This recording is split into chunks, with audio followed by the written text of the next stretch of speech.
Good morning, everyone. Chief Meteorologist Joel Fritzme here, alongside Drew. We are the Michigan Storm Chasers. We now have a severe thunderstorm warning in effect for the UP in what will be likely a long morning ahead here for the northern parts of the state. Let me know if you guys can hear me. I'm going to unmute Drew. Drew, you can say hi now. What's up, guys? So we got a new severe thunderstorm warning in effect here. We're using the Duluth radar because this is the closest radar here across western UP. And I'll go ahead and loop it here while we read off this new severe thunderstorm warning anywhere in this orange box. National Weather Service in Marquette has issued a severe thunderstorm warning for Gogebic County in western Upper Peninsula, as well as southern Ontonagon County in the western UP until 3 a.m. Eastern and 2 a.m. Central Time. At 2:09 a.m. Eastern, 1:09 Central, severe thunderstorms located along a line extending from 12 miles northeast of Saxon to 8 miles southeast of Johnson Lake Barnes natural area, moving northeast at 55. Those are areas in Wisconsin there, I imagine. 60-mile-per-hour wind gusts and penny-sized hail are the hazards with this storm. I would imagine, Drew, that this hail is probably going to be larger, and they might bump this warning up in future updates. But again, there is a severe thunderstorm warning also in northern Wisconsin right now for golf ball sized hail, and that is for this cluster of storms moving onto Lake Superior right now, so very, very close to the Porcupine Mountains. Again, locations impacted by this new severe thunderstorm warning, again in this orange box here for Gogebic and Ontonagon counties, include the Porcupine Mountains State Park, Ironwood, Bessemer, Wakefield, Marinisco, Watersmeet, Bergland, Bruce Crossing, Paulding, Northern Lake Gogebic, Norwich, and Tamarack Lake. People attending blasting at Copper Peak should seek safe shelter immediately. For protection, move to an interior room on the lowest floor of a building. I would say right now, if you know anyone in the UP tonight, please let them know this is just the start of what's to come. We have a whole cluster of thunderstorms going on across Minnesota and even back here in North Dakota that'll be rolling into the UP later this morning. I should say it is already 2 a.m. here in Eastern time. Hopefully a bunch of campers here in the Porcupine Mountains did receive their warning earlier today. That severe is hitting tonight. Again, 60-mile-per-hour winds and hail up to 0.75 inches in diameter for this new severe thunderstorm warning. And again, I would not be surprised if they bump it up for the hail size. There's a lot of pretty pinks in here right now. And again, when we see these pinks on radar, that's a sign of very, very heavy rain and a likely large hail depending on what our other products show. And right now, as you can see in our correlation coefficient radar, anywhere where you see these yellows and greens, that is non-uniform meteorological objects. So that's stuff in the atmosphere that's tumbling around that's very jagged in shape, I should say, and likely going to be some large hail. If you switch over to VIL product there, again, those are where your hail cores are most likely. And we're seeing that right now across multiple different cells here. There's actually a new warning now for Vilas County in northern Wisconsin as this cell now enters as well. I imagine this severe thunderstorm warning does cover both storms. So if you're anywhere in Gogebic County right now, please take shelter immediately, away from windows, preferably from any hail, exterior walls as well, as these damaging winds do move in. 60-mile-per-hour winds. Again, the storm's moving off to the northeast at 55 miles per hour, so about the same speed as the winds are blowing.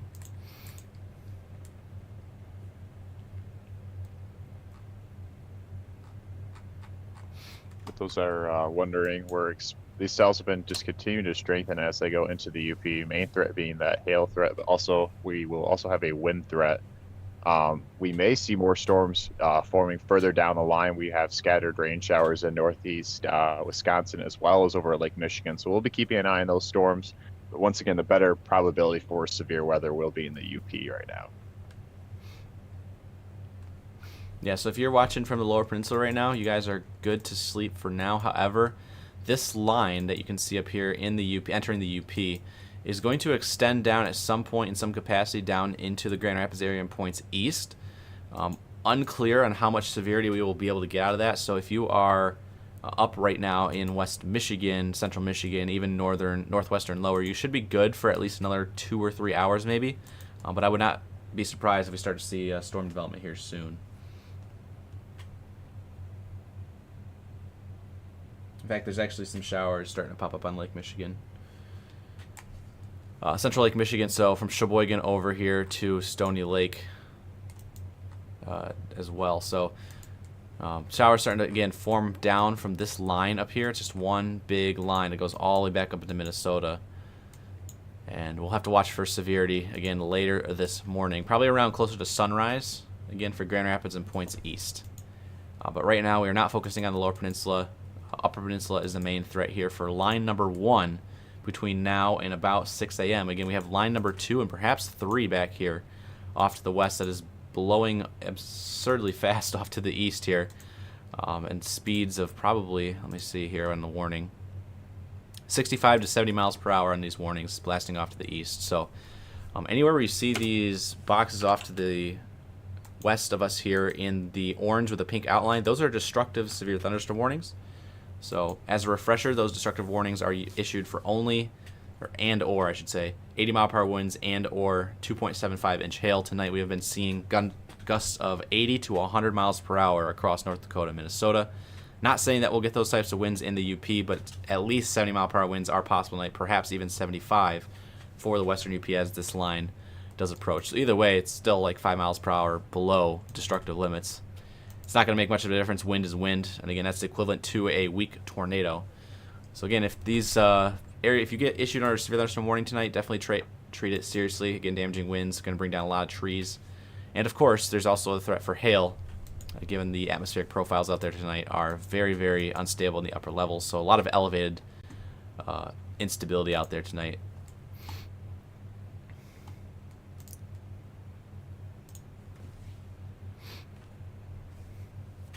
Currently looking at mesoanalysis. So right now, these storms just mainly have a wind and hail threat. We're not really seeing a tornado threat as of now.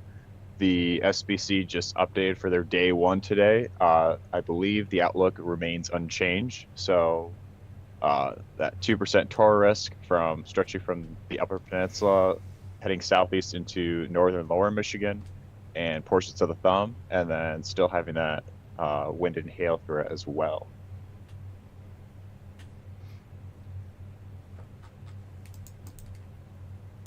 Actually turn on the colors here. So here's your kind of glitchy day 1 risk here for today. So this is later this morning through the afternoon hours. You can see slight risk for northern Michigan and the UP. So these storms that are over here in North Dakota, Minnesota right now, they will be blowing across the UP this morning. Eventually beyond sunset, that's when we have to start looking for northern, lower, eastern UP. And of course, if there's an extension of this line down into the Lower Peninsula, there could be some severe risk here as well in the early morning hours to mid-morning as well. So really any time beyond sunset this morning is really when it's going to start to pick up for central eastern UP as well as for the Lower Peninsula. So at least it'll be daylight outside so you can see these storms coming. But right now the only focus is across the western UP where there is a severe thunderstorm warning in effect for Ontonagon County and Gogebic County. In effect till 3 a.m. Eastern, 2 a.m. Central.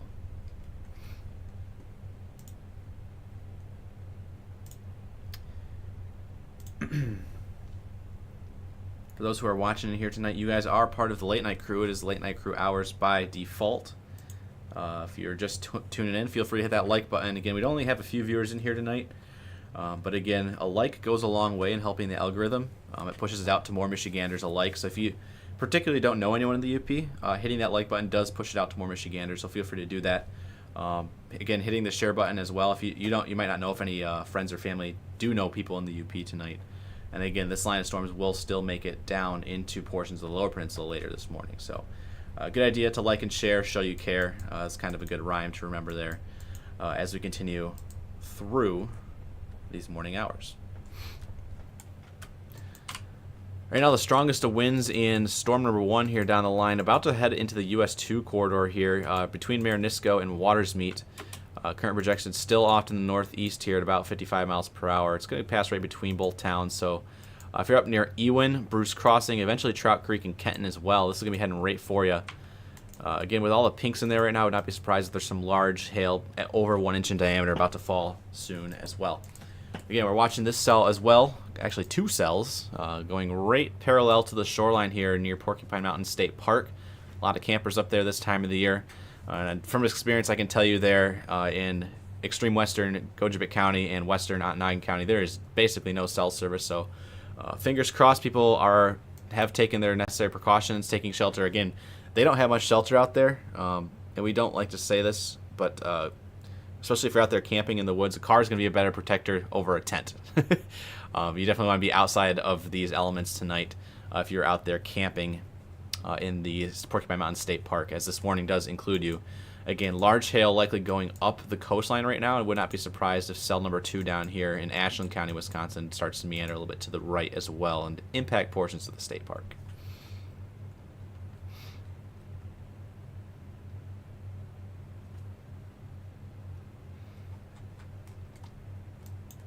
So again, if you're watching from the lower peninsula, severe not really likely until sunrise or later. So you guys are good to take a little bit of a power snooze if you're still up late tonight, or if you're getting up for the day. Just know you have a couple hours still until severe for the lower peninsula, if it does happen at all. Again, we're not really too certain on how the lower peninsula line will kind of meander its way through and pick up its strength. But round 2 here later this morning, here back in Minnesota, perhaps even North Dakota, will push across the UP and extend somewhat down into the lower peninsula as well. By the late morning hours. So we'll be live here for a while tonight. This morning, if we do hit the 8-hour time limit on Facebook, which is going to be around 10 a.m. If we're still live at 10 a.m., then unfortunately Facebook kicks us off. There's an 8-hour time limit, so feel free to subscribe on YouTube if you haven't already, especially if you're in the lower peninsula. Again, it cuts us off at 8 hours on on Facebook. So hop over to YouTube if we do hit that 8-hour time limit. That way you can watch us continuously there.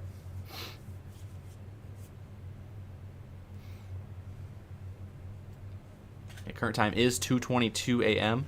and 45 seconds. If you're watching within 30 seconds of that time I just listed, then you are up to date. If you're a little bit behind, feel free to refresh this feed. Again, the delay on YouTube and Facebook is a little behind. It's about 30 seconds behind from when we're speaking to when it goes out to you guys. If you're watching on Twitch tonight, shout out to our Twitch viewers.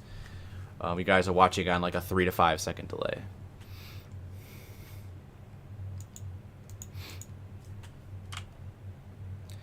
Anything that's catching your eye out there, Drew? Not really, just once again, hail threat, wind threat. Storms really haven't weakened at all. They're continuing to remain at that severe criteria, borderline severe criteria, as they kind of move into the upper peninsula. And once again, we're mainly watching for that wind and hail threat with these initial storms here entering in the UP. I believe that second round of storms, once they enter the UP, will be more of a wind threat than a hail threat, but both will contain the threats regardless. Yeah. Comment in chat here about asking, were you mentioning the Porcupine Mountains? Absolutely, yeah. Porcupine Mountain State Park is in this severe thunderstorm warning right now. Again, 60-mile-per-hour winds is the main hazard, bringing down some trees. So if you know anyone out there camping tonight, especially up towards Ontonagon itself and White Pine here, the warning will be heading your way. These storms will be heading your way. Kind of broken up a little bit, so if you're in Bessemer right now, Thomaston, kind of avoiding the heaviest of it. But you can see where the strongest of cells are right now. You have one here entering Marinisco down to Watersmeet. Very, very potent storm. And then you have a couple cells producing large hail over the waters of Lake Superior. Very, very close to western UP. In fact, starting to clip the western UP here along the edge of the state park.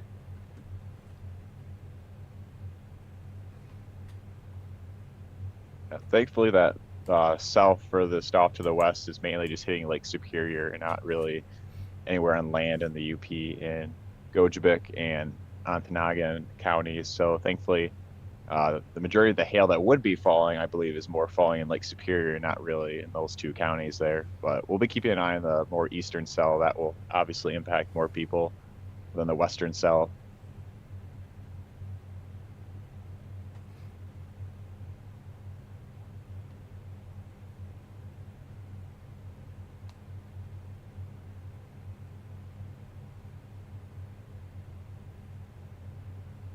Joel, what's the power outage map for the UP? That is a good question. If anyone knows what the leading power outage company is in the UP, feel free to shout it down in chat. I will say if you go to outage.us, Drew, you could probably figure it would show pretty much everything combined. It doesn't show like exactly where the power outages are coming in at, but it does show how many outages are in each county.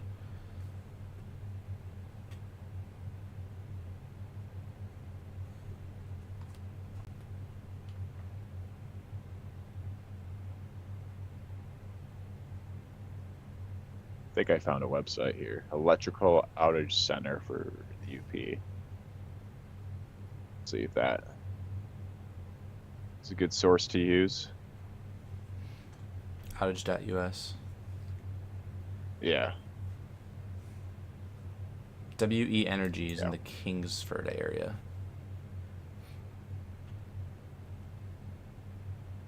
See another comment saying UPPO.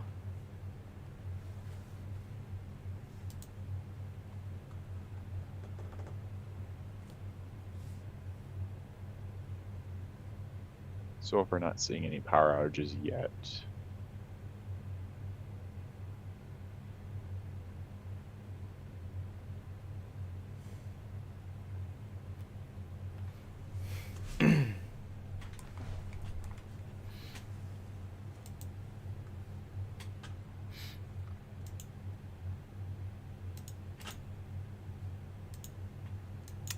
As Julie mentions here in our YouTube chat, do not let your guard down tonight if you are in the western UP and the UP in general.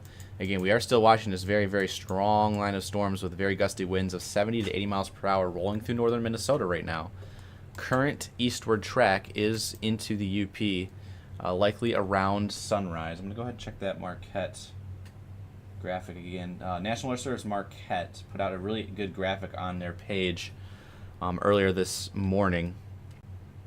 Currently projected to arrive on the western shores of the western UP around 5 to 7 a.m. So that's going to be Ironwood up to Ontonagon, Houghton, and even Copper Harbor. It's 5 to 7 a.m. on that second line.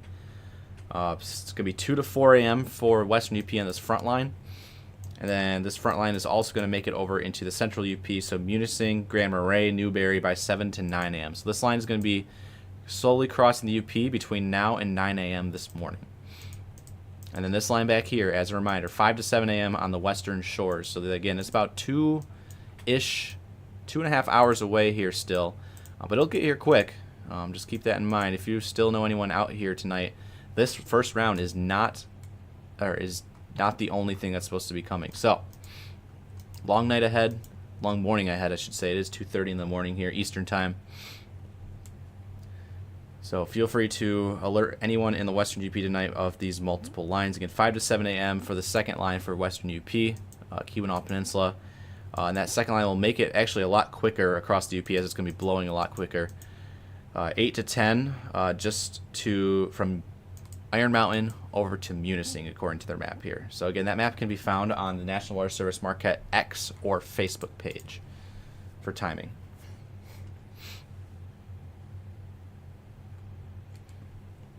Anything power outage wise, Drew, worth mentioning?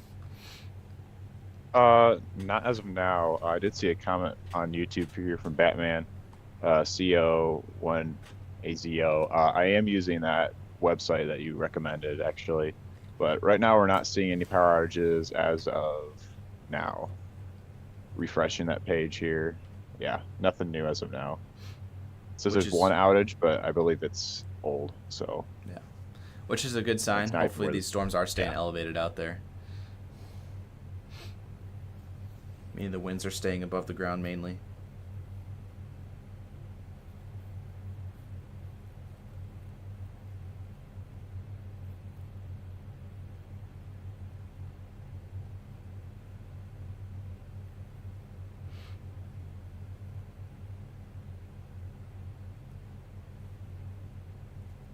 That's something I'm kind of curious about too, Joel, as these storms kind of move to the UP, is that some of these storms might be capped. So I think the main question is how much of these winds will make it down to the surface. Mm-hmm.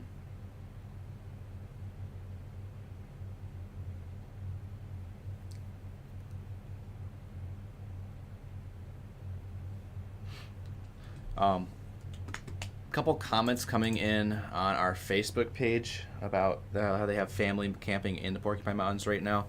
Again, I've camped there before. I've camped in multiple state parks across the UP. Speaking from experience, they really don't have anyone that really stays the night in these campgrounds watching over. It's basically what we call roughing it. You're basically on your own up there. In terms of shelter, other than the bathhouses, there's really nowhere else to go in these dire situations, I would imagine a car is going to give you more protection over a tent. Again, a car does give you some reinforcement, not a whole lot, because it is still, it's bendy metal. But if a tree were to fall on your tent, obviously there's no stopping that.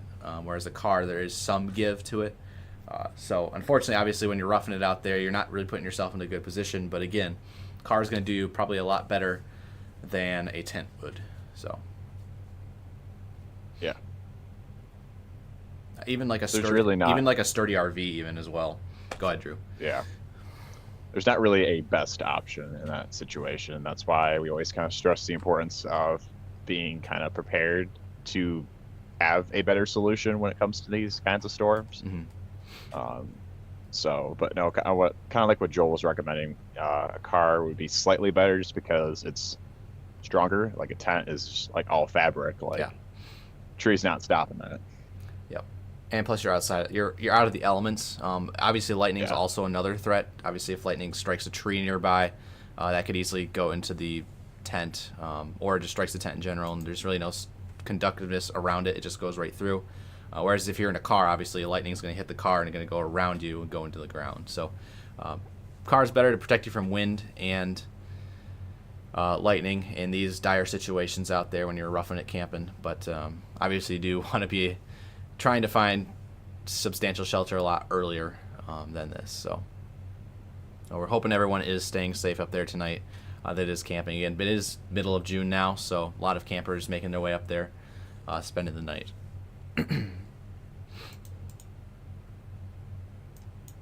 For those that are wondering too, these storms are also going to have very heavy downpours with them. So just be mindful of that if anyone's traveling in these storms. Obviously, you have that wind and hail threat with these severe storms, but also very heavy downpours. So hydroplaning could easily be a concern as well as these storms traverse to the northeast here. There's really not a whole lot of good radar signal here. Again, there is a very huge radar gap across the western UP. So what we're seeing here on radar is radar scans of things that are over 2 miles in some places above their head. So we don't know what's happening in 2 miles below this storm. So ground truth does help, but also it is kind of a guessing game in terms of how much of these damaging winds are making it to the ground. We can see here across the US 2 corridor here, there's a pocket of damaging winds, it looks like, just north of US 2 here. I'm not going to get a lot of road names out of this, honestly, Drew. There's a bunch of unnamed trails here, 2-track trails, just basically heading in towards Ewin. Right now, you have another pocket here near Marinisco, probably over Bessemer as well. But again, the radar signal here, the lowest beam height we have is like 8,500 feet. So that is about 2 miles above the surface. So anything below 2 miles, we can't see what's going on. So at this point, definitely heed the warning. Take shelter immediately until these storms pass.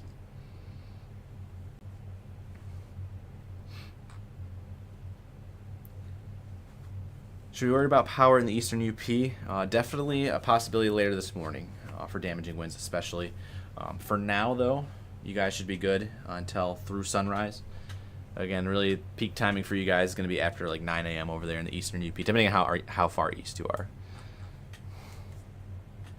With this system, it was tough to make a timing map given the fact we have, multiple lines back here. You have line 1, line 2, and technically line 3, which is just basically the center of the low that's producing, get this, 100 mile per hour winds north of Fargo, North Dakota right now. So it's like a land cane, if you would call it.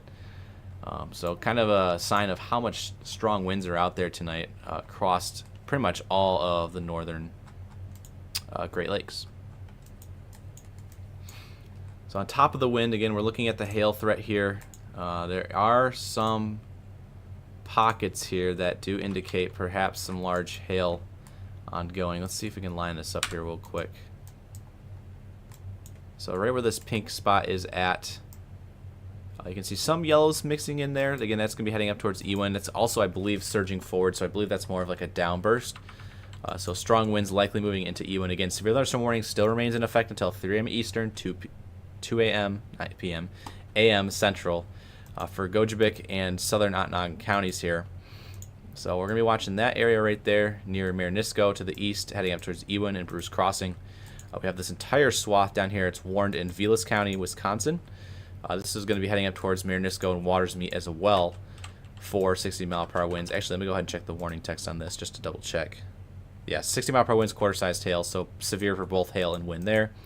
And then these cells that are on Lake Superior right now continue to travel off to the northeast, right along the shoreline. Let's hope they stay there because there are some automated sensors here that are projecting that upwards of 1 to 2 inch hail could be falling over Lake Superior right now. So that's some very large hail on top of the wind threat going up Lake Superior as we speak.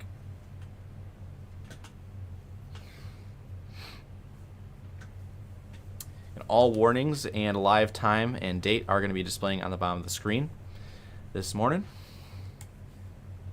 Feel free to reference that. Again, we only have one warning in effect out there right now for Gojibik and Ontonagon County till 3 a.m. Eastern. So far as of 2:37, no new outages. I will say though, the website I am using does not include Gojibik County. Unfortunately, it's it does not include that county. It does include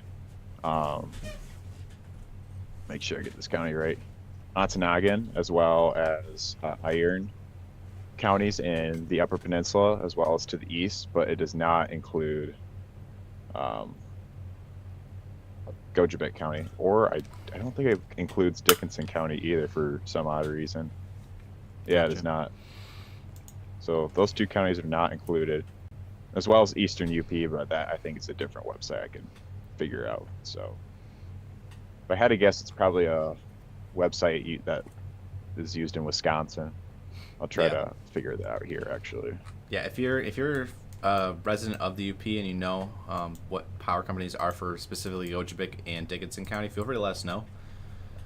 Again, we're all trolls. We're all under the bridge here, so we're not native Upers, I guess you could call them. But again, if you have information, let us know. I will say a lot of the population that's up here this time of the year as well, on top of, obviously campers, a lot of them are out-of-staters. So unfortunately, obviously, a lot of you guys probably don't know the population. Most of the population is up here right now. So unfortunately, I would say like and share with those people. But again, if they're coming from across the world, I should say across the world, because UP is very gorgeous. It's very sought after. But again, a lot of out-of-staters up there tonight. Again, if you can like and share, that'd be great. That does push it out to people who are in Michigan at the current time. You never know who this is going to impact. So, all that being said, we do have a trim of the severe thunderstorm warning.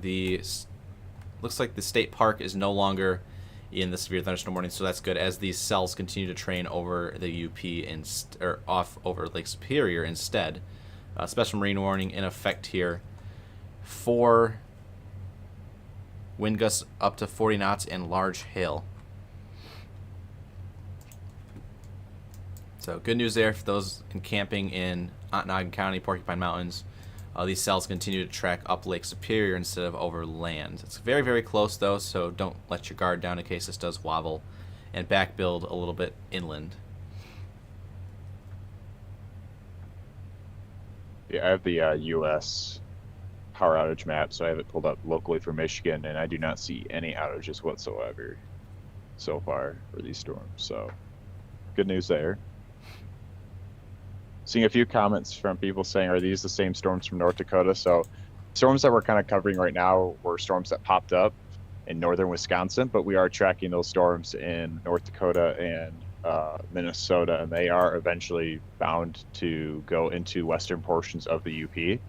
And that will, I think, in my opinion, will have a greater wind threat than these cells. Right now, these cells, they do have a wind and hail threat, but I believe the more significant wind threat will be potentially present with that line that's eventually going to come over to the western part of the UP. Absolutely.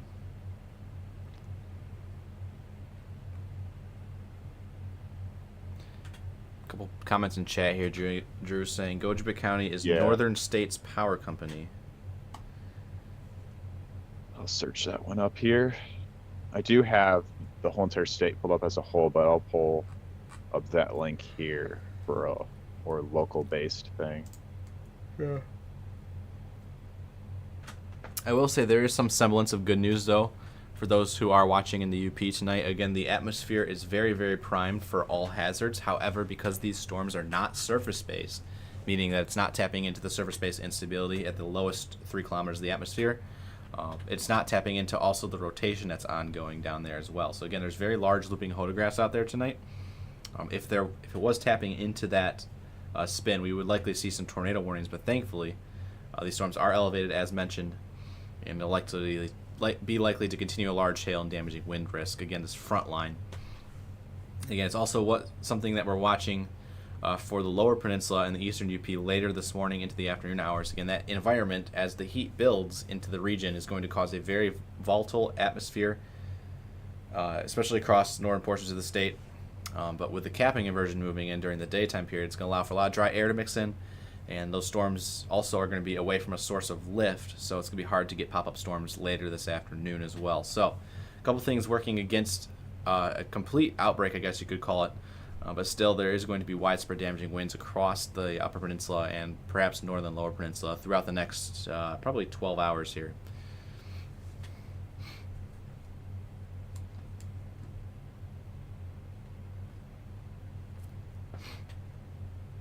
Thank you for that report, Brittany. Again, where you're at in Ironwood there, the radar beam from Duluth. Duluth is the closest radar for Ironwood.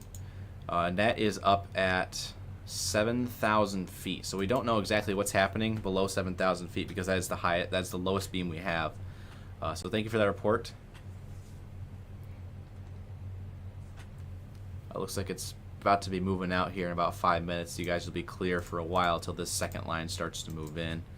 Again, we're watching these winds surging forward here, and in fact, anywhere where you see these blues, that is very, very strong destructive winds. Again, there is a destructive warning in effect for especially Grand Rapids, Minnesota, directly over Grand Rapids, Minnesota right now, where these winds on radar are over 90 miles per hour. Let's see what the warning says on this. Yeah, 90 mile per hour winds, penny-sized hail ongoing in Grand Rapids, Minnesota. And you can see the wind is so strong here that it is actually inverting the velocity scale. We usually see this in very, very strong winds. You can see how it's like glitching out as it moves forward. So this is heading towards Lake Superior here this evening. Its current trajectory right now continues its due east path. Would put it kind of into Houghton. Again, closer to like the 6 a.m., 7 a.m. time frame. Could be there sooner. We'll see.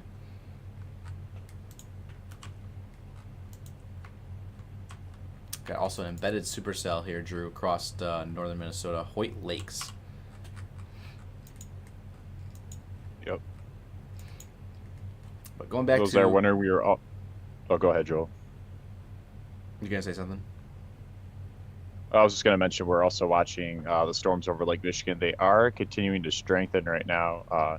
No special marine warnings or anything on them yet, but I wouldn't be shocked if there's a few rumbles of thunder offshore of Muskegon County, Oceana County, and Mason County.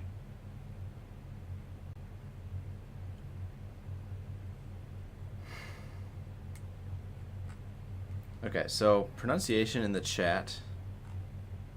We looked this up right before we went live, and I think we saw a video from like a councilwoman that lives in this area.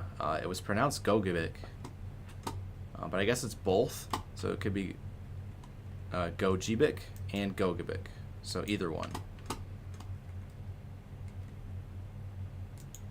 So I was pronouncing it Gojibik, or Gojibik, yeah, up until I saw that video. So now I'm kind of reverted back to Gogibik. We have two people with two different ways to say it. Mm-hmm. Yeah, the storms in Grand Rapids, Minnesota are going to hit the UP. These are heading that way. Again, they're heading pretty much on a due collision course with Houghton. So I believe that is that Michigan Tech? I should know this. I feel so bad looking this up. Challenges. Yeah, it's Michigan Tech. Northern Michigan is Marquette.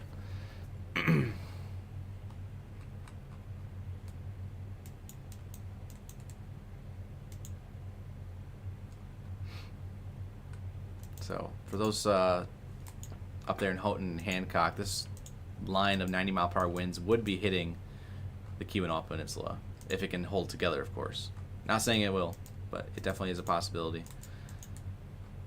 Right now, the strongest of winds in this cell that we're watching, now entering southern Ontonagon County, getting very close to Bruce Crossing, if not in it, as well as Ewen and eventually Trout Creek. We'll likely see an extension of this warning coming soon.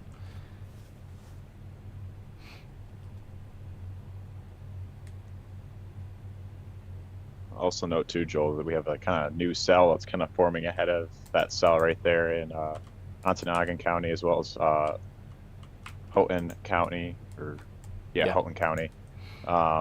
So we'll see if that continues to strengthen here. Wouldn't be shocked if there is small hail falling in that cell. Kind of just blossomed out of nowhere there along the front. Yeah. We'll see if that cell. It looks like it's continuing to strengthen, so I wouldn't be shocked if there's some sort of special weather statement or some sort of statement or warning will be issued eventually for that cell. Right. Mesoscale discussion has been issued here for the UP. Western UP. Isolated hail, strong wind gusts possible through early morning. Did you mention that yet? I have not. Okay. I'm going to go ahead and get that up on the page. Okay.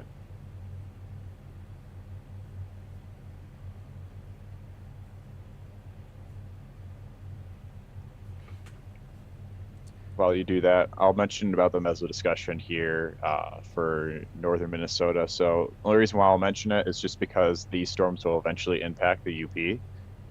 Right now, this discussion is not including the UP, but it's we always need to know about these storms when they're tracking towards our area, especially if they're really close.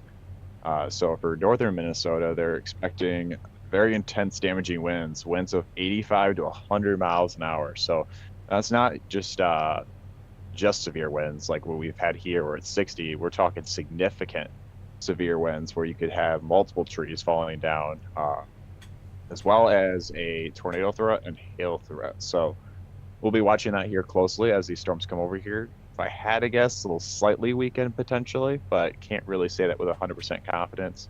Once again, it'd be mainly a wind and hail threat. The better tornado parameters are more in northern Dakota. North Dakota and northern Minnesota. But regardless, we do have that low 2% tornado threat for the UP. But these storms that are happening right now don't have a tornado threat. I want to emphasize that.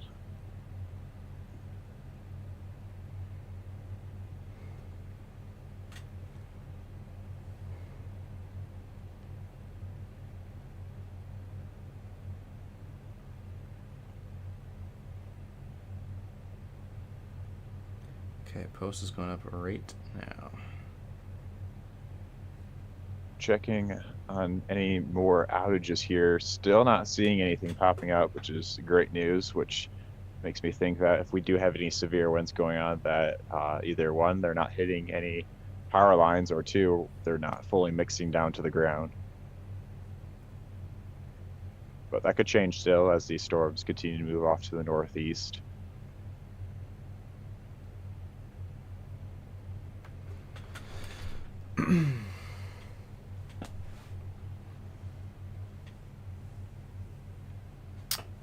Porcupine UP area. It's already in the Porcupine Mountains area right now.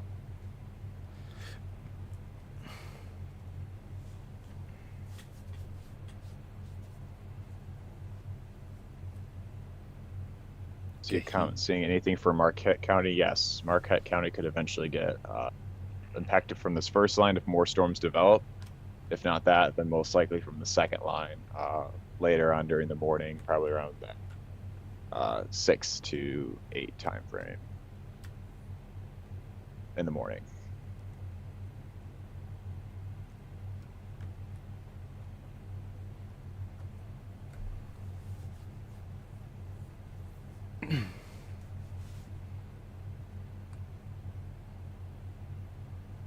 Jahi. I really wish people could like send voice chats in here, Drew, so I could hear like, because I read the letter G as both G and G, like J and G at the same time. So it makes it hard to kind of figure out what everyone's Yeah. true intentions are here. Yeah. Newest comment. Gogabek. I feel like this is going to be an argument that's going to go on for the All next night. few hours here. Yeah. I mean, it just happened last summer, too, and Ryan and I were tracking. So, nothing new there. Again, strong wind, speaking of Gogabik County here. It's in far eastern Gogabik right now, over Watersmeet. Pretty much all up and down this US 45 area, pretty much all south of Rockland now, down to the state line. So if you're anywhere up and down 45 right now, please be taking shelter. You're not in a warning up here in southern Houghton or northern Ontonagon yet, but these strong to severe winds are likely going to be impacting you right now or in the coming minutes. Go G. Go Jabik. Okay.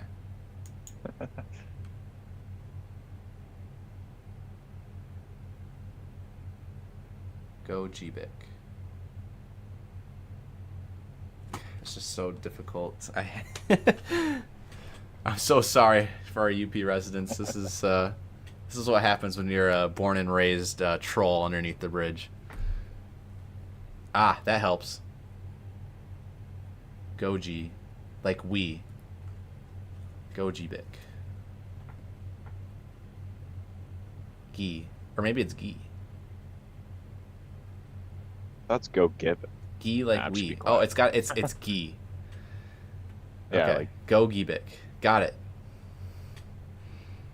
We're getting there. Go Gibik. See, that video from the councilwoman threw me off. She pronounced it the other way.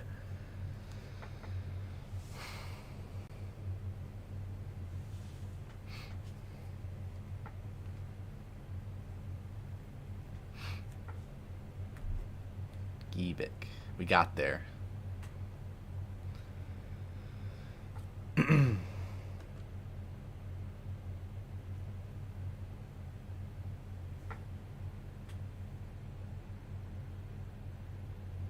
once again, I'm still seeing a few comments about maybe if the eastern UP will get impacted. These storms, whether or not the first line might be a little bit more in question, but the second line for sure will impact the majority of the UP. So I would just be on preparation for storms or severe weather at some point, whether it's between now or as late as 10 a.m. potentially, or the 11 a.m. time frame.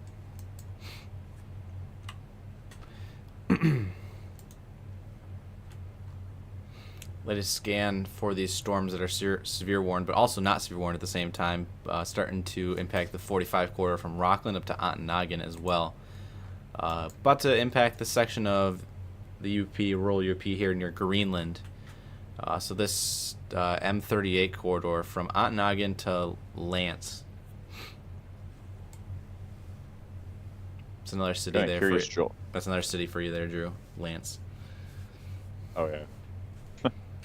Go Kind ahead. of curious here what the. Oh, go ahead. No, go ahead. I'll wait for you. All right. I'm kind of curious here what they're going to, the National Weather Service Marquette will do. We have the severe thunderstorm warning that was first issued that made us go live will be expiring here in 6 minutes. So we'll see what they do here downstream of these storms here.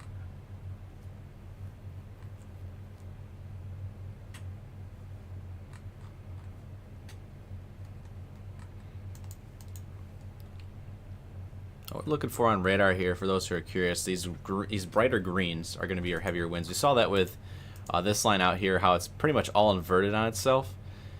It's turning very bright red, but we're looking for very bright greens in here for these destructive winds, or at least severe winds. Not saying destructive, but again, strong winds here, 60 miles per hour.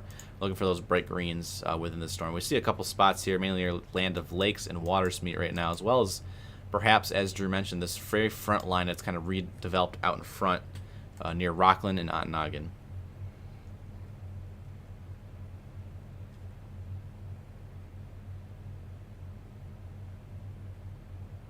Joel, I'm absolutely loving how half the comments are just all about pronunciation right now. Yeah. Got a new warning trickling in here in just a second, Drew. Severe thunderstorm warning coming in for southern, I think, Keweenaw Peninsula here. It's going to be this area that we were just talking about.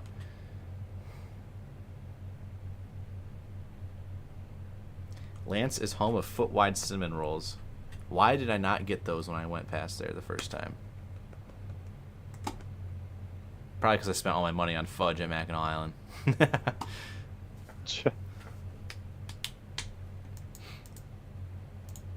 waiting for the new warning to pop in here. We'll get the details right off in just a second. Looks like it's going to be for 3 different counties here.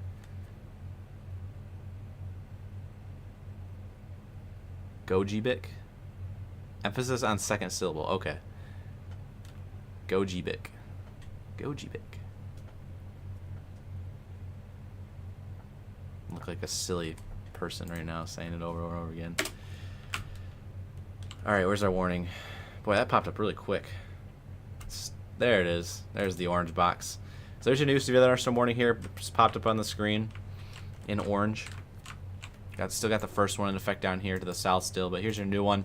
National Weather Service Marquette has issued a severe thunderstorm warning for Houghton County in the western UP, as well as northeastern Ontonagon and northern Baraga in north central upper Michigan until 3:45 Eastern time.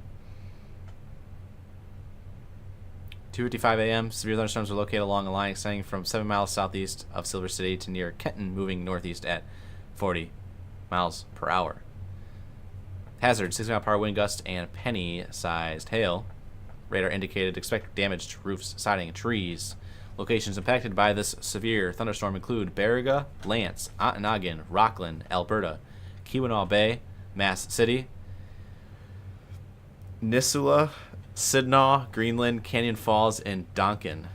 Probably a couple mispronunciations in there. Hopefully you guys got the general gist of that. For protection, move to an interior room on the lowest floor of a building. Stay away from windows.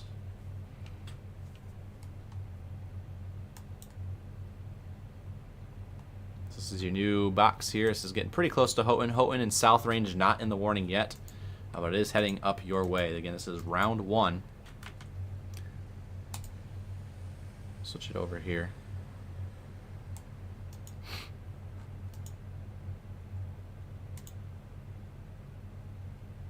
Jahi? Bro, I've never heard of that butter before. Alright. I'm getting annoyed that I can't pronounce this, I guess. Thank you, Julie, for that super chat.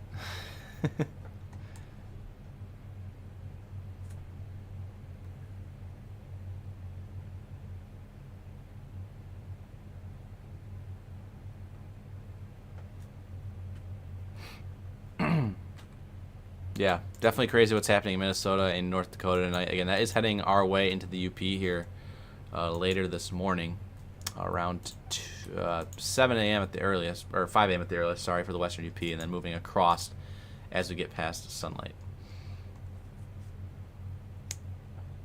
All right, Julie, I'm going to listen to your pronunciation here real quick.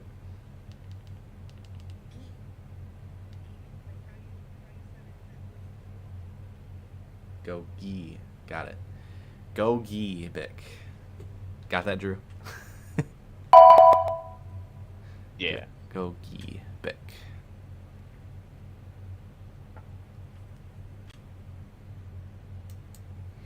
See a new warning coming in here. I'm wondering if this is new weather alert, but I'm curious to see. Are you getting the boxes in on Facebook? Yeah, I'm trying to. Marquette's not updating on their page. I'm trying to find the bot for it. Really? Yeah. They had the first one up, but they didn't have the second one up for some reason.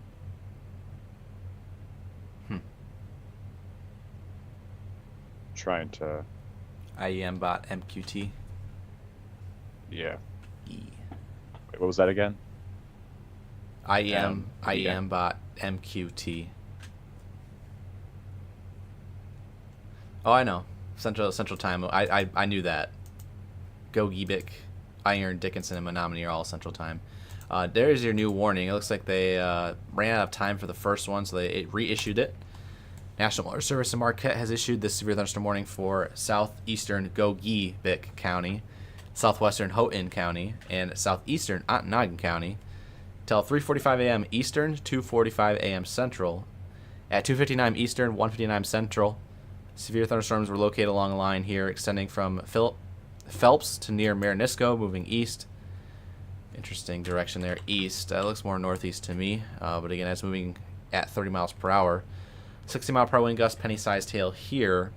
Locations impacted by this severe thunderstorm include Marinisco, Watersmeet, Bruce Crossing, Paulding, Tamarack Lake, Thousand Island Lake, Bond Falls. That's a beautiful place. Been there before. Presque Isle Reservoir, Pomeroy Lake, Lake Gogebic State Park, and Ewan. Bro, there's no way Lance is pronounced Lance. There's no way. I was taught it was one syllable. I'm going to lose it. It's gonna be a long morning. I was told it's Lance. But I guess you could give it a little bit of a zing to it.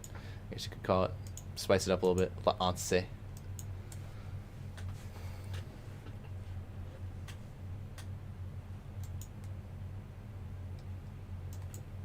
The Michigan dialect, I tell you, it's different for everybody.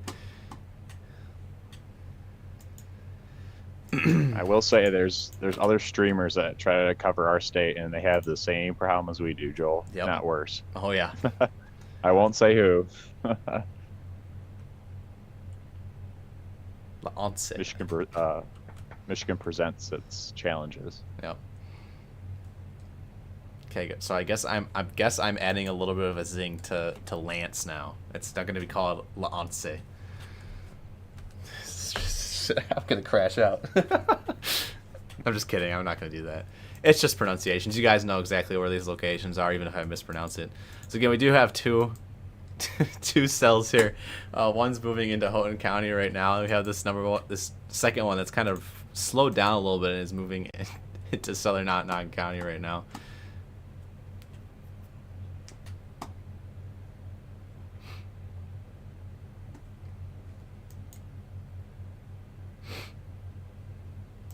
So this M45 corridor is getting blasted pretty hard right now by Cell 1 and Cell 2. Again, these cells over the lake thankfully have missed the western shores for the most part right now. So people camping at the Porcupine Mountains are fairly okay right now. Still gotta watch out for that lightning. However, we still have round 2 coming later this morning.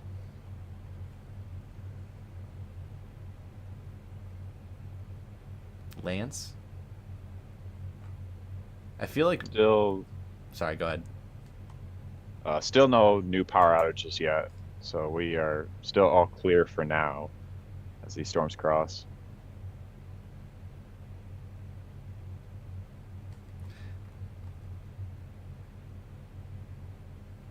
Lance. L-A-H-N-S-E. I don't even know how he would say that. This is bothering me. Lance. Oh, Well, okay. also, The A is flat, true. the A is flat. So Lance. Like lawn. Lance. Got it. Thank you. Lance. I knew it was one syllable. It's tripping. Go ahead. I know you had some important information.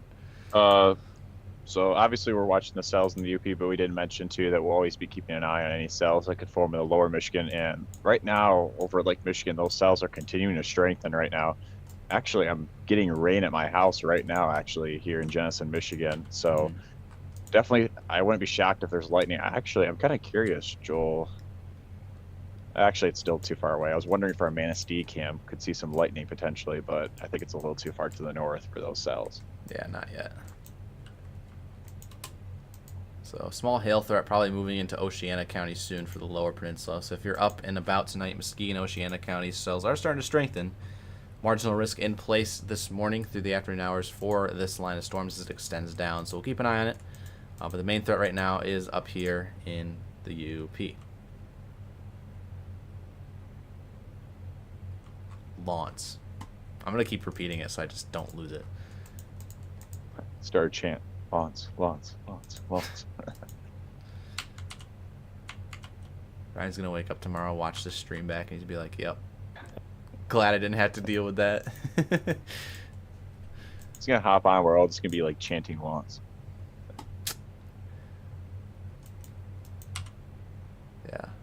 This is what happens when we have streams at 3 in the morning. Fair enough.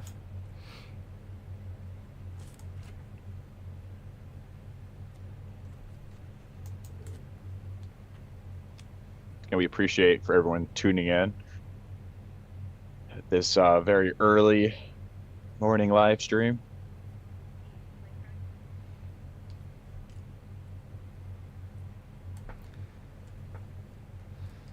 I don't know if Joel feels comfortable sharing how much sleep he's gotten, but I've gotten under an hour of sleep. That was mainly just because I was watching the storms out in North Dakota, watching those all happen. Don't feel tired yet. Hopefully that stays the case as we continue to live stream here. Yeah, I was begging him to get a nap in. I got like 2.5 hours, so I'm good for now.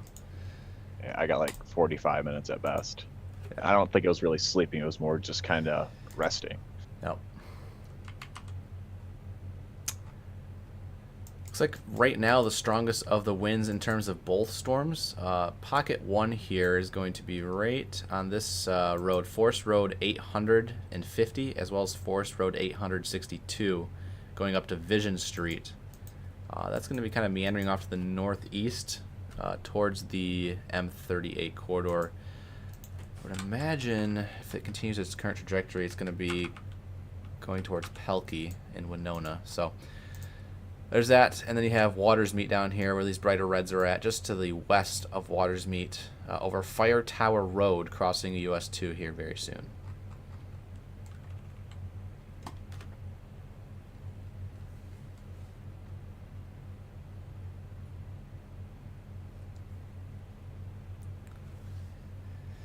Julie says, look at Manistee. If you want to get your cam queued up, Drew, I'll take it once you have it. Yeah, I don't know if I have the cams on computer. my laptop. I do have my phone, Gotcha. but I don't think I have the app for it on my laptop, unfortunately. Here, I'll just take a peek, Joel, on my phone, and I'll let you know if there's anything interesting. Okay.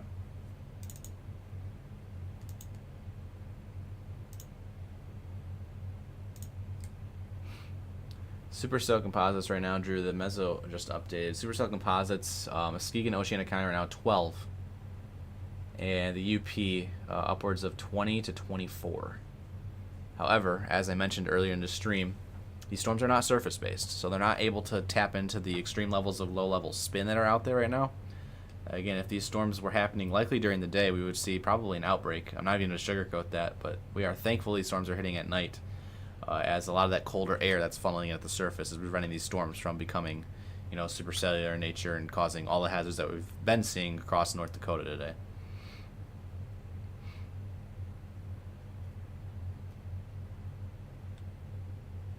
Yeah, we'll have to definitely keep an eye on that line in northern Minnesota.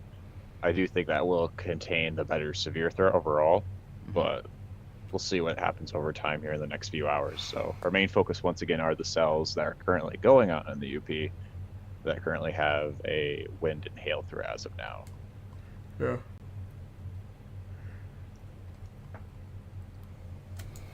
Looking at the Manistee cam right now, not seeing anything as of now. There might be some distant lightning, but once again, the majority of the cells are pretty far away to the southwest, so.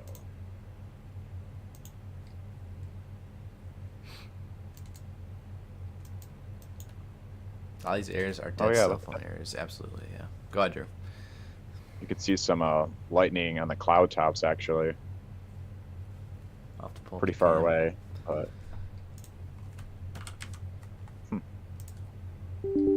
Once again, those cells that we're watching over Lake Michigan, they're not, no special marine warning, nothing considering. They're just thunderstorms for now, but we'll let you guys know if that changes here.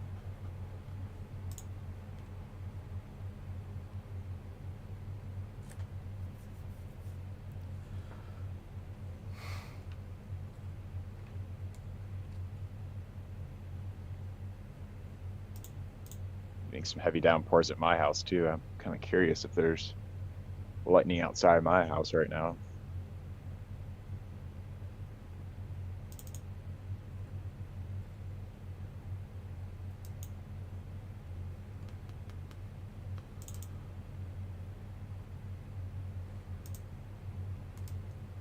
we'll say there is about 1,000 to 1,500 surface cape in West Michigan. It's capped, but I'm wondering if those storms might take advantage of that here as they go onshore, but only time will tell here.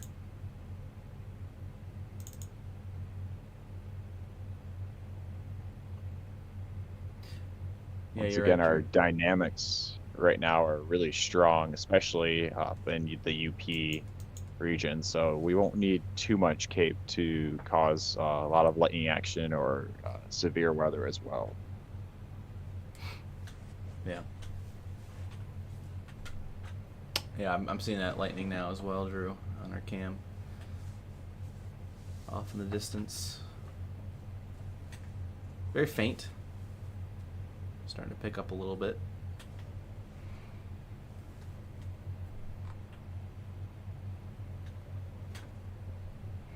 If you're in the lower peninsula, your threat's really going to start to kind of increase really from 5 a.m. on. So, again, we're watching a line of storms right now. Obviously, these are both severe warning. You have big cell number 1 over Watersmeet, big cell number 2 heading into Winona and Lance. And we're watching this line start to develop further down to the south here across extreme northeastern Wisconsin heading towards Menominee County. And then a couple cells now forming on Lake Michigan heading into Oceana County as well. These storms don't pose a threat other than thunder and lightning at the current time, but we are going to be watching for more of a hail and wind threat as the morning moves on. We get closer to daylight hours and the instability starts to ramp up.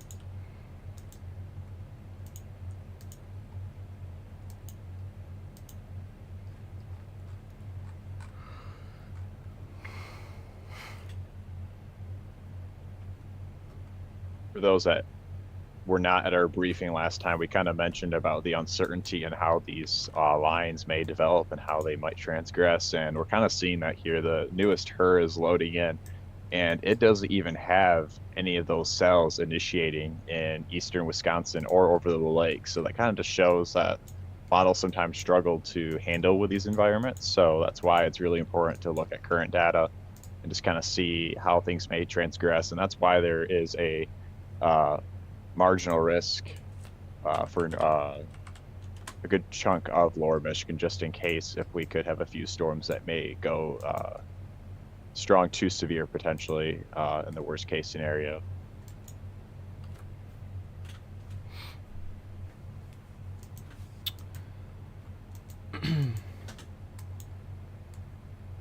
Yeah, for those who are just tuning in right now, we have 2 severe thunderstorm warnings in effect for the western UP, one for northern Ottonagon, southern Houghton, and western Baraga. I also have I said that right, I think. Gogebic. Yeah, Gogebic. And southern Ottonagon County. This one down here to the south is in effect again until 3:45 Eastern, 2:45 Central. This one to the north also in effect until 3:45 Eastern. I just bashed my heel so hard. Oof.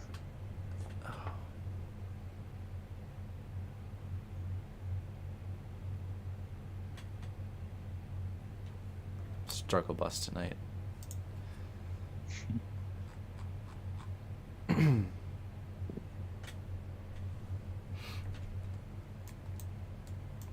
So the main pockets of wind right now for these storms really on the border here between Wilando Lakes and Watersmeet. For this severe thunderstorm right now, it looks like it's kind of just broken in places, really along the M38 corridor from Mount Ogden to Winona, and then maybe a couple spots down here as well near Lance, or heading towards Lance, I should say.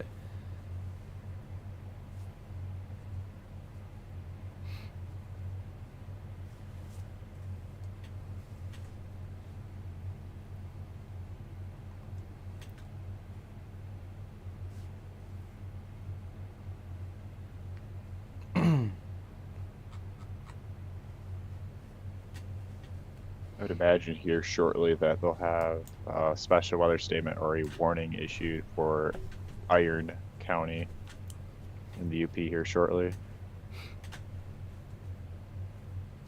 Yeah. That would be down here. Yeah, it looks like this back end's starting to kind of wrap in a little bit, surge forward, so that'll be heading more towards Iron River.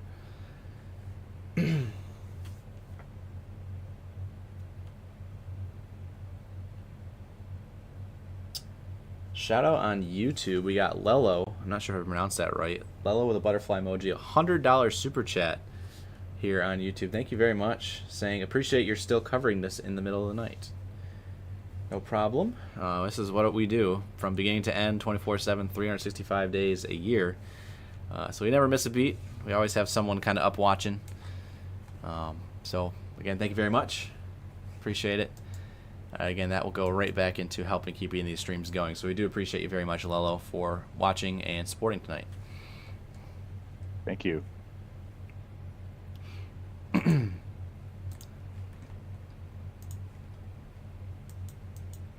severe thunderstorm warning has been trimmed now, the northern one. So Rockland, Ontonagon, no longer in a severe warning, as well as Kenton. You guys are out of it. However, if you're in Kenton right now, watch out for cell number 2 coming up from the south.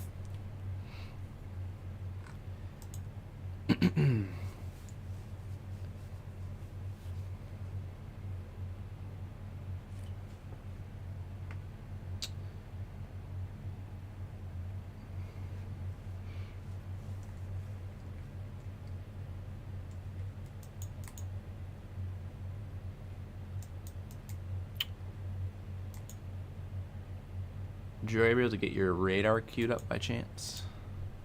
Yeah. Okay.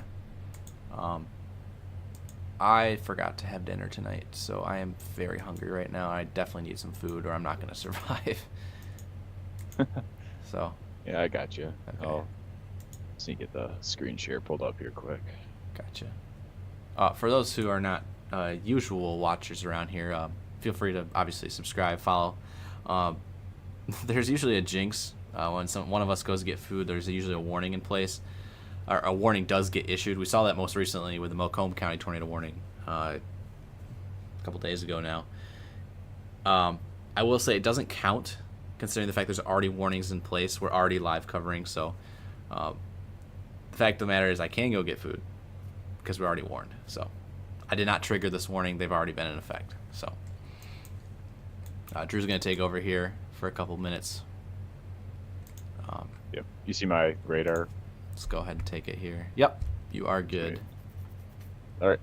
So Go get your food. I'll have you in my ears. So if you need me to run upstairs, I can still hear you. Cool. All right. So ahead.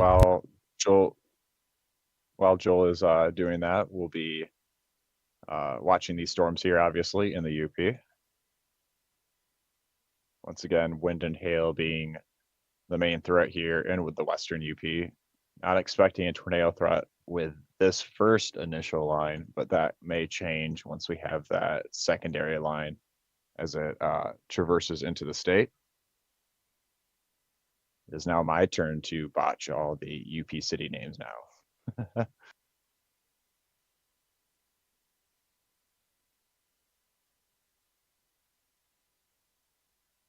Once again, we do have more storms forming in the Green Bay area. We'll be watching those here closely as they traverse to the northeast, as well as some storms further southeast over Lake Michigan and portions of West Michigan. Right now, they are just thunderstorms. Nothing in terms of special marine warnings or special weather statements issued for those storms right now.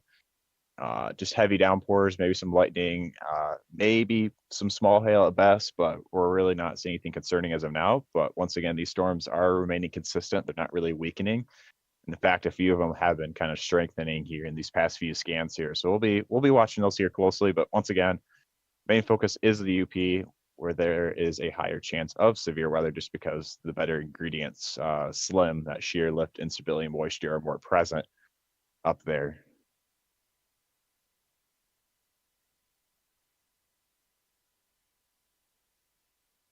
Macomb County good.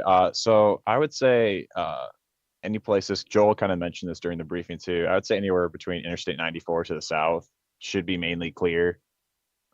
If you're kind of around that Grand Rapids, Lansing, maybe Flint area to the north, your chances of thunderstorms for this morning are a little bit higher. But once again, the better severe weather parameters are in the UP as well as northern lower Michigan, where that slight risk is in place for a low all hazard threat.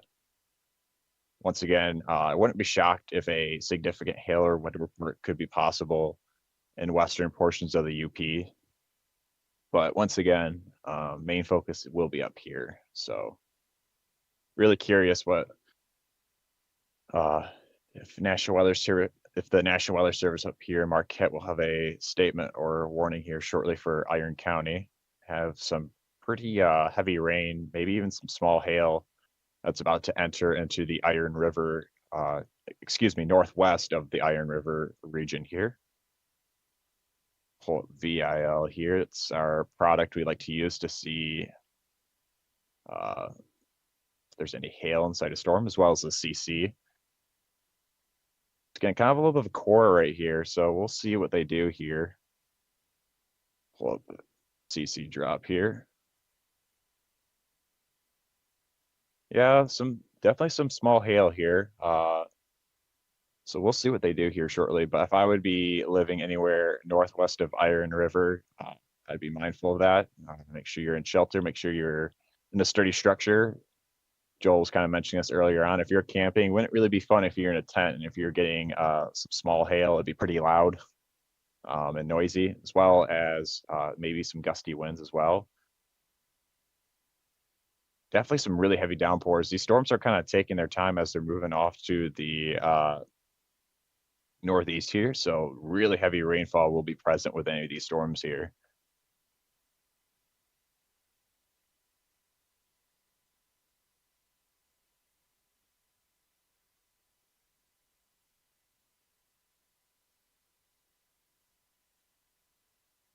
And we got some really heavy rain happening in Watersmeet here. Looks like we have a new severe thunderstorm warning now popping in here.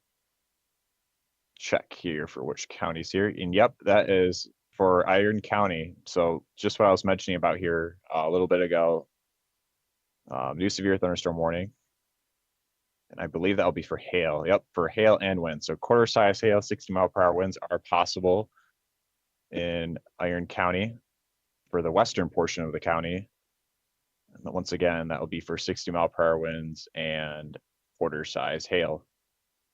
And once again, your kind of hail core right now is kind of present right over this region right here, the place I'm circling right here. Your kind of darker purples, light pink region here would be where your main concentration of hail would be at. If we pull up velocity here and see where the highest wind concentration would be at, once again, it'd be kind of focused around here. I will note, Joel kind of mentioned this earlier on too, with how far away these storms are from the radar. It's a little bit difficult to kind of see what these storms are doing more at the surface. To get a more accurate scan of the wind, it's going to be a little bit more difficult. But regardless, we do have a severe thunderstorm warning. Joel, I see that you are back. I am. Does that count? Okay. Me going to get food, does that count as another warning? Yeah, being issued? that counts. That counts. I heard it. I heard it ding when I was walking up the stairs in my ears. I'm like, oh boy, of course. But we were already in warning ops, so I don't know if that really matters. Yeah. Looks like Joel, the Marquette, is posting the warnings again. So I'm going to go back to using their warnings instead of IM, the hot ones.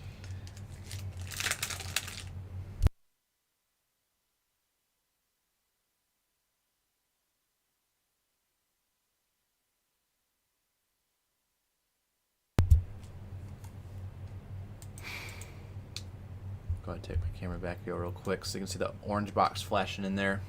This is going to be heading up towards them. I want to say it's a Mesa. I know that's the place where they make the March Madness court. And I saw that people were like raving about the pronunciation of that town as well. So I'm going to go by a Mesa, but if it's a Massa, let me know. This is heading your way. Again, you can see the gusty winds right now are right on the state line as we speak. Kind of this whole cluster here near Conover and Phelps, Land O'Lakes. That is your gusty winds right there in the brighter greens and blues. Heading into the US 2 corridor, traveling up NFS Road 3920, as well as NSF Road 3922 area and University Road. So those roads are all going to be in the path of this main cluster of heavy winds right now, mainly staying over rural areas of western Iron County.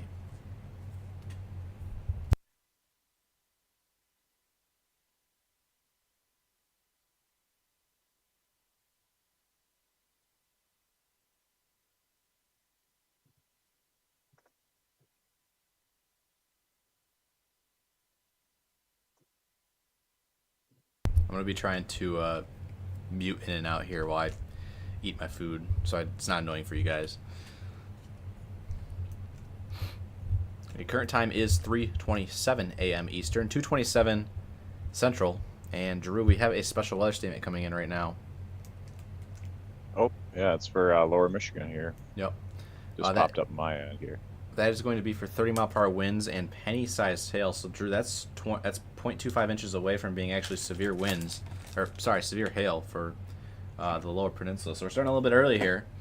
If you are in Oceana County, so Hart, Shelby, over towards Walkerville, that's going to be for you guys here in effect until 4:15 Eastern. I'll bring my radar down there in just a second. Yeah, I'm watching it right now. I'll just take yours since you're already there.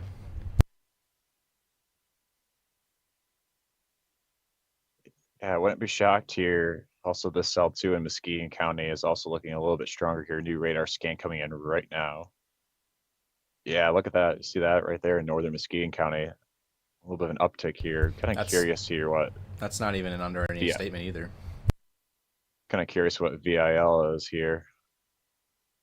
It's a little bit old, but wouldn't be shocked if they issued a special weather statement for that either. But yeah, regardless, heavy downpours with these storms, lightning as well. So if you're outdoors at all, when thunder roars, go indoors is the saying. So once again, Joel kind of mentioned we have penny-sized hail, which is not too far away from severe criteria. So, and I think it's taking advantage of that environment that's in place that I was mentioning earlier on, where we do have a pocket of decent instability right where those storms are heading. So I wouldn't be shocked if we do get maybe an isolated severe storm with that potentially, but we'll see what happens here as these storms move over. So we'll be keeping an eye on those storms. If they were a little bit closer to Manistee, I bet we'd be getting a crazy lightning show with those storms. So Posting a radar update real quick. okay. Once again, we have more scattered showers here further south. I just had a really heavy downpour move over my house here, right in Jenison here. So let's keep an eye on a few of those cells, but right now they're just rain showers around the Grand Rapids area. The bigger cells are to the northwest of Muskegon here and south of Ludington. So we'll be watching those storms closely here. We also have more cells up by the Green Bay area in northeast Wisconsin. Those cells are also strengthening. Wouldn't be shocked if we see a few statements from those, and we'll be watching those as they move off to the northeast here. And this is all part of the first wave here that we were kind of talking about. The second wave is going to be more kind of focused in the UP and northern lower Michigan. First wave, if there would be storms, would be kind of for a good portion of the state. I would say anywhere north of Interstate 94.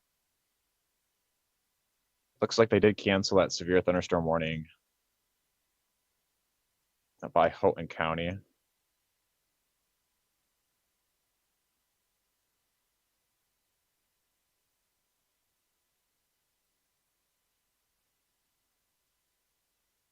Yeah, there's no tornado warnings right now. Just severe thunderstorm warnings and special weather statements right now.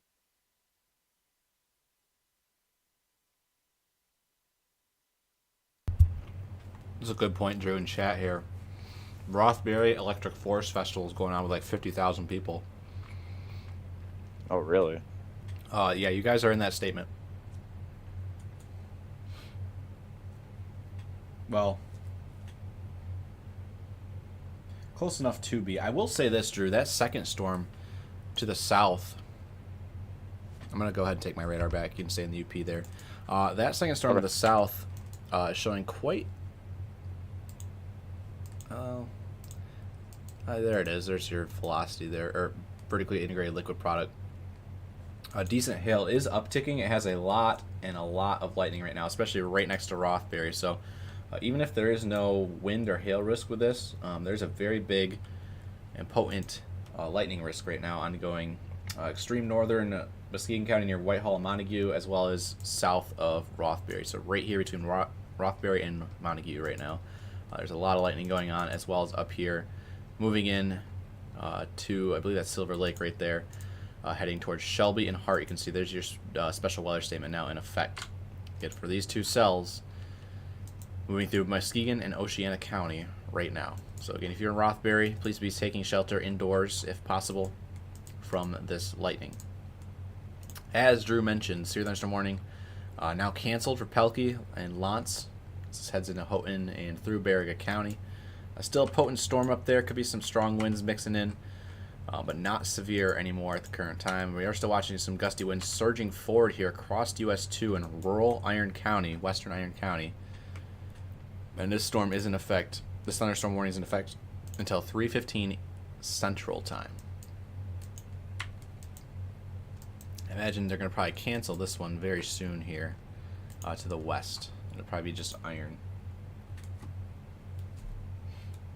New special marine warning also offshore waters of Ontonagon from Frida down to White Pine. And these storms have been trekking up the coast since they've been offshore of Wisconsin. These continue to move very close to the shore. We'll see if this wobbles a little bit further to the east here as the time moves on. So again, watch out if you're in Frida, as well as up here near the harbor. It's not named on mine, but again, Frida is really the only town I can see in here, as well as perhaps Eagle River downstream as the storm continues to move up the coast.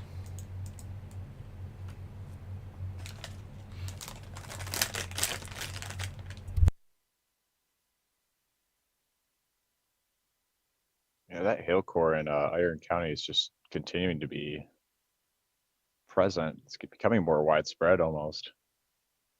Just west of Iron River.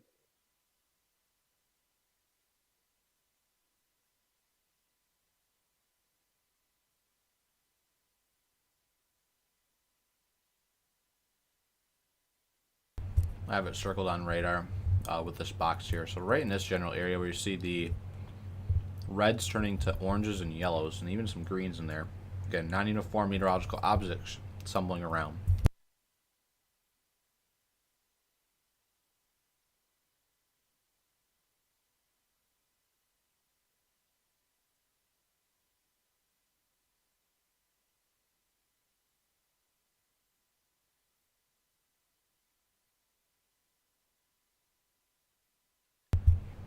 A little off topic here, but we can briefly mention it. Day 3 outlook is out, and that does include a slight risk for, once again, eastern UP and northern lower Michigan. So, obviously we're covering live coverage right now, but once again, we kind of mentioned this earlier on our briefing. We're going to still have potential for more storm chances when we have this extreme heat in place. So we'll be watching these days here, but for now we'll be covering severe weather that's happening for this morning.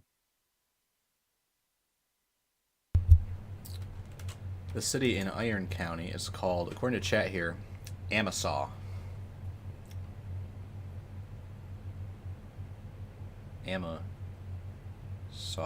Yeah, emphasis on the first syllable. And that is exactly where this line of thunderstorms is heading. I would imagine there might be a severe thunderstorm warning extended for Iron County here very soon. Large hail damaging winds moving through. Iron River up to Amasa.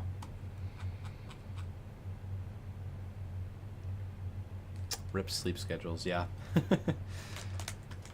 Hit the like button for our sleep schedule. This is what we said a lot last summer. We had like 7 days straight of severe weather when Ryan and I were covering it. It was like, hit the like button for our sleep schedules. It was happening like literally all the time.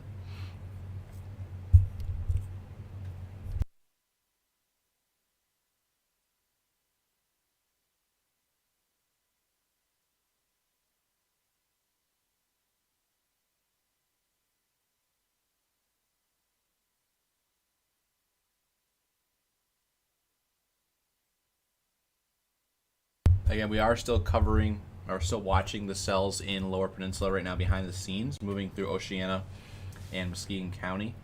A lot of lightning ongoing right now in those cells, and perhaps 0.75 inch hail. Not severe warned, but would not be surprised if there's a severe warning there soon as they continue to uptick in intensity, especially since we get closer to sunrise here. Again, instability is just going to keep going up as we get into the daylight hours.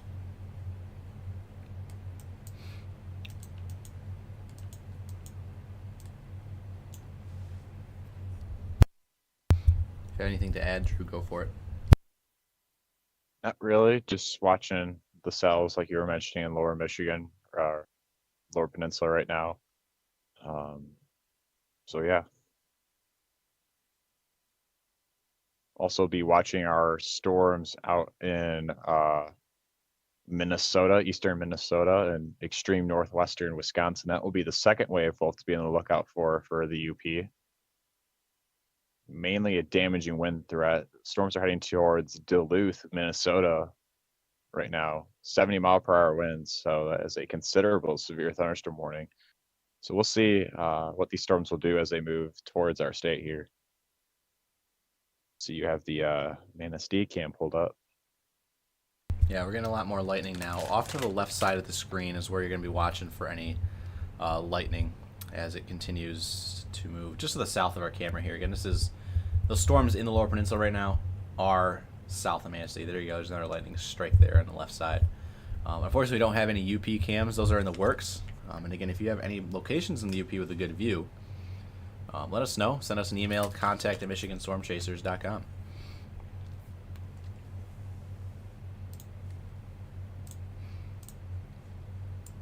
So again, we only have currently one severe thunderstorm warning. That is for Iron County right now.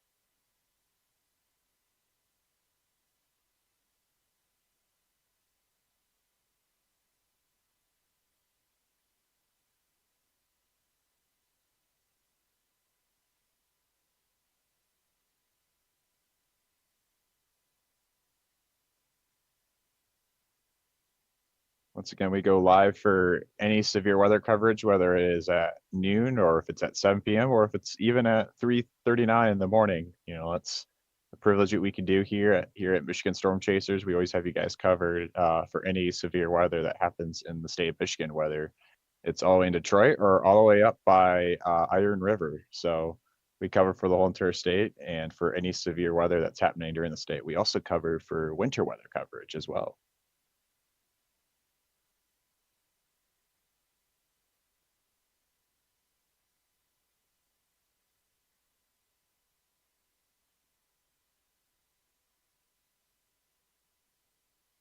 And although we may sacrifice our sleep schedules, that is all worth it for keeping you guys here safe in our state.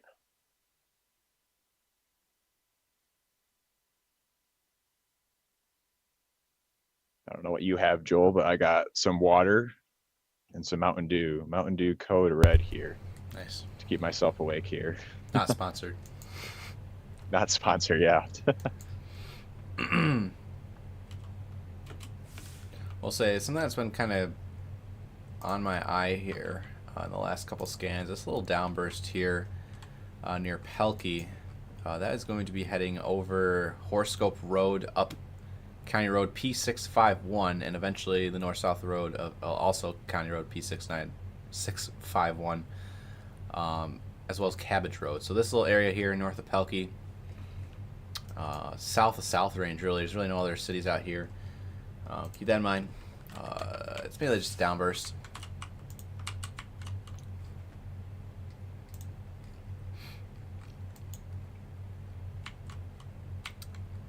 I will note too, an extreme western UP in Ironwood and we'll see if I say this right. Gojibek County. Is that right? Gogibik? I don't know. Ah, shoot, I said it wrong. Yeah. Yeah, Gogibek. Gogibek County. A more favorable potential tornado potential could be setting up here. Once again, supercell composite values are pretty high right now, but once again, we are kind of capped, severely capped, so that will heavily limit it. But once again, it's a very low end threat. SBC does have that 2% Tor threat, so that's mainly for that second line that will eventually come through. So we'll be watching that here closely. But once again, the storms that we're tracking, I want to emphasize that right now, the storms that we're tracking are mainly in elevated threat.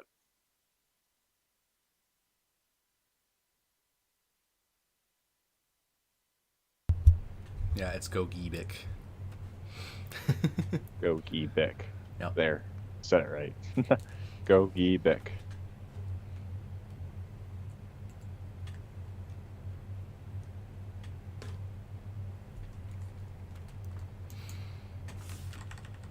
Warning canceled, by the way, for Ontonagon and Gogibik. I think you mentioned that. Still watching the line number 2 out here in far eastern Minnesota. How's it looking? That is still very strong. When it makes that Boeing shape like that, it is not a good sign of what's to come. Again, those winds are right now gusting up to 70.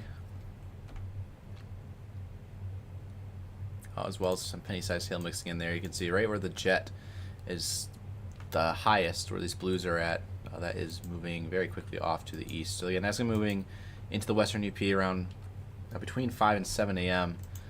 7 a.m. at the latest. It is moving somewhat slow, but it is still says 65, so this will be across the Lake Superior here, probably within the next 2 hours, I would imagine. These cells from the Duluth radar look very, very impressive, especially this one here in Iron River. Very good looking updrafts in the upper levels right now. But if you switch it over to the Marquette radar, obviously it's a lot closer. Not as impressive, which is good. Cloud tops on these things, wow. 50,000 feet. That is pretty impressive. Yep. Goes to show that these storms have a lot of lightning for them too. Oh yeah.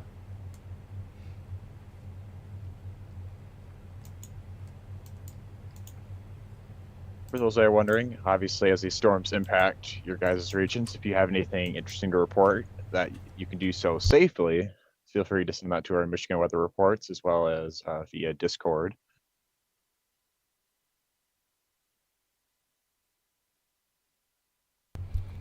Michigan Weather Reports is a community on Facebook, by the way. Yes. Speaking of which, I'm going to check here for any new power outages here. Not seeing anything. I will say, I'm going to check this here, Joel. I'm getting 57 in Muskegon County. I want to make sure if that's new, if that's recent here. I'll check that here. But otherwise, we're still not seeing any power outages, which is great. Yeah, that I have to check and see if that's old though.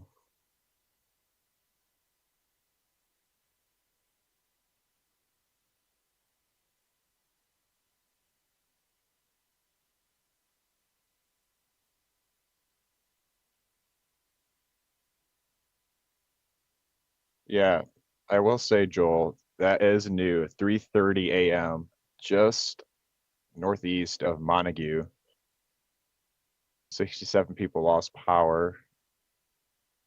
Cause awaiting assessment from work crew, and that happened at 3:30 in the morning. So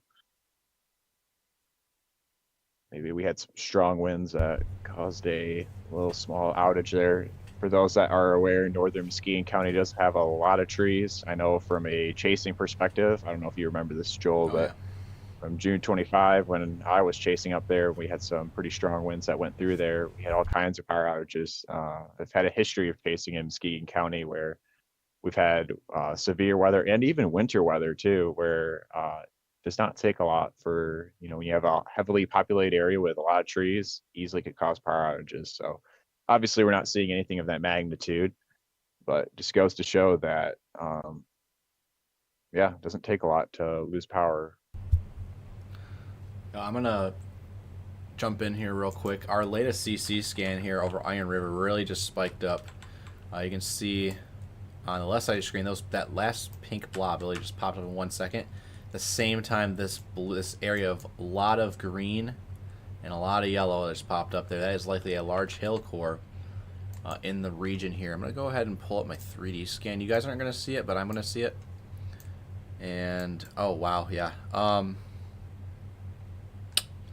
me pull this to the south. Yeah, that's a hail core. Hail core likely up to 30,000 feet all the way down to the surface. So that's a 25,000 foot deep hail core there. That is likely producing some large hail here as it rolls into Iron River. So if you're in Iron River, the time is now to be away from windows, Steamball, Caspian, as well as Mineral Hills. All these little tiny communities here around Iron River. Please be taking shelter away from windows if you're watching in this area. It looks like hail is about to come down here in just a moment. If it's not already. Switch it back to CC. Yeah, the cell. Switching it back to CC here real quick so you guys can see what I'm talking about here. This green and blue area right there, that is a hail core for sure.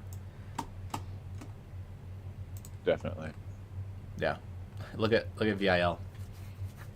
Yeah, that's just based on what we're seeing. That's definitely producing core size hail, if not bigger. Wouldn't be shocked. The cell has not really shown any signs of weakening, so I'd imagine another severe thunderstorm warning would be issued for the rest of Iron County here as it moves off to the northeast here. Yeah, that's really impressive there. Yeah.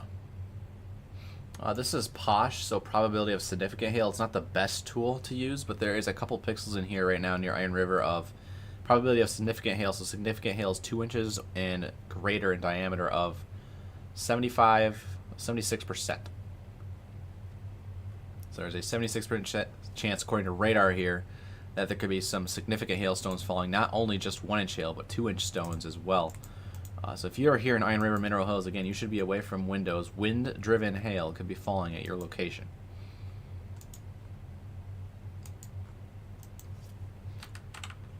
Unfortunately for the Ontonagon area, it looks like this cell is trying to get closer to shore as well right now. It looks like it's doing some sort of movement to the east a little bit. So 2 cells here that we're watching right now. This one in Iron County. This one is just offshore of Ontonagon County.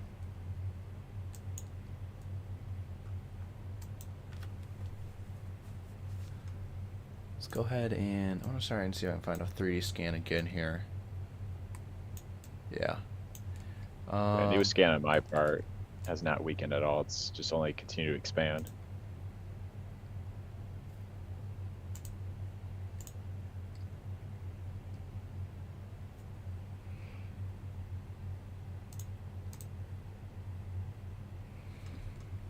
Is there a way to get this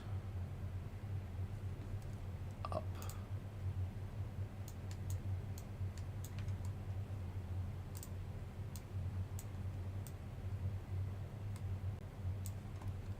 There's got to be a way to full screen this, please.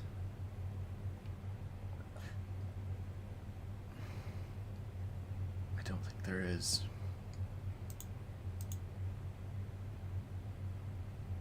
Darn, I was going to try and show you the 3D scan here that I'm just pulling up on my side of things, but it doesn't look like it's possible.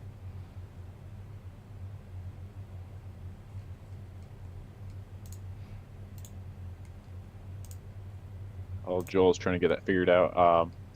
The storms in the lower Michigan, thankfully, have been a little bit on the weakening trend. We still have that special weather statement for Oceana County.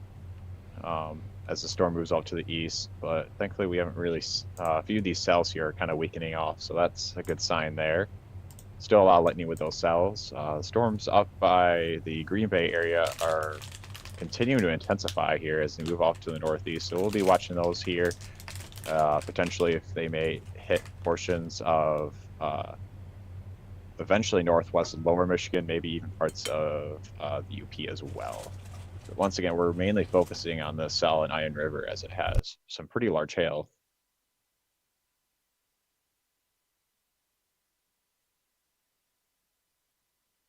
It's obviously one thing for us that we're detecting this hail, but it's another thing to figure out if it's actually falling. So if anyone that's living in the Iron River area or to the northwest of town, if you guys have any hail, let us know. Northeast now.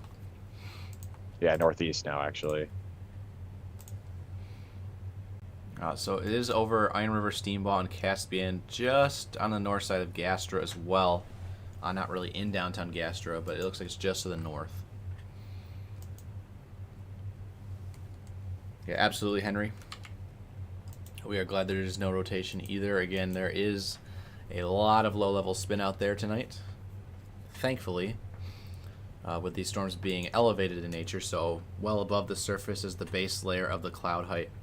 They're not able to tap into that low-level rotation at the surface, so good news there.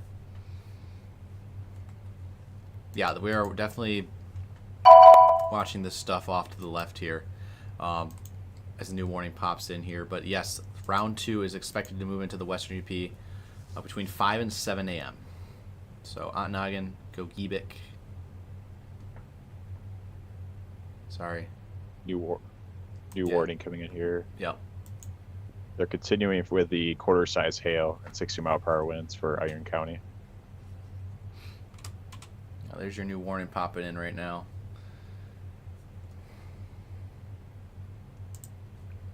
As Drew mentioned, Eastern Iron County until 3:30 Central. 2:52 a.m. Severe thunderstorms are located over Iron River, moving east at 45. As you mentioned, 60-mile-per-hour winds, quarter-sized hail. Locations impacted include Iron River, Crystal Falls, Steamboat, Amasa, Caspian, Gastra, Alpha, Way Dam, Beebowick State Park, and Mineral Hills. For detection, move to interior room in the lowest floor building and stay away from windows as well.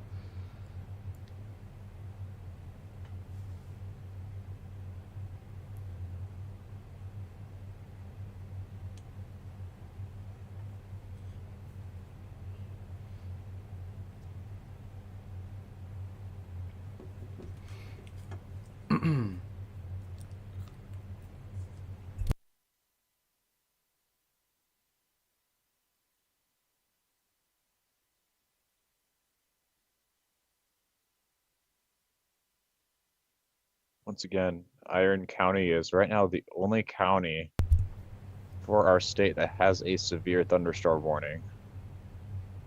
Still that special weather statement down in Oceana County in lower Michigan. Side note, there is a severe thunderstorm warning for the I was just about to point that out too. northeast. Yeah. It's moving in towards Menominee County there. Yep. So we'll be watching that here closely as it moves off to the northeast here as well.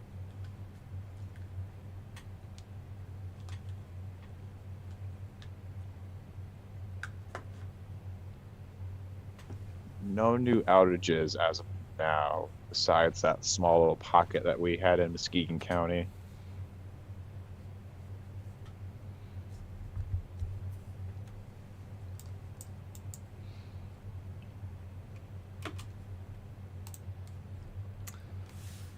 Hail core for the Iron County storm appears to have moved off to the northeast well now.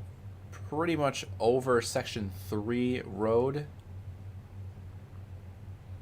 A couple unnamed roads here. Eventually heading up towards County Highway 643. This stretch from Amasa down to the Iron River area. You can see there's your core right there circled on your screen, just to the northeast of Iron River as mentioned, where these yellows and greens are mixing in.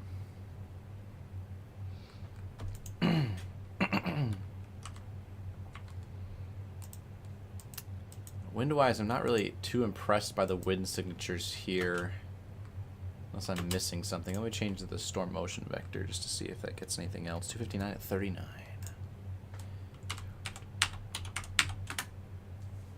Let's see here.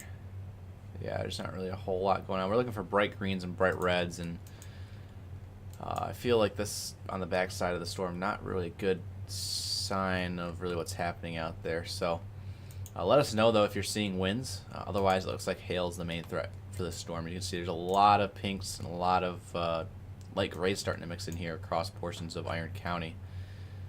It's right over Forsberg Road right now.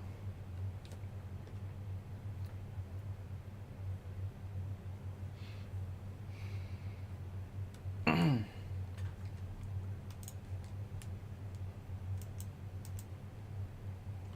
wouldn't be shocked here for Houghton County. I mean, as you have that pulled up here, Yep. I wouldn't be shocked if we have a future special weather statement or warning. That storm that we were kind of watching before that was over Lake Superior is getting close to land. Is that for? It's going to be down What's here. that for? Menominee. Yep. Got the graphic on that one. Yep. Okay. So the details roll in here in just a second, but this is going to be for this very, very strong looking thunderstorm, now severe. Peshtigo and Marinette, Wisconsin, now moving into extreme southern UP, the southernmost tip here. Wait for the orange box to pop up. You saw it pop up on the bottom of the screen, the warning indicator, and that thing is very, very quick. Quicker than we can even see the box on the screen. So wait for it to pop up here in just a second. Any day now.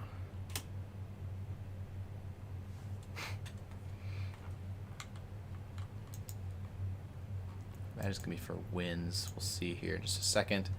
National Weather Service Marquette has issued a severe thunderstorm warning for south central Menominee County and south central Upper Peninsula of Michigan until 3:45 Central.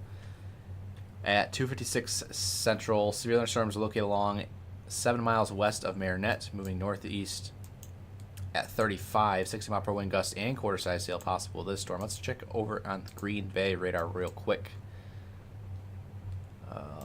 Yeah, a little bit of wind in there.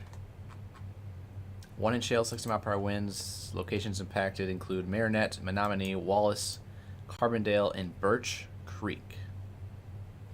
Again, 60 mile per hour winds, 1-inch hail, moving northeast at 35 here for southern Menominee County. This entire stretch of US 41 south of Stevenson down to the state line. So keep an eye on that one. We have that severe thunderstorm warning and this severe thunderstorm warning up here right now in Iron County. Again, large hail likely ongoing right now in this area. You can see on the CC radar some blues and greens and yellows starting to mix in here, although it's kind of going down a little bit, although VIL says no, it's still going.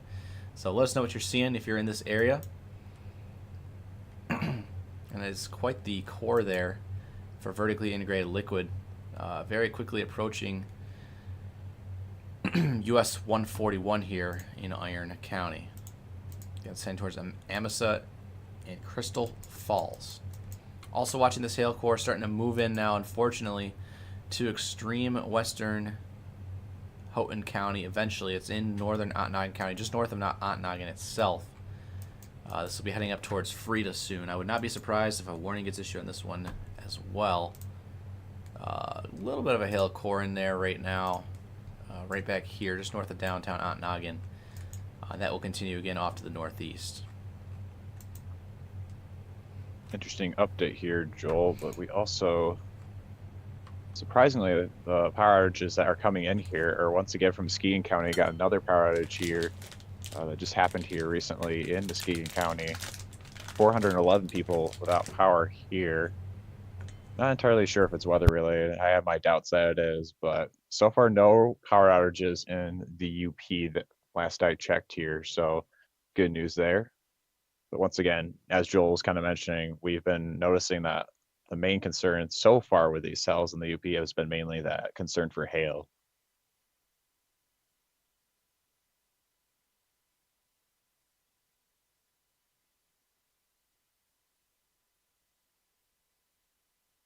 I see Gastra, someone's watching from Gastra, welcome in Matthew, saying nothing in Gastra yet. And it looks like the hail cord missed you guys just to the north. It went right through Iron River, maybe Stambaugh, but not really Caspian or Gastra. It looked like it for a second, but it must have missed you just to the north. So right now it looks like the core, if anything, is within a half mile of US 141 here, US 141 at Clark Road, as well as Old 141 and Industrial Park Road. And then there's also this east, or kind of northwest to southeast running road called Warner Mine Road. So right there near Amasa. Eventually this is going to be heading off to the northeast, eventually into the Marquette area. Starting to wobble that way. So be on alert there, although it's taking more of an east track right now. So this could be heading more towards Princeton and Little Lake.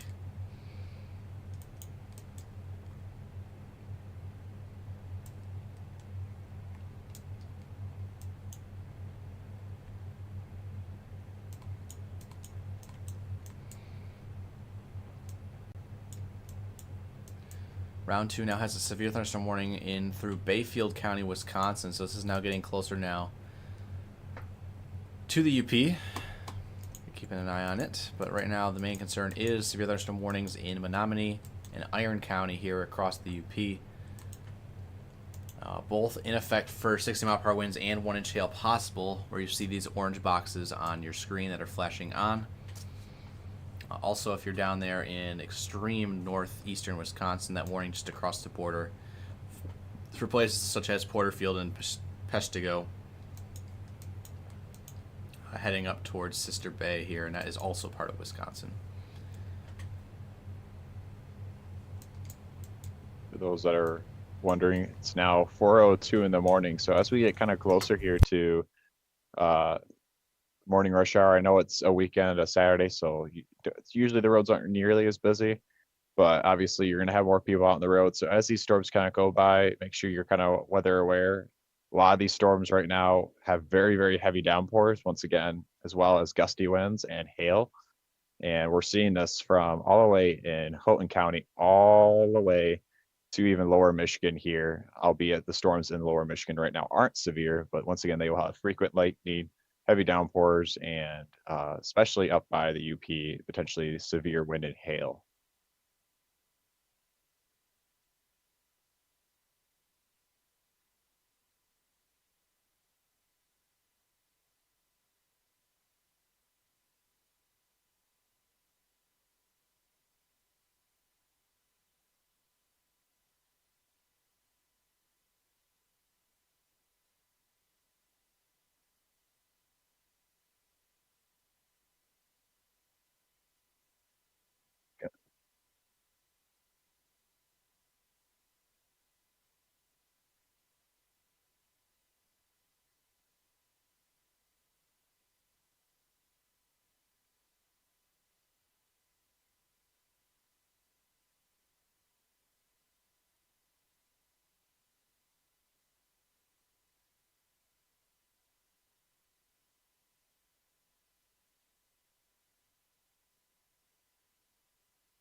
Hey, Joel, Sorry, I'm muted. check your audio. Yep.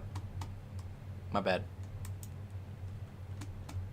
You can hear me, but everyone else couldn't. Yeah. The shear line. Here is what I was talking about here with my mouse. You can see my mouse dragging on the screen. But if you're in Republic down to Northland, in Foster City, there's what we call a shear line here across the area. See it here on cam. It's not really associated with any storms. But again, if you are in this area, let us know what you're seeing in terms of wind-wise. Right over Foster City right now, again heading towards Republic, Northland, eventually towards the the Marquette and Ishpeming area.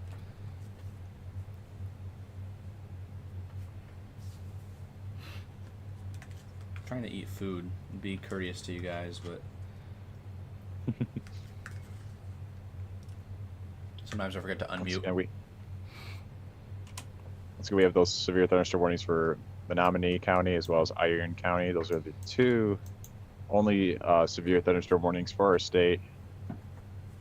Both are for 60-mile-per-hour winds and quarter-size hail.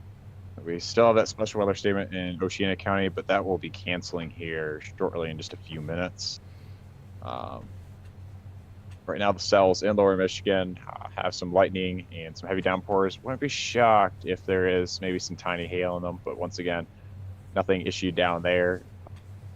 But once again, we're mainly focusing in the UP, where we have ongoing severe weather. And just like Joel was mentioning, we are also keeping an eye on that second line, because right now I believe it is crossing into Lake Superior as we speak. Yes, it's just on the beginnings of crossing over. And right now there is a severe thunderstorm warning for extreme northern Wisconsin right now for 60-mile-per-hour winds. So thankfully, earlier on we were mentioning there were 70 or 80, I think even 90-mile-per-hour winds earlier on. It's further back in Minnesota. So right now it looks to be an awakening trend. You actually can see, you see this too, Joel, an outflow boundary a little bit on the southern portion of that line. So that's a good sign. Those are winds right there, by the way, Drew. Right outside of Duluth, 70 miles per hour at 350 feet off the ground. Looks like the majority of that's over waters as of now, so we'll have to keep an eye on that. That's another thing to be mindful about too, as this line kind of traverses over Lake Superior, is when you have a body of water, it's frictionless, so you don't have anything that's stopping these winds as they travel over the water. We often explain this a lot with Lake Michigan when we have storm complexes that travel across there, but communities right along the shoreline can get the heaviest of winds because you just have all that force that just kind of comes in. So it's going to be something we're going to be on the lookout for as these storms kind of move across here. So.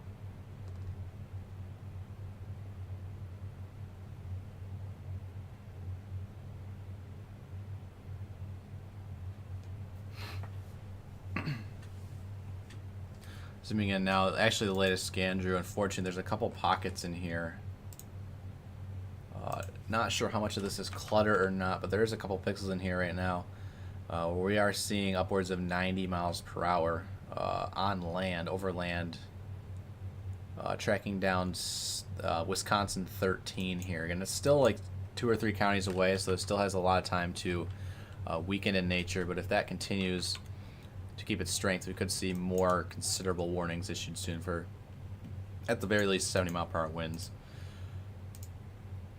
But back here to Michigan. Looks like some large hail, perhaps some gusty winds continue for Iron County, directly over the US 141 corridor now. Continues into rural parts of eastern Iron County.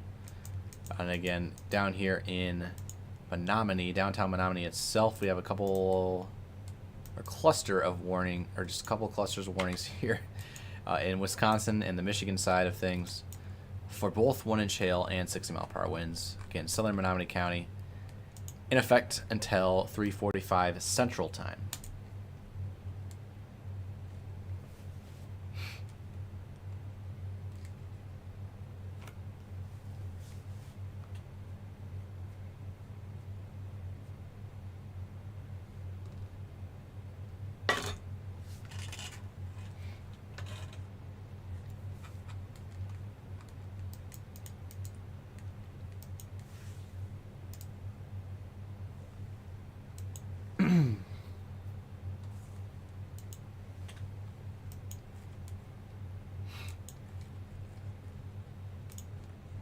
Also now starting to watch a couple storms starting to blossom towards the western portions of Menominee County. These storms will be heading up towards Powers eventually. Kind of just skirting around Iron Mountain, Kingsford right now, as well as Niagara and Norway. But again, those could exhibit some large hail and might be worthy of a warning within the next 30 to 60 minutes.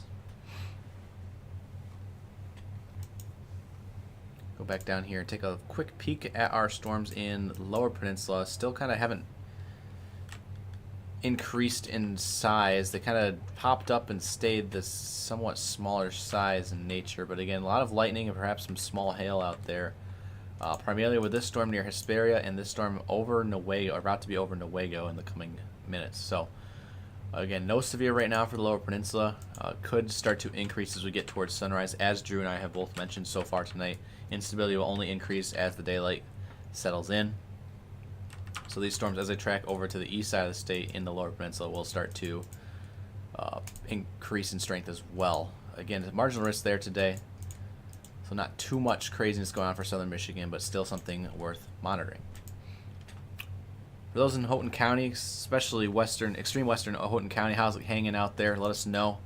Extreme northeastern Noggin County as well. A lot of pinks on radar here. CC seems to indicate there could be some clusters of some hail cores in here as well. But it is a very messy conglomerate out there right now, so kind of tough to tell what exactly is going on. So again, if you have any first-hand reports, feel free to drop them in chat here. If you have pictures, you can send them in to our community page on Facebook called Michigan Weather Reports. Alternatively, if you have Discord, we have a Discord server. Discord.gg/Michigan Storm Chasers. There, Iron River and surrounding areas, Mineral Hills, Steambaugh, Caspian, Gastra, no longer in this severe thunderstorm warning. It has been canceled and trimmed back to the east.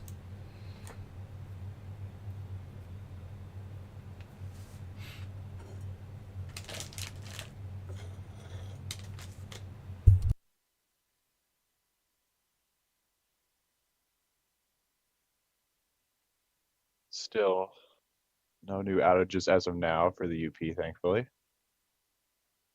I think it's mainly because these storms have been, we've been kind of talking a lot, Joel, mainly about the hail. There's been a few times where the winds have upticked a little bit, but thankfully we haven't seen any power outages so far up in the UP.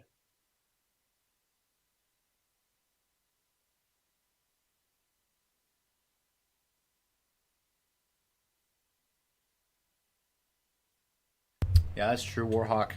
Again, very low population out there. Plus, it's 4:13 in the morning. Mostly everyone's asleep. So, again, likely not to get much information from this area. But if anyone is happening to watch from the Houghton County area, especially as it closes in on Houghton, we're going to need those reports. So feel free to send them in to us if you have them.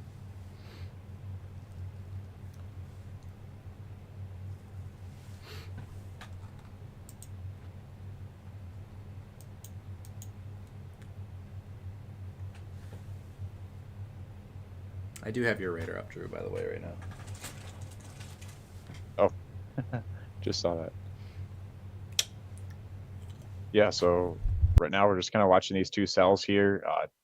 One thing I just continue to notice is just how large this cell is. It takes up several counties here of just very heavy rainfall that's being present with these two, with the cell here. Obviously, we mentioned already continuously the wind and hail threat, but also just be mindful of the rainfall as well.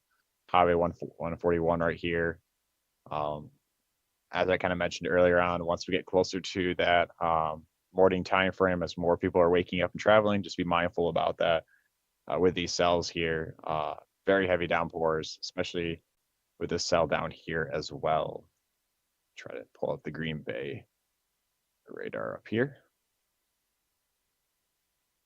Once again, that special weather statement has been canceled for Oceana County. So right now there is nothing in effect for Lower Michigan right now.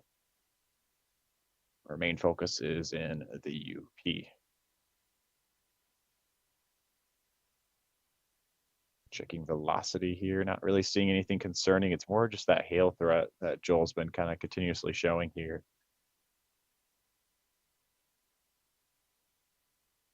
Not really seeing anything too much on CC here, this southern cell.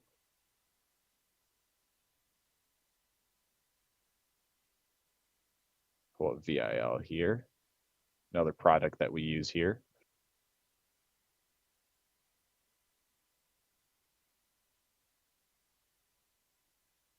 Data is a little bit old. It's as of 404, it's already 416.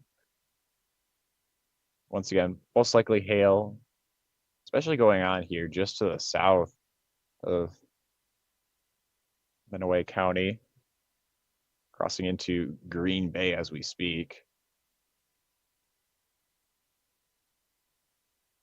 We're also watching that cell in Houghton County as well.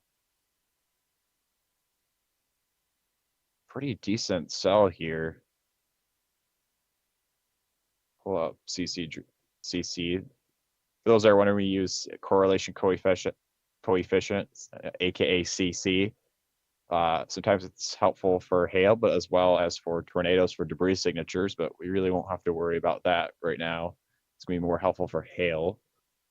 Because as we mentioned before, these storms are elevated right now.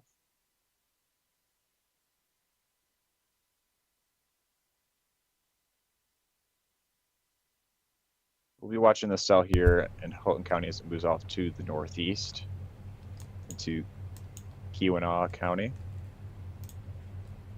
Hopefully I said that right. It's been the ongoing struggle for me and Joel pronunciating everything correctly here. Sweet. But otherwise, besides that, it's just going to be watching these two main cells here as they continue to move off to the northeast.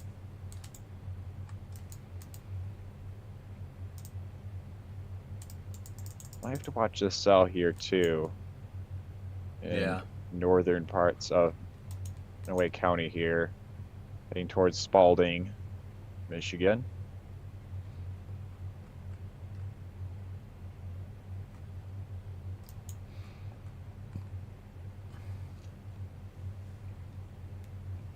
I believe Spalding and Powers are two towns that are like a quarter mile away from each other. Because on my radar, I see Powers. Yeah. I literally see Powers right where it says Spalding. So.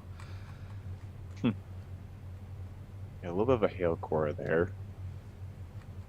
Pretty weak in nature compared to what we were seeing with the other two cells, but we'll be watching it, obviously, nevertheless.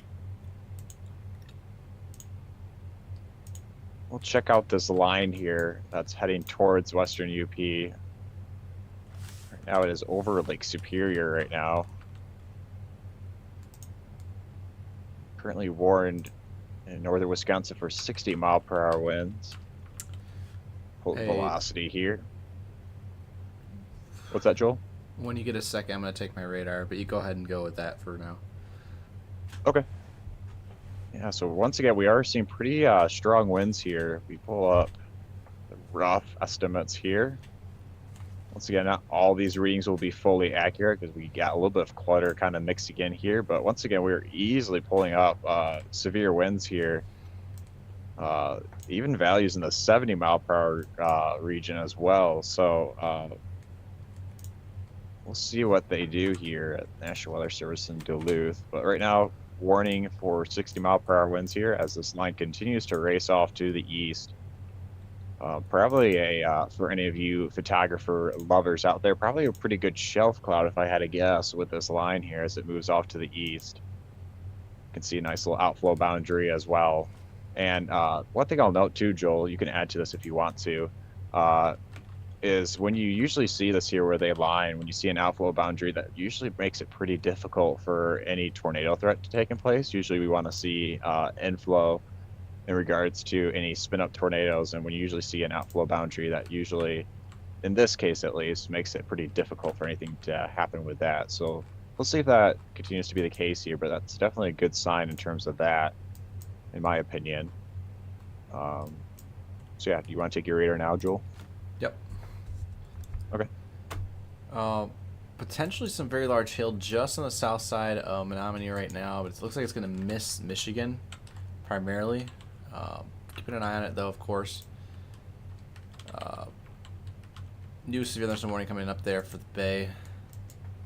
One thing I was watching, not seeing it on this radar, but switch it back to the Marquette radar, there was this little area of wind here on the back side of the storms that kind of just pulsed out. I thought it was rotation in a second, but again, the radar site is up here to the northeast, and those winds would mean that it would be counterclockwise motion, so it's either anticyclonic rotation, which it's likely not, but it's more likely to be some sort of downburst. So if you're in Crystal Falls right now, this would be directly over Crystal Falls to Iron River Road, as well as US 2 here, just the west side of town, just north of Alpha. It looks like it get very gusty here inside that severe thunderstorm warning here real quickly. Large hail could still be falling, if my senses are correct here, right in this area here. There's no roads here in this stretch of rural Iron County. That's going to continue up here towards the 95 corridor just south of Republic. So keep an eye on that. Right now, gusty winds could be coming into Crystal Falls right now. Not sure if they'll be severe by any chance, but again, that is 3,700 feet off the ground, so it's going to be hard to see anything below it.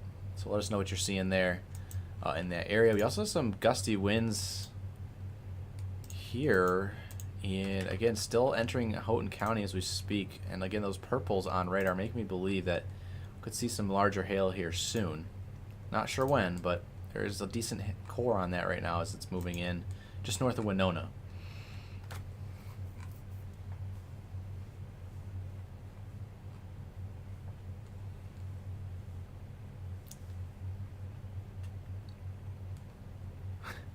These poor souls going live at 4. We started at like 2 a.m.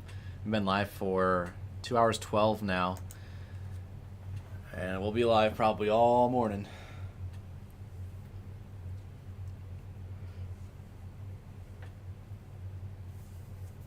But we gotta do what we gotta do. Again, live from beginning to end here for y'all here in the state of Michigan. Hail core now starting to pass right into the north side of Dickinson County. I would not imagine.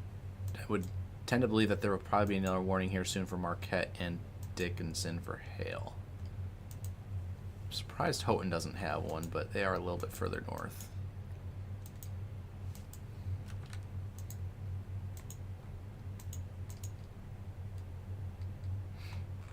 Comment in here, Joel, asking, what do you mean by anticyclonic rotation?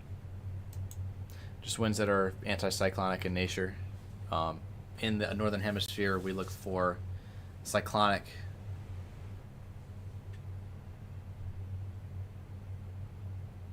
I'm thinking it's supposed to be spinning.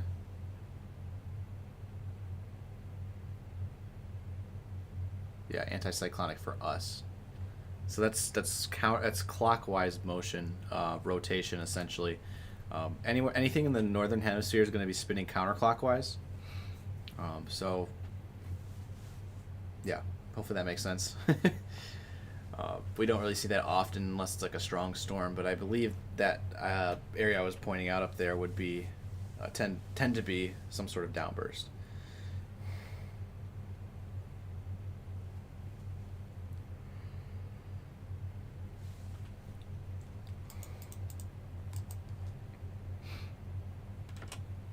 As you can see there on the screen, any orange box is a severe thunderstorm warning. We have one for Iron and one for southern Menominee right now. Across the upper peninsula, there's no warnings in effect for the lower peninsula, but we're keeping an eye on these storms as they continue across the state this morning. It's so dark outside, I want to keep saying this evening, but it is closing in on sunrise here very soon.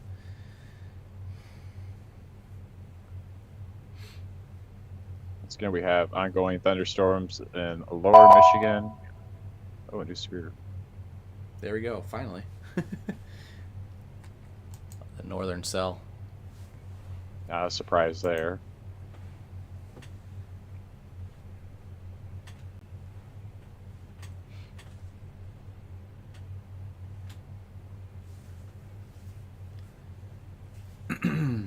Waiting for those details to pop in here, but that's going to be for pretty much southern portions of the Keweenaw Peninsula. That storm continued to turn right as it came off Lake Superior, and it is now barreling down on downtown Houghton and Hancock.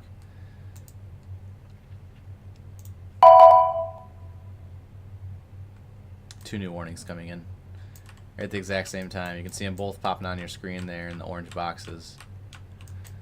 So we'll start with the northern one first, since it was technically issued first. Severe thunderstorm warning in effect for northwestern Houghton, northeastern Ontonagon, and northwestern Baraga counties in the Upper Peninsula of Michigan until 5:15 Eastern in AM, of course, at 4:24 AM Eastern.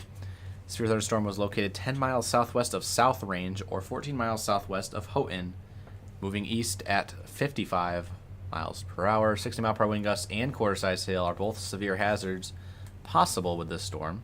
It is radar indicated. Locations impacted by this new severe thunderstorm warning do include, as you can see here in this orange box, Houghton, Hancock, Chassell, South Range, Dollar Bay, Arnheim, Tapiola, Twin Lakes, Toivola, Donkin, and Painesdale. A couple probably mispronunciations in there, but for those who live up there, you guys probably get the general gist of this. For your protection, move to an interior room on the lowest floor of a building. They added extra text here. It says, large hail, damaging wind, and continuous cloud-to-ground lightning are occurring with this storm. Move indoors immediately. Lightning is one of nature's leading killers. If you can hear thunder, you're close enough to be struck by lightning. Thankfully, with these storms this morning, no tornadoes possible. Again, these storms are not really surface-based, but they could become more surface-based as we get closer to sunrise into the mid-morning hours. New severe thunderstorm warning now in effect down here. This box on the right side of your screen, or center of your screen, but the rightmost box, in effect for the counties of East Central Iron County, Northern Dickinson County, and Southwestern Marquette County in the Upper Peninsula of Michigan until 5:15 Eastern, 4:15 Central. At 4:25 a.m. Eastern, 3:25 a.m. Central, severe thunderstorm was located near Channing, or 11 miles northeast of Crystal Falls, moving east at 45 miles per hour. 60-mile-per-hour wind gusts and quarter-size hail remain possible with this storm. Again, extra text says large hail, damaging winds, and continuous cloud-to-ground lightning is occurring with this storm. Move indoors immediately. Lightning is one of nature's leading killers. Locations impacted by this new severe thunderstorm warning include Squaw Lake, Channing, Witch Lake, Sagola, Republic, Northland, Ralph, Silver Lake near Channing, and Big Bass Lake. 1-inch hail, 60-mile-per-hour winds. So now there are 4 severe thunderstorm warnings in effect here across the Upper Peninsula, all in different kind of locations, Drew. Indeed.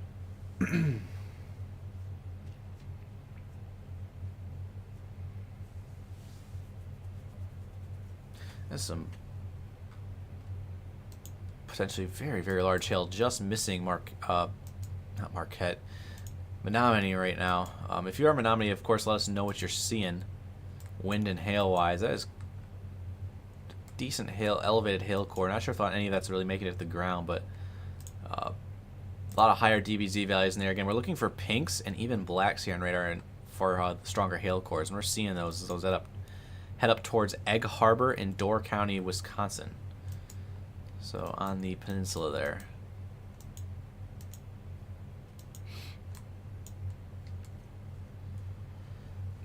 Will the heat today? Yes, it will.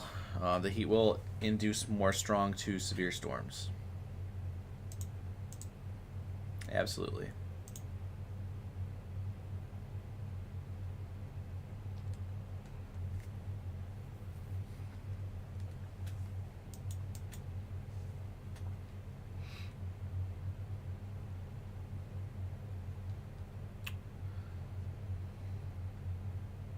I will note, Joe, we have a very huge surge of power outages in Muskegon County. I don't think it's weather related, but I am kind of curious what it is.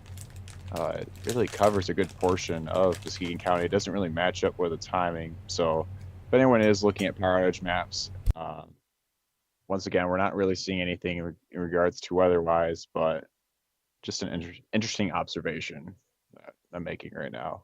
But once again, I do not think it's weather related because it does not match up with where the storms are currently at.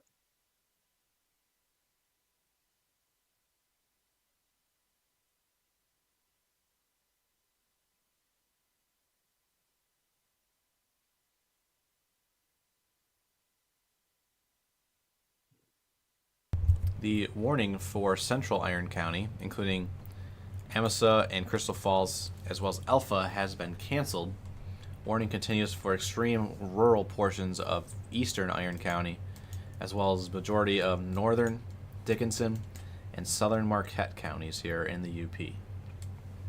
All the active warnings are scrolling on the bottom bar, as you can see there. Bottom of your screen, also live date and time for those who are just tuning in and wondering what counties are all under severe thunderstorm warnings. There you go. Another cancellation actually, Drew, just coming in now. Southern Menominee County no longer in effect under a severe thunderstorm warning. Heavy rains and frequent cloud to ground lightning do continue, but it looks like the hail and the wind threat has shifted off to the east into the peninsula there of Wisconsin, the pinky of Wisconsin, not the thumb. We have the thumb here in Michigan. The Wisconsinites will debate you on that, but that is the pinky of Wisconsin up there in Door County.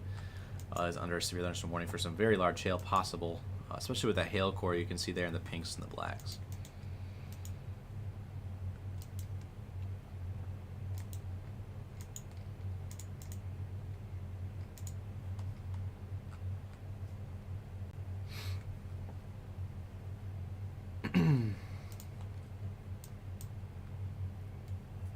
See Michael here on Facebook joining us this morning. I know you've seen your chats here on Facebook, watching from Marquette, giving us some good indicators that the lightning is frequent out there. So thank you for those reports. Whole line all up and down it right now. South, west, northwest, there's cells everywhere. And again, we're still watching round 2 coming in right now. It's now halfway across Lake Superior, moving very quickly into the Upper Peninsula. It's moving a lot quicker than this front line is, so this will be here probably, I would say probably by around 6 a.m.-ish, maybe even 5:30, if it continues the speed that it's going. Maybe even sooner, honestly. This thing's hauling.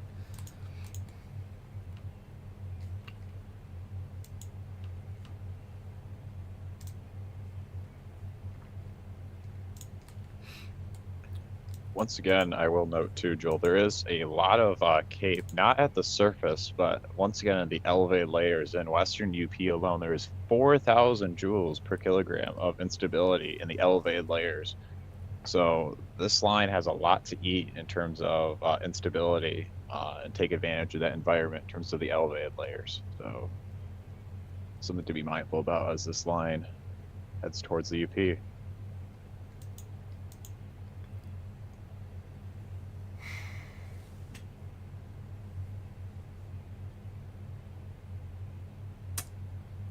Yeah, no early surface-based storms out there yet. Something we'll have to watch out for later today, of course. Just keep mentioning here.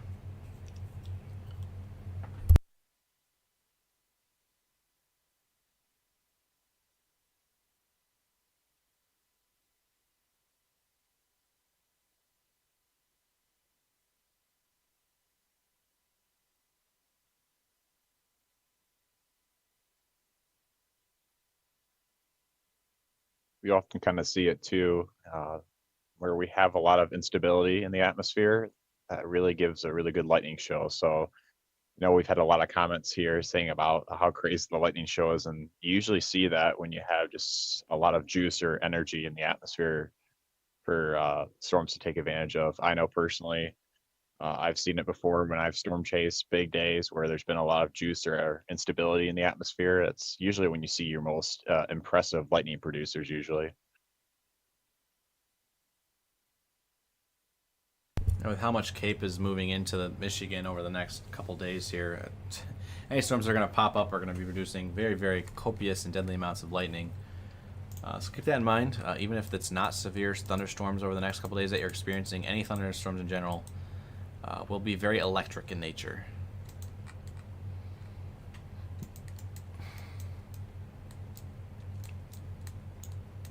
You can see just how strong and tall these storms are from the Grand Rapids radar, Drew. If you look up to the one near Menominee right now, there's still pinks being indicated 24,000 feet up. Again, that is a very high hail core there, likely ongoing as it moves up towards Sister Bay and Egg Harbor in Wisconsin.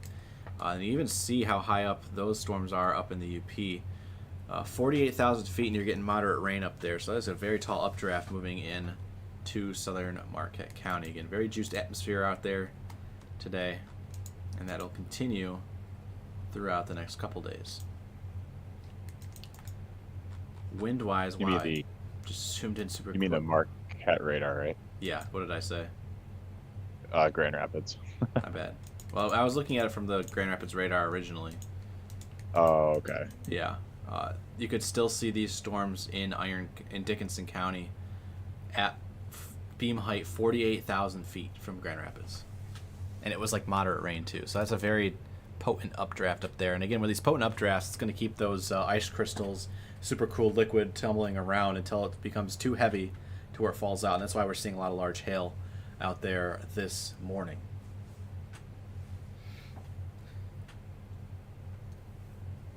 One thing that's kind of nice is with this cell that is entering in Dickinson County is it's a lot closer to the radar, so we can get a little bit more of an accurate measurement on what the storm is kind of doing.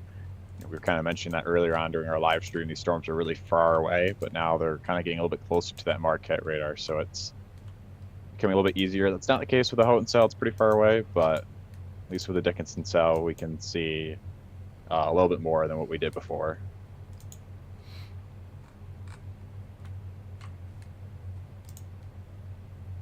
Joel, I'll be back in just a second. I need to get my phone plugged in here. Okay.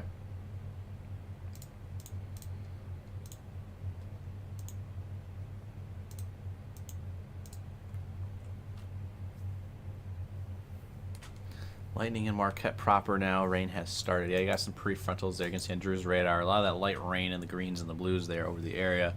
Heavy rain coming in the reds. All those reds you see on radar. A couple severe thunderstorm warnings obviously still in effect here for Dickinson, Marquette, as well as up there in Houghton and portions of Baraga, extreme northern Baraga. So we're going to switch over to my radar here. I was looking at the storms back off to the west still, and there is, I don't know what's going on here with the velocity, but that is glitching out pretty hardcore right now. These storms continue to roll towards the western UP. Unfortunately, for the same areas that have already been hit this evening. So the campers that thought they were out of the blue, hopefully they realize that there's another line coming. Looking at some locations up and down this line here, I'm seeing 70, 80, 90 miles per hour in some spots here along this line. Well above that as well. But again, that's about 2,000 feet off the ground, so I'm not sure how much of that's actually mixing to the ground. But again, these are likely very, very strong winds moving in through northern Wisconsin and eventually towards the western UP here in the next hour or two.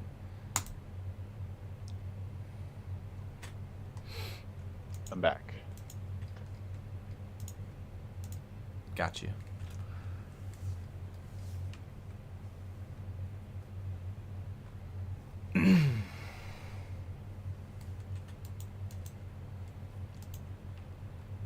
We'll say the storm in Iron in southern Marquette County right now, as well as northern Dickinson, it's impressive, but it could be a lot worse. Obviously, it's up at 50,000 feet right now, so it's a very, very tall and very severe thunderstorm. But I'm not really seeing a whole lot in terms of wind other than maybe near Republic, and that's kind of outside of the severe winds right now. Miles per hour wise, those are winds to maybe 50. So that would be strong winds, but I'm not sure about severe, so I'm sure it's more of probably like a hail threat, although I'm still not seeing much in terms of hail right now either. But it's good. It's a good safety measure. Again, it is a still strong storm. Severe thunderstorm does push it a lot across your phone, especially if you have a free weather alert app. Again, the best weather alert apps out there right now are Emergency by the Red Cross, free to download. You also have the FEMA app. Ripping winds and rain south of Republic. Actually, that's exactly where we're looking right here. This is directly over County Road 601 and County Road LU. LU is how it's spelled, as well as Heikela's Road, and then obviously this is the M95 corridor, really pretty much into Republic here as well. And I believe that's Channing, Michigan as well. So strong winds moving in, as you guys can probably tell there. On radar, it's showing 50 miles per hour at 1,400 feet off the ground. So let us know again what you're seeing. Let us know if it gets crazily out of hand.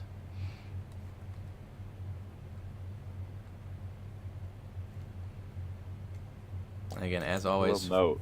free weather apps out there. The FEMA app gives you weather alerts or severe warnings, and the emergency app by the Red Cross, both good sources. Obviously, if you follow us on X as well at MI Storm Chasers, we also automatically post the warnings as they come in. Go ahead, Drew. I will note, briefly just talking about lower Michigan, there is a cell in eastern Ionia County that is starting to pick up in intensity. So we'll be watching that here closely. If there would be anything that would be issued in terms of special weather statement or anything like that, it would be for hail potentially, I think. But once again, we'll keep an eye on it. But regardless, heavy downpours are present with these cells in lower Michigan, frequent lightning. But once again, any ongoing severe weather is right now in the UP. But we'll be keeping an eye on the lower Michigan. If anything is sneaky at all, we'll let you know.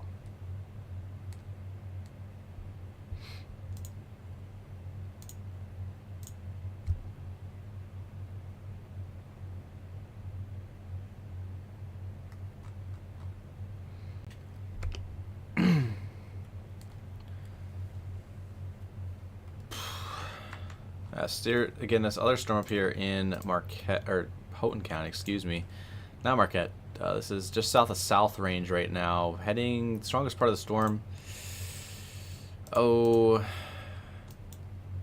over M26 right now, kind of where the brighter reds are at, as well as Challenge Mine Road. This will be heading off in the direction of County Road P651 and again, the east-west road of County Road C-540. As well as Boundary Road and Upper Massey Road. So a bunch of roads here in central Houghton County, just south of downtown Houghton. I believe Houghton kind of lucked out here. It was kind of forming their way, and this thing's taking a right turn. So if it continues to take a right turn, it'd be kind of close to Keweenaw Bay, just north of Lance.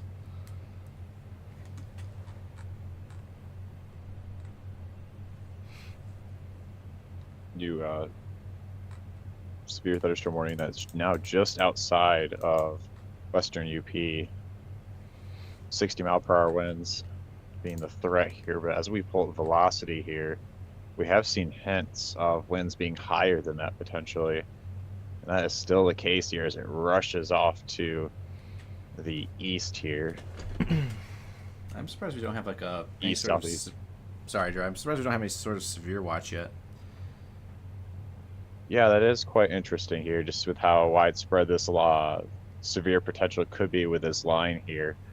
We kind of noticed it with a few of these cells here in the UP, a few severe thunderstorm warnings, but usually you issue a watch when it's a widespread threat, and especially with this line here, it's going to be could be a potentially widespread severe event for a good portion of the UP. So yeah, I'm kind of intrigued about that too.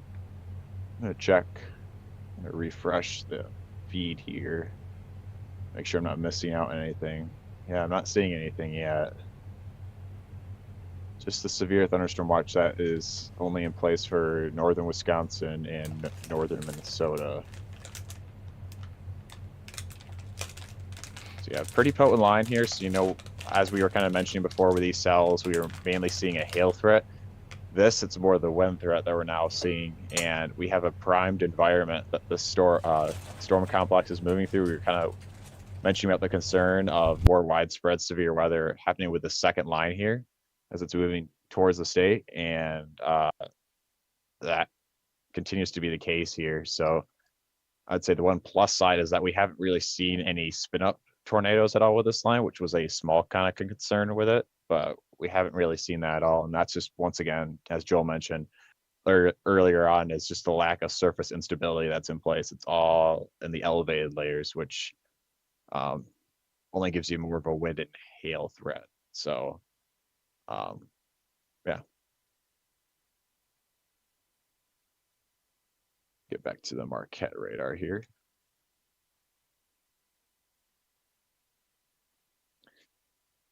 Time as of now is 4:45 in the morning. We are now getting close to 5 in the morning. So I believe in the next hour here. Obviously, it's a little bit different here in Western UP as you guys are in Central Daylight Time, so it is technically 3:45 right now. But obviously, we're getting closer and closer to that morning time frame, and eventually the sun will be out. Uh, I mentioned this earlier, but probably a really good shelf cloud going on with this line here. I wouldn't be shocked if we get some really cool shelf cloud pictures, Joel, once it gets closer to that morning time frame. You love your shelf clouds. I do. For those that do not know about my account, I have had a history of just capturing shelf clouds throughout the state. Pretty common during the summertime to get with all these MCS complexes that we have always in the state. Shelf clouds are very pretty. They are harmless. They're not like wall clouds where they can produce tornadoes. Shelf clouds just are, I like to call them very pretty clouds, kind of like modest clouds too. Just really cool structure clouds and just something to enjoy and take pictures of.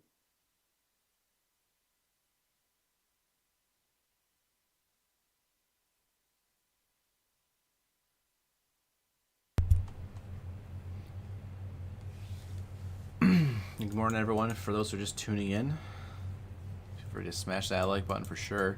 A couple of severe thunderstorm warnings in effect out there right now across the state. See, there's one up here in Houghton County, South Range. Heaviest of the winds just south of South Range right now. Hail-wise, could be just in this general vicinity in southeastern Houghton County. And we still have the severe thunderstorm warning in effect down here for northern Dickinson and southern Marquette. Also for 60 mile per winds, quarter size hail. This one's in effect till 5:15 Eastern, 4:15 Central.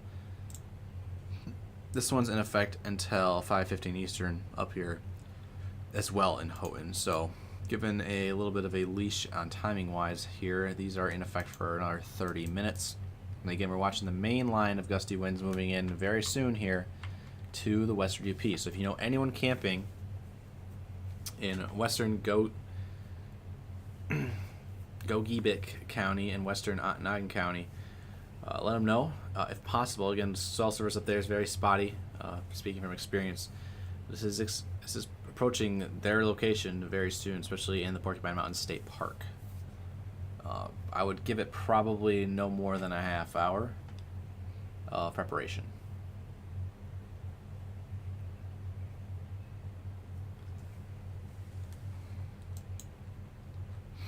There's now a considerable severe thunderstorm warning up here for tennis ball sized hail, Drew.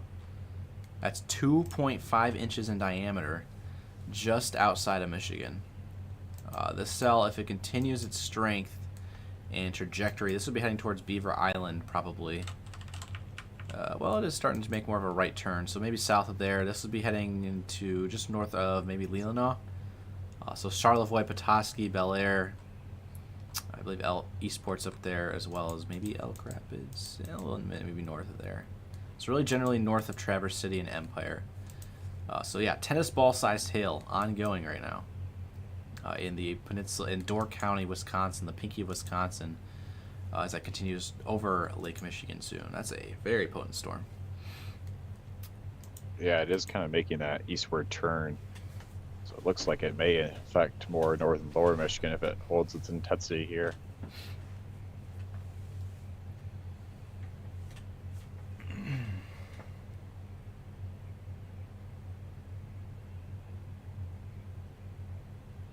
I will also note too, Joel, in extreme northwest lower Michigan, cut out on the trajectory of where the storm is going, there is 2,000 CAPE in the elevated layers, so we'll see what the storm does as it crosses over the lake, but that's something we're going to have to be on the lookout for, as you kind of mentioned, because that's pretty large hail. That will do damage, some pretty big, significant damage.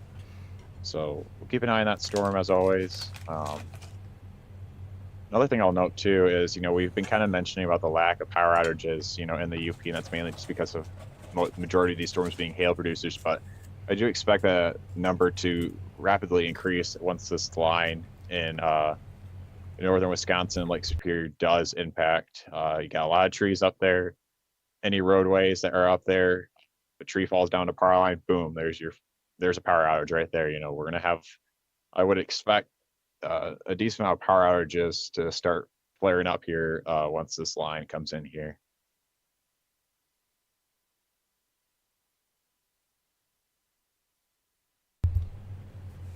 Again, that's Gogebic County, western Gogebic County. In the next half hour, no more than really 45 minutes, that thing is blasting across northern Wisconsin right now at a very high clip of speed. We will, Drew, also have to watch out where those two lines meet. Kind of that juncture up there over Lake Superior, as you can kind of see on the top of your screen there. I have your camera live. Right where those two lines meet, kind of in that where it turns 90 degrees, that it can be a sign of something sneaky, some rotation perhaps, but I believe where that junction meets is going to continue more north. So hopefully stays north of the Keweenaw Peninsula. If not, it would be for like Copper Harbor and north of Houghton. So.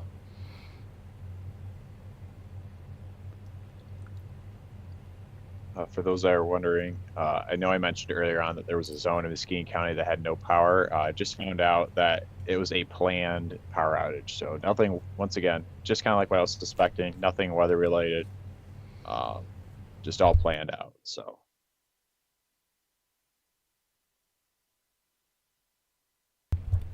Thank you, Warhawk. Thank you for those words of encouragement. Yes, absolutely. If you have any reports, you can send them to us, but if you want to send them directly to the National Weather Service offices, they would appreciate that as well.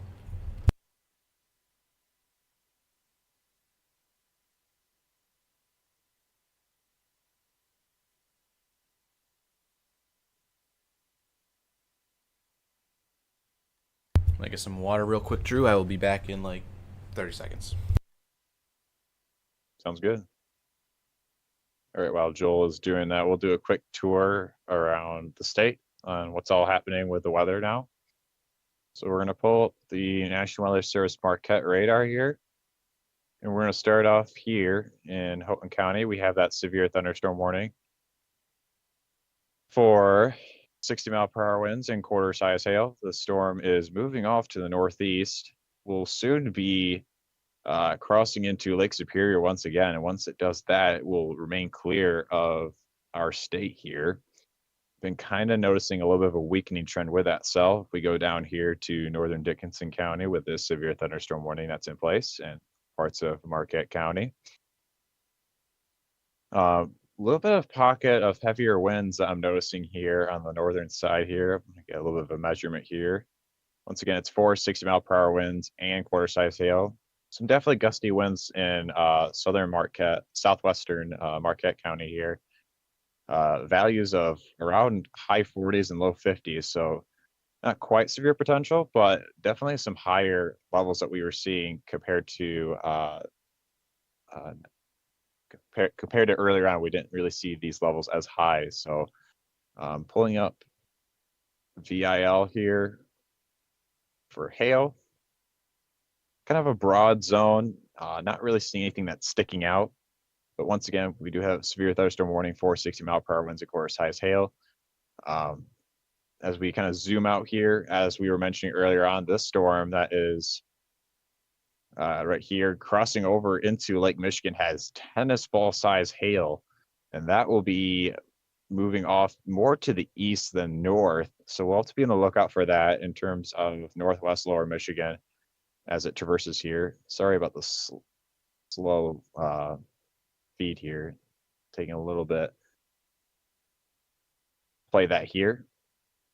You can see pretty large storm system. I mean, some of these storms, we were mentioning earlier on how tall these storms are, and which just shows how powerful these storms are in terms of the lightning and hail that are being produced. So that is moving off to the northeast. So I would say anywhere north of Traverse City, maybe around the Petoskey area. Be on the lookout for that storm as it moves over. In regards to that, we have a few more other cells that we'll be keeping an eye on that could hit the UP as we go down here to lower Michigan. As my radar continues to be a little pain here. Go to the National Weather Service Grand Rapids radar here, looking at West Michigan and Central Michigan here. We do see some cells here, and I kind of mentioned that earlier on about that Ionia County cell, and it continues to remain pretty potent in nature. Definitely some really heavy rain, lightning once again. You can also see one in Mount Calm County as well. Definitely has some heavy downpours. I wouldn't be shocked maybe if there's some elevated hail, but I don't really know if that's fully reaching the ground here. Let's figure that out here really quick here. But even if it doesn't, still, once again, heavy downpours, as well as some lightning. So that's just something to be mindful about as well. So we'll keep an eye on the cell here as it moves off to the, I believe, east. We'll check here. Yeah, east southeast. So I would say anywhere just north of Lansing. Be on the lookout for this cell here. Definitely have some really heavy downpours. But once again, the main focus has been the UP, where that better confidence level of severe weather is going on. And as me and Joel have been continuously mentioning, we have been keeping an eye out for that line that is traversing across northern Wisconsin. And it is very close to entering the Upper Peninsula here. And this will be a much more widespread threat, especially for damaging winds. So I'd say for anyone that is, as we were mentioning, camping, this is where you really need to make sure you're in a safe spot. A tent and a camper isn't really ideal when you have 60+ mile per hour winds coming at you, because unlike hail, where if it was quarter size hail making a lot of noise, you don't want trees falling down because that can do a lot more damage to anything that you're doing when it comes to camping. So just please be mindful about that if you are listening right now, and if you are camping anywhere in, make sure I say this county right, Keweenaw County or Ontonagon County, make sure to find a sturdy structure to take shelter in as this line traverses into the state. And I would not be shocked here eventually if Marquette would issue a warning here as this line gets closer to the state. I see that Joel's back now. I am back, yeah. We are, I don't know what happened. I see the warnings are still popping on our screen here. The bottom bar says that the warnings expired, so I'm not sure which one's accurate at this current time. I'd have to check the IAM, see if they've expired it or not. Marquette. Both warnings still have 17 minutes. Yeah, I don't know what happened to the bottom bar there. This is, it's interesting. Yeah, the bottom bar, I don't know what happened. I reloaded and everything, and it says there's no warnings in effect. And I'm looking at the IAM bot behind the scenes here too. It says that the warnings are still in effect. So. Yeah, on my radar, they're still here too.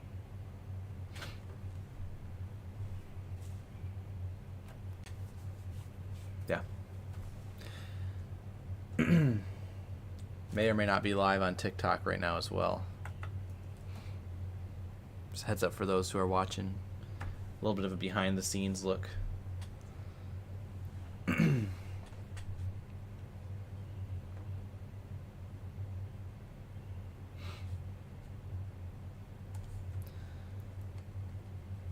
Only thing is, if you're watching on TikTok, you won't be able to hear Drew speaking. Rip. Yeah. It's okay.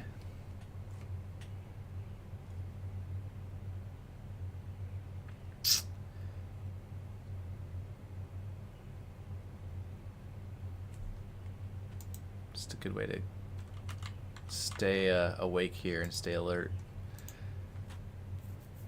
Not try to fall asleep.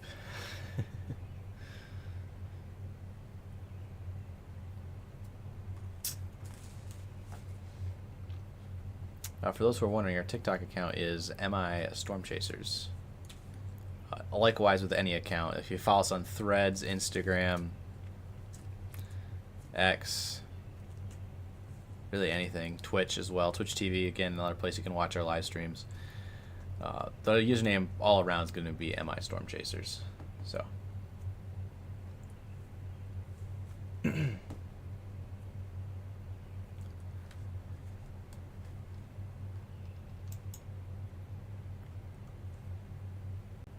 kind of mentioning, Joel, a few of the cells in Lower Michigan are trying to re-intensify a little bit. Nothing too concerning, obviously, as we have more concerning things to be on the lookout for in the Upper Peninsula. But Yeah, I see that. Julie says, look at the Ionia cam. I'll do that quick here. It's behind it, actually. Yeah. Ionia cam looks to the west, right? Correct. Yeah.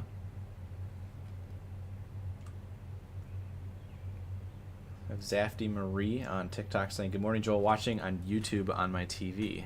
Welcome to those who are crossing." I actually just had some good lightning there on the Ionia cam. Actually, it's lighting up pretty well out there. Go ahead and switch it over to the Ionia cam.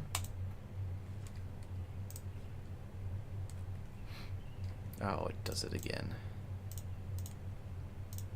There we go. There's some lightning there. Again, this is the old stone porch barn and weddings. They're north of Ionia, Michigan. Feel free to check them out. Decent amount of lightning going on out there today, or this morning. Sun's starting to go up.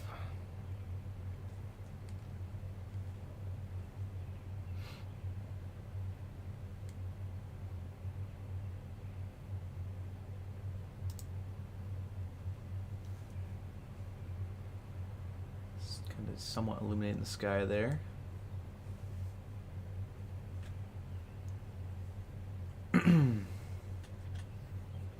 Detroit, if anything, later this morning.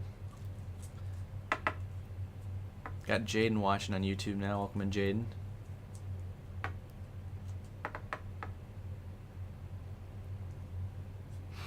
It's kind of noting, Joel, with that cell that's in southern or southwestern Marquette County, some higher velocities, which we haven't really seen a lot of in terms of these cells. Obviously, I got your radar live. not Go near ahead. as high as that line has, but Yeah, go ahead with your radar if you want. okay. Pull up the velocity here. A little bit higher. As you know, we were kind of tracking these morning cells. They're more of a hail producing threat, but something to be on the lookout for as these storms. Oh wow, look at that newest scan. Yeah, Kind of uptick that right there. gusting forward Get a little some bit. readings on here. Yeah, that's pretty close to severe criteria right there. Yeah, mid 50s. Yeah, right there. Yeah, that's severe criteria. We got about 58 miles per hour being measured here just to the southwest. There's not really a lot of major towns here. It's just west of Swansea is where we're kind of keeping an eye on in terms of these gustier winds that are moving off to the east. It's just at the edge of this severe thunderstorm warning. So we'll see what Marquette does here. So, as always, take shelter. You have strong to severe winds that are moving through, as well as hail. Zooming out here.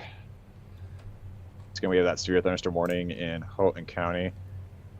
But that cell is moving off to the northeast and is slightly weakening. Have that special marine warning as that storm enters into Lake Superior. But our attention now is more focusing towards this line that is moving now into the Upper Peninsula, rather potent line. Mainly for damaging winds is the main threat here.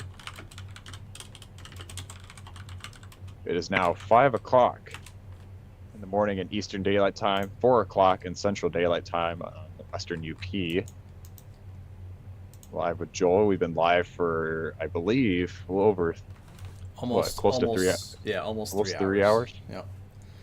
So we've been live for quite some time here, lacking sleep, but still covering. Yeah. So, yeah.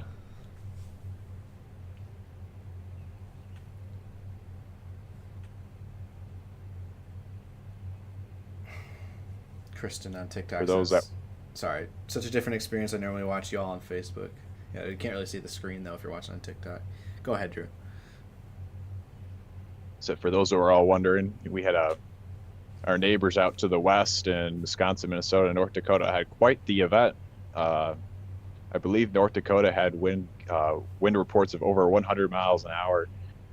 So truly a very intense line that moved through, and that's the same line that's kind of moving through. That's about to hit the UP here, as well as several tornadoes that also happened out there. So they definitely got hit hard.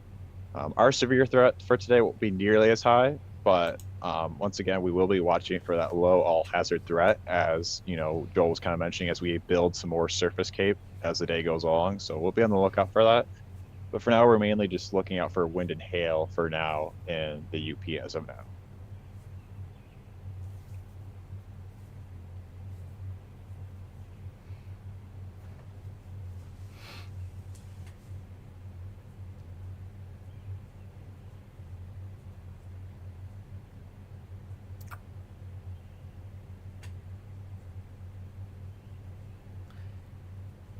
Got some out-of-staters watching on TikTok right now from Delaware. Welcome into Cole. Weather out there is not as crazy as it is here right now. Yeah. We did have that one random PDS tornado warning though the other day. Remember that. New special alert statement coming in, Drew. I'm gonna go ahead and take my radar. This is gonna be downstate. Here, just a second. Take it off my Ionia cam here. Special alert statement coming in for Clinton County. If you want, you don't have to, given that we're in severe ops, but if you do want to put a post out about it, go for it. Okay.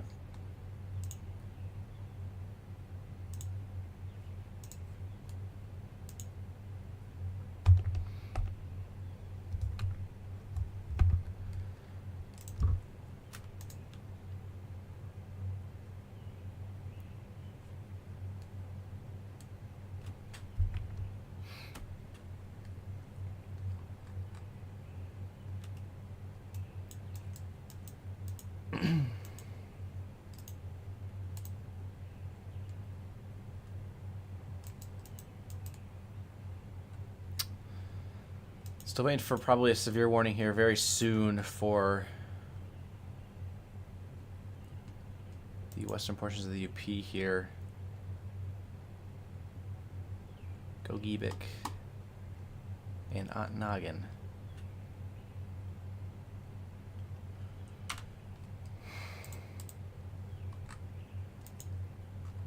As mentioned, we are still watching this pocket of heavy winds, very rural portions of southern Marquette County here. County Road 565, and there's a bunch of other unnamed roads around here. There's Hemmings Lake Road, County Road MQ as well, eventually approaching the M35 corridor very quickly. Those are the winds here. Would not be surprised to see a warning be extended here very soon for eastern portions of Marquette County.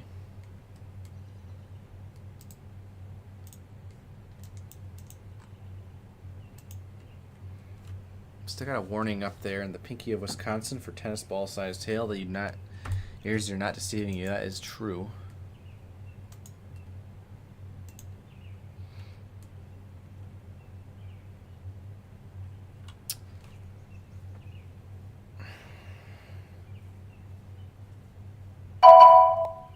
Yeah, we got a new warning coming in here.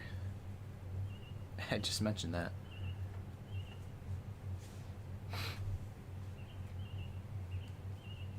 Can you get that one covered, Joel, while I get this post out? Yep, I'll read the details off just real quick, so feel free to keep posting. Okay. Once that does load.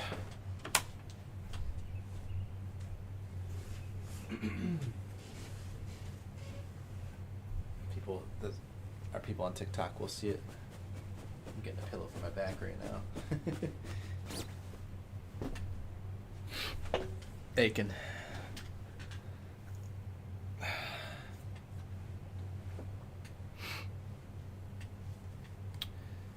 So, new severe thunderstorm warning coming in here in just a moment.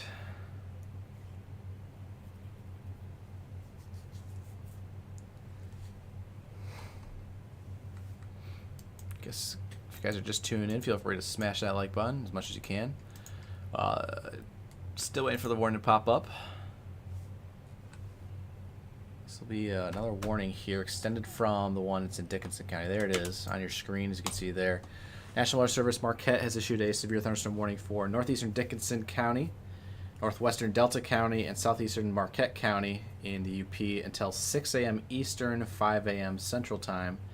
At 5:09 Eastern, 4 a.m. Central, severe thunderstorm was located 8 miles southwest of Gwynn, or 18 miles south of Ishpeming, moving east at 30 miles per hour, 60-mile-per-hour wind gust, penny-sized hail, and it is radar indicated. Locations impacted include Watson, K.I. Sawyer Airport, Rock, Gwynn, Scanidia, St. Nicholas, Ralph, Little Lake, Big Bass Lake, Arnold, Northland, and McFarland. For protection, move to an interior room on the lowest floor of a building. This is 0.75-inch hail and 60-mile-per-hour winds. To repeat, new severe thunderstorm warning in effect here. Orange box on your screen for southern Marquette, as well as extreme northwestern Delta County and eastern Dickinson County.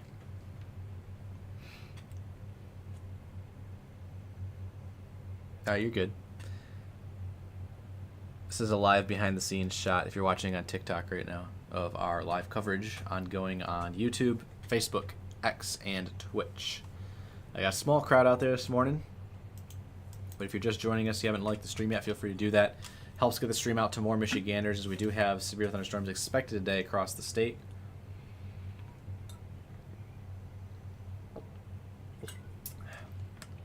I just got distracted by the deer on this on our cam, Drew. On the Ionia cam right now, there's a deer. It's in the yard. It's the second time. We've had a history of deer getting in our Ionia cam. Yep.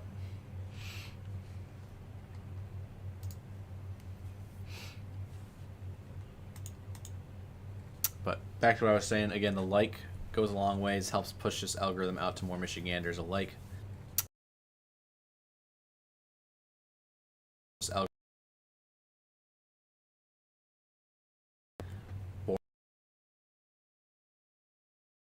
Coverage here in the studio, again, on Facebook, YouTube, X, and Twitch.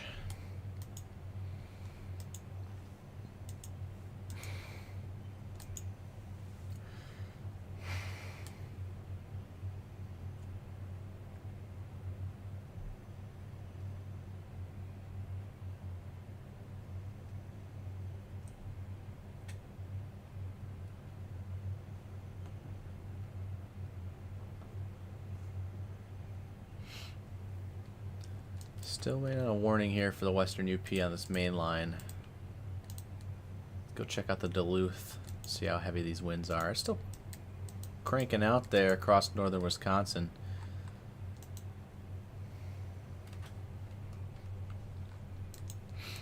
Still waiting for that warning to pop up on their Twitter. Probably just going to go to the bot. Yeah.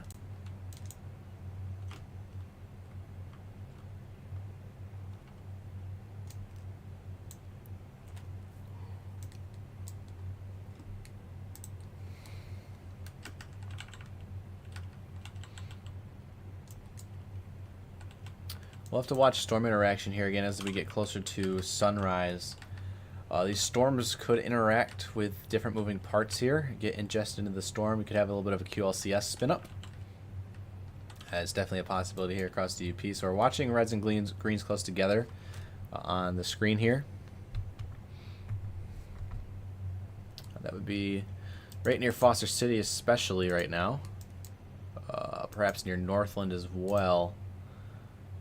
Something to keep in mind, those locations right there. But for the most part, this looks like a shear line right now. Nothing other than that. Looks like they canceled the older warning further back west in Dickinson County. Yep.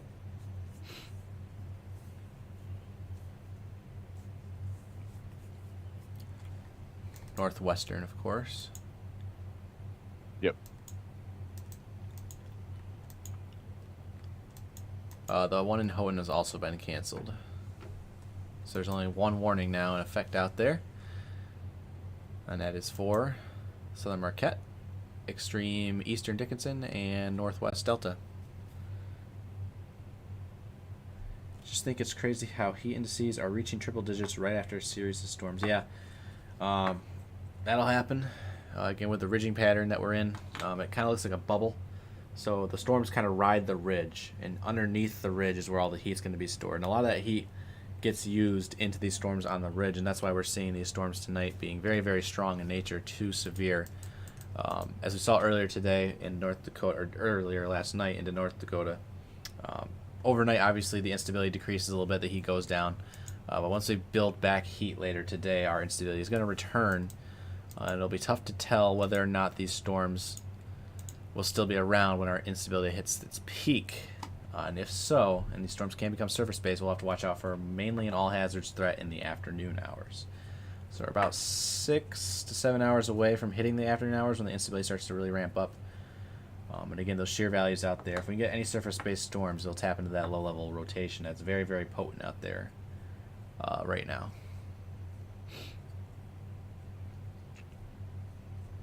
We'll say looking at newest mesoanalysis update here for the UP. Thankfully, instability values are a little bit weaker now. It's now at 3,000, which 3,000 still is plenty high enough for severe weather. A little bit earlier on, we were seeing values at 4,000, so a little bit less, but still easily a requirement for severe weather with this line as it moves into the Upper Peninsula.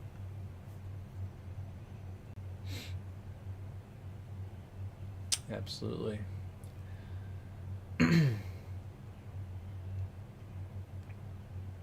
Marathon in Charlevoix, 6 a.m. Well, let's go over to the Gaylord radar and check that out real quick just to see how it's coming along here. It's heading right for y'all. You might get it started. Can't guarantee you're going to get it finished, though. It's probably like an hour to an hour and a half from Charlevoix right now, so maybe 2 at most. So you could definitely probably get it started. But after that, good luck. I highly recommend not being out there, obviously, in the marathon, but that is heading your way.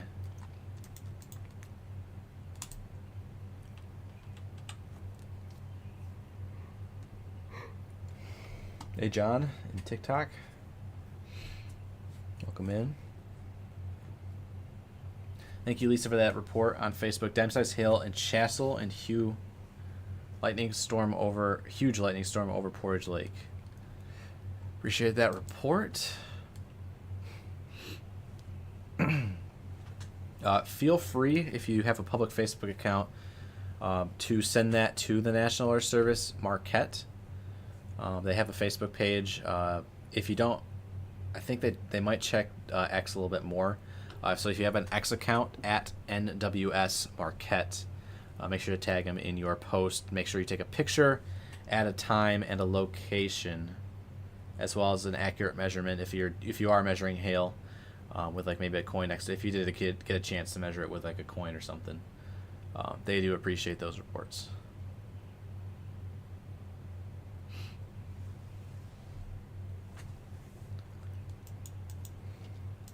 Storm is now very close to the western tip of the UP.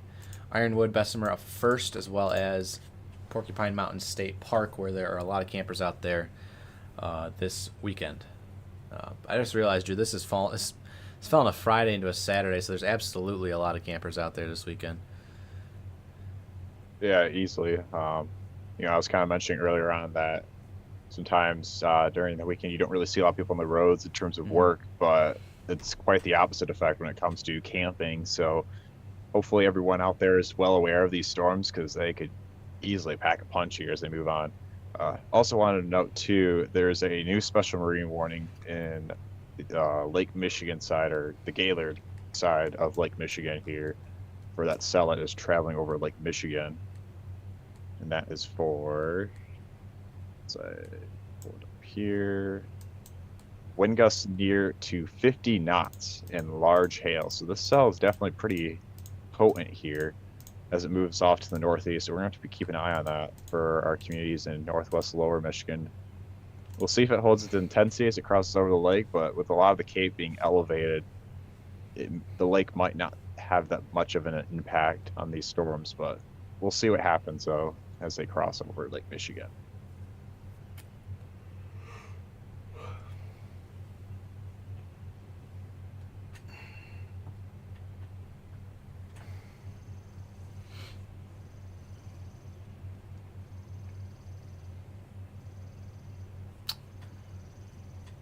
Not a whole lot going on out there right now, except for our severe thunderstorm warning that continues across Dickinson County, kind of along the shear line here. A couple cells being ingested into it.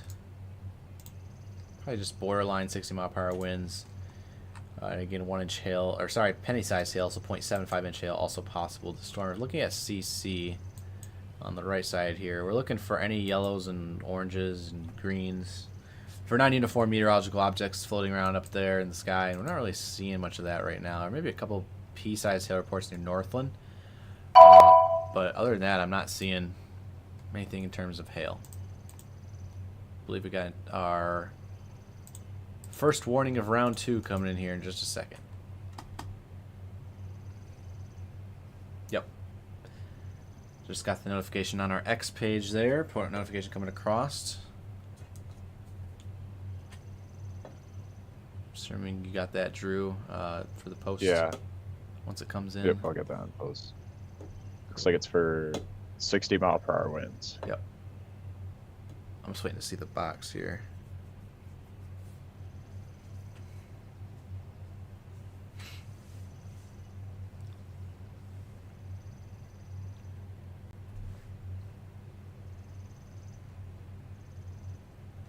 Yeah, at this point, just kind of ignore the special weather statements, Drew. Just keep going for the severe. Mm-hmm. Waiting for the box to pop on here. There it is.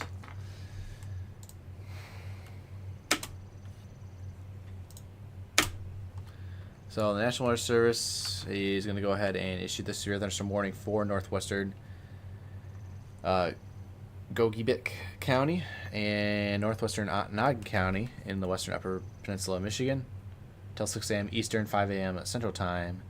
At 5:20 a.m. Eastern, 4:20 a.m. Central, severe thunderstorms located along a line extending from pretty much on Lake Superior to 7 to 19 miles east of Oak Island to near Mellon, moving east at 50.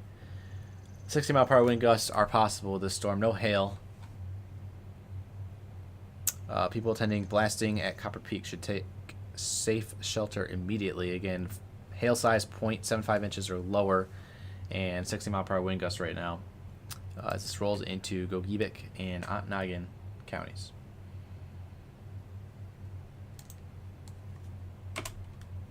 See, there's the orange box on your screen flashing up there. Locations impacted include Ontonagon, Porcupine Mountain State Park, Ironwood, Bessemer, Wakefield, Hurley, Bergland, North Lake, Gogebic, Silver City, Thomaston, Little Girls Point, and Van Buskirk. Those are all the cities that are listed there. You can see again that orange box flashing on your screen is that new severe thunderstorm warning as this line of gusty winds, damaging winds, moves on shore into really the Porcupine Mountain State Park, Lake of the Clouds there. So if you're not going camping, let them know they got about not even 20 minutes until these winds blow in on them. I will note before this line hits, there's been a few power outages reported in Houghton County. I got about 39 have been. I need to talk. 39 people without power, or consumers without power in northern Houghton County. That might have been with that severe cell that was there. And then we also have a few in Marquette County as well, but that's only 3. So nothing too significant, but like I was mentioning earlier on, I'm expecting those numbers to start increasing as this line moves into the Upper Peninsula.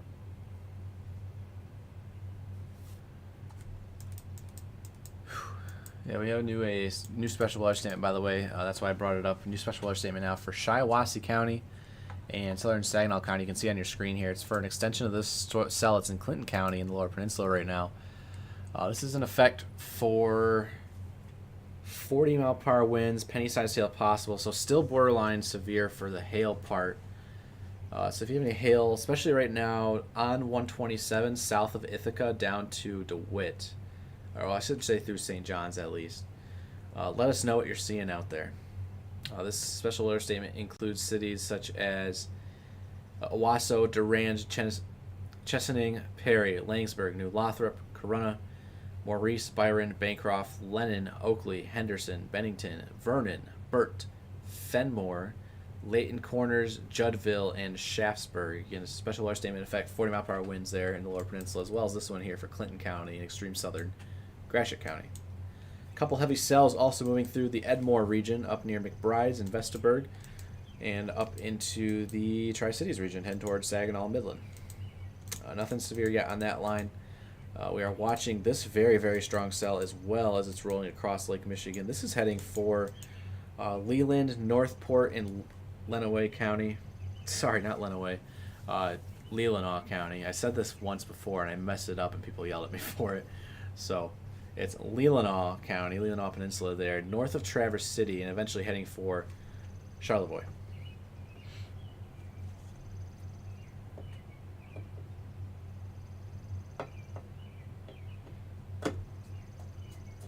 Yeah, severe only in the UP at this time. We are still watching some strong storms in the Lower Peninsula.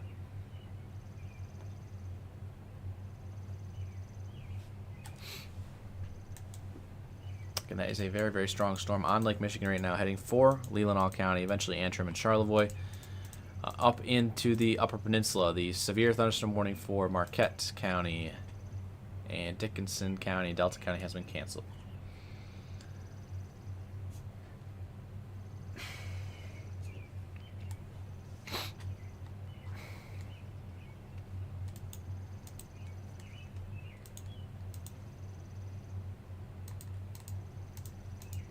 If your weather app is saying no rain, I can tell you right now, looking at our radar, the radar, you need to have a radar app. Honestly, everyone should have a radar app. If you don't have a radar app, definitely get one.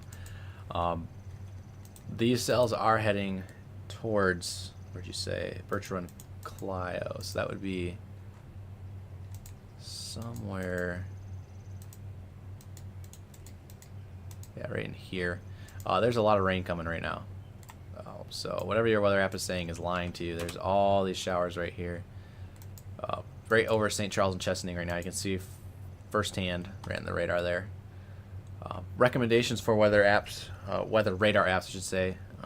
Radar Scope is a good intro app and also just a long-term app to kind of have on you. Radar Scope is $10 for a one-time payment. Well worth it, obviously. And if you want a bunch of different other like additional features, such as if you want split screen mode, if you want to put two radars at the same time, if you want to see lightning, a couple other features in there. Obviously, you can pay an additional $10 a year, which is a really good deal. Otherwise, again, Radar Scope, just paying the $10 and having it on your phone, very good option to have. Again, way better than any free weather radar or any app like on your phone that only shows conditions for hour by hour. You need a radar app, kind of like what's shown here on your screen. So, as you can see, very heavy shower and thunderstorm moving towards Ovid and Elsie. You can tell it's heavy because it's indicated by the reds and the pinks on radar. So the hotter the colors, the more intense the rain and maybe even some hail.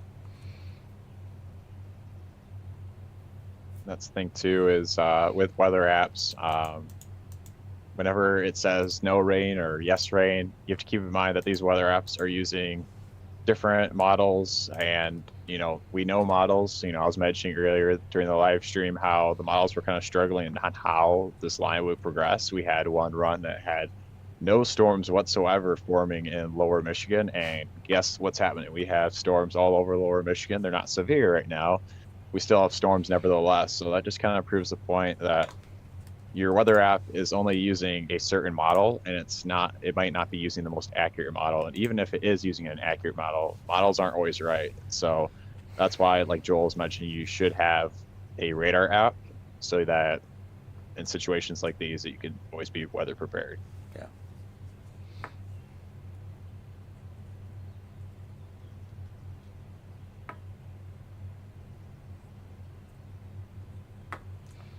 So this line in the western UP is now moving into the western tip.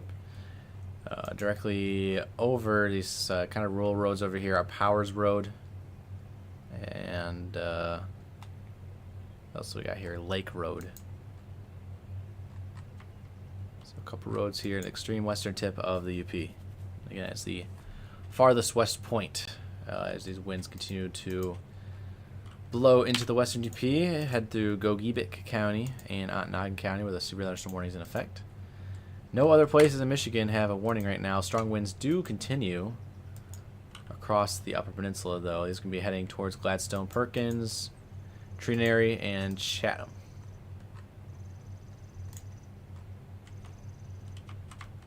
So as previously severe thunderstorm warned, starting to really kind of lose its oomph. Perhaps some gusty winds just outside of Houghton and Hancock right now in Dollar Bay, but not really seeing anything that kind of screams large hail or damaging winds right now at the current time. Let's go to CC though, just double check. Could be some light hail in there, pea size, maybe marble size, but yeah, it's not really doing much. However, this storm on Lake Michigan is trying to continue to do a lot. Yeah, I'm really curious what that cell is going to do over Lake Michigan. It just continues to keep its potent nature. Yeah. Really, really large hail.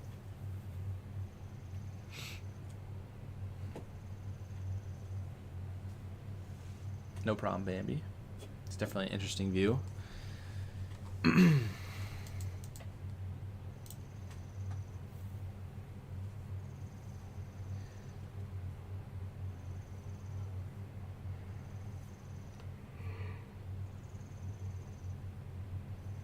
Sunlight's starting Yeah, I will note. Sunlight's starting to come out too now, Drew. So instability's gonna start to ramp up. I was gonna mention something about that too. Is surface cape is slowly starting to build for that cell that is going over Lake Michigan. Not really that impressive, but we have values at 500. It's a little bit capped.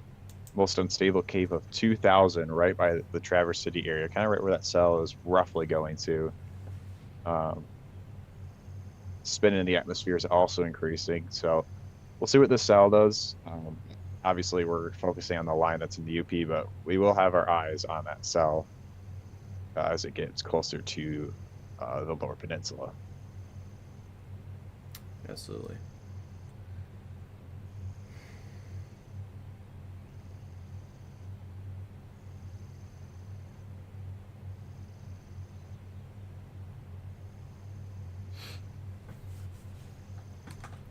So it is a lot of scary colors on radar, you could say, this morning. That is an intense Boeing segment that was producing 80-mile-per-hour winds at one point. Thankfully, it looks like it's down to 60 at most, which is why there's a severe thunderstorm warning in effect for Gogebic and Ontonagon counties here in the western UP. That's the only warnings in the Upper Peninsula right now. The only warning, I should say, singular. Waiting to see if anything else goes warned, but I believe at this current time we're just going to be watching this line of gusty winds move into Porcupine Mountain State Park, Ontonagon region, as well as down towards Bessemer.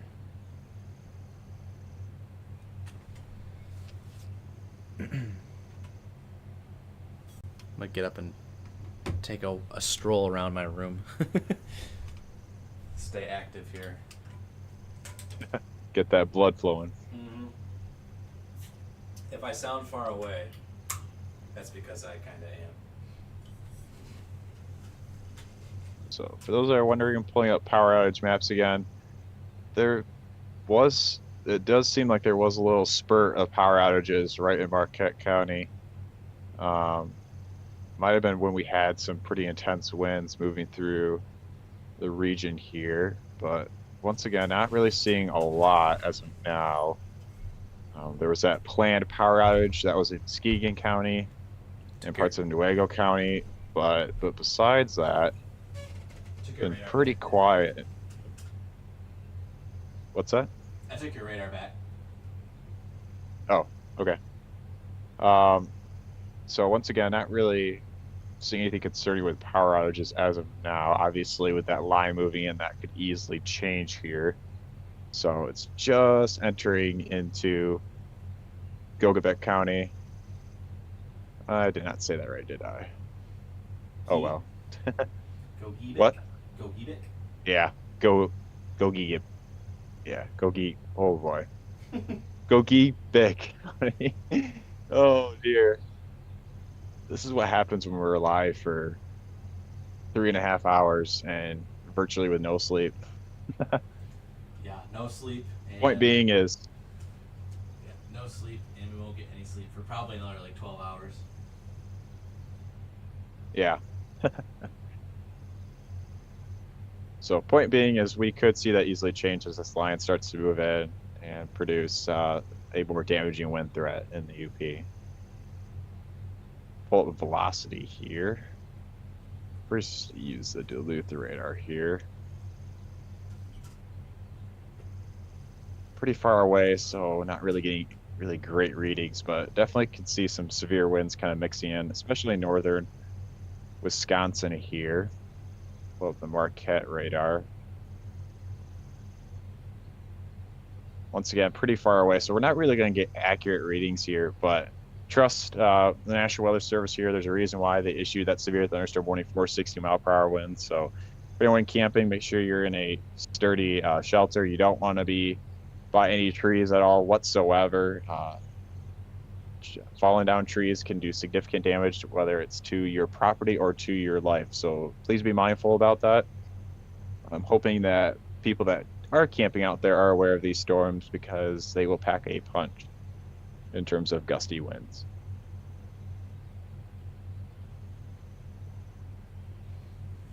We're also keeping an eye out for that cell that is over Lake Michigan. Has a pretty strong hail core with it as it's moving across the lake, as well as very heavy rainfall. It's about getting close to halfway over Lake Michigan and it is traveling east. Locations would be Glen Arbor. I'd be on the lookout for this cell here as it races off to the east. Would not be shocked if it continues to hold its potent nature to see for sure a special weather state, maybe even a severe thunderstorm warning, just because of how intense that hail core is. If we pull up VIL here and CC, it's getting closer to that Gaylord radar, so we're going to get a more accurate reading. Wow. Yeah, it's a pretty potent core there. Let's see if correlation coefficient shows something. Oh, wow. That might be a little over exaggerated in the CC drop, but let's pull up Green Bay. It'll be a little bit closer. Yeah, not near as bad. I think it's a little bit of clear air, but definitely some hail in here though, regardless. And once again, that cell is rushing to the east here. So we'll be keeping an eye on that cell here, as well as this line in the UP. But right now we only have one severe thunderstorm warning in place. So, and Joel's back. Yeah. Gogeebic was a paid actor in this stream.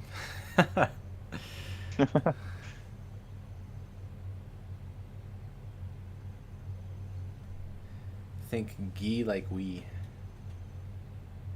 Gee. Gogeebic.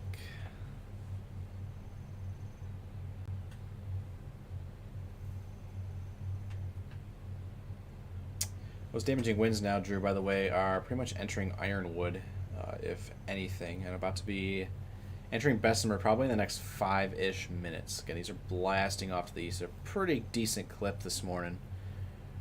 Depending on how long this line of storms sticks around, if it sticks around later into the afternoon, this could pose trouble for surface-based storms later today, as we've been mentioning all throughout this stream tonight.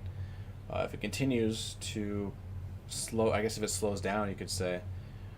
Again, surface-based storms are a lot more dangerous than these. I mean, they are and they aren't as dangerous as linear-based storms, because linear storms do produce a lot of damaging winds. However, those supercells are what produce an all-hazards threat, which would be large hail, damaging winds, and tornadoes. We could see that again with our environment very prime today. We've seen, I think, Drew, this is going to be the highest level supercell composites that we've seen all year so far, and that makes sense given the instability out there as well as the shear. So again, supercell composites, we usually only see numbers as high as like 8 to 16, and well, it could be high as maybe 36 to 48 today out there across portions of northern Michigan. But again, it will not matter if that capping inversion kind of takes over. Again, that capping inversion is like a lid on the atmosphere. It prevents any storms from billowing up beyond a certain point from the surface. So we want that cap to stay in place for severe to be not happening. So fingers crossed that does happen for the afternoon. If the storms do slow down, though, it's more likely that a trough that's digging into the ridge up there could produce more lift, and you could see a brief tornado threat. Yeah, with right now supercell composite values with this line are at 16 at the highest point. That's in northern Wisconsin, and that's already, for being this early in the morning, is pretty high. Yeah. Those numbers will easily increase during the day, but we were kind of mentioning this during our briefing. You can have supercell composite values at 40 or 50, but that won't matter if the storms can't actually take advantage of that environment. So the models have been kind of back and forth of deciding on how this line will transpire as it moves into northern lower Michigan and eastern parts of the UP. But I believe if it holds its act together, that allows that surface cape down south to build. And if this line is more delayed and more delayed, that allows more surface cape to be filtered into it. And if that happens, our tornado threat increases. So another thing too that we're kind of on the lookout for is if we'll have that upper level support. If this line kind of falls apart as it goes more east, then that means our upper level support isn't as great, and that decreases that tornado threat as well. So it's gonna be pretty important how this line kind of transpires. Right now it's pretty potent in nature. You can kind of see it on Joel's radar, how it's just continuing to expand southwardly. And I think if that continues to happen, and if it continues to stay potent, we may have to be on the lookout for a tornado threat in northern lower Michigan. But that's a lot of ifs and buts, and we don't really know for certain yet. So we'll wait and see until what all happens here. But it's 5:43 a.m. Eastern Daylight Time and 4:43 Central Daylight Time. And as the morning hours go by, like I said, if this line just continues to delay more, or if we have additional storms that form, then one, that will make our live stream a little longer potentially, but two, that could increase the tornado threat. So that'll be something we'll be on the lookout for here. But for now, it's mainly a wind and hail threat for now. Unfortunately, I don't know how much of a break we're going to get here this morning because, again, these severe storms are expected to go all morning long out there. Again, this line is just entering this second line. Second line is just entering the UP right now. First line was this line that we were tracking all morning, early morning here. Again, I see this probably going beyond 10 o'clock. If that does happen, then we unfortunately will hit our 8-hour time limit here, Drew, on Facebook. So if you are watching on Facebook right now, we have been live for 3.5 hours. So that means we have another 4.5 hours to stay live on Facebook. Once we get to the 8-hour time limit, it cuts off. That's not our thing. It's literally a Facebook thing. That's why Facebook streaming is not ideal, but we do it because, again, it's our biggest following. So if you haven't followed us on YouTube yet, again, it's called subscribing on YouTube. It's completely free to do. Feel free to follow us over there. All you need is a Google account, I believe, and you're set to go. So again, as long as you have a Google account, subscribe on YouTube, free to do. On top of that, people do give away gifted memberships every once in a while, so there's more incentive for you guys to join and watch on YouTube. So keep that in mind, around 10 o'clock or so, if we are still live from this stream, then we will need to, it'll automatically cut off and it'll be on just Facebook, Twitch, and X. Storms continue to roll across the lower peninsula here, strong but not severe at the current time, although there are some indications there could be some gusty winds mixing in, mainly as I head just to the north of M21 here. I'll go to the Detroit radar just to check real quick. Yeah, definitely just some strong winds and some decent sized tail, but again, it's both sub-severe at the current time.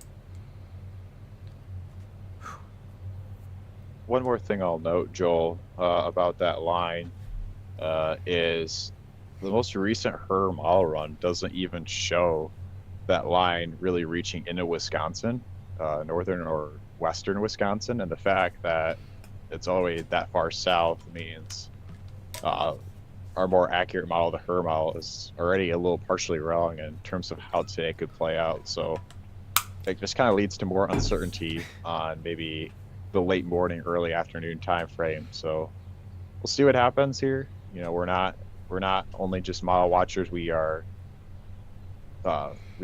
Joel, who has a meteorology degree, that's going for meteorology, and we look at other things besides models. We look at surface analysis, or excuse me, mesoanalysis, which tells us current data, as well as other things on radar and satellite that could be really helpful in terms of how the storm mode could all play out today. Sweet. Yeah. Again, Another thing. we are both definitely meteorologists. I graduated. Drew's going for his degree, so and you got some trusted guys here as always watching our input behind the scenes and mesoanalysis. And again, this is why we don't use the models, Drew, so close to the event, because they're likely not usually this correct. This is why we use mesoanalysis a lot more. One more thing I'll note too, Joel, is we might have Cody on our live feed. He is chasing the cells in eastern Michigan. I don't know if you want to check now. I think he said he's either, I don't know if he's going to be on now, but he said, I think in 5 minutes or less, he's going to be in position here. Mm-hmm. Yeah, I don't have him yet, so. Okay. Maybe check in like less than 5 minutes or something. Yeah.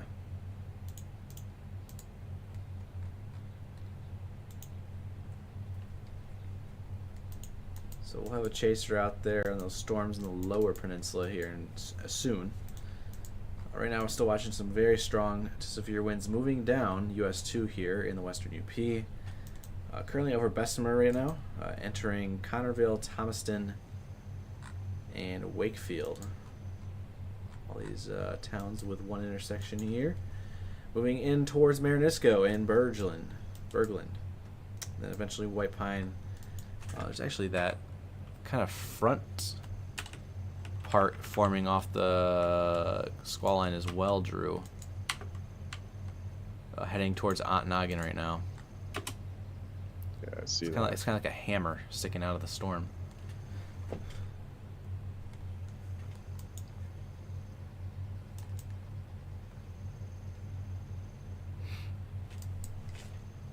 Real quick, take my live cam back here. This is from Ionia. On the old stone porch there, installed by Guardian Technologies. There's a little bit of Omanus out there this morning, Drew. Some warm air trying to sink down from the upper levels of the atmosphere. Kind of where that capping inversion is out there. So, pretty cool. Oh yeah, look at that. Once again, I'm sure we're going to have a lot more comments saying this, but a lot of these storms are going to have a lot of lightning just with the given environment and place today, so just be mindful about that for anyone that is going about their day today. Lightning can be pretty hazardous, so.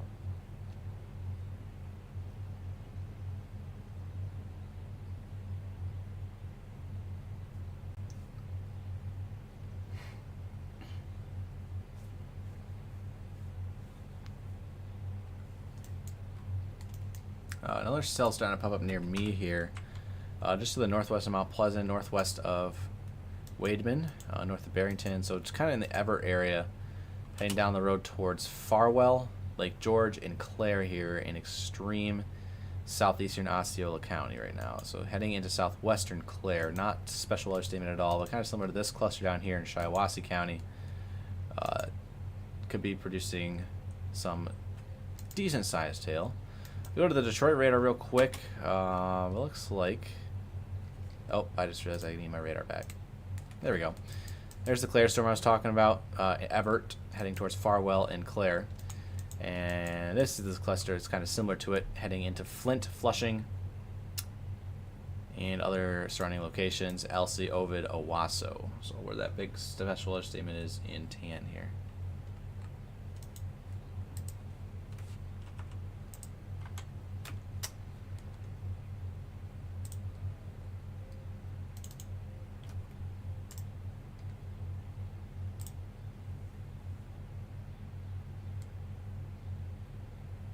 Just let you know, Joel, Cody is currently on the highway.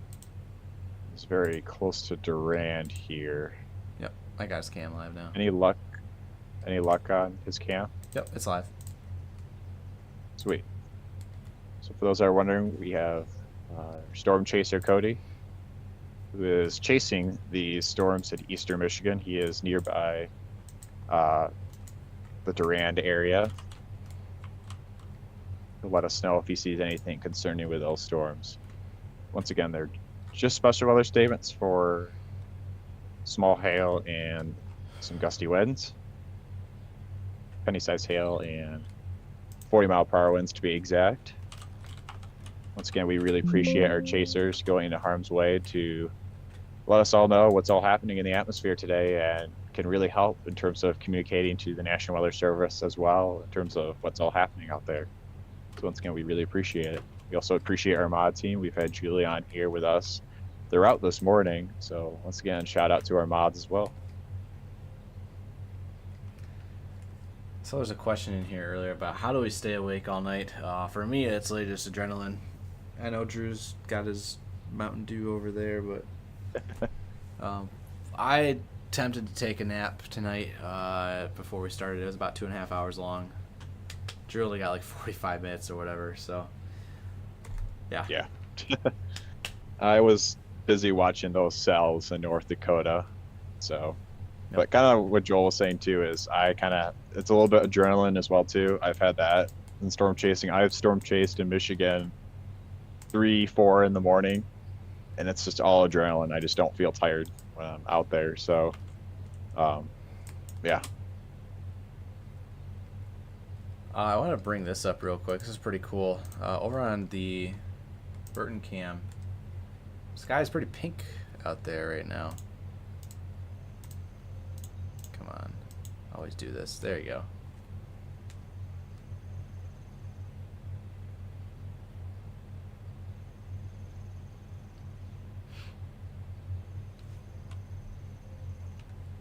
I will note, Joel, there are some power outages that are starting to come in from Gojibik County here in western UP. Well, I got about 54 right now, so it's not really widespread, but a few nevertheless.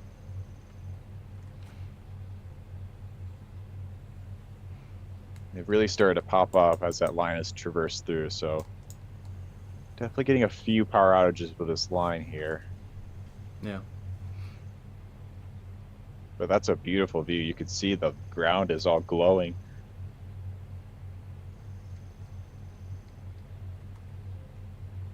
You see there's some morning coming in now.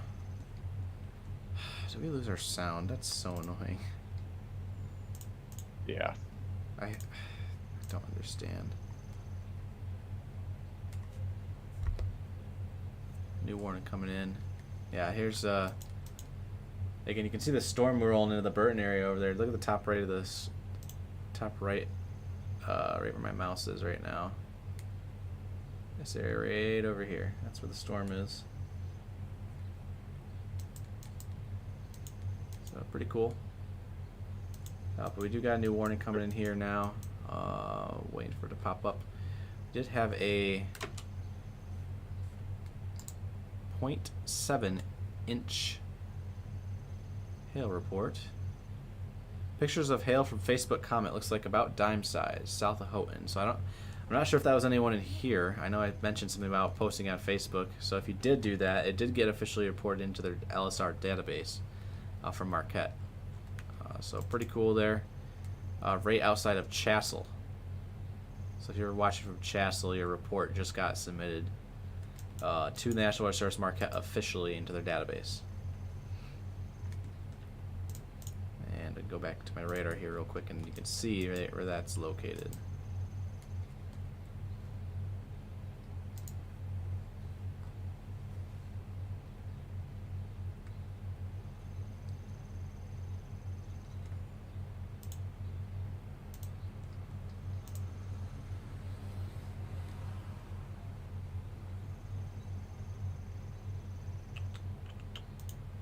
Yeah, for those that are wondering, when we get storms in the morning, sometimes they give a really beautiful sight, and that's just because of the sun angle. Can give a really pretty color to any storms that are ongoing. You also get that too during the sunset if you have any storms to go by. So not too often what we have, ongoing severe weather or strong storms during the morning, but it can happen during the summer. Usually when it does do that, it provides a very beautiful view, and that's what we kind of were seeing in our Burton camp. So we got the new severe thunderstorm warning coming in now, Drew, for northwestern Iron, the entirety of Gogebic County, southwestern Houghton County, and Ontonagon County until 7 a.m. Eastern, 6 a.m. Central. Again, these severe thunderstorms were located along a line extending from 9 miles north of Porcupine Mountain State Park to Wakefield to near Turtle Flambeau Flowage, moving southeast at 50 miles per hour. 60-mile-per-hour winds is the main hazard still. No hail. Locations impacted include Porcupine Mountain State Park, Ironwood, Bessemer, Wakefield, Marinisco, Hurley, Watersmeet, Berglund, Bruce Crossing, Paulding, Kenton, and North Lake Gogebic.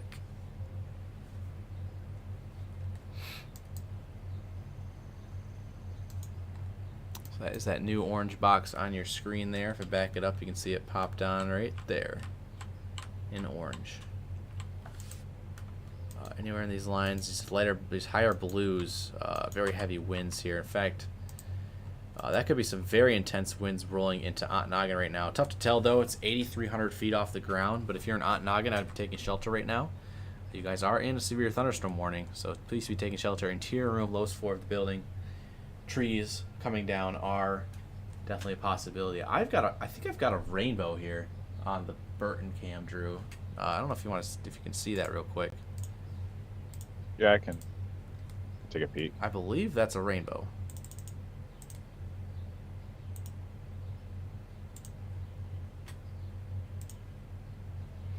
And lightning just now. Yeah, I think that is one, maybe on the far side. Far left side there. It looks like a rainbow to me. Yeah.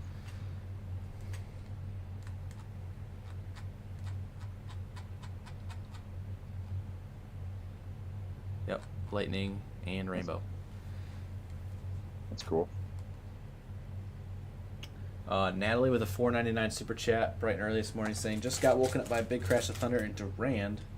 The way I pulled you guys up on YouTube within seconds of waking up. Thank you for all you do. No problem. Again, we won't always be live when thunderstorms are happening in your area, but it just so happened that we do have severe weather rolling through the UP this morning. And extending all the way down into the lower peninsula, non-severe storms you can see here on your screen, moving into Burton right now. Oh, that was a nice bolt right there. I don't know if Ryan's up right now, but if he's watching, he should be clipping this, or one of our mods, Julie. I think if you captured that just now, that was some intense lightning we just had there in the middle of that storm. Odds of tornadoes are low today, but the environment is pretty volatile for tornadoes to happen if it can break through the capping inversion. So, but it is now 6 a.m.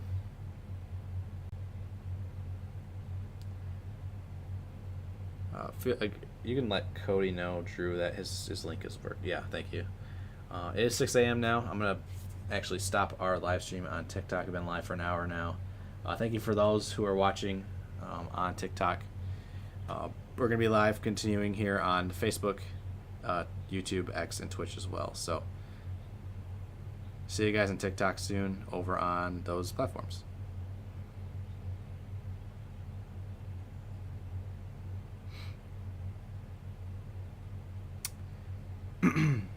Those wondering where Cody's at, he is chasing the storm that is in Clinton County right now. He's going to take a peek at the storm and see what it's doing right now. Once again, it's a special weather statement for 40-mile-per-hour winds and penny-sized hail. As you can see his cam right there, he is taking a peek at the storm. Do a new warning coming in here in just a second. Go ahead and take my radar back Or is it on yours? That was the area you were watching, Joel. Yeah. Let's go ahead and go up to Marquette. We have severe thunderstorm warnings all up and down this line here. Oh. So this new one's in effect for Keweenaw, the entirety of Keweenaw County, mainland Houghton County, northeastern Ontonagon County, and northwestern Baraga County until 7 a.m. Eastern at 5:59. Severe thunderstorms are located along a line extending from 26 miles south of Wendigo to 21 miles west of Red Ridge to near Ontonagon, moving east at 45 miles per hour. 60 mile per hour wind gusts, radar indicated. Damage to roof siding trees is expected. Locations impacted include Houghton, Baraga, Lance, Ontonagon, Calumet, Eagle Harbor, Copper Harbor, Eagle River, Hancock, Larium, Chassel, and Lake Linden.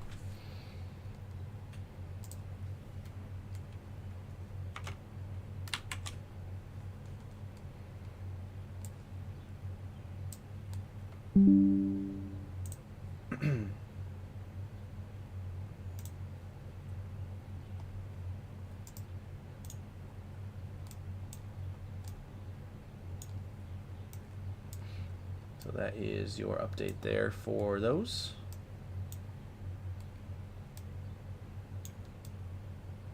Gonna check power outages here again. See if there's anything new coming in.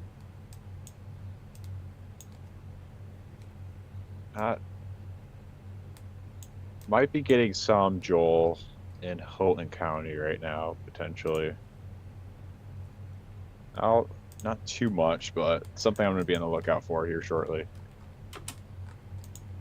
Check Ontonagon County as well if you can. Again, there's what appears to be some very gusty winds moving into downtown right now. And if you're watching from Ontonagon, let us know. Try to refresh it here.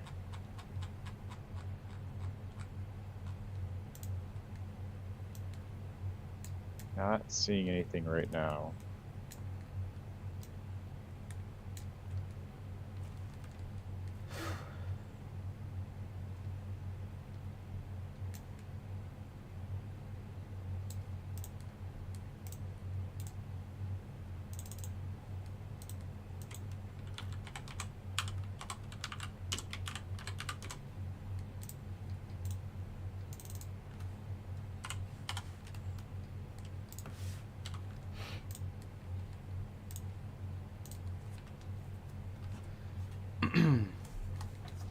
Warning has been canceled actually for extreme western UP, the tip over there just to the west of Ironwood. 51 mile per hour damaging wind gust report just reported from Bessemer as well. So these are near or at severe as they cross and continue to cross the Upper Peninsula.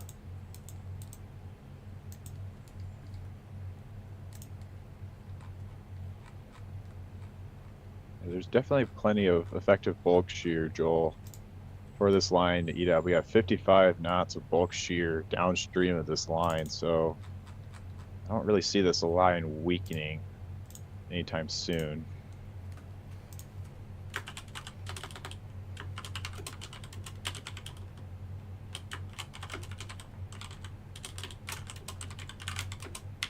We're also keeping an eye on that cell over Lake Michigan. It's getting pretty it's getting closer and closer to land. It hasn't really weakened that much.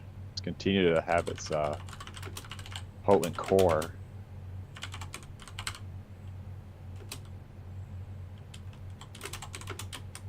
Once again, we're mainly focused in the UP where we have multiple severe thunderstorm warnings for 60 mile per hour winds, but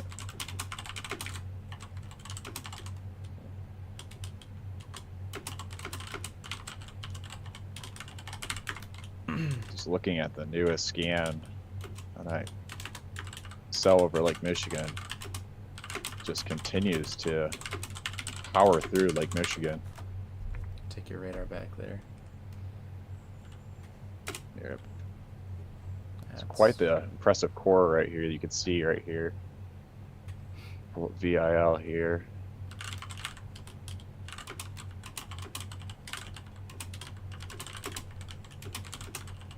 You can just see how consistent. You know, we had tennis ball size hail for a severe thunderstorm warning here, right in the thumb portion of Wisconsin here, right by Green Bay.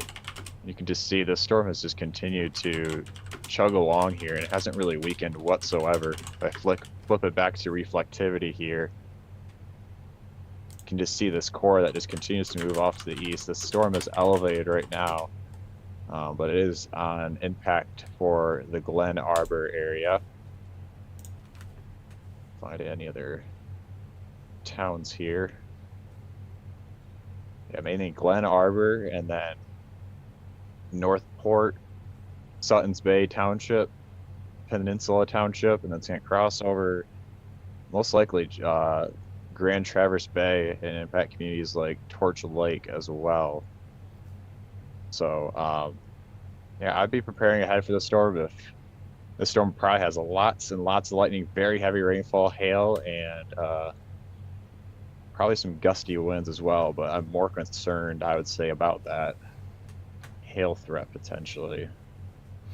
So we'll keep an eye on that storm, but main focus once again is in the UP. Yeah. Speaking of the UP, I take my camera back here. The heaviest of the winds now entering downtown Berglund, traveling right down M28 at where's the crossroad here? Pendock Road.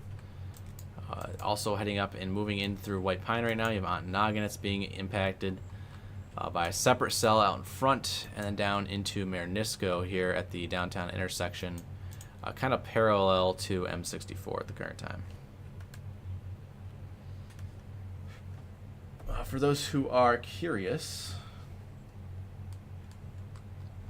I want to see that sunset again. It is live. I just posted it on our Facebook and X page. Feel free to go check it out. Just grabbed a screenshot and threw it up there for you guys. So it's pretty cool.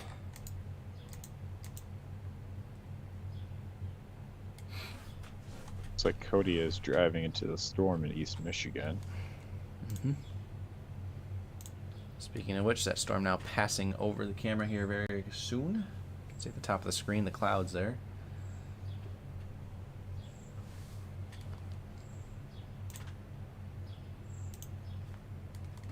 Looks like the cells in East Michigan continue to weaken. Look to be mainly more just of a downpour.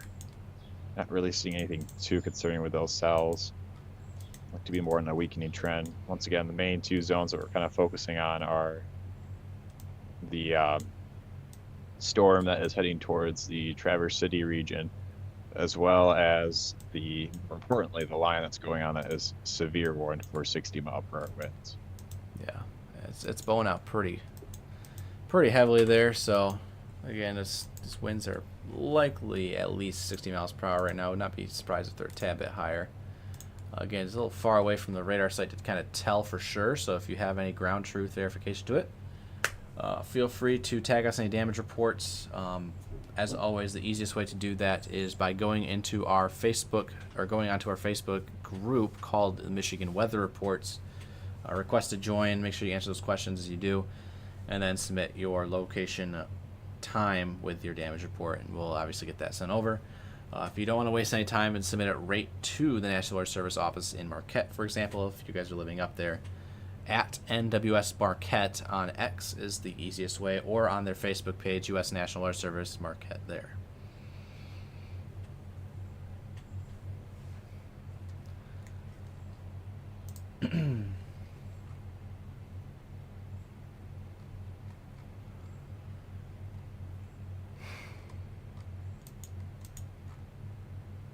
Yeah, it's given a very false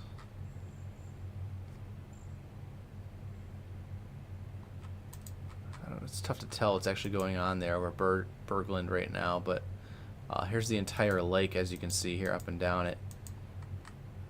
There's some pixels there, Drew, that are like 76 miles per hour at 9,000 feet off the ground, so it's almost 2 miles up. Don't expect all of that's going to be gusting to the ground, but it does make it hard to actually tell you what's going on when we don't have anything that's closer than that. Yeah, I'm scanning with the power outage map. I'm not seeing anything new coming in as of now.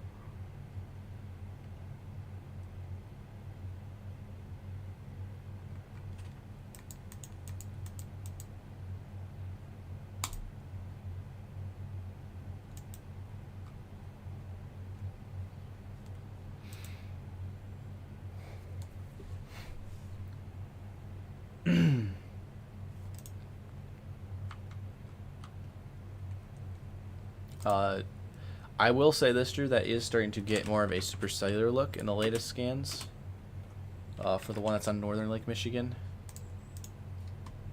There's no real big interesting rotation yet, but that does start to exhibit that classic supercellular shape now. It's a very big storm passing into the north and south Manitou Island areas. I'll keep an eye on that. We have probably some nice hail falling north of Gladstone right now on US 2, heading towards Nama. Not severe warned there, but something to keep in mind if you are getting some very heavy rain, some hail. That storm, I believe, was severe warned. It was one of our severe warned storms earlier as well. That's heading towards Mastique at the current time. And then obviously you have our big boy line back here in Ontonagon County and Gogebic counties right now. Yeah, I will say, Joel, that Sala is over Lake Michigan is heading into a more favorable environment for rotation. We got supercell composite values of 2 to 4 and a pocket of 8, but I will note the shear isn't the most ideal. You have a little bit of a pocket of 50 knots south of it, but we'll keep an eye on it as always. Very impressive shear numbers though in the UP for that line. So I'm not really, we're kind of seeing it. You kind of mentioned it too. That line's kind of getting a little bit more mature, a little bit more of a bow feature. Hasn't really shown any signs of weakening quite yet. So I think that's going to be the case here for a little while here. I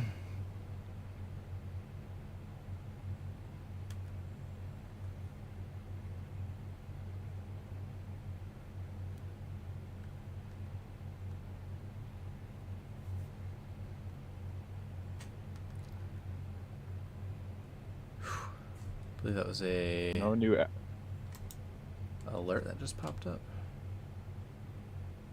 Yeah, there it is, Drew. For some reason the sound's not working on the bottom bar anymore, so I was looking down when that popped in, but we have a new thunderstorm warning coming in for the northern lower. That is quarter-size hail and 60-mile-per-hour winds. Yeah.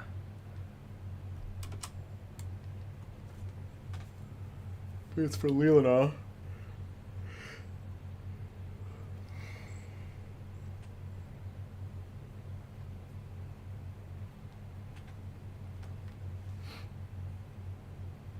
We do not have, well, Drew has the Thunder Bay radar. I do not have the Thunder Bay radar.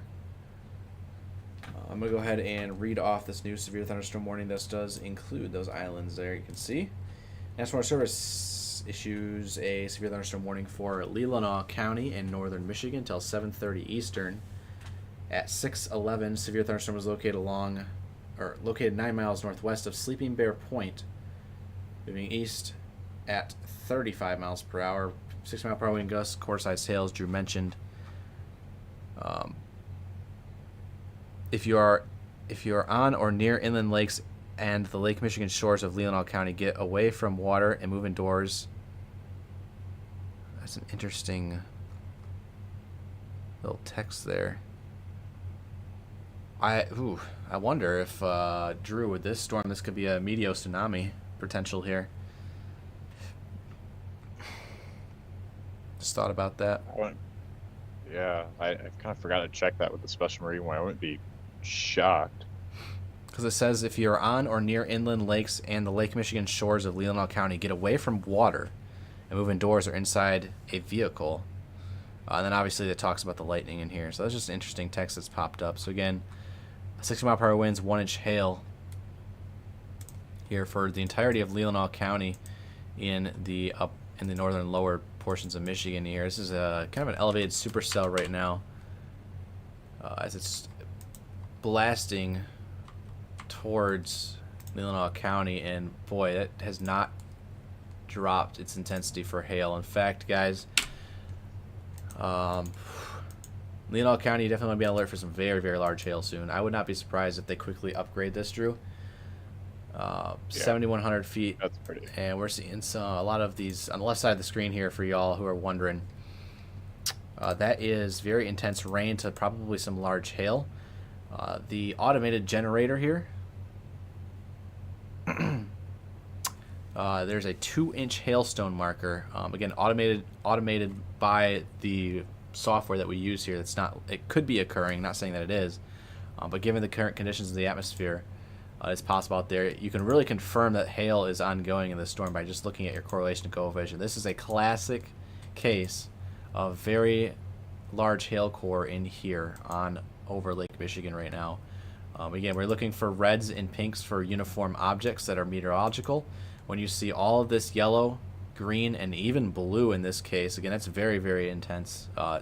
Again, the more darker, I guess the bluer the colors are, the more jagged these hailstones are likely going to be that are tumbling around the atmosphere. So, again, very large hail moving towards Lenawee County.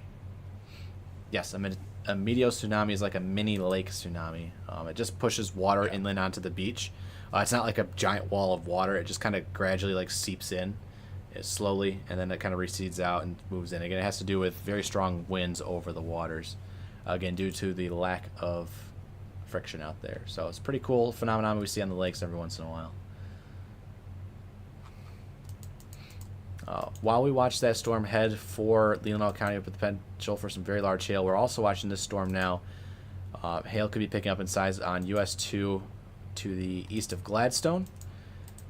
And then moving back up into the Upper Peninsula here where the severe thunderstorm warnings are currently in effect, obviously damaging winds along the line here. Still watching this pocket out in front, getting very close to Ewin, very rural portions of Gogebic County. So there's a lot going on out there this morning.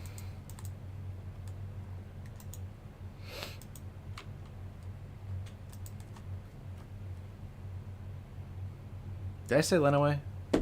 Fudge. Yeah, it's Keweenaw. Oh my goodness, that's embarrassing. Yeah. It's Keweenaw. late. It's late.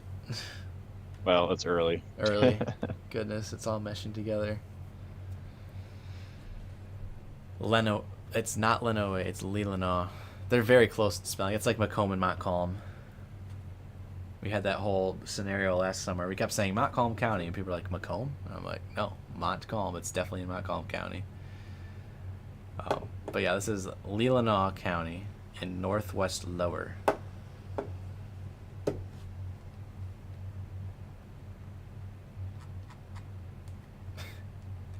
You can see from the Marquette radar, look at that core right there. All of that black and dark grays. That's a DBZ core of 70 at 13,000 feet. If I 3D scan this, I'm going to 3D scan this from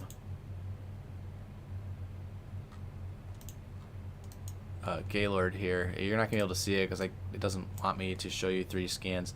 That hail core, Drew, is up at 45,000 feet. All the way down to 10,000. So that is a very, very, very intense storm right there. Yeah, that's strong. So if you're anywhere in Keweenaw County, please be taking shelter away from windows. If you're on North or South Manitou Islands as well, away from the water inside into your room. We're also starting to see some of the hail starting to pick up maybe a little bit as well here in portions of the central portions of lower Michigan. We do have Cody out there, but his cam is not working. Drew, I don't know if you want to tell him that, but his cam stopped working. And as always, we're watching a lot of different stuff all up and down this line here. The main show is the gusty winds, but again, there's also that hail threat now moving into Lenawee. Or, sorry, Keweenaw. Someone's going to have to tape my mouth shut here soon. Drew, you're going to take over. How about that?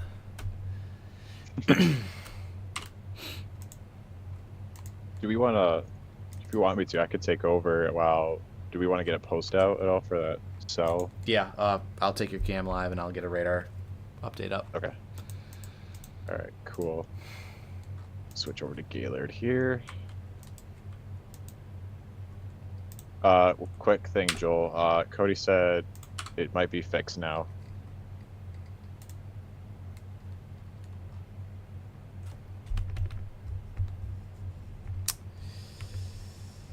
Let me try reloading.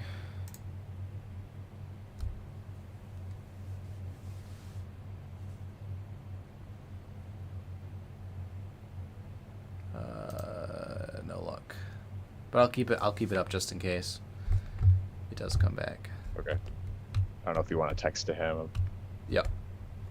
about it or. Yep. Okay.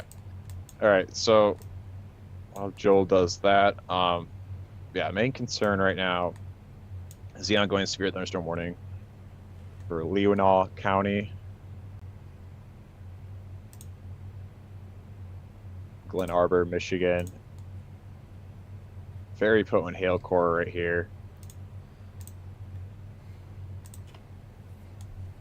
Might have some gusty winds in here as well. But main focus is going to be, yeah, look at that. So when we talk about CC drop here, we're talking about where there could be hail being measured here. When you look for rain, you see a lot of these clear colors here, uniform colors. Hail is not the same thing as rain. It's going to come in different shapes and sizes, and that will be shown here with your CC drop here. And the fact that we're seeing some pretty deep colors means we definitely have a lot of hail and potentially large hail that is present with this cell here. So right now it's currently warned for quarter-size hail, but wow. Yeah, vertical oof, I cannot talk. VIL It's like max. suggests is all the way maxed out. That is a very large core. Now, whether or not that's all reaching the ground, we don't really know. Obviously, that comes down to you guys and for reporting that in. So if anyone is in Glen Arbor, make sure you have anything, whether important, whether it's your property-wise, make sure it's covered up. This hail is no joke. Easily could cause damage to vehicles if what is being indicated on radar is truly falling. And wow, look at that. Yeah, look at reflectivity. Those colors just continue to get deeper as it continues to travel here. Yeah. If you have any vehicles out, and if you have the option of putting it underneath a garage or anything like that, please do that. Please do not, though, park underneath any overpasses. That is not, we never want to suggest that, especially with this being a supercell. It really emphasizes the point. If there'd ever be a tornado, you don't want to be parking underneath an overpass, because although it may seem safe to protect your vehicle, you are now making everyone else have to deal with the elements that are out there. And if there would ever be a tornado that would ever happen, you are now stuck, as well as everyone else, if it would ever come at you. And furthermore, winds accelerate underneath an overpass. So you may think it's safe, but actually it's an even more dangerous spot than not being there. The proper thing you should be doing is getting off the highway and getting in a sturdy building and taking shelter in there and not parking underneath an overpass. It also, another point too, is also with hydroplaning and stuff, that also makes it dangerous for people driving in blinding rain. And if they see a bunch of cars dead stop, that could easily cause an accident to happen as well. So there's really just many reasons why you should not do that. So just want to emphasize that as the cell travels eastward here.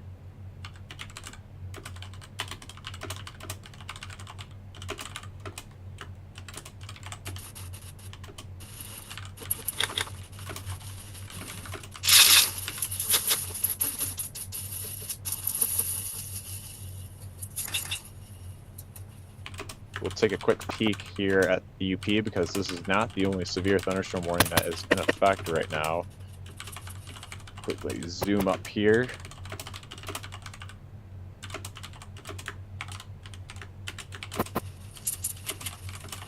My radar decides to listen to me. We still have this ongoing bow feature right here, mainly for damaging winds here, for 60-mile-per-hour winds as this bow continues to traverse the UP. Might even have a pocket here of some stronger winds here.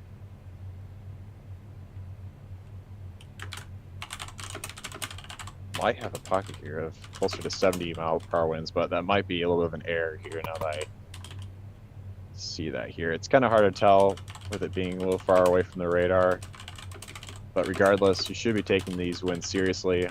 We'll check power outage map here, see if there's any new power outages coming in. Still not seeing a lot. check the other source I have up here.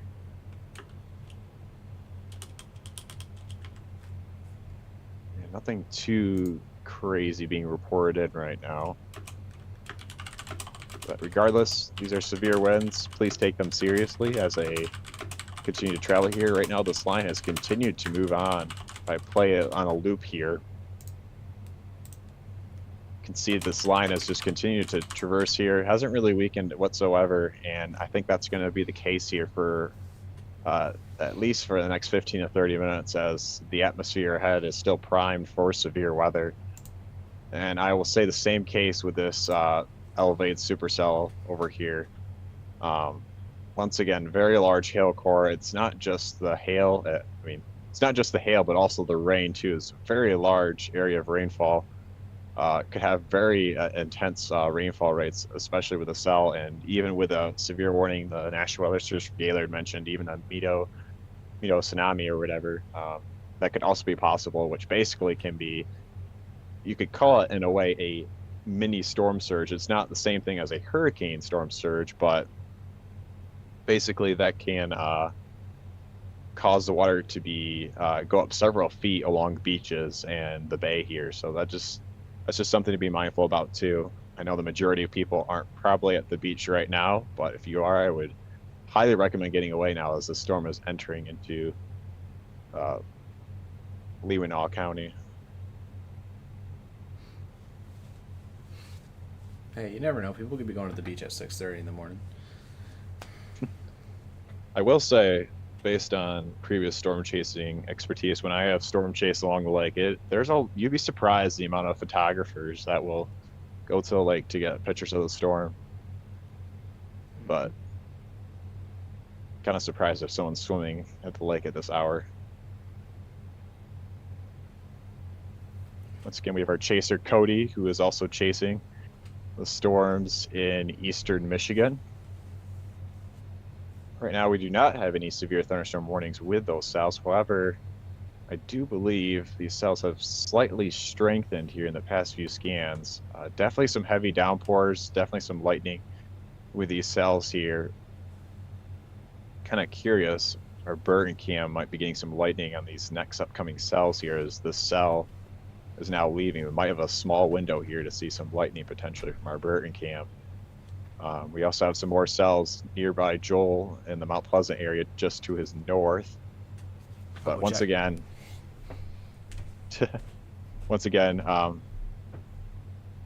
main focus is this cell right here, because that is just one mean hail core right there.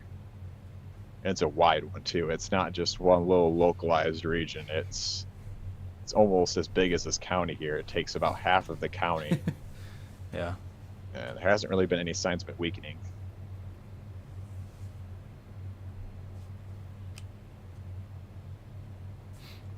Do we? No, never mind. I thought there was a new warning, but I think something updated. Yeah, something updated. Bessemer, Wakefield, Thomaston, Connorville, White Pine, no longer in a severe thunderstorm warning, the Western UP, Drew. Okay.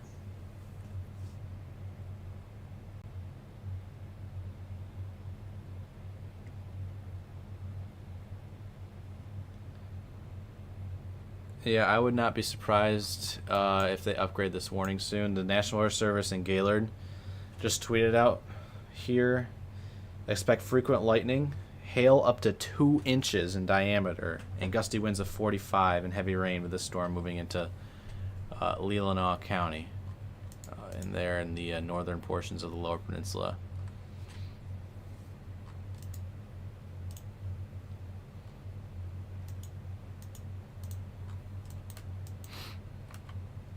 Go ahead and take my camera back here real quick. Just go over the UP event again. Right now, there's a little bit of a hail core going right down the M38 region, heading towards Pelkey. Storm it's starting to kind of lose its overall mojo a little bit, but the winds are still there, kind of embedded within the line, mainly near Ewan and Bruce Crossing right now. This is heading for Trout Creek and Kenton, so pretty much right down the M28 corridor as it's now crossing over US 45. There could also be some little notches going on up and down this line here. So we're watching this little area here near Orlando Lakes, which I believe is in the Wisconsin side of the board there. That would be just south of Watersmeet. Continuous path would put it into extreme lower upper peninsula here, just south of Watersmeet. I don't know if you noticed that either, Drew, but there's a little bit of a notch there now.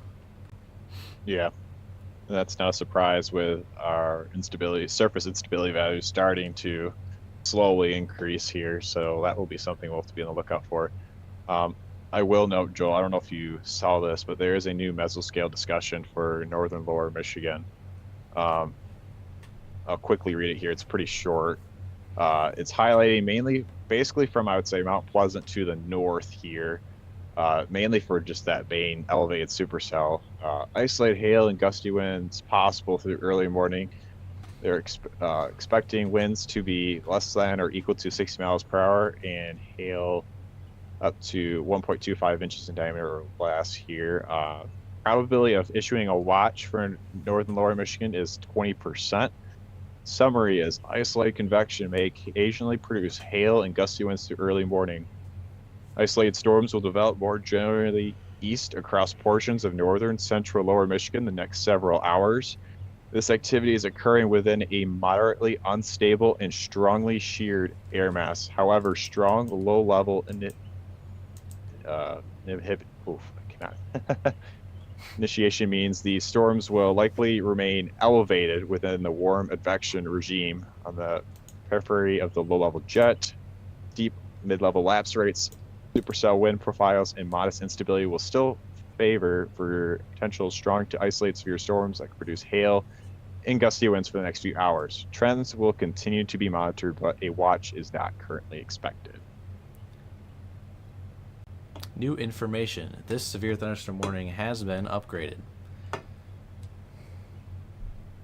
We didn't have the sound. We didn't have the sound go off, but Keweenaw County has been upgraded to, I believe, a considerable severe thunderstorm warning here for some very large hail about to move in very soon, as well as 60-mile-per-hour winds. Can't forget about that. I'll go to CC here, Drew, and it is still pounding out there, mainly for the Manitou Islands. Wow, yeah. That's not a good look for sure. VIL, again, maxed out there. Probability of significant hail also maxed out. Again, this is heading right for Empire and Glen Arbor right now as we speak. There's the upgrade. The orange box now has a red outline around it. Severe thunderstorm warning remains in effect until 7:30 a.m. for Keweenaw County. At 6:31, severe thunderstorm was located near Sleeping Bear Point, moving east at 30 miles per hour. Hazard: 2-inch hail, lime size, and 60-mile-per-hour wind gusts are possible. This storm impact people and animals outdoors will be injured. Expect hail damage to roof siding, windows, and vehicle windshields. Expect wind damage to roofs, siding, and trees. This storm will be near Glen Arbor, Glen Haven, and Burdickville around 6:35 a.m. Maple City, 6:40 a.m. Leland, Cedar, and Lake Leelanau around 6:45 a.m.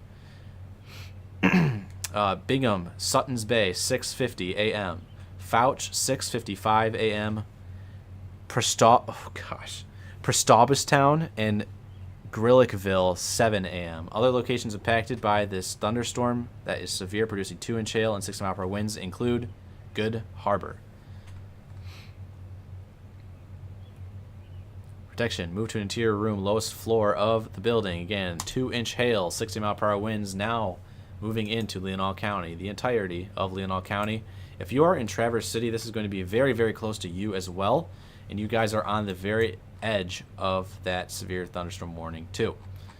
So please take shelter immediately if you are in Keweenaw County. This is a storm you do not want to mess with. 2-inch hail, especially where you see these pinks and blacks on radar inside the entirety of the storm. This, again, as Drew mentioned, this storm is the entire size of Keweenaw County.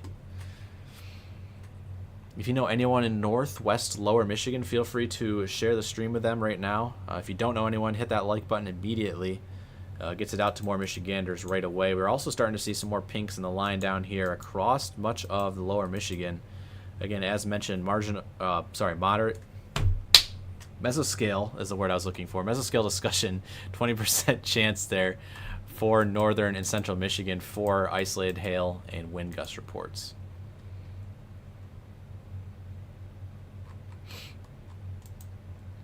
So that is the main storm we're looking at now. Again, we're also obviously watching these damaging winds roll across the UP, so we're kind of back and forth here right now between two different hazards.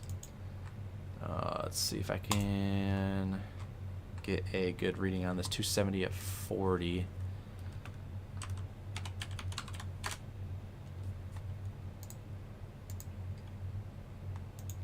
For those that are wondering, we have Cody that is heading up north to intercept the cell eventually. He's pretty far away, but depending on how long the storm will hold its intensity, he will check it out if need be.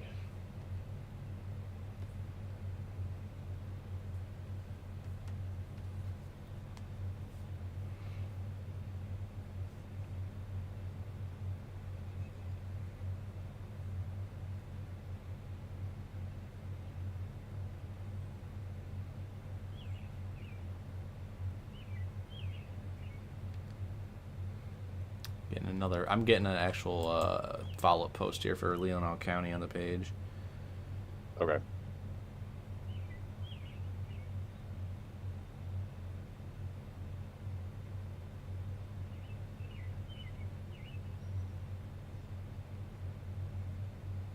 You want me to take a radar then? Yep. Okay.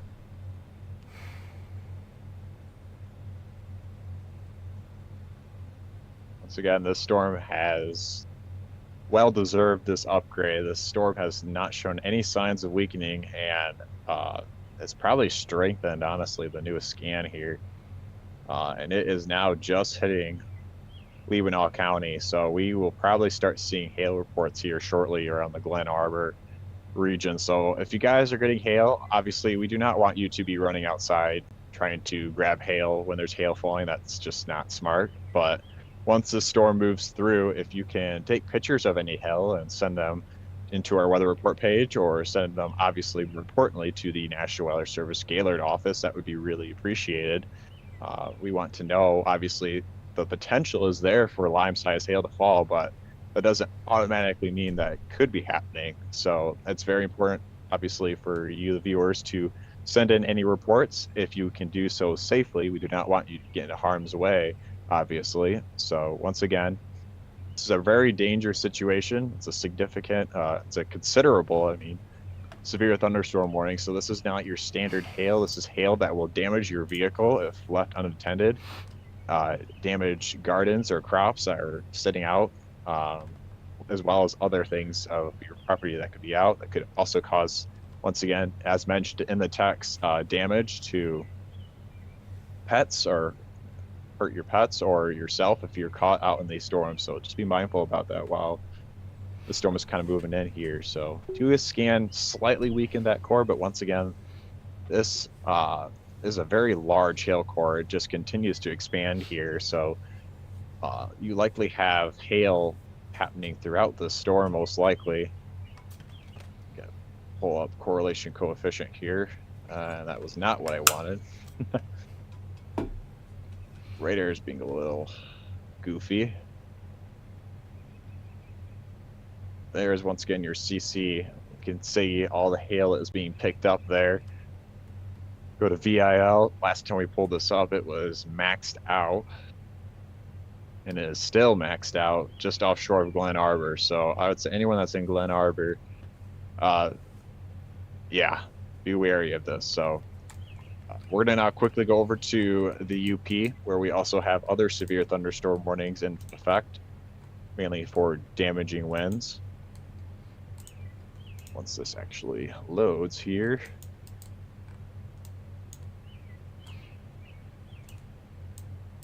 Once again, as Joel's kind of mentioning, we are starting to see some mini notches form along this line. That's because of our surface instability starting to slowly build here, which will allow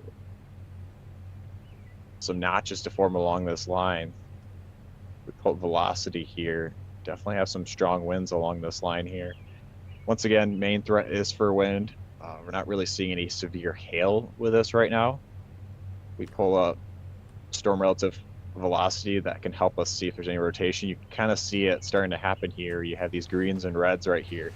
And this is what we're going to be on the lookout for any notches to happen. If we have any,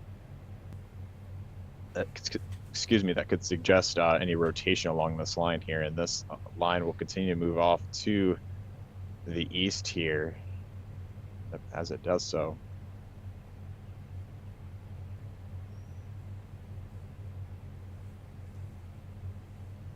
Focus more though on our storm in northern lower Michigan just because of the more serious notion on the severe thunderstorm warning here. So this will be our main focus here. We also have some storms going on further to the southeast in Clare County as well as Lapeer County. Mainly just heavy rain and lots of lightning. I know we've been getting a lot of comments about the nonstop thunder and lightning, and that will be probably continue to be the case throughout this morning with any of these cells here.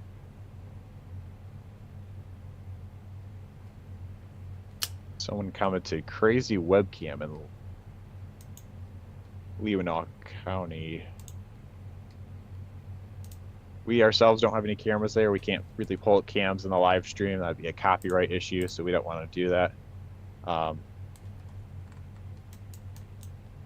Joel, do you want to pull up radar here? I might search up maybe some cameras there. I won't pull them up on the live stream, obviously. Yeah. But I'm kind of curious on what the cell is kind of all doing here. So I'm gonna go ahead and pull my camera in real quick. This is what our Aurora cam is. This is the cam to the north from Manistee. So this is our own camera, our own one that we own here at MSC. No one else has access to this. So this is our Manistee cam north, looking up towards that severe thunderstorm right now. It's really hard to tell. A lot of kind of undulatus out there this morning, a lot of wavy clouds, but tucked way up there to the north is our severe thunderstorm impacting Keweenaw County. Again, that's about 2 counties to the north, so it's pretty much out of sight up there. That again is our closest webcam shot that we have there at the bottom of your screen. Anywhere along the bottom there is about right where that severe storm is at, somewhere in that general location way down the shore. So again, that is our considerable severe thunderstorm warning out there right now for Keweenaw County. Again, that hail core continues to impress through it, and it really is just marching right into Glen Arbor and Empire right now as we speak. And the winds as well are also something to keep in mind. 60 mile per hour. Go ahead. I will say I do have a Glen Arbor cam pulled up. I cannot show it to you guys, but I'm currently watching a live feed cam of the storm hitting. Noticing very, very gusty winds and very, very heavy rainfall. Not seeing any hail yet. That could easily change as that core is literally just outside of Glen Arbor, but very gusty winds and very, very heavy rainfall. The whole entire camera is just completely blinded with rain right now. Do you think you could link that? Yeah.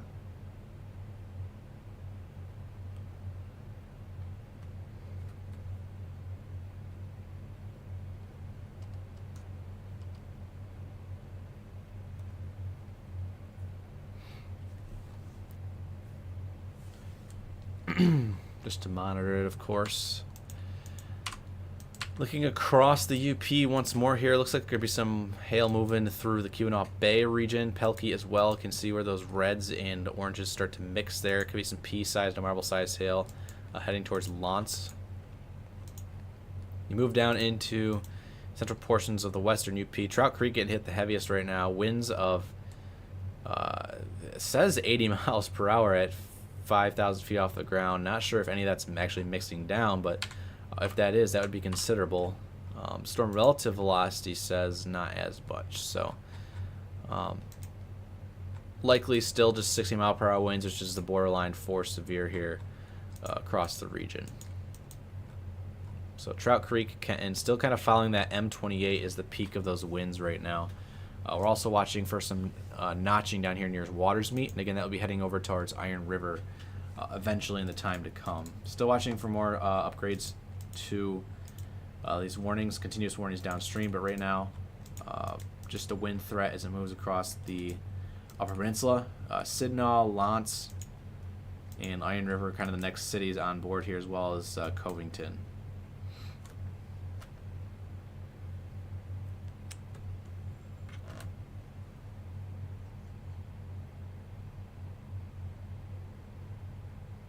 All I see is rain, Drew. Yeah, I'm not seeing any hail. Just kind of the point I was being proved is sometimes you could have this hail indicated, but it doesn't matter if it's not fully reaching the ground. It's also hard. The quality isn't the greatest either. Trying to find more cameras here.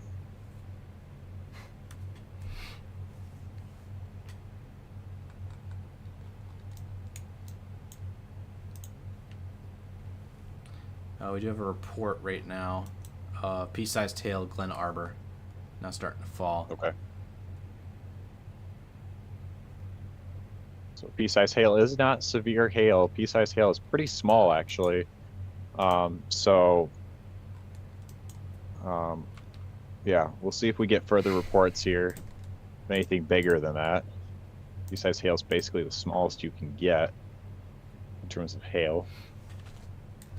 Oh, real quick, special weather statement in effect now for this large area of southeast Michigan. Livingston, Oakland, Macomb, Lapeer, Genesee, Shiawassee, Saginaw, and southern Tuscola counties here across southeast Michigan.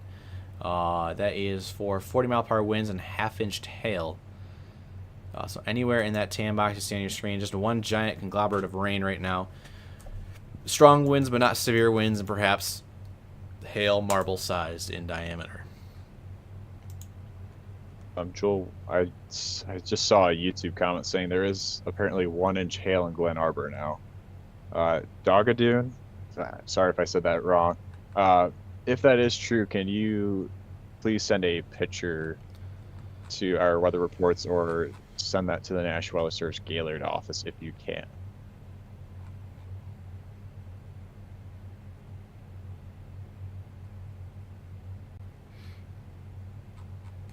Yeah, there's your core. Let's go to CC here real quick. Thank you, Pete, about the Empire Beach. I have a webcam pulled up from Empire Beach here. Looks just to be... Holy cow.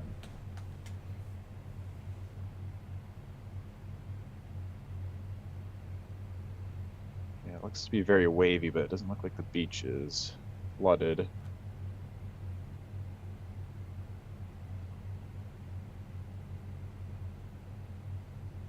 Obviously, we'll probably get some pictures here shortly.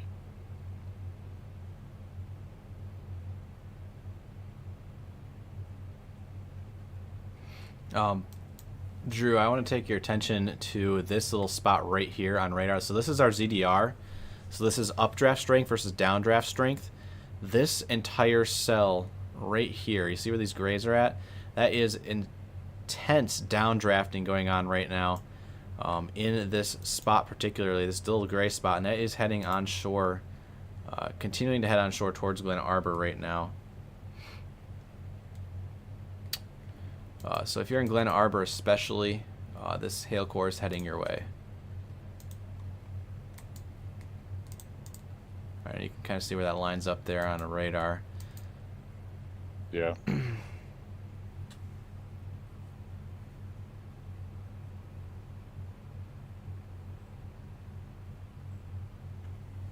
Watching that cam in the back end here. But again, for those who are just tuning in, severe thunderstorm warning, considerable level for all of Keweenaw County. 2-inch hail and 30-mile-per-hour and 60-mile-per-hour winds moving east at 30. In effect until 7:30 a.m. You also have up here in the Upper Peninsula a couple severe thunderstorm warnings in effect as well for 60-mile-per-hour winds. Marching through Lance down towards Kenton, Watersmeet, and Lando Lakes right now. That's part of Wisconsin. The heaviest of the winds in this line right now are near Lance and what appears to be just south of Trout Creek now, where we have 82 miles per hour at 5,600 feet off the ground. It's a mile off the ground. Not sure if we have any confirmation of that, obviously, at the surface. Again, it's pretty rural locations here in the Upper Peninsula. But if you live in the Forest Highway 5250 area, that would be you guys out here, as well as Forest Highway 4500. And that's marching towards Marquette in the morning hours to come. I do believe, Joel, we are getting more power outages in the UP. They're finally starting to filter in their way here. Gokabik County, I believe, has a few. So very delayed reports on my part. Yeah. 749 customers without power there. So that we definitely have some gusty to strong severe winds as what radar is suggesting. So once again, power outages, watch out for downed trees as well up in the UP. I'll be back, Joel. I'll need to use the restroom here, okay, but I'll be back here soon.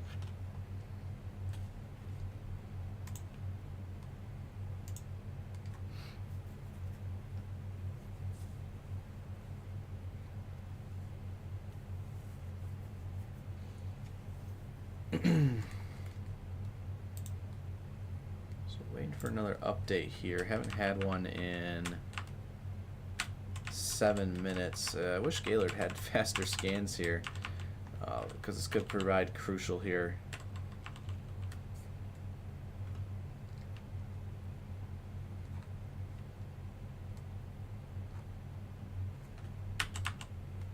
There we go. So it looks like the core is now over most of the land now. New severe thunderstorm warning coming in.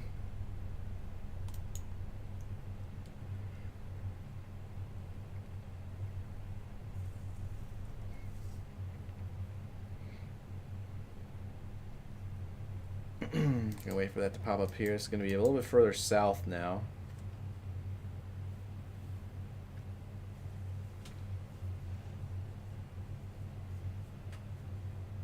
Wait for it to pop up here. It's probably gonna be just to the south here. Just a second.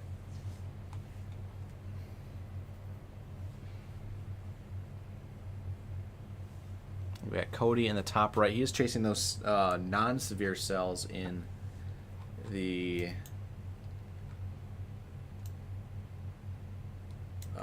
he's up near Saginaw right now, Saginaw County.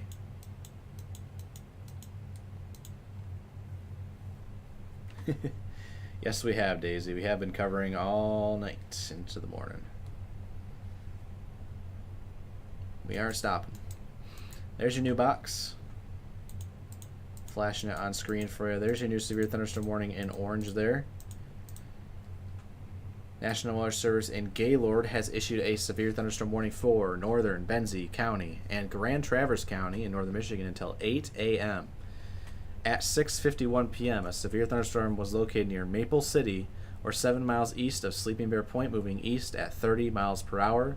Ping pong ball-sized hail and 60-mile-per-hour wind gusts are possible with this storm. The storm will be near Traverse City around 7:05 a.m. This will be about 10 minutes from now. Mapleton around 7:10.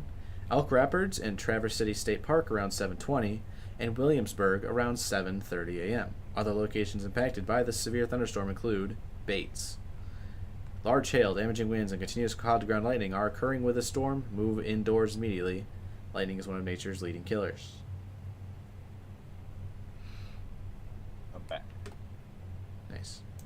Again, it is 60-mile-per-hour winds and hail, 1.5 inches in diameter. Again, this warning up here for Keweenaw County is for hail 2 inches in diameter possible.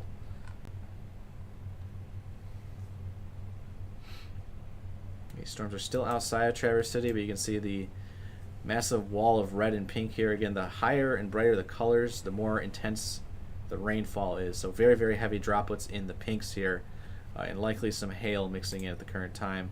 National Weather Service going with 1.5 inch diameter hail extending downstream for Lake Ann, Traverse City, and Honor, or Honor. They could probably be pronounced either way up there. Let us know which way it's pronounced. Moving back to the UP, we do not see any extensions of these warnings yet, despite the fact they're almost out of the boxes. Still some heavy winds ongoing out there.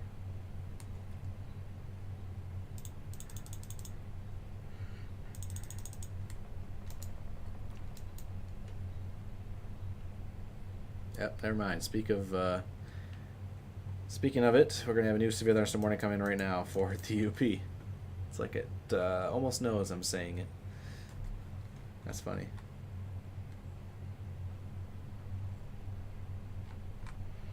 Got 4 different counties here.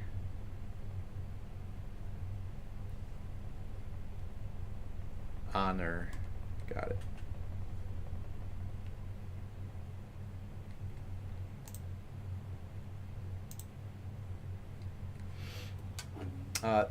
Renee, welcome to the channel. Welcome to part of the team. EF0 member here.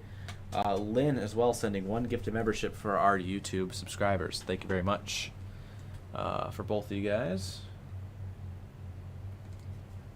Severe thunderstorm warning now in effect here in the UP. New one downstream. National Weather Service in Marquette has issued this severe thunderstorm warning for Iron County, northwestern Dickinson County, northwestern Marquette County, Central Houghton County, and Baraga County until 8 a.m. Eastern, 7 a.m. Central Time. At 6:55 Eastern, 5:55 Central, severe thunderstorms are located along a line extending this is what it says, a line extending from near the lower entrance of Portage Canal to near Phillips, moving east at 55 miles per hour. 60-mile-per-hour wind gusts, penny-sized hail, radar indicated. Expect damage to roofs, siding, and trees. Locations impacted include Iron Mountain, Ishpeming, Iron River, Baraga, Lance, Crystal, Falls, Kingsford, Negaunee, Stambaugh, Covington, Michigami, and Champion. Yeah, it's 0.75 inch hail and 60-mile-per-hour winds possible with the storm.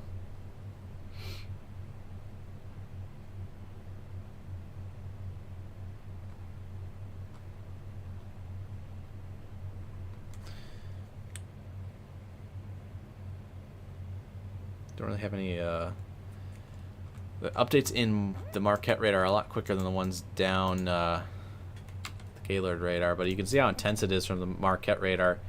The beam there over Keweenaw County is at 16,000 feet. And you can still see how big that core is there. If you switch it over to the Gaylord radar, yeah, that's still there for sure.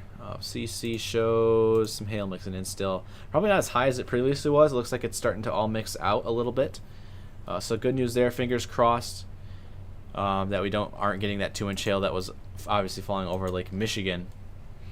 But we do have still some strong gusty winds, perhaps some 1-inch to 1.5-inch hail still falling across the area as well. Really anywhere where you see these greens and yellows on radar, so the western half of Keweenaw County right now, as these storms continue to move off to the east-southeast. Get special weather statement in effect for pretty much this entire area of southeast Michigan, Shiawassee, Genesee, Lapeer, Oakland, northern Livingston, Macomb, Saginaw, Tuscola counties, all those places underneath a special weather statement for 40-mile-per-hour winds and half-inch hail. Again, not severe, but enough to be a strong storm.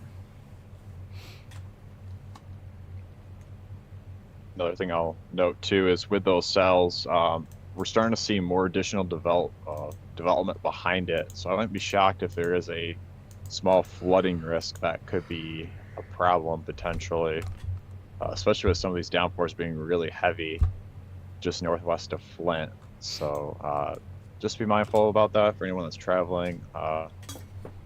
Could have some localized flooding areas, especially in low-lying areas, especially if we can continue to have cells developing behind that line. I'm taking a little walk here, Drew. I took your radar back. Oh, you did? Okay, sweet.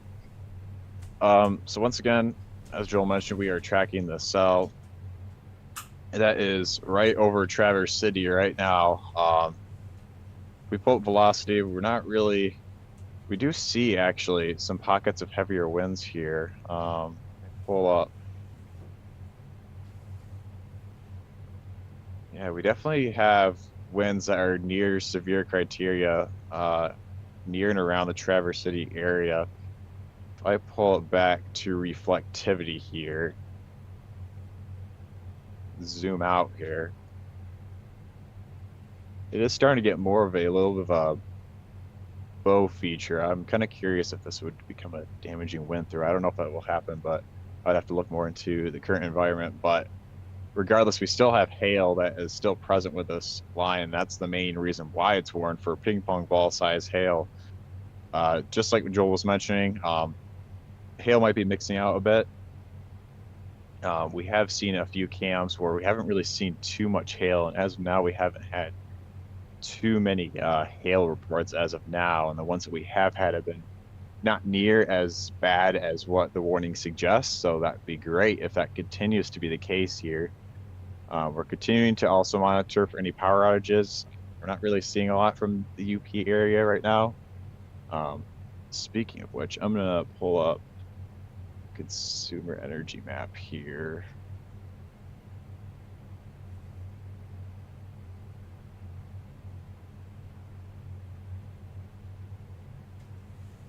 There is some power outages here. I am starting to get reports of here. 91 customers affected by just north of Maple City here. So there are a few power outages coming in with this strong to severe storm, or considerable severe storm that is happening right now. Again, this storm is diving southeast, heading towards Grand Traverse County, and also Benzie County, as well as Kalkaska County as well. So that's if you're in any of those counties, be aware of the storm that's currently going on right now. Once again, just look at how massive the storm is. It takes up all of Keweenaw County, and it is just diving off to the southeast. We even have another storm that has developed off to the southeast of it. So just a very large storm that is just continuing to move off to the east-southeast. So take this warning seriously.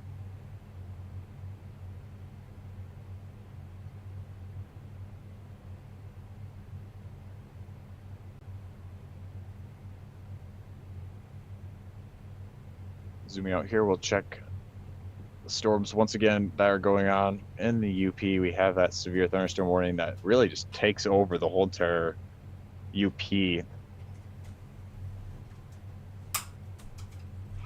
Reflectivity doesn't look near as impressive. You're kind of having more of these kind of faded regions, but that doesn't really matter. We still have those severe winds that are ongoing right now. Yeah, definitely could have some severe winds going on here. We pull up rough readings here. Easily seeing winds up to 60, maybe even 70 miles an hour, mixing down to the ground potentially, that are in this line that is progressing to the east here. So I will say we are starting to have regions like Iowa and Michigan that are clearing out of this line. As of now, we're really not anticipating any more severe weather west of that line, or of this line. So good news there for those regions. But once again, the majority of the UP still has that severe risk in place for this line that's moving through, as well as northern lower Michigan with this enormous severe storm that is going on by the Traverse City region. And then we also have storms ongoing with a special weather statement in eastern Michigan, which has continuously dumped all kinds of rain, as well as produce a lot of lightning and thunder with it as well.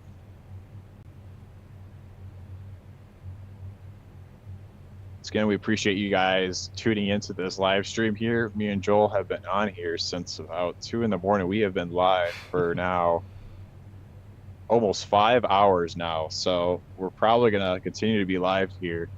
And once we hit the 8-hour mark, that will shut off for Facebook. So that just kind of stresses the importance of tuning in on here on YouTube. We'll have another Facebook one going on, but I would say out of all the platforms, YouTube is probably the most friendly when it comes to live streaming means. So Once again, we appreciate all the help. We have Cody out and about chasing these storms as well. One of our chasers. We may or may not have more chasers coming out potentially as these storms continue to traverse our state here. So, and Joel's back. Yeah, I'm here.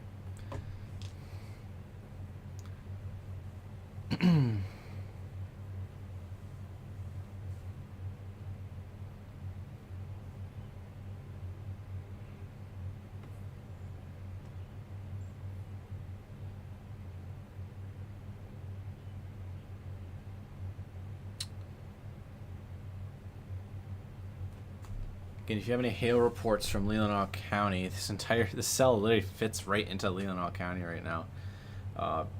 Heading towards Grand Traverse and Benzie County right now. Again, still warned for 1.5-inch hail, although it is starting to kind of wane down a little bit. I would definitely believe that there's at least still 1-inch hail going on up here right now. So, again, if you're in Maple City, especially, it's right over you guys right now. So let us know what you're seeing. Again, make sure when you do measure your hail, make sure to measure it next to like a coin or a ruler. Don't put it in your hand. Everyone's hands are different sizes. That is the best way to submit a hail report. Again, with a ruler or some sort of coin next to it is the best way. They are upgrading the warning now, Drew. They believe that this is still exhibiting some very large hail for Benzie and Grand Traverse County. I wonder if there's been any new reports of large hail.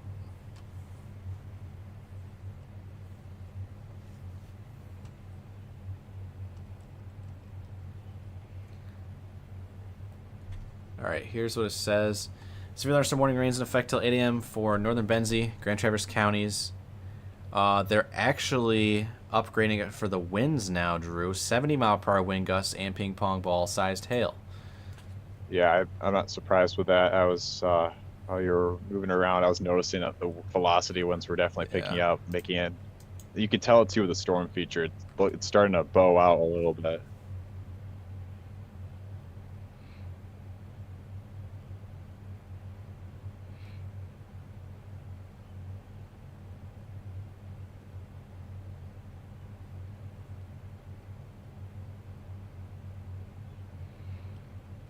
So now this is not just a considerable warning for hail, but it's also for wind as well. I also have the consumer's energy map pulled up here. We've had a few power outages just north of Maple City, but otherwise that's it for this cell.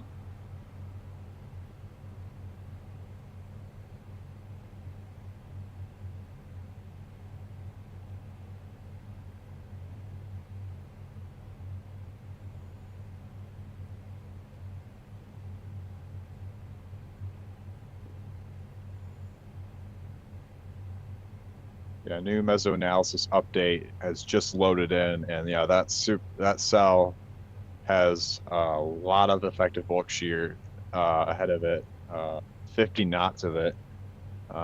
Further downstream, it's not near as impressive, but we're gonna have to keep an eye on this too. Supercell composite values of 8 just south of this cell as well. And if we look at Cape 1500 surface cape to the south as well, if we look at a more elevated layer, 2000 elevated cape. Once again, surface cape is starting to build, but it's still capped, so really isn't playing a huge role. But regardless, we're gonna have to keep an eye on this here as it continues to traverse through northern lower Michigan.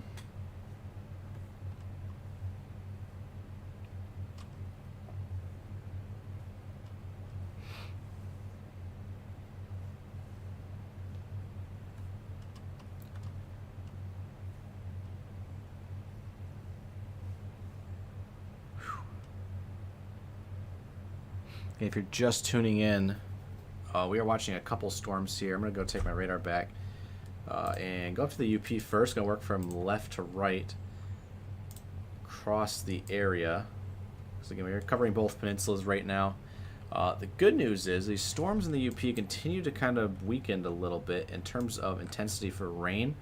Usually, when the intensity of the rain weakens, so do the winds. You can see here, Houghton, Hancock no longer in a severe thunderstorm warning. You can see it was a lot of rain there overnight tonight. Last night, 2.5 inches of rain fell there just to the south of Houghton at the Mesonet station there. Obviously, a lot of wind reports came in. We had a couple damage reports. 1,600 customers without power in the Land O'Lakes, Marinisco area occurred at 6:35 a.m. this morning. So, again, that was around, Drew, when we saw that notching ongoing. What's that? We saw some notching ongoing this morning near Land O'Lakes and Watersmeet, Marinisco. So, again, we'll have to see what the damage is from.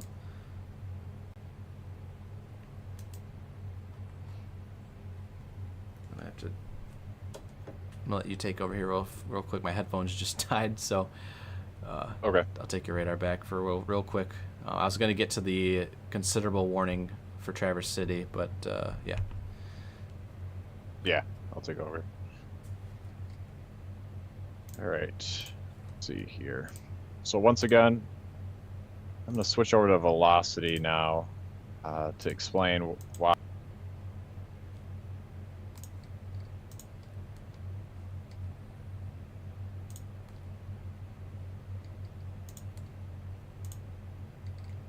Suggesting some really strong winds. Let's get some readings here. And this is in Keweenaw County here. Yeah, we definitely have wind gusts reaching severe criteria throughout this region, as well as over Grand Traverse Bay.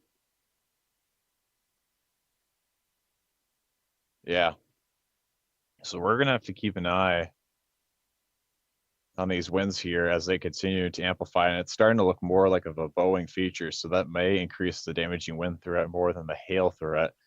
We'll play it on loop here. You can kind of see, yeah, there you go. So once again, you can see these winds here a little bit more disfigured and then becoming more of a distinct line feature right here as they move off to the east here. So we're probably gonna have to start looking out more for a wind threat coming up here.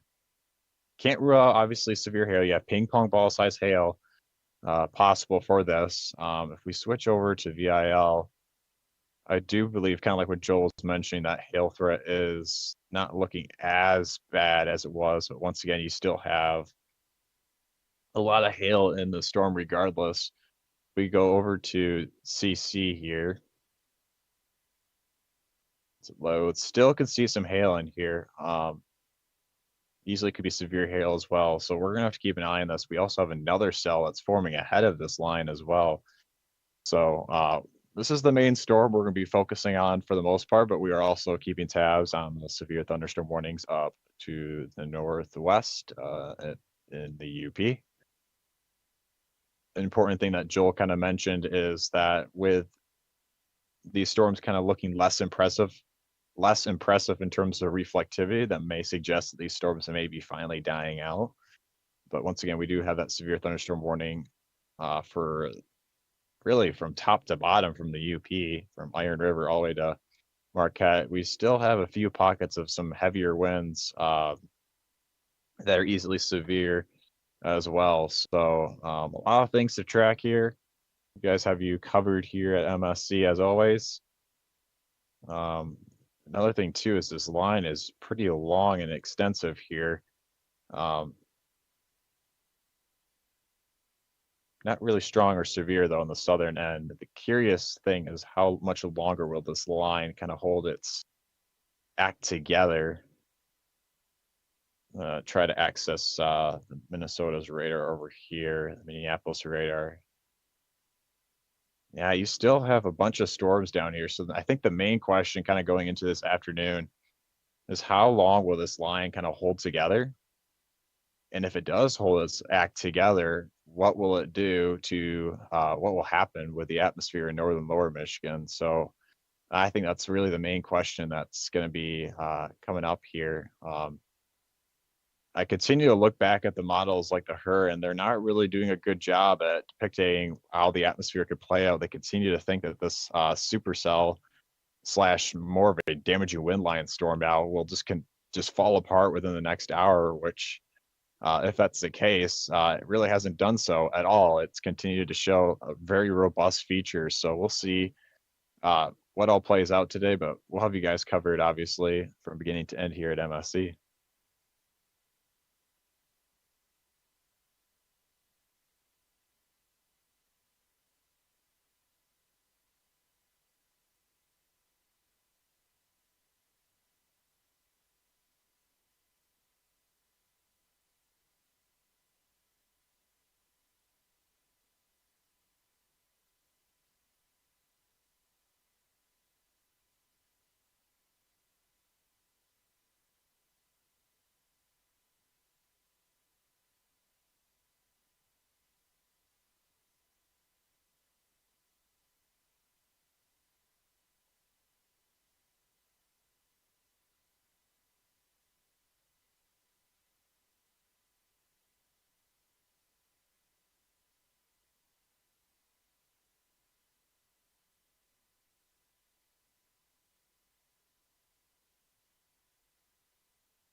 Yeah, it's My microphone's yeah, muted. it's really I'm really so sorry. amplified here. Wait, what? My microphone was muted. That's on me, Oh, no. guys. I forgot to unmute. We're good now. Sorry. That spot right there, I'm going to go ahead and take mine back there. That spot right over the peninsula. So the only thing you guys missed was Peninsula Drive, State Highway 37 is where it's over right now, as well as Old Mission Road, heading directly into Elk Rapids right now. That big blue spot right there on the screen. Go ahead and see if I can switch my storm motion vector here over to, yeah. Let's see, it is 290 at 27 is going to be storm motion vector on this. Yeah, there you go.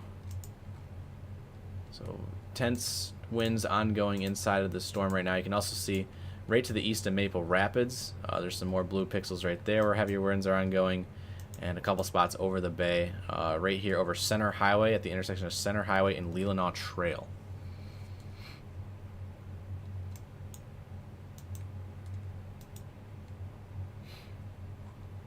We also have some winds starting to gust out in front towards Williamsburg as well. So Traverse City, it's all around you right now. Please be taking shelter right now if you haven't yet. Your time is now to be doing that. Inside, interior room, lowest floor of basement. Again, 70-mile-per-hour winds are possible. That is the equivalent of an EF0 tornado. You do not want to be messing around. Any walls to your northwest that have trees next to them, trees could fall in that location.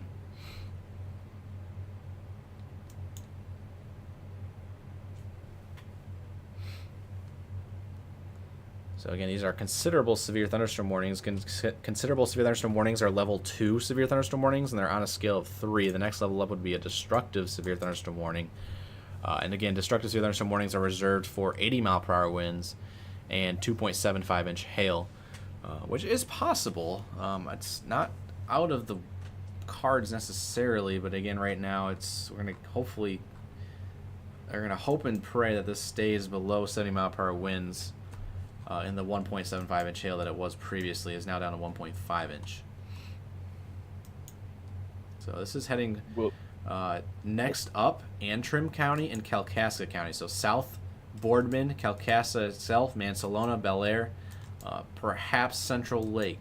Anywhere really, though, south of Bel Air, Mansalona, Elba, Kalkaska, South Boardman, Fife Lake, all there in Kalkaska County and southern Antrim County. You guys are up next for these gusty winds heading your way. Could eventually move into the northern Missaukee County area in like the next hour, maybe a little bit after the next hour, as these continue to dip a little bit to the southeast.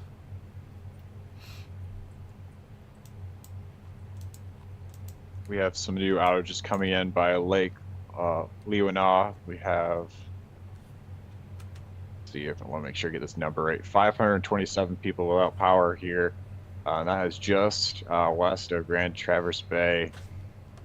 So if I had to guess, it's most likely from the damaging winds that are being associated with this line. So we are having power outages starting to creep in here with these damaging winds here. So it's going to be something we're going to be on the lookout for here. In terms of power outages in the UP with that line segment, not really seeing any right now. So main focus, once again, I think, is just this cell that's in Traverse City. It's just new radar scan just continues to show more of a bow feature as it continues to move off to the east.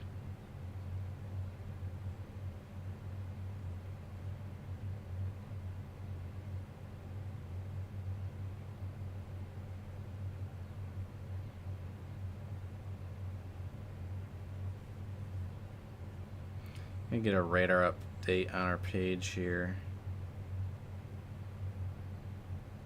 Okay.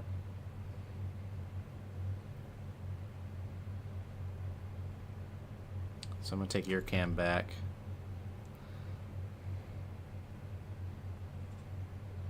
I will note, do a scan really has deepened those blues here. Ooh, right near Elk Rapids, yeah. Yeah. Just north of Elk Rapids here. This is, oh wow. Yeah, we have wind gusts. Now this might not all be reaching the surface here, but we have winds now up near as close as 80 miles an hour, potentially, in this little pocket here.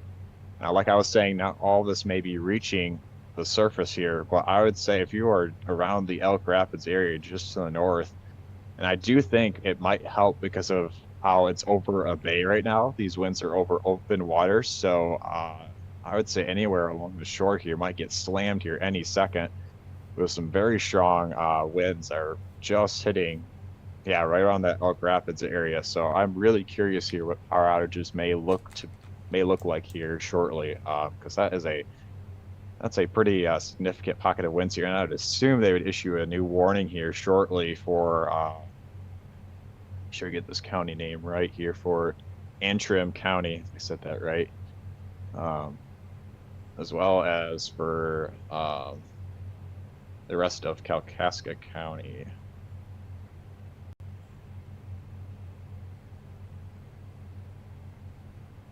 Yeah, that's a pretty big pocket of wind there. We're gonna have to keep an eye on that.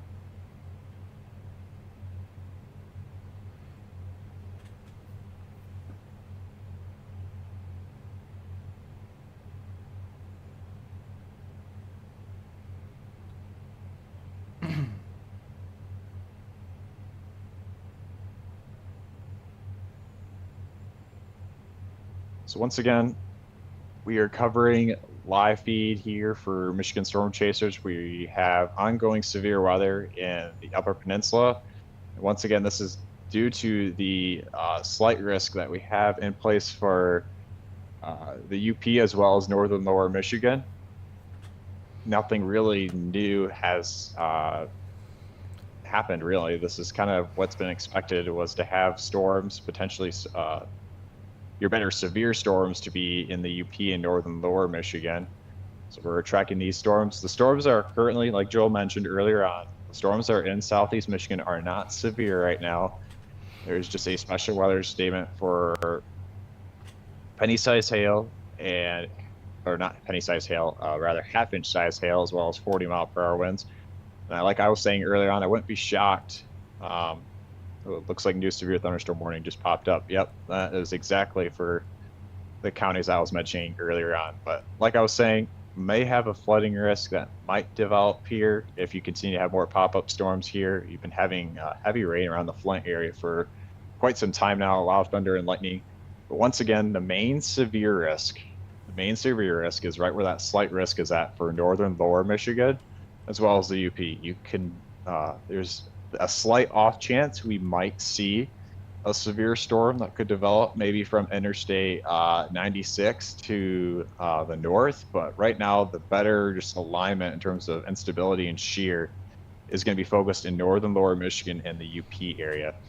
Another thing that I'm going to note now as well as part of a recap is we are watching maybe increased tornado probabilities or potential, I mean, especially if we can have more storms being delayed later on during the late morning or early afternoon time frame.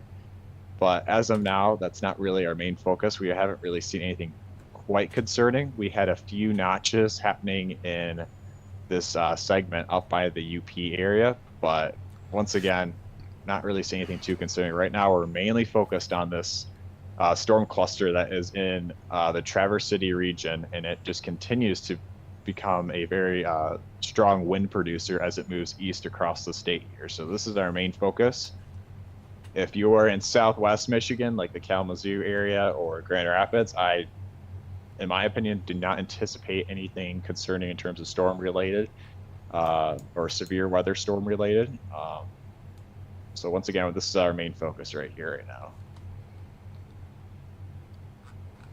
Yeah, so the new severe thunderstorm warning in effect here. I'll take my cam back. In effect until 8:45 a.m. for southern Antrim and all of Kalkaska County. 7:23 a.m. a severe thunderstorm was located near Barker Creek or Elk Rapids, moving east at 30 miles per hour. It's been downgraded a little bit now. It says 60 mile per hour winds and quarter-sized hail, in comparison to the 70 mile per hour winds and 1.5 inch in the previous update. So good news there. It's likely decreasing in strength. Let's hopefully keep it that way. Severe thunderstorm will be near Kalkaska, Clam River, Alden, Rapid City, Barker Creek around 7:30 a.m., Mansalona, Antrim, and Dara around 7:40 a.m. Other locations impacted include Blue Lake Township, Smithville, and Lake Bel Air. Again, 1-inch hail, 60 mile per hour winds with this new severe thunderstorm warning for southern Antrim and Kalkaska counties. There, as you can see, the heaviest of the winds right over Cherry Avenue, just on the north side of Elk Rapids right now. Those are, as Drew mentioned, almost 80 mile per hour winds moving through the northeast side of Elk Rapids right now, heading towards Katy Lane, down Indian Road, and then across Torch Lake Drive. This is Torch Lake right here. It's crossing Torch Lake right now, heading directly towards Bel Air and Mansalona at the current time. If you are in Bel Air and Mansalona, prepare immediately for significant wind gusts.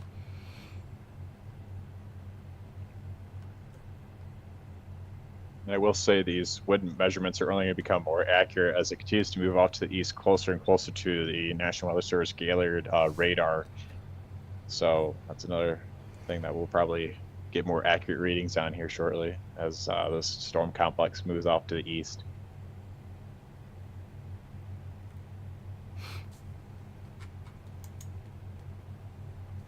Do have a special weather statement coming in now as well for the UP.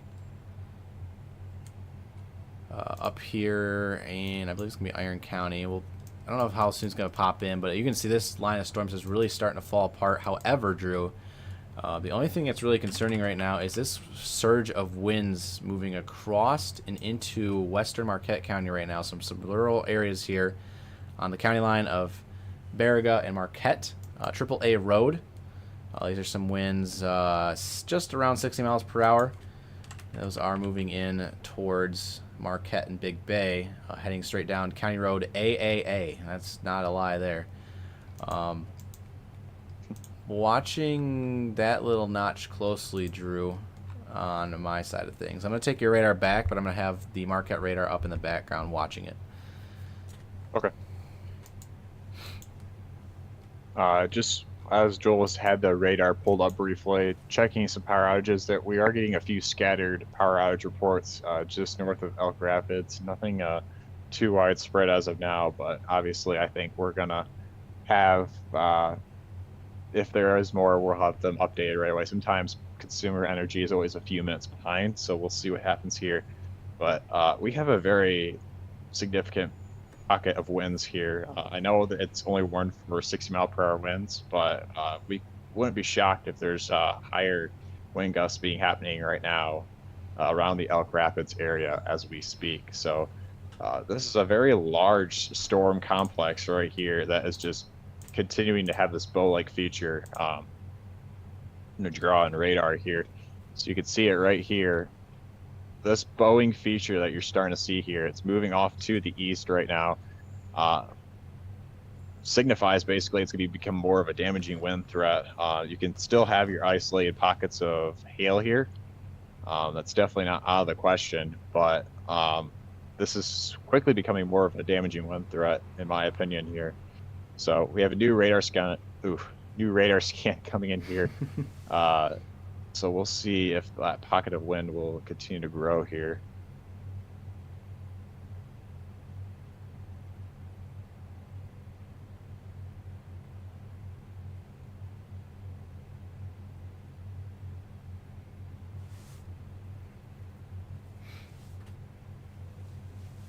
Again, if you continue to get, I know as people wake up here and are waking up to these storms this morning, if you guys have damage reports, please feel free to send them in to us. Make sure you send them in on our Michigan Weather Reports page on Facebook. It's a community page you can join.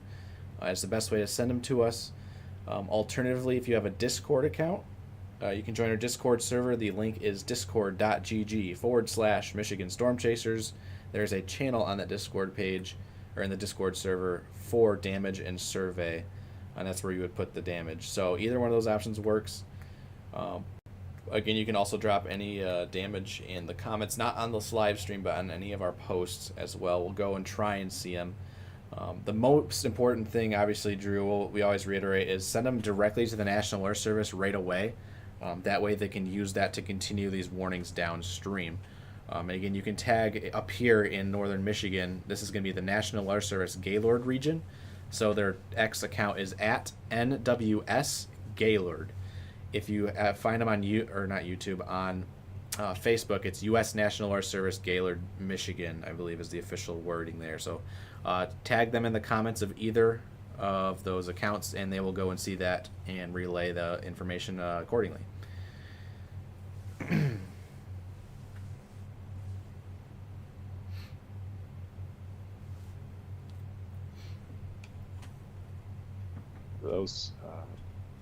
We have Cody, our chaser, that is heading up to the storm right now. We'll see how much, if the storm will continue to show continued signs of strengthening in terms of the winds. He is still pretty far away, but he is in pursuit of the storm. So if the storm continues to hold its strength, we'll have a view from him eventually in terms of what the storm is all doing. So we appreciate Cody being out there this morning, bright and early. Heading north. Also still watching these gusty winds moving into Marquette County right now, heading for downtown Marquette.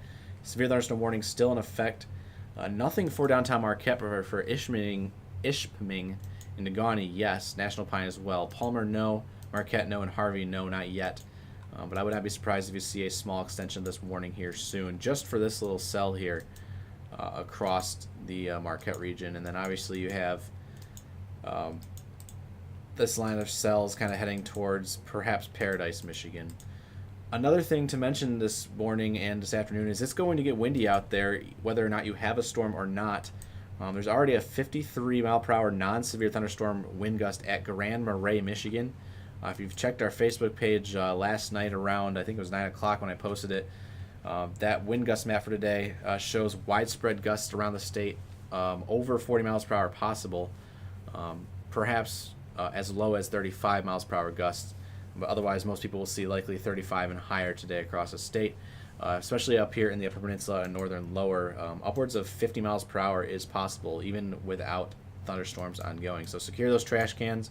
The trash can window meter today is at a level 4 or 5, so it would be a hunt down the road for those trash cans if you leave them unattended to.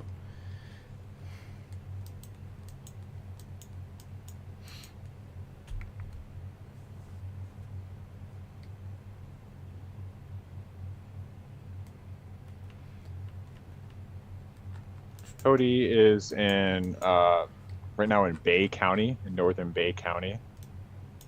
Yep. We won't give out a specific town just out of privacy's sake.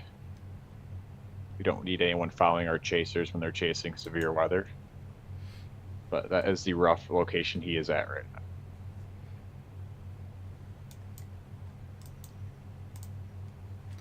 There's a super chat in here from Lynn. $5 super chat saying you're busy, but does the trajectory of the cell you're watching look like it's headed to Genesee County? We have some thunderstorms now, so just checking.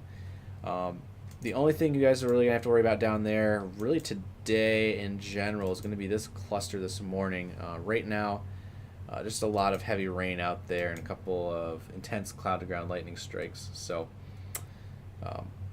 this cell right now up there up north, likely to make it maybe as far down as West Branch, Standish, Gladwin, but I don't believe it's going to get any further south than that. I think Midland, basically, you guys are going to be pretty safe and anywhere south of that, so especially Genesee County. If it continues to dive south, obviously, we'll have to watch it, but I believe the way it's currently the current trajectory here is going to be through Missaukee, Roscommon, Crawford counties, down towards southern Oscoda, Ogemaw, and perhaps northern Gladwin, Aranac counties. So it's kind of heading off to the southeast a little bit, but not quite Genesee County. So you guys should be good there. So again, thank you, Lynn, for your support. Again, if you have a unwavering comment that you would like to have us read off to you, feel free to drop a super chat here on YouTube. We'll answer your question, of course.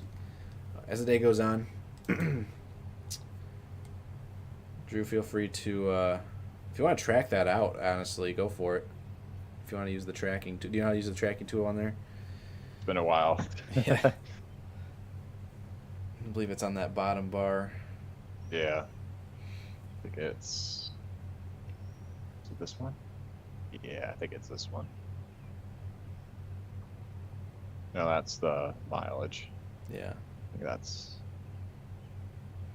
Is it the one next to it? Nope. It's not that one. It might be this one.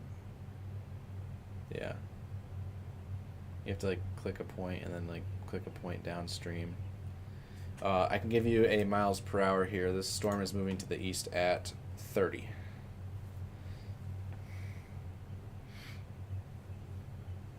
All right, so this is the current. I don't know if you guys can see that well. Can I move this? Yeah. Oh, sweet, I can. Put this like right here. All right, so Antrim. We here. Let me switch this over to velocity so you guys can see this a little bit better. So we're tracking these winds here. That's actually not a good track. Here, let me redo this here quick, Joel. I mean, it does give good warning. By now, by the next update, it'll probably be more like 5 minutes. So that previous spot was probably fine. Maybe do that for that front spot right there. Yeah. Okay. Why is it being like this? So right by the M of Mansalona, yeah.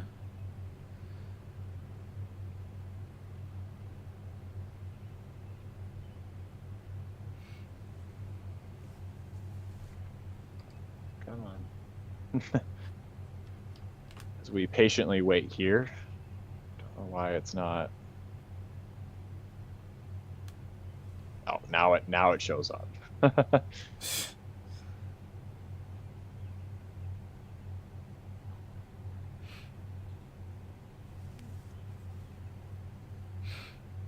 The National Weather U.S. National Weather Service Gaylord is in our Facebook comments right now, going through some of your damage reports. So again, if you are going to put damage reports on our page, please do estimated sizes of the hail if possible and the time it fell. Obviously, you need location as well so they know exactly where it's going. But they're already asking if you guys have estimated size for your hail reports for those who are sending them in the comments without a hail size.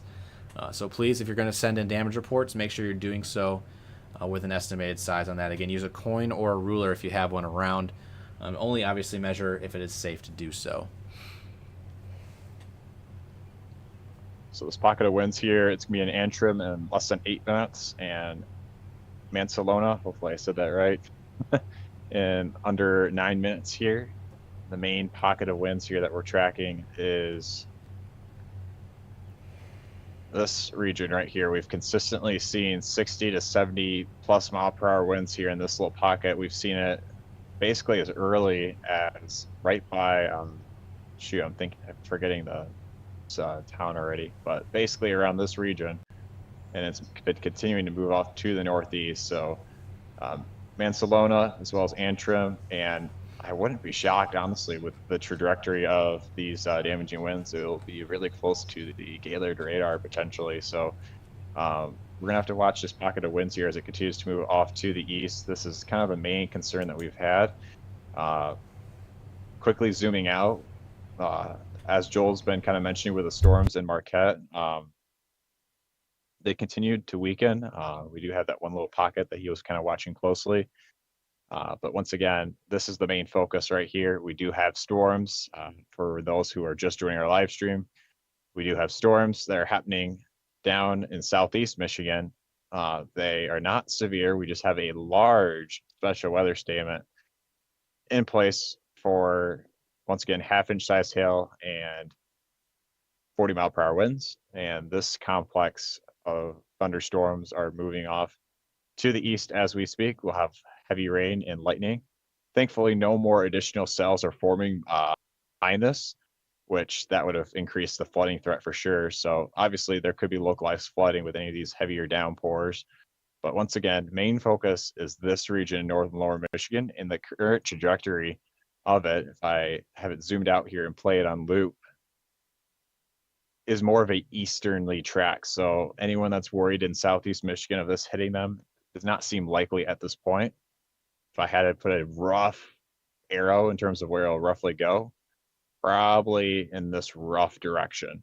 Once again, could see maybe a slight jog to the southeast, just based on the flow that's in place. But once again, we're not really anticipating this storm complex to go way down here and affect southeast Michigan. So we're not really seeing anything too concerning. We do have some storms that are currently in Wisconsin, but once again, the majority of this line is starting to kind of fall apart, and there's really only certain portions of this line that are severe or are strong. So once again, this is the main focus right now because of the damaging winds that are being produced with this line.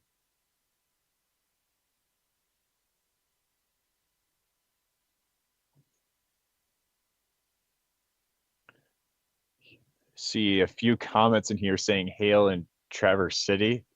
Once again, we appreciate the comments, but we'd love to see what size the hail is, because you could have, there's a difference between pea-size hail and quarter-sized hail, for an example. So it's really important to be as specific as possible, as well as giving a time frame.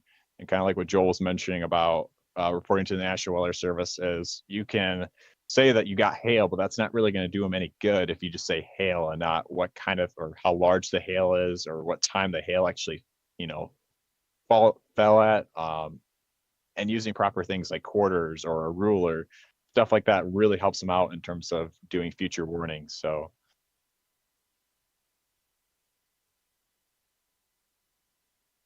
it does look like the newest scan thankfully has that pocket of winds kind of dying out. It's the first time we've kind of seen those blue colors start to kind of fall apart. Still strong winds regardless, severe winds regardless. So we'll keep an eye on that as it continues to move off to the east here.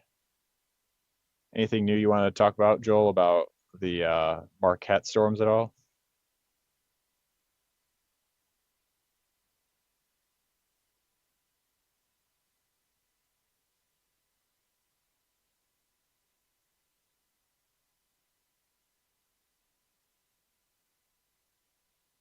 Yeah, that's a little.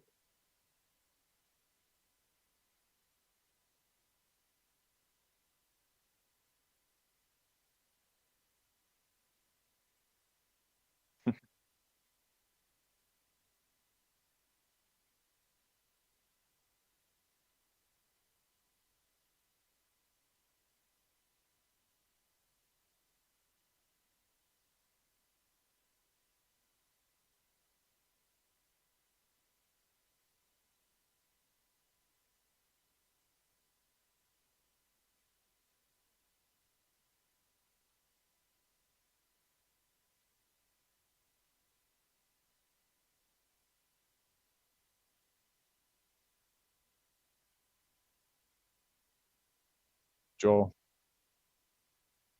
yeah, are you mute?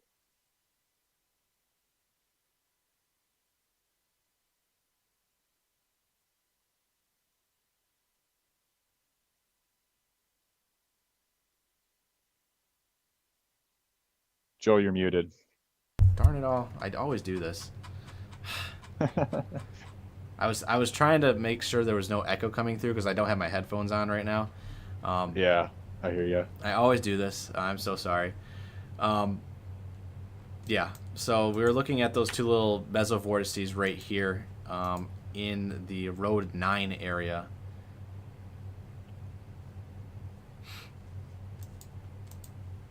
And again, as you can see in the latest scan, those have kind of gone away. And it looks like, thankfully, no debris lofted there, but it was really close to the north side of Ishpeming.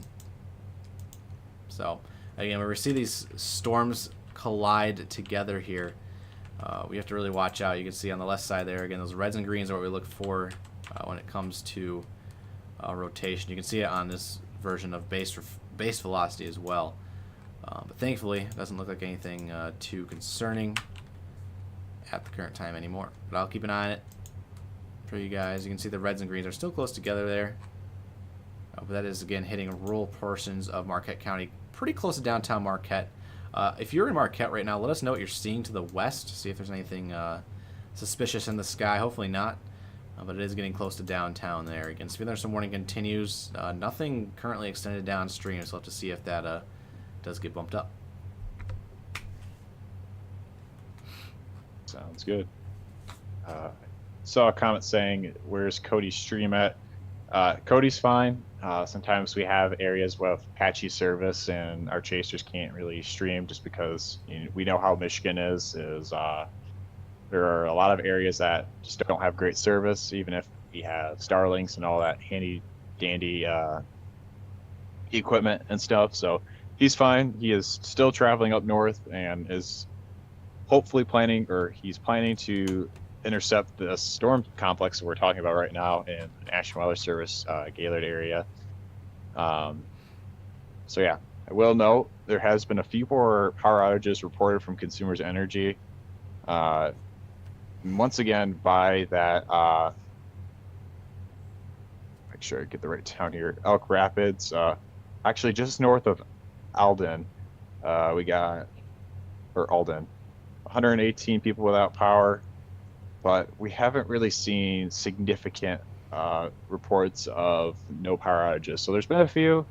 So this line has shown some potency with it.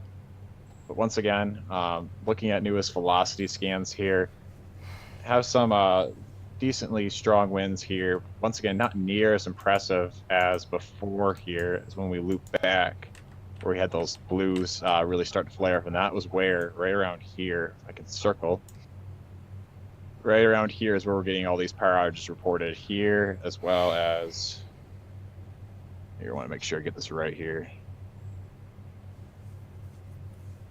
Yeah, so basically these two regions. These two areas were the areas where we had power outages reported.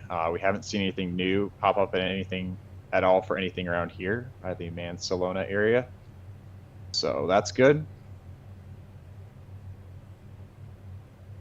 Once again, just look at how large this storm is. All this is very heavy rain, probably has some small hail as well falling down. Once again, we are warned for quarter-size hail as well, so be mindful about that. I did see a report about hail falling down in Traverse City, so just a very large storm, very heavy rainfall. Could easily see some flooding potential with this storm complex as it moves off to the east here. So I'll once again quickly go back to Southeast Michigan. I know we've been mainly focused in the Marquette area, and I know you guys have been kind of wondering about the storms down here. Once again, looks like they canceled that special weather statement, if I am correct. I'll make sure here. Confirmed. Downtown Traverse City drew 1.25-inch hail falling there as of 5 minutes ago. By the way. All right. Thank you. No.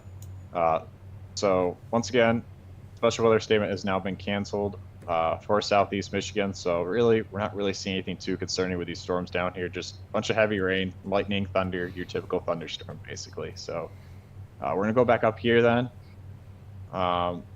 So we have had severe hail reported in Traverse City.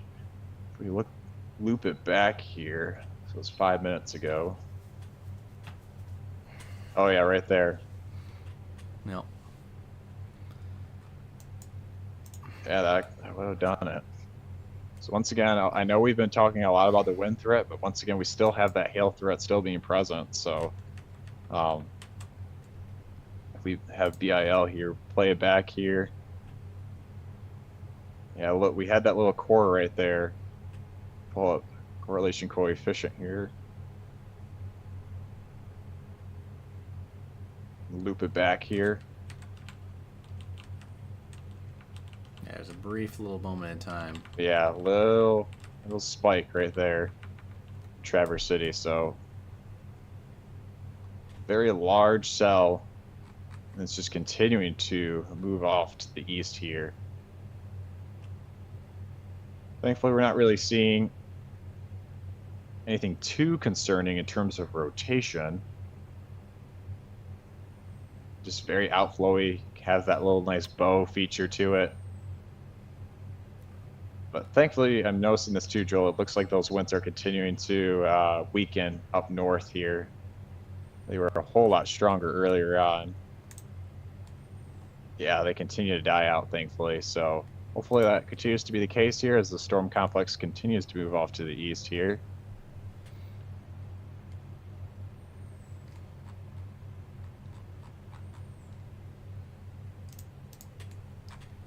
Once again, it is warned for quarter-size hail and 60-mile-per-hour winds.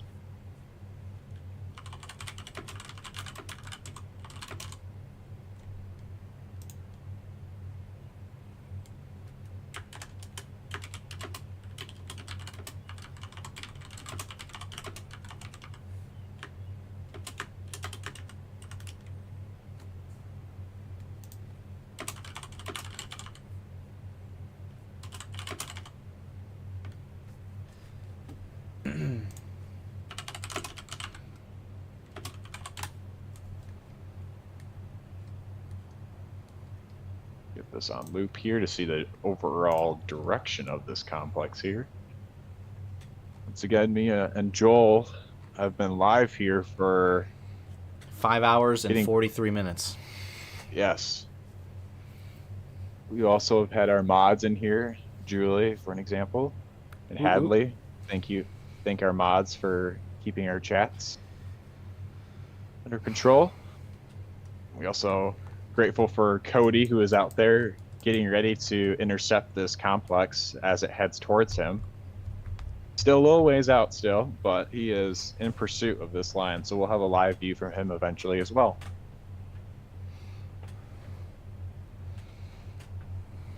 That is his cam right there as he's heading on the highway northwest towards that storm.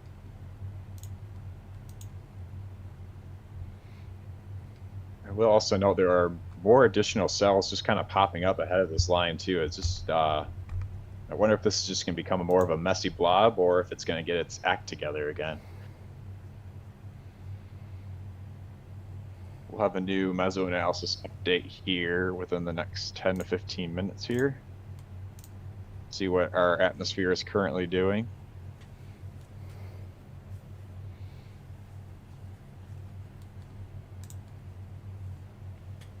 As we were kind of mentioning before, the longer these storms kind of stay around, and if the shear is sufficient for these storms to stay strong, we'll continue to filter in that surface-based cape as the day goes along. So that's just something we're kind of on the lookout for. Right now, it's still early in the morning hours. It's getting close to 8 a.m., but once again, that's just something we're kind of watching behind the scenes here as these storms continue to happen and go on here.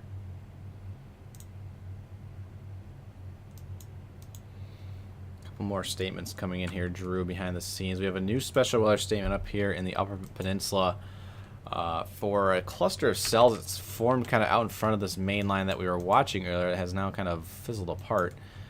This is going to be for Luce, Schoolcraft, and portions of Elger County until 7. No. Sorry, it's in effect until. It looks like 8:30 a.m. It's Eastern time. Movement is northeast at 50, winds in excess of 30, and pea-sized hail. So it's a bare minimum for a special weather statement, but still pea-sized hail 30-mile-per-hour winds are possible here in the Newberry, Grand Marais, Seney area, as well as Big Billin. And, yeah, heading off to the northeast. So, rural areas there. We also have a new special weather statement for Marquette. We aren't going to get the details in for that soon.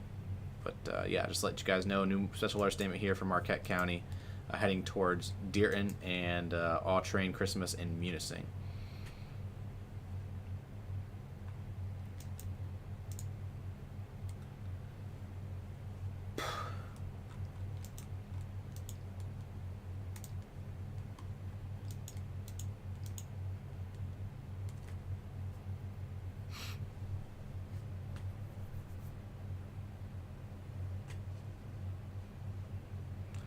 By the way, for those who are in Lenawee, or dang it, not Lenawee. Lenawee, you guys have been fine all morning.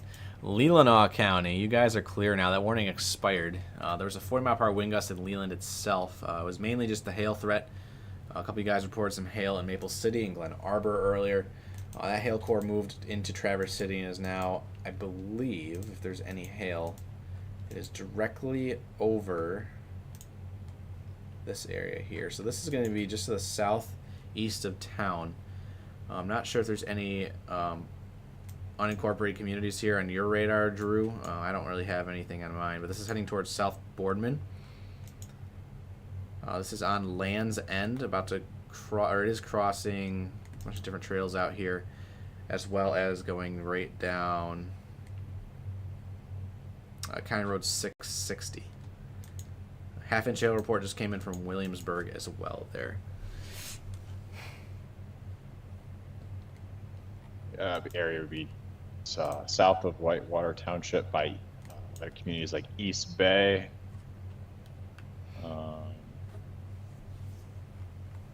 Yeah, there isn't too many. It just went through Holiday Hills, but there's kind of like a little bit of a stretch here where there isn't really too many towns, but there are plenty of roads here, so it does seem like there is confirmed hail falling right on the back side of this cell here, as you were mentioning. Yeah, this storm still says it's considerable. I'm not sure. Does it say it's considerable on your end still? Yeah, it's on the back side, but that's going to expire in 2 minutes here. Okay.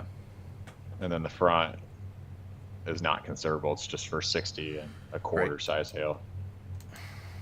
Yeah, and looking back at my radar here, you can see the hail core is right where we see these yellows and blues and greens on radar. Again, that's, again, non-uniform meteorological objects tumbling around the sky. That's going to be your hail, because hail is not circular. Raindrops are. And so that is being indicated by these greens, yellows, and blues here. Again, it's going to be over 6 Mile Road at Halland. I believe Hammond Road is what it is there. It's continuing off towards South Boardman, perhaps just skirting by Kalkaska, and then perhaps just by Fife Lake. So that severe thunderstorm warning has been allowed to expire. It is now 8 o'clock. So we just have one warning in effect in the state of Michigan right now. It's the only warning, fun fact, in the entire United States right now. The only severe thunderstorm warning. So we have the pleasure of having the only severe warning in the entire United States. It's for Kalkaska. It's southern Antrim County. And this is going to expire at 8:45. So you still got another 45 minutes on it.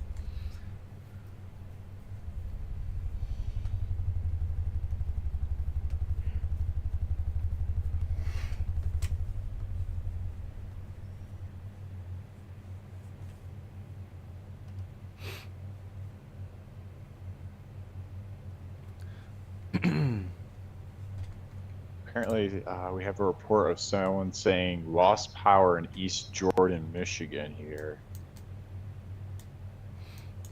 Trying to find where that's at. East Jordan is to the north. East Jordan is really to the kind of north outside of the gustiest of winds. It's in Charlevoix County, south of Boyne City. Right here on radar, Drew, if you can see my screen. Yeah, I see it. Interesting. That was just a comment via YouTube. Just want to make a comment here. Julie is hopping off for mod. We appreciate your help, Julie. She was up with us when we first started our live stream. did a great job helping monitor the chat. We have Dawn now in here helping us out. Appreciate Dawn's help, as well as Hadley on Facebook. Heck yeah. Love our mods. Thank you for staying up with us, Julie. Couple super chats real quick before we go right back to radar here. I'll have the radar obviously looping. Again, on your radar right now is the winds. So inbound winds towards the radar site is in green. Outbound is in red. Right now, kind of gusting towards the Grayling, Frederick area. Our gusty wind swath that went through Elk Rapids is now kind of starting to dissipate. I just said disappoint. Dissipate. Went through Mansalona. Is heading towards Otsego Lake, right where the radar site's at right now, as well as Frederick. So some elevated winds up there right now, just too far up. Thankfully, not mixing fully down to the surface. Those super chats, by the way, Justin Max actually with 10 gifted memberships for our YouTube subscribers. So if you're subscribed on YouTube, check your account. You may have just been gifted courtesy of Justin.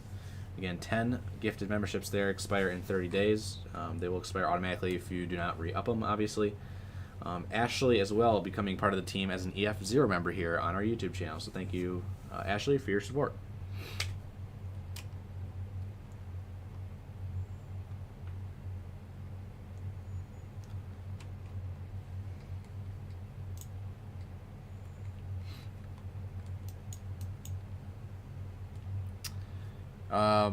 Confirmed hail report as of 7:54, so 8 minutes ago, Drew, we had a 1.5 inch hail confirmed report right outside of Williamsburg, or 1 mile northeast of Bates. Reports of 1.5 inch hail and heavy rain that has led to water on the roadways. That is right along M72 there in Williamsburg. So that is confirmed. 1.5 inch hail fell there in the M72 region this morning, as of about 9 minutes ago now.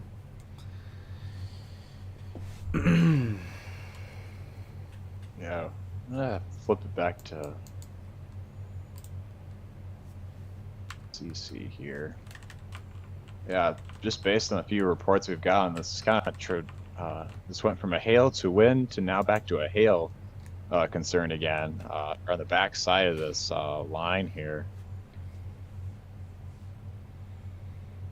This is an observed.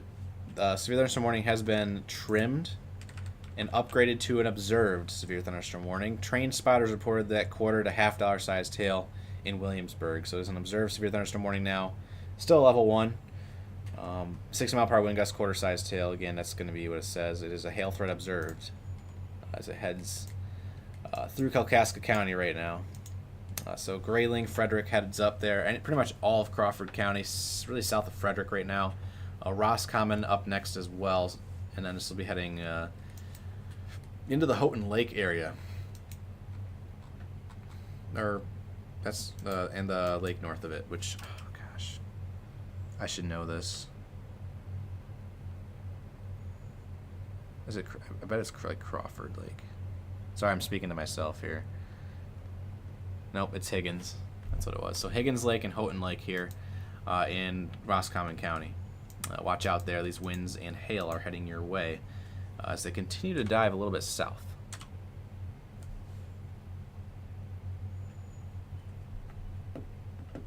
I knew that too. I'm very disappointed in myself, guys. I was a geography major in college, and I knew that. And the comments are blowing up. Thanks.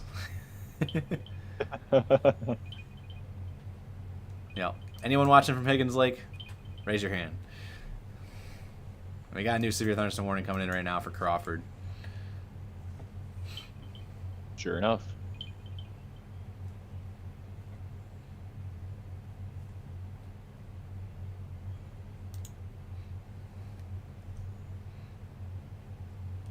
That is a good point there. More trees coming down that were already weakened from the ice storm. Yeah, for any severe storms up north this year, and likely in the years to come, that's going to be the case. Especially if we have like another ice storm next year. Obviously, going to knock on wood and hope that doesn't happen again. But those trees are already very loose as they are. So We're going to hope that these winds steer clear of any of those already damaged trees.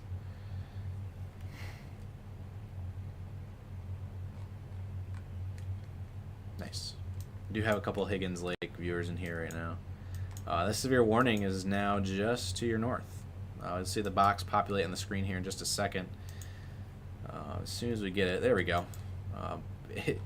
It includes Higgins Lake. For the quarter-mile stretch of Higgins Lake that is in Crawford County, you are in that severe thunderstorm warning that just popped in.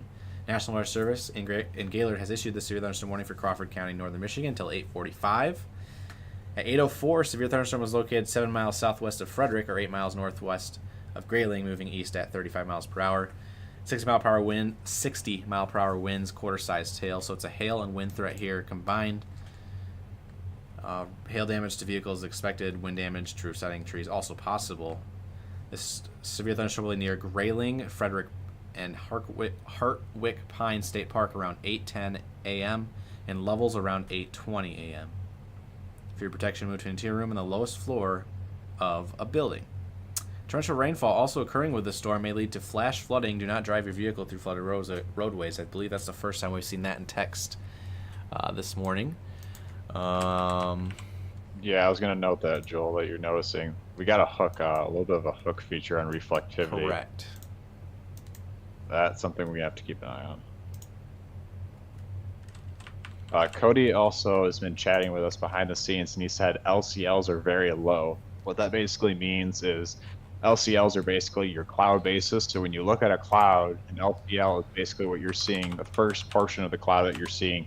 And when he says they're very low, that means the clouds are very low to the ground. And when you have very low clouds to the ground, it doesn't take a lot in terms of basically oomph from the atmosphere to get rotation as well as tornadoes. So we've been kind of mentioning off and on during the stream about how as the morning drags along, our tornado probabilities will slightly increase, and we're just starting to see that now with this cell here with a little bit of a hook feature. So we'll see if that continues to escalate here, but the cell has already produced all kinds of damaging winds and hail.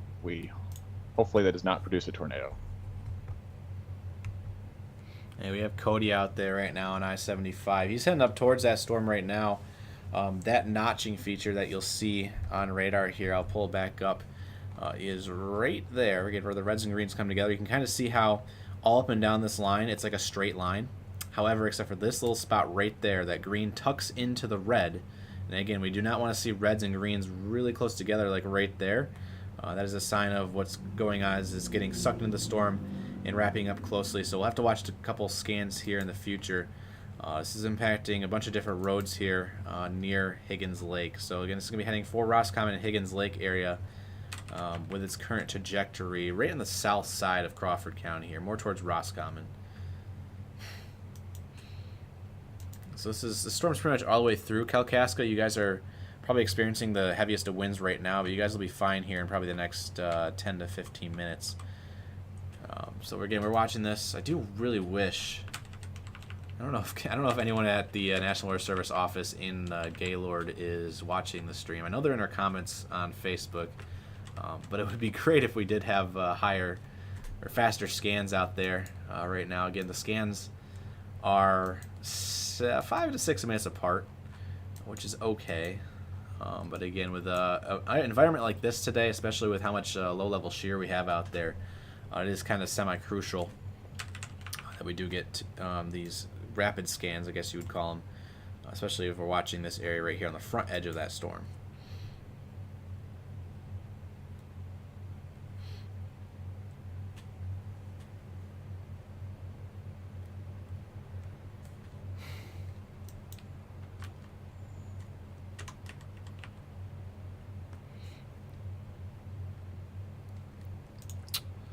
This is heading right for, I believe this is like the Army area as well. Yeah, Military Road. Right over some of the Army infrastructure out there, southwest of Grayling.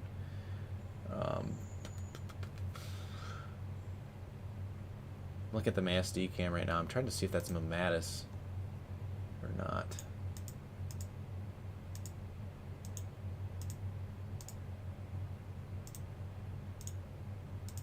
I don't believe so. We're waiting for an update here in just a second. Hope we get it. And just waiting for it to load in here.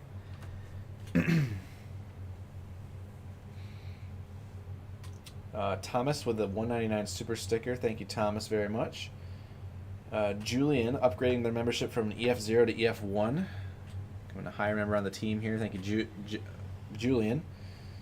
And Bill with a $5 super chat commenting, thank you for your 24/7 dependable and drama-free severe weather coverage. No problem, Bill. If we've been staying safe out there this morning, I almost said this evening. It's been a late night for Drew and I. We've been live for over 6 hours now, officially. And thank you for tuning in, Bill. Glad to have you along. Looks like the latest update here kind of gets rid of that notch. You can see now it's more of a straight line up and down the line. We're still watching it, obviously. CC doesn't seem to think there's anything going on, so we'll kind of back away from it for now. But again, this is heading still right towards Higgins Lake as its current trajectory. We'll probably see maybe a severe warning coming for, I imagine, maybe northern Roscommon County soon. We'll have to see. But I will point this out, Drew, that this cell is getting ingested. This one right here. So I'm circling it right now with my tracer. This cell is moving in a different direction than this cell is, and when those two cells combine, especially when you have clean inflow from the south, that could do some funky things. So we'll keep an eye on the next scan or two, I would imagine. These are probably going to kind of combine right where 127 comes into 75 here, just south of Grayling.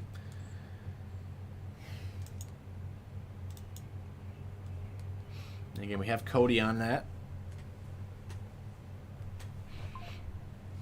He says he has rising scud directly from the surface. It's a very humid atmosphere out there today. No new outages as of now, which I'm not really surprised, just based on how velocity in terms of wind speeds haven't really been too impressive with this cluster. But once again, you always could have the on and off chance of it ramping up again, as well as the hail threat. It's been kind of proven with this cell a lot. So, but yeah, just like Joel was mentioning, Cody's getting pretty close to the cell now. You will have the view of it really soon here, I think. And if, like Joel was mentioning, if that cell decides to merge with it and do something funky, I think Cody will be showing up to this cell right when it would be doing that.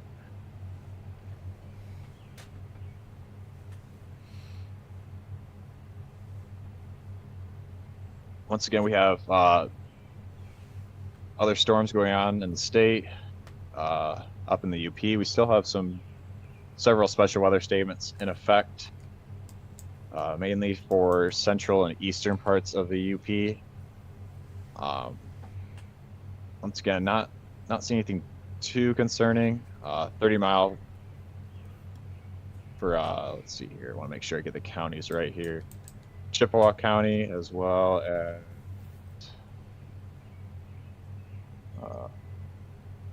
Luce County, I believe. Actually, I don't think that's the right one. No, Luce County and Alger County, as well as Schoolcraft County. Special weather statement for 30 mile per hour winds and pea-sized hail. And then we have the one by Marquette County for 30 mile per hour winds and pea-sized hail, and then one further by Iron County, but that one's going to cancel in 1 minute. So once again, these storms are barely special weather statement worthy, so nothing really too concerning there. And once again, we have storms going on over by eastern Michigan. No special weather statements with these cells. These are just plain thunderstorms, heavy rain, thunder and lightning would be really the only thing. Heavy downpours. Otherwise, it's really just this main cell in central northern lower Michigan. New scan loaded in here. You can see that cell is just starting to merge in with that main supercell here. Not really seeing anything too concerning with velocity.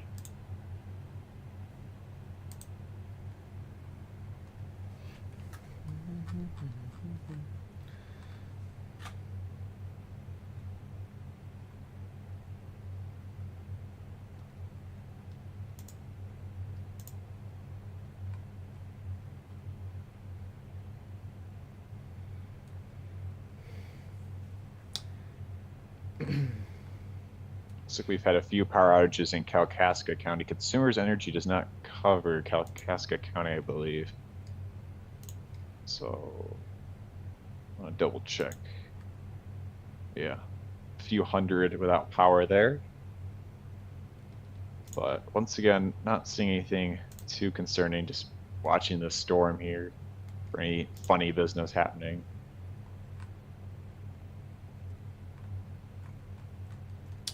Looking through our comments on our Facebook page again, if you're going to submit damage reports or hail reports to us, please do so by making sure you add a location, exact location, and time it occurred, as well as the most important thing, a measurement.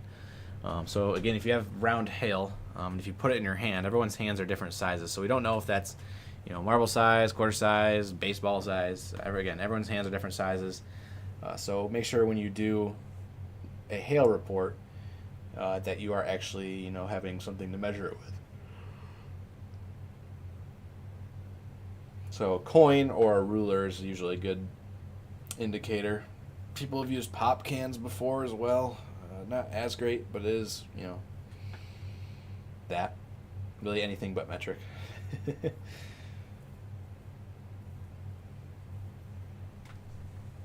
So for those just tuning in, 2 severe thunderstorm warnings in effect, Kalkaska and Crawford counties here in northern Michigan. Nowhere else is there severe in the state right now. There's a couple special weather statements in the upper peninsula, but those are for winds 30 to 40-ish and like some pea-sized hail. So those storms have kind of gotten their life zapped out of them. The storms we're watching right now are these ones further south. We are also seeing a special weather statements pop up down in southeast Michigan. A new one just popped in here, Drew, for pretty much the entirety of the thumb. I'm not even kidding. Southern Houghton, southern Huron County. There it is on your screen here. This entire cluster of showers and storms. So southern Huron, pretty much all Tuscola, Sanilac, St. Clair, Lapeer, and then northeastern Oakland and eastern Flint. I think that's everything. Pretty big one. Yeah. This one right here. 40 mile. You have it on your screen? Yeah, go for it. Yeah. 40-mile-per-hour winds, pea-sized hail, and heavy rainfall are the main hazards. So gusty winds could knock down tree limbs. Minor damage to outdoor objects is possible. Localized flooding possible. So once again, if we put this on track here, storms are moving off to the east, and you can see some maybe heavier pockets. Maybe on the backside, you could see maybe some smaller hail cores here. We'll pull up VIL. Pause the radar frame here.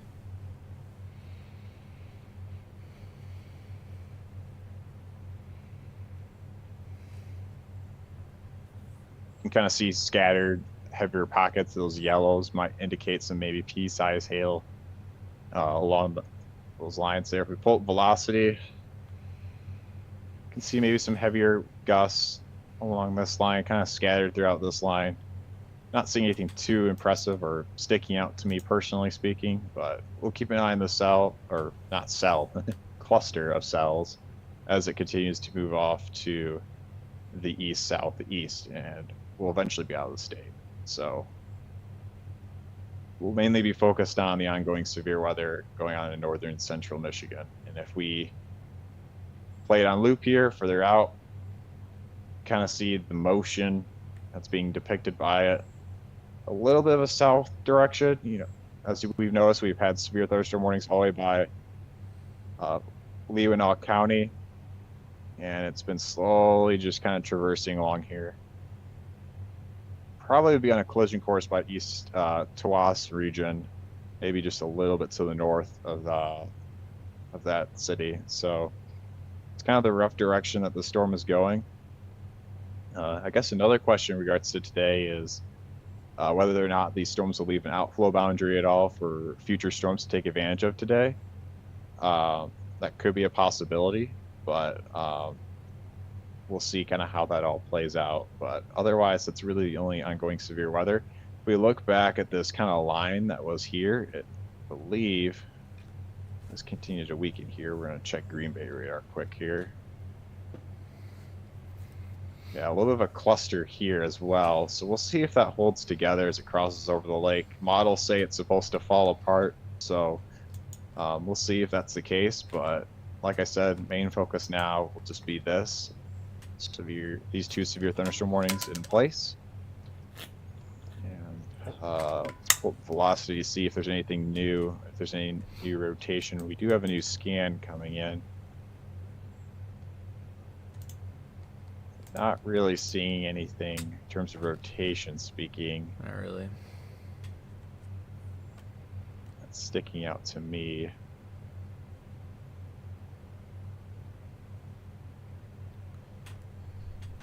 Once again, we'll have Cody. Cody is very close to the storm, so if there's anything that he's seeing concerning, he'll let us know.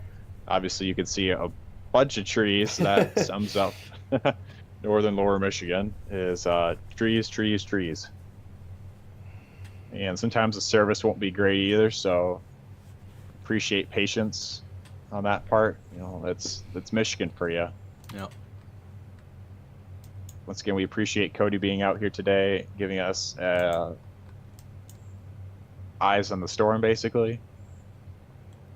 And I'll check and see where he's roughly at. Won't give a direct location, but yeah, he is getting pretty close to the cell here.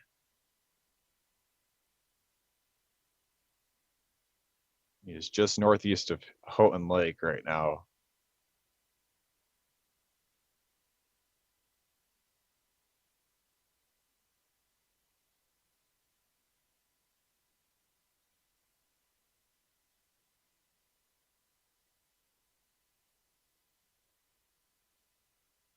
All right.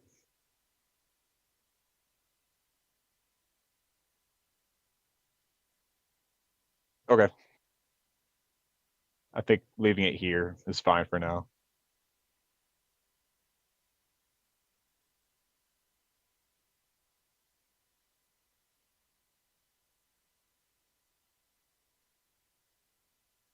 Again, we appreciate everyone's tuning in to this live stream.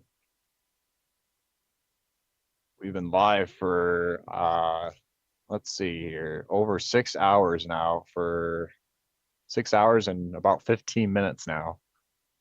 And it will continue to be dragged on here as we have still ongoing severe weather and several other storms that are all still happening right now. Once again, we have frequent heavy rain that is happening with the storm cluster right here. It was a lot more organized further back when we had ping pong ball size hail, lime size hail even for a warning, as well as 70-mile-per-hour winds further back by Keweenaw County. But it's now more just kind of a blob of mess. But we have seen signs of maybe a few hail course spots as well as heavy winds, and we even had a little area of rotation that briefly showed up. So there's still plenty of things to keep an eye out for in terms of this huge cell here. Yes, Julie, I think, went to bed. We have Dawn moderating on YouTube and I believe Hadley on Facebook, I believe.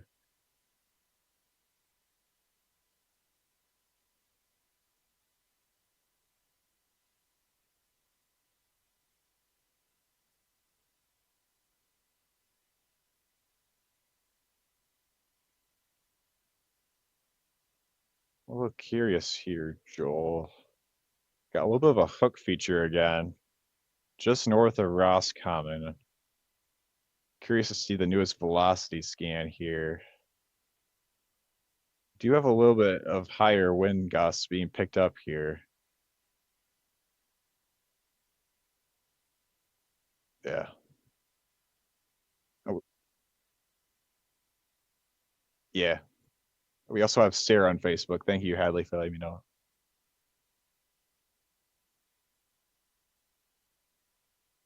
Yeah.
I'm muted again.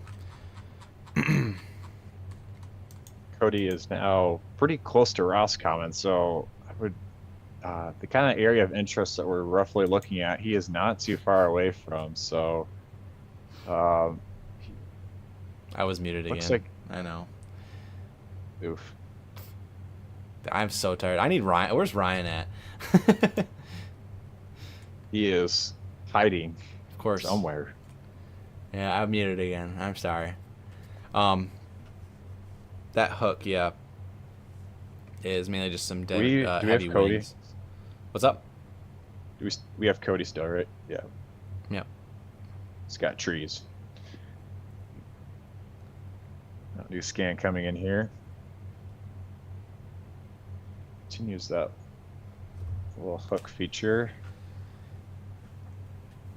I was Waiting mentioning on how for those who missed it, Kalkaska might get a cancellation here soon. We'll see.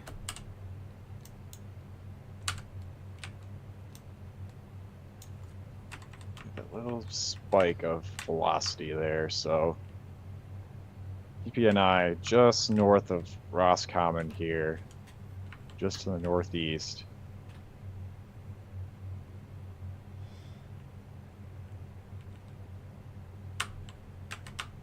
I see that too.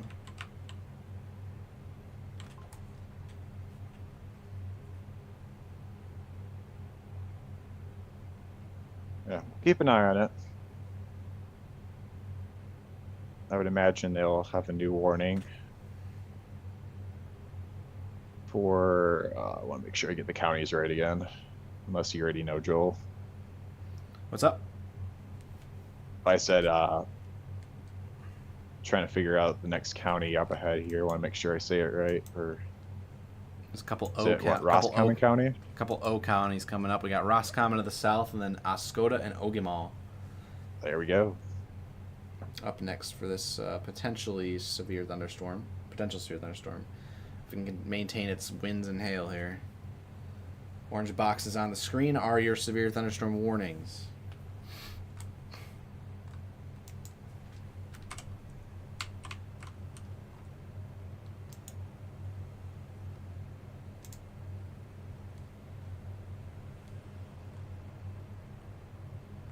Looking at these storms down, just behind the scenes here, looking at these storms down to the south a little bit. In the thumb, pretty gusty there along 69 from Lapeer over to Imlay City.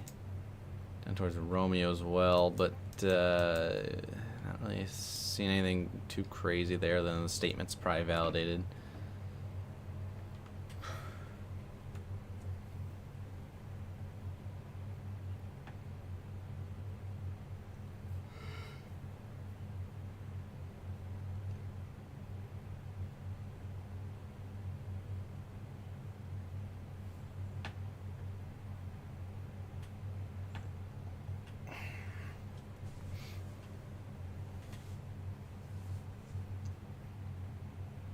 I'll pull up Cody's camp. Oh, he's approaching that storm too. It says there's a lowering in front of him.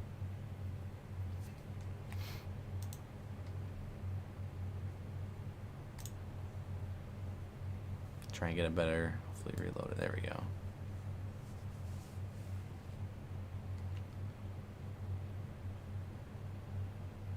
New scan coming in. It's pretty close to it. It might be ahead of him, honestly. Yeah, it's to the northeast of Roscommon now. Oh, did we lose him?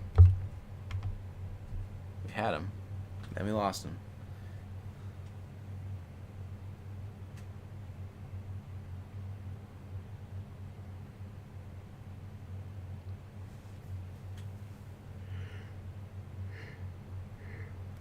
New velocity update there.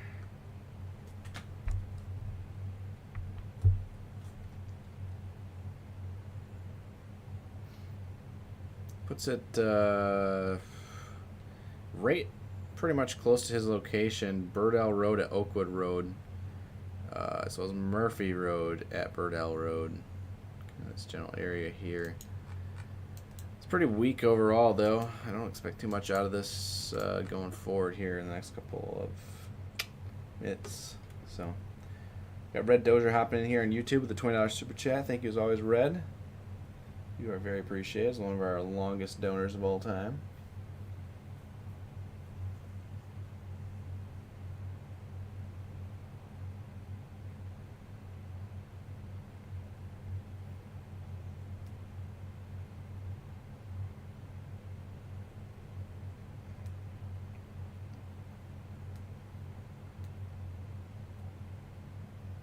Like I have a little bit of an uptick on the last scan in terms of maybe some small hail. Oh, goodness. When will people learn?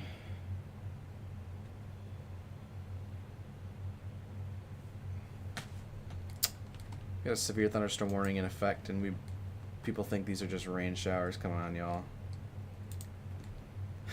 Yeah, this. We just had 1.5-inch hail over in Kalkaska County, so yeah, this has been verifying large hail in the cell since it's gotten on shore. So if you're gonna troll, do it elsewhere. I'm not gonna have it. Just stayed up 6 hours all night to cover these storms. So yeah, these were just showers. We would not be live right now. Yep. Thank goodness my favorite storm chasers are here.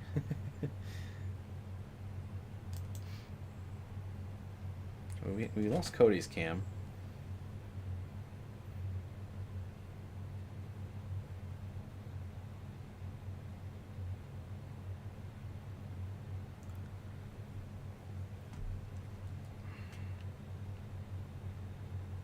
Joel, look at our team chat.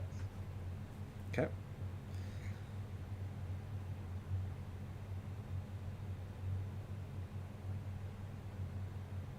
Gotcha.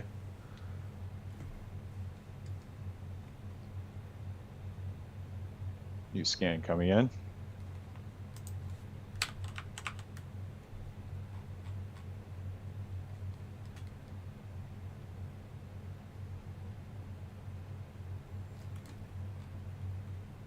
Yeah, not really. In terms of the radar, at least, I'm not really seeing anything too concerning. Looks more to be. We'll notice the hail. I wouldn't be shocked if we're getting close to severe hail falling down again.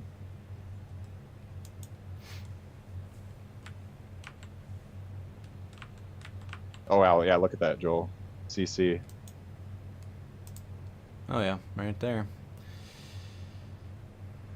So we most likely have quarter-size hail likely falling just northeast of Roscommon. Southeast of Grayling. Right over Mason Track Trail, as well as South Branch Road. Some pretty rural areas out here. Brush Road as well, and Brave Trail heading your way. River Lake Road also in the path. Again, this is going to be heading for southeastern Crawford County, like pretty much right where these 4 counties combine right here.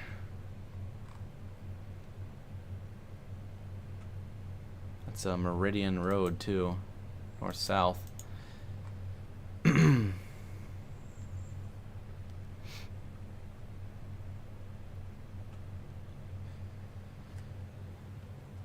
Got Jaden in chat. I think some of you guys might be aware of Jaden. He is a storm chaser. He's from Michigan, chases across the United States. He is also, I think, approaching this cell.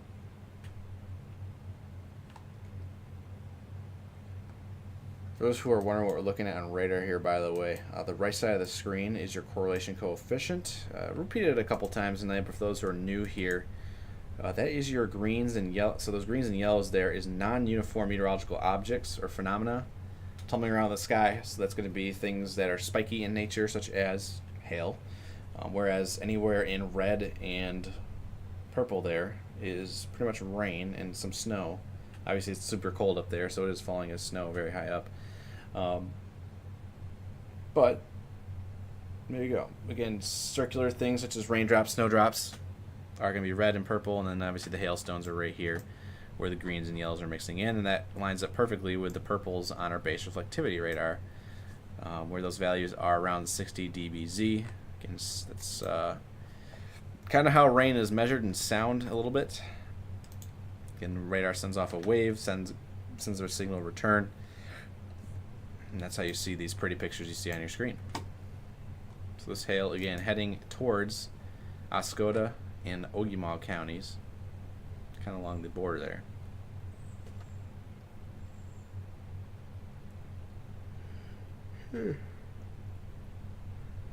Do we have Cody back yet, Joel? Nope. He was wondering if his cam's working. I could try reloading it though. Okay.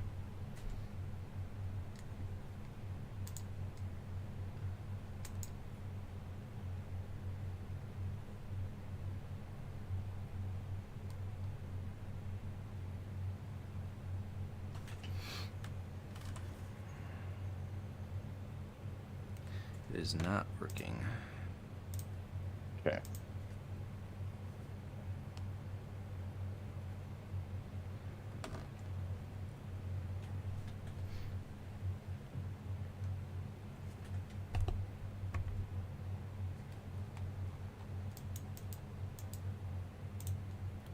Back up to the UP real quick. Just checking on our special weather statements up here. Got 2 distinct lines moving across the UP right now. Could be some heavy winds mixing in there. Hail, maybe not so much. This one is in effect back here from Marquette, Alger, Northern Delta, as well as extreme eastern Dickinson County. Northeastern, that is. That one's in effect for 5 more minutes. 30-mile-per-hour winds, pea-sized hail.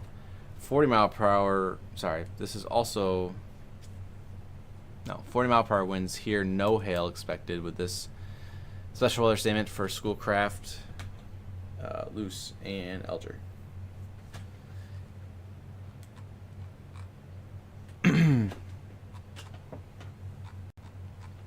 Imagine they would have a National Weather Service Gaylor would have a new special weather statement or severe warning for Oscoda County soon.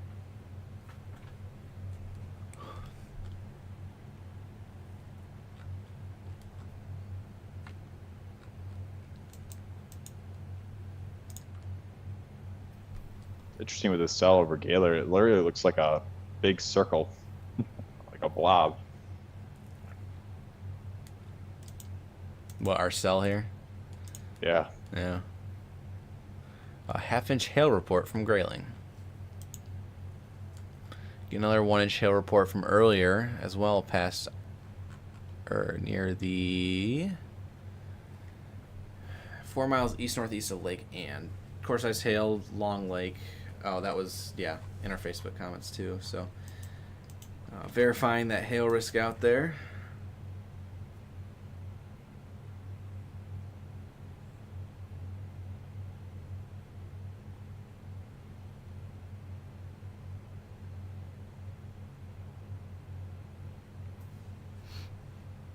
getting tired. Thought that 2.5 hours was gonna help me out here. It's not. We've been streaming live since about 2:10, I think it was this morning. It's about when we started the stream. First severe thunderstorm warning for the Western UP. That was all with line 1, and all this stuff right now is all part of line 2. So we've already had 2 rounds across the UP tonight. And yeah, still going. I believe SBC has updated their day 1 risk for today. I believe it remains unchanged for Michigan, with that 2% torr risk, 15% wind and hail risk for northern lower Michigan, and extreme portions of the thumb, as well as central and eastern UP. Western UP is in a marginal risk. So I have your once again, that's for. Sorry, I have your cam back. I have your radar back in case you wanted to display those SBC outlooks. Oh. Just in case. Yeah. Have to get that pulled up here. To remember which one it was. I think it's this one. Yes, day 1.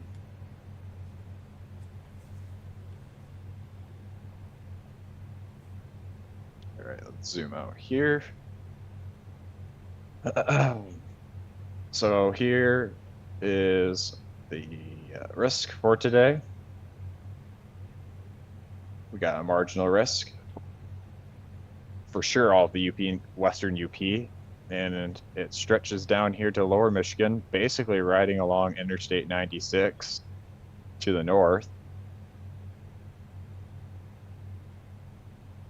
And then we have that slight risk as in extreme northern parts of the thumb, stretching westward all the way to Cadillac and to the north. I do not want to be zooming in.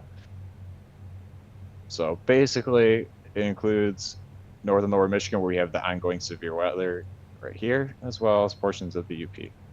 And that is for the current severe storm that is happening right now, as well as maybe future development in eastern UP, or just from future storms during the afternoon. But those at low confidence on whether or not they will actually form. So, Joel, I believe they just canceled the warning. And they did. I do not see even a special weather statement out yet. I am a little surprised they didn't extend it down. There's a little bit of a downburst and a hail core still there, heading into southern Oscoda County, but yeah, we are all clear there. So this might be it for our storms this morning. We'll see though. We do have special weather statements obviously up north, but this is the quietest our live stream has been since oh, you said the Q word. Oops. Did it now. Yep. Womp womp. Oh. Can't believe this.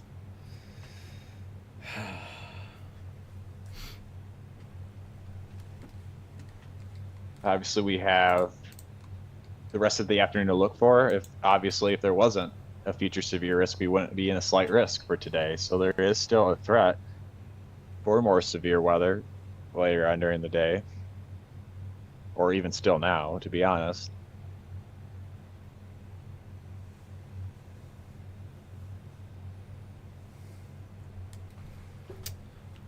Once again, I kind of want to mention this. I know me and Joel mentioned it a few times, but I don't think we've mentioned it in a hot second. And I know we have a bunch of new people in here, but today is a very highly conditional risk. Basically, what that means is as the day goes along, we're going to have a lot of surface instability build, as well as supercell composite values. Probably the highest, not probably, the highest we've seen easily out of this year. But that doesn't really mean anything if we don't really get any storms to fire. Now, sometimes on days like today where we have a lot of storms happening, sometimes we can get outflow boundaries, lake breezes, stuff like that, where we can have basically many ways to get lifting. We don't really have like a major cold front or anything crazy like that. We do have a warm front that's in our state right now, and that will cause our temperatures to rapidly increase for today. But once again, in terms of later on in the day, we're kind of struggling to find that lifting mechanism. However, if we have that outflow boundary or lake breeze or some sort of way to trigger our storms, Joel was kind of mentioning before, we have that shear, we have the instability, we have the moisture, but we're kind of lacking the lift. But if we do get the lift, we're talking a pretty potent environment for an all hazard threat. And SBC does realize that, and that's why we are in a low all hazard risk for the slight risk area in northern lower Michigan as well as eastern UP. So that's what we're kind of watching for today.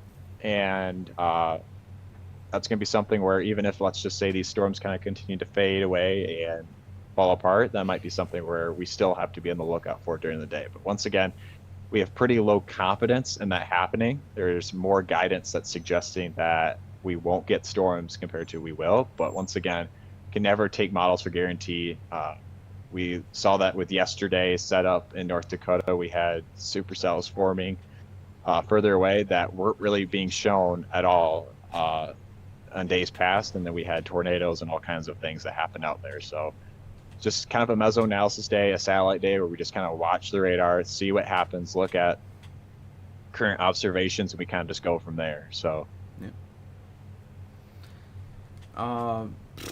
There's still hail moving into Oscoda County right now, but I believe it's going to be right just below severe at the current time, so I think we're good.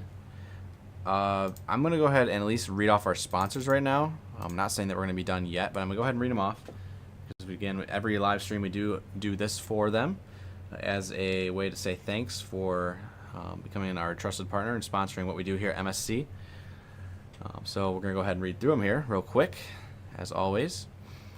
Starting with the top, we got Storm Guard Roofing and Construction, Lifestyle Exteriors, Cats Roofing and Siding, Pro Powder Inc., Mike Hayes Roofing and Siding, McKay Tree Specialists, Kuiper Tree Care, Gull Lake Tree Pro, FBI Buildings, On Top Roofing, Schneider Commercial Building Solutions, Shield Public Adjusters, Top Gun Roofing and Exteriors, Floor Coverings International of Michiana, Sky Network camera sponsors provided by Guardian Technologies, A-Class Construction and Restoration, lastly, Rainbow Restoration. Those are all of our sponsors. If you yourself would like to become a sponsor as well, hit us up. Our email is contact@michiganstormchasers.com, or if you want to get right in contact with Chandler, you can contact him at chandler@michiganstormchasers.com as well. One thing we could do... We do have a special weather statement now for that cell. Got it. Yeah, feel free to read that off. Wind gusts up to 50 to 55 miles per hour and half-inch hail. So basically borderline severe for this cell here. For Oscoda County, and I want to make sure I get this right here. Ooh, I don't know if I'm going to say this county right, Joel. Agama? Nope, that's not right. Ogemaw. There we go. So, and I believe that's right. Yeah. So, special weather statement for 50 to 55 mile per hour winds, as well as half-inch hail, I believe. I want to make sure that's right. Yes. Gusty winds could knock down tree limbs and blow around unsecured objects. Minor hail damage to vegetation is possible. Once again, the cell is slowly tracking off to the east. It's starting to run out of land. So there's not a lot much room for it to take advantage of the environment when it eventually leaves our area. Kind of like what Joel was mentioning, we had a few storms in the UP, but none of them really look too concerning right now. And we also have storms in the special weather statement in in the Thumb and eastern Michigan. And why is my radar not loading? Here we go. And we got a little bit of a bigger hail core here. Kind of noticing right now. Joel, were you going to say something here? Nope, keep going. Okay. I'm going to take a quick peek at this here. Oh yeah, look at that. Got two little areas here. Might have some decent sized hail here. Let's pull up CC here. Perhaps, yeah, maybe a little bit of hail here. I'll just double check what the SWS is warned, or not warned, is the criteria is here, P size. So yeah, I wouldn't be shocked if there is some hail that's a little bit larger than that, just northeast of Oxford Township.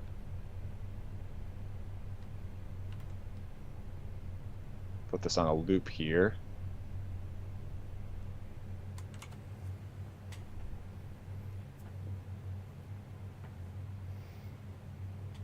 I'm going to turn off the SBC graphics here quick. Give me a little bit of a distraction here. Yeah. Pull up velocity here. I will point this out, actually. Oh. Those winds right there, I was going to say, right heading in towards Leonard right now, at least on base velocity, it says over 65 knots, which would be close to 70 miles per hour. I don't know if that's actually gusting to the ground or not. Again, it's moving away from the radar, but could be gusting. About here, or are you talking about? I'm talking about in Oakland County. Okay, so down here. Yeah. On base velocity, it shows 65 knots. So, yeah, I mean, yeah, that is 950 feet off the ground. So, yeah, it's interesting there. Yeah, we'll see what they do here. Right.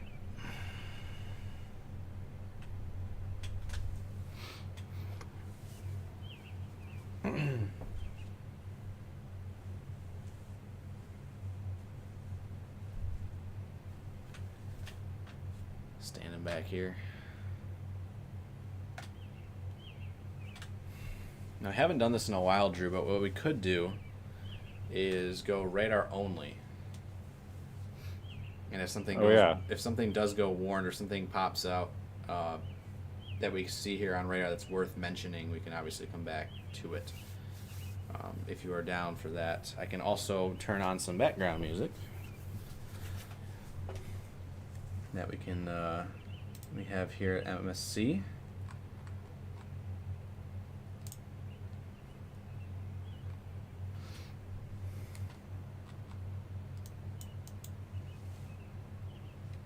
Take a quick peek at this storm here by the Gaylord area.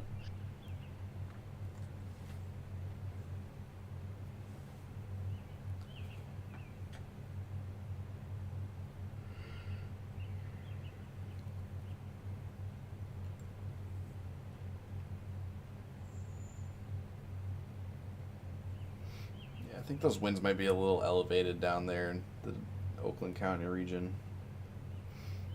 Just looking at it. Just a tad, but it is dangerously close to the ground, so. Yeah. Yeah, not really seeing anything concerning on CC for hail.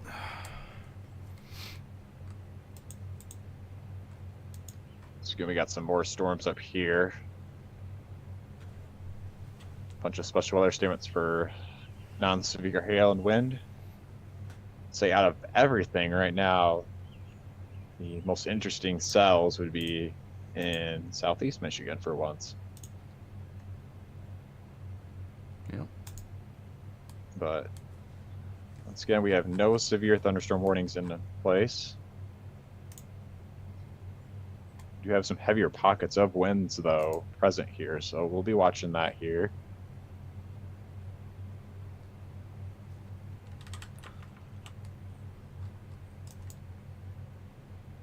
But yeah, like Joel said, if things remain this way, we might just have just on radar watch duty. Me and Joel have been live streaming for, I believe, over 6.5 hours. 6 now. hours, 46 minutes. Yep. From about 2 o'clock in the morning to now almost 9 o'clock. If I'm right. Right?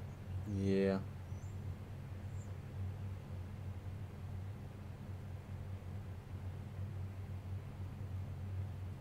Once again, we have Cody still chasing that cell up by the Roscommon area.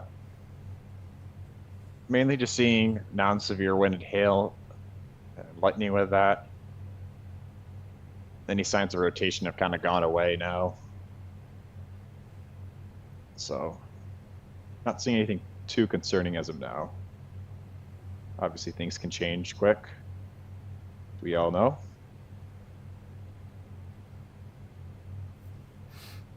And keep in mind too, even though things are quiet, oops, I used the Q word again. Dang it, Drew. Are less active than for now. That doesn't mean we can't get more storms later on. We still have that potential. SBC still has that slight risk in effect.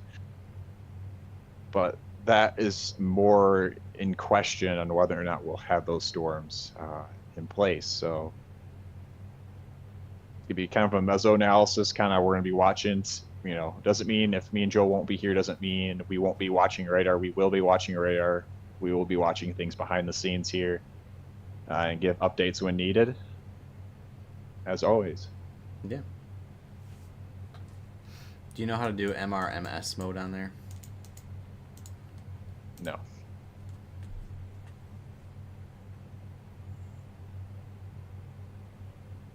I do not. Okay. No worries. What's funny about this storm right now in Leonard is there's a 3-inch hail marker on here. I noticed. Pointed out in chat behind the scenes. That's likely not accurate, but there could be some small hail heading into Leonard right now for sure. Perhaps some gusty winds as well. We'll be watching that.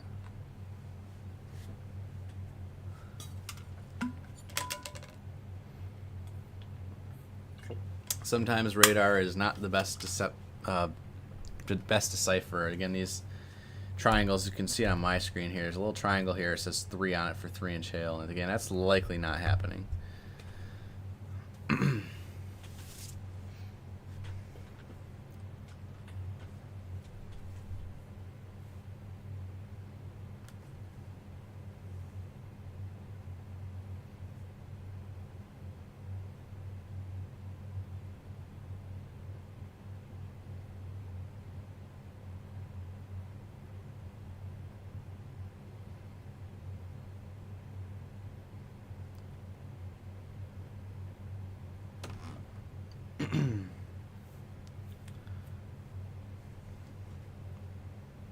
Looks like we got a new warning coming in here, actually, Drew.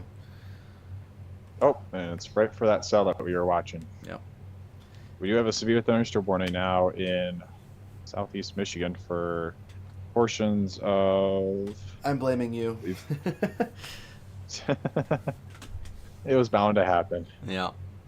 Portions of Oakland County, Macomb County, and Lapeer County, as well as I think St. Clair too, right? Or no? It says National Weather Service issues this for southeastern Lapeer, northeastern Oakland, northern Macomb, and west central St. Clair. Yeah, until 10 a.m. Okay. 8:58, severe thunderstorms are located near Elmont, moving east at 25. Quarter-sized hail is the report in here. So thunderstorm will be near Elmont at 9:05. Romeo 9:10, Armada 9:20. Oh wow, look at this, Joel. Memphis 9:35, and Richmond 9:40. What's up? Newest scan here really uptick that hail.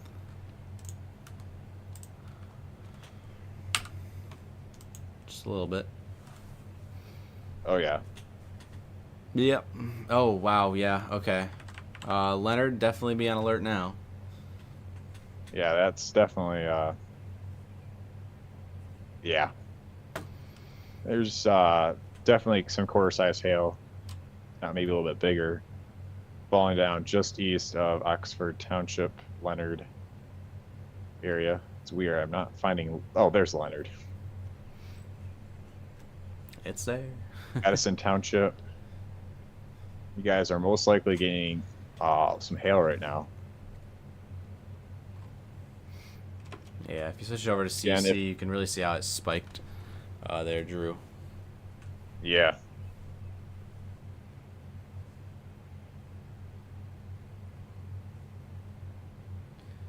I'll get the graphic on that, unless you are Oh, already. yep. You You got it? Okay. Okay. Go for it. All right. While Joel does that, I will continue watching the cell here.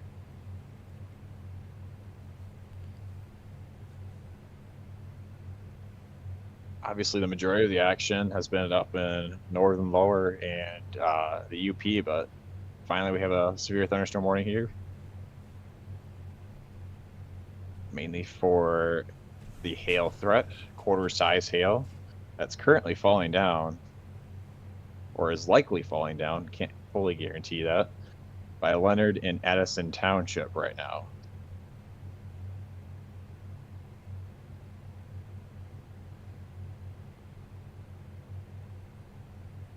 Really kind of picked up here in the last few scans here. You can see it kind of moving off to the southeast here. We pull up velocity here. Have some stronger winds off to the east here. Once again, this warning is not for really the damaging winds. It's for winds that are less than 50 miles an hour, which is not severe. It's more for the hail.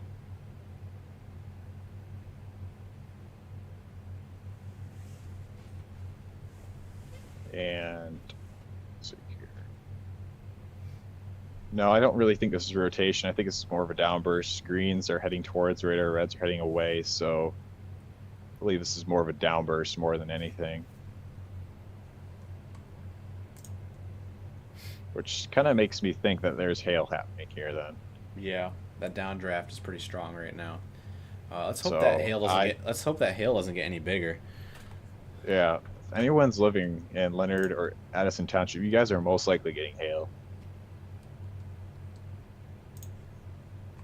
Heading for Romeo and Armada. Again, it's gonna be northern Macomb County. Macomb County can't catch a break. Oh, they cannot. This warning's also very large. It's including 4 counties. I mean, it is bordering a lot of them. So, Yeah. This is now the 3rd time we've been live for Southeast Michigan in terms of severe weather. In the last week. Yeah.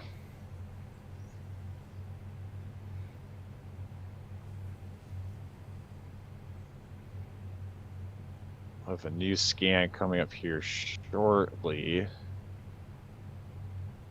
See how this hail core is doing.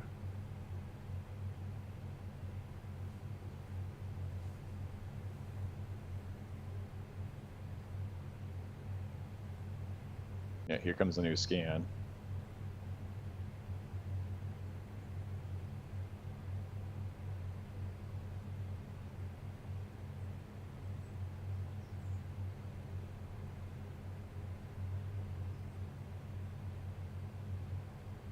Oh yeah, wow.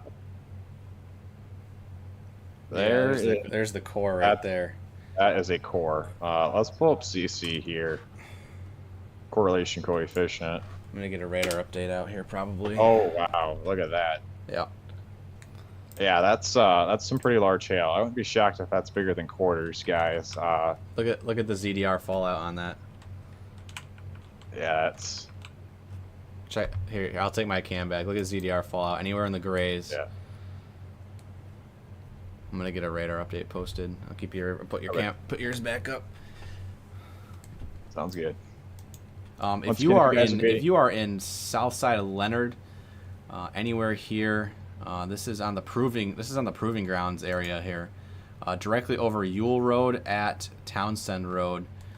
This corner of the county. I would imagine there might be an upgrade here very soon. Yeah, I would imagine so. It's a pretty hefty hail core right here. Once again, if you guys are getting hail, please send it to the DTX, Detroit National Weather Service. And when you're doing so, please use proper measurements and time. Don't just take a picture of hail with a hand or just really far away. That doesn't really do. It tells them that you're getting hail, but the bigger questions are basically like, what's the size of it? We need to know shape, size. And the best way to do it is having change, whether it's like a quarter, a penny, a nickel. Having a ruler really is actually even more helpful. A hand isn't really going to do a good enough job. So as well as giving a time is also really important. You know, if hail happened 10 minutes ago compared to now, that's kind of a major difference in terms of radar. So yeah, if anyone's in Addison Township, I need to look at comments here if anyone. All right, just got a comment saying just got nailed at the intersection Lakeview Road and Rochester Road and Leonard. Mary, do you know how big this hail is by any chance?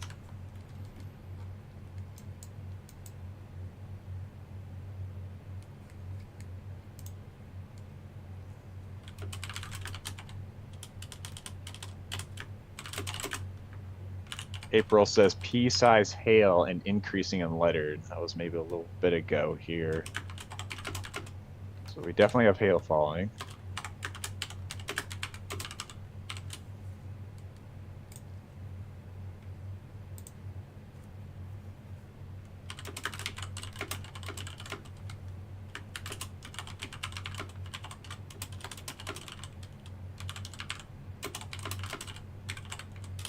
Once again, you send it to DTX, feel free to send pictures on our Michigan weather reports. Don't obviously take pictures or Joel, we got quarter size hail being confirmed here. April says dimensions to quarter. Dang.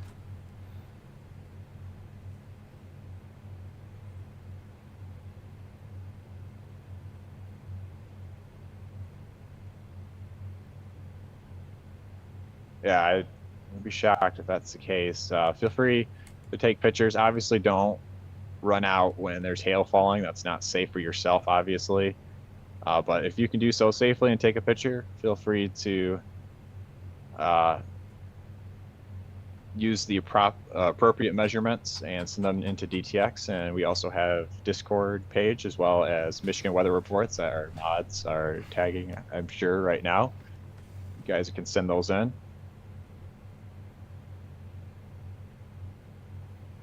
We have a new scan coming up here.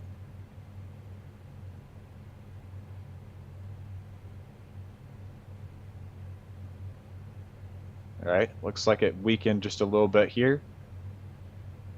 Still probably have a hail core present here. Still probably have some hail here, but not nearly as potent as it was before. Still could see it a little bit on CC here.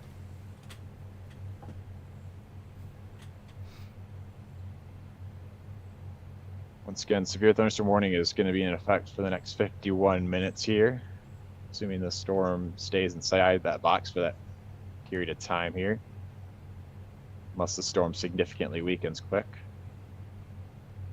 With that weakening, I'm going to zoom out here and just kind of look around the rest of the state, just to make sure nothing else sneaky is happening. We do have other storms happening, including our chaser Cody is chasing this cell.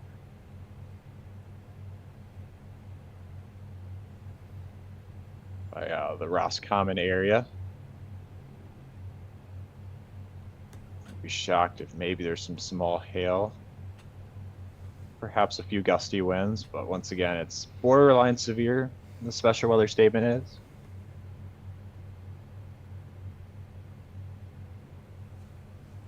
Let's see here. Thunder and lightning.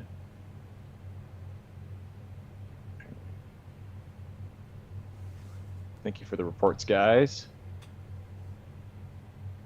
Zooming out here, we have more storms over Lake Michigan and by the Petoskey area. Check out these storms here. Not seeing anything too concerning on velocity here. Good VIL here. Perhaps a few small hail cores potentially in these storms here. But once again, not really expecting anything too crazy with that. We also have some special weather statements in far eastern UP for Chippewa County, as well as Mackinac County. Winds up to 40 miles an hour. And then for Mackinac County, it would be 40-mile-per-hour winds and pea-size hail possible. So that is what we're all currently tracking. Once again, we're going to focus on southeast Michigan, where there is currently a severe thunderstorm warning in effect.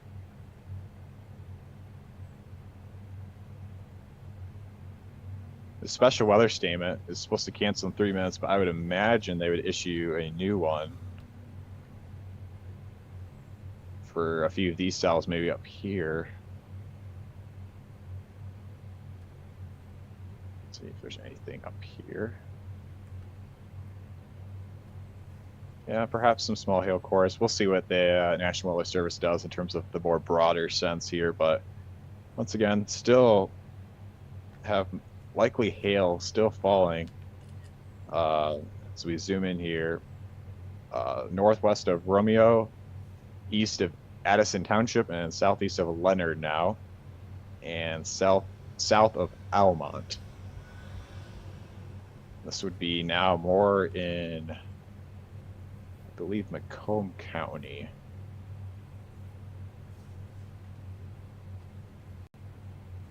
It's leaving Oakland County.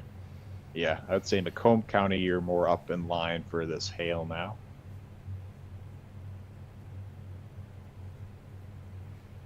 See if there's still an ongoing downburst. Looks like the downburst has weakened just a bit. You can see it was a really potent here earlier back when we had larger hail, but now it's kind of weakening now. Still could have some hail falling though. Still seeing it on CC just a tad, but light scan kind of bumps it down again. That was very, very quick, in my opinion. A very quick downburst. It shed all its hail in like one scan. Yeah. Yeah.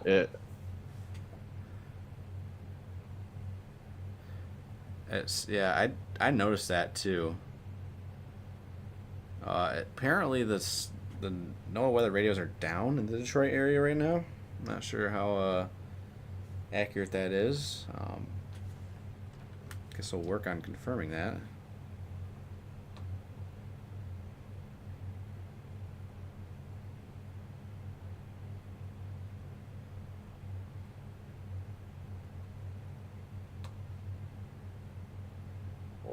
Reflectivity here again.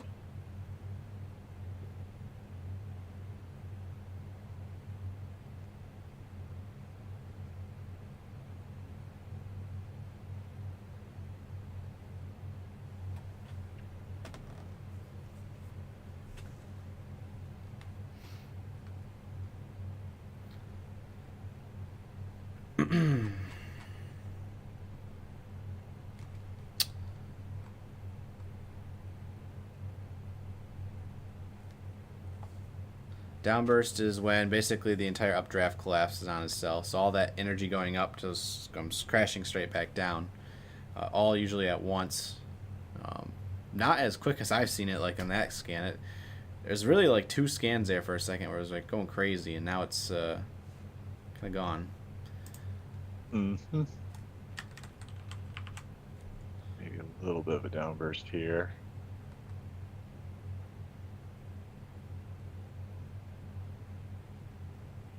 Hail core continues to weaken here.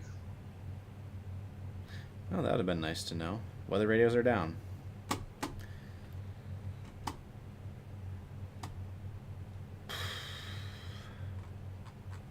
in the Detroit area.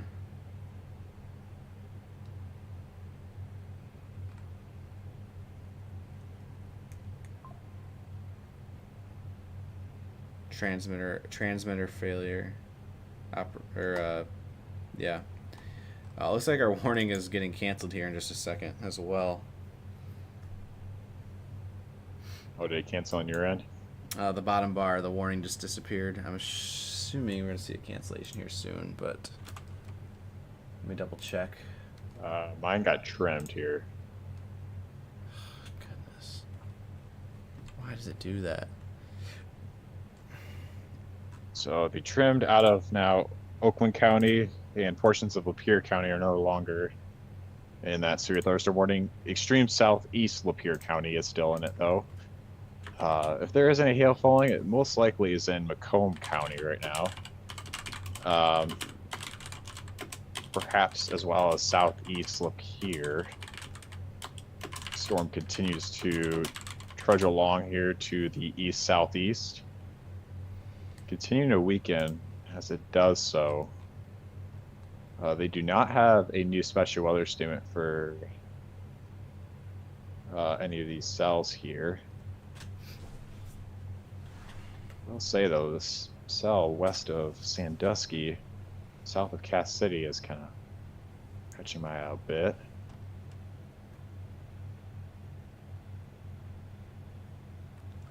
Perhaps some small hail happening there.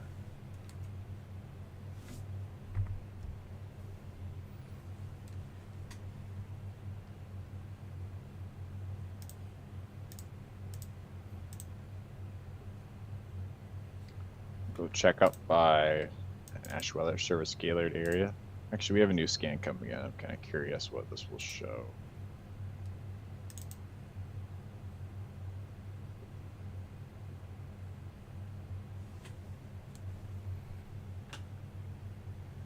Yeah, nothing too different here. Maybe a slightly weakened once again.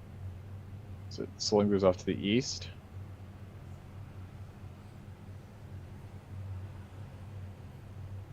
Yeah, velocity and V. Yeah, perhaps a little bit more of a downburst here still present here.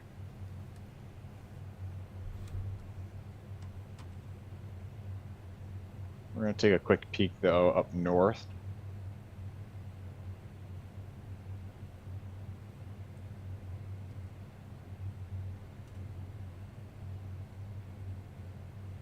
Again, the cell just kind of continues to meander its way to the east, has very heavy rain. Some gusty winds here. I wouldn't be shocked if they would have a new special weather statement for this, maybe.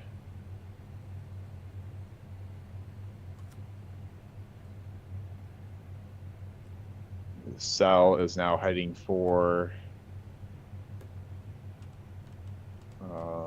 Alcona County, as well as how do you say this county?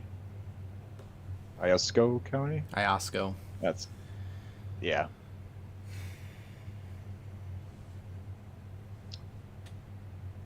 New special weather statement up here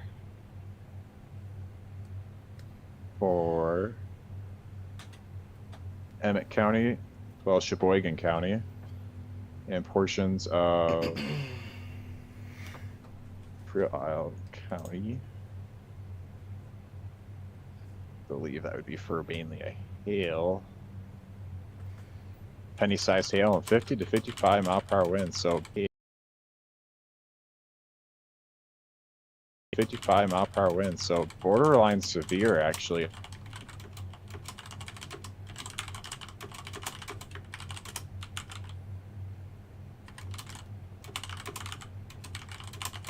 Velocity. Some gusty winds there.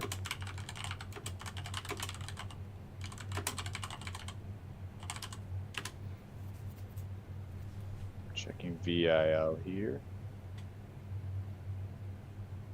Yeah, I can see why. Hail core is kind of pretty potent there. Let's go to CC here. Correlation coefficient. Oh yeah, there you go. A little bit right there.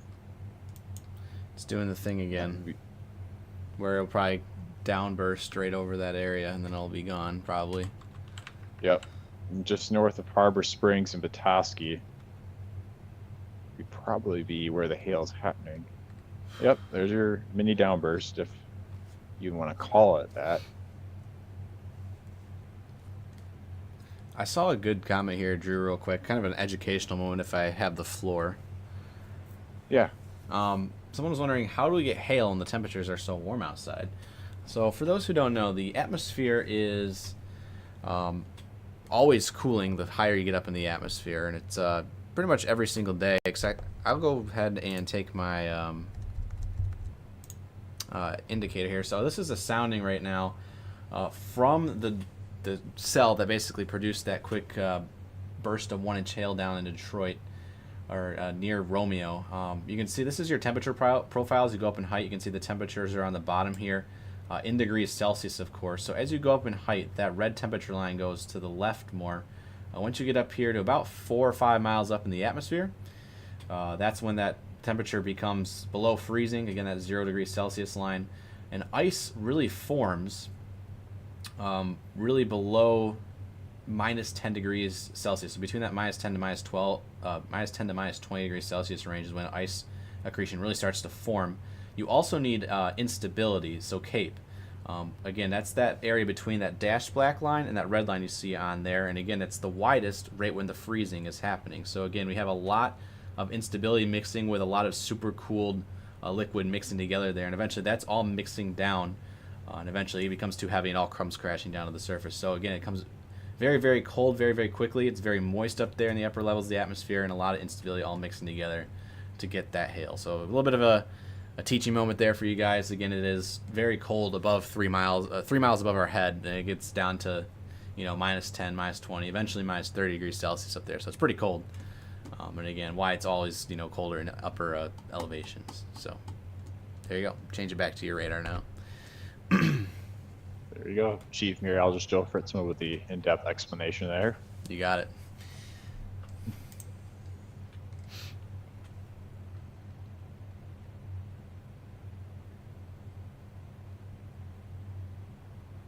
Focus back down by the Detroit area. Looks like they canceled the warning. Oh, no, it's still there. Twitch should still be working, by the way. It's coming through on my end. Feel free to check it out. Go ahead, Drew. Yeah, it looks like still maybe a very weak downburst happening. Not really seeing really any more hail anymore on correlation coefficient down here. Yeah, VIL is really weakened out here. So it's likely in a weakening trend here. It's got rid of all that hail. Yeah, it just it dumped it all in one spot area there near Leonard. Yeah, near Leonard. That's tough because you want to put a warning downstream, and all of a sudden it collapses on itself all in 5 minutes. It's like, well, now what? Yeah.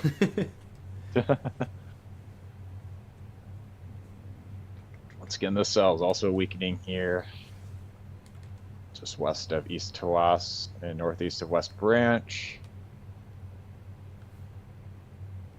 But we also have these cells to watch by Sheboygan County.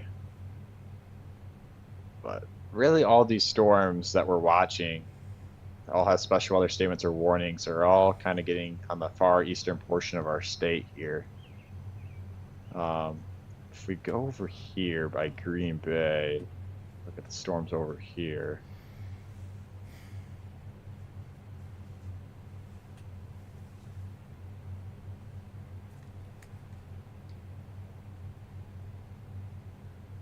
We have a decent cell right here.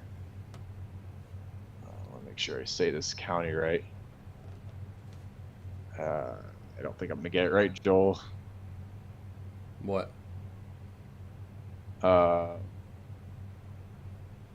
Menominee County, is that right?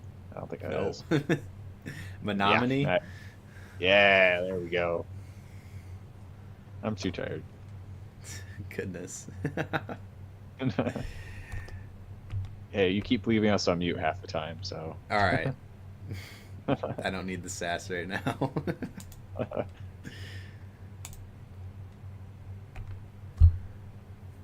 Yeah, a little bit of a hail core here, Oh, goodness. just south of Harris.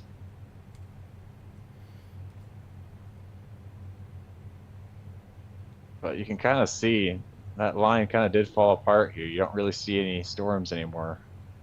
Special weather statements can be canceling here any second in Wisconsin. So not really seeing anything for now further off to the west that bears anything too concerning. Once again, it's warming up across the state here. Let's be on the lookout for maybe more additional storms, but once again, very little confidence on that happening.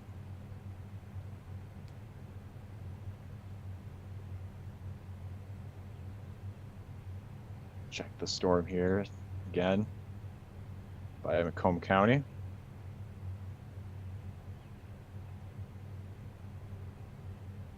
Waiting for a new, oh, just updated. Yeah, continuing to weaken here. I would imagine, depending on how this trends here, I wouldn't be shocked if they would cancel it or put a special weather statement or do something, but New warning. and the off chance could always intensify. Hey, Nope, Drew, new you're warning. talking about Menominee. It just got warned. Now look at that. Yep.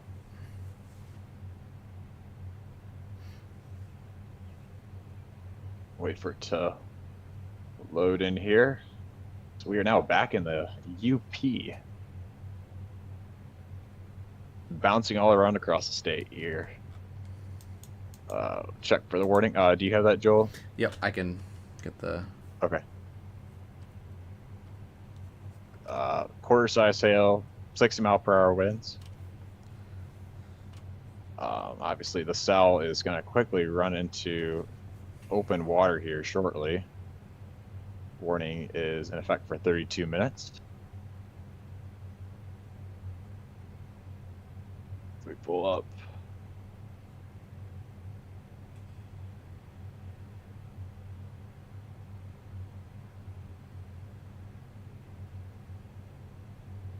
Your CC drop right there.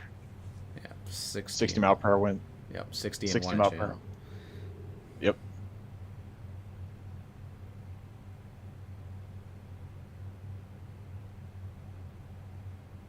Velocity here.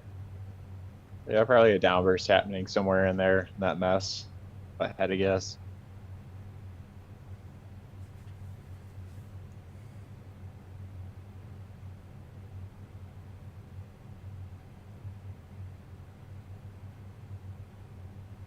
If you're watching these storms here, check the comments here.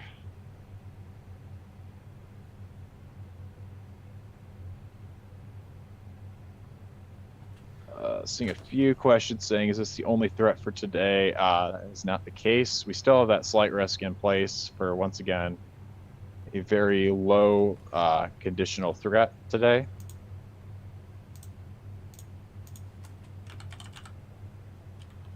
But I will say there is a better chance of storms not going severe than would, but we still have that severe risk nevertheless. These storms will play out in terms of how the evening may play out. I will say, Joel, the past 2 mile runs do suggest maybe additional storms in the UP during the evening. Okay. But once again, that doesn't really matter because we know how mile runs can be not always reliable. So we'll see how things play out, but that'll be something we'll be monitoring here during the afternoon and evening hours. Yeah. A quick reset for y'all. It is currently 9:30 in the morning. Drew and I have been streaming since 2:10 a.m. We have been up for a long time. We got very minimal sleep last night. We got some sleep, but we are here tracking a couple severe thunderstorm warnings in the state. Been live for 7 hours, 20 minutes now. Again, current time 9:30 Eastern, 8:30 Central. Shout out to those who've been up all night with us. Julie, who was up modding with us all night. She went to bed a while ago. Again, severe thunderstorm warnings have been popping up in both peninsulas all morning long. And they continue.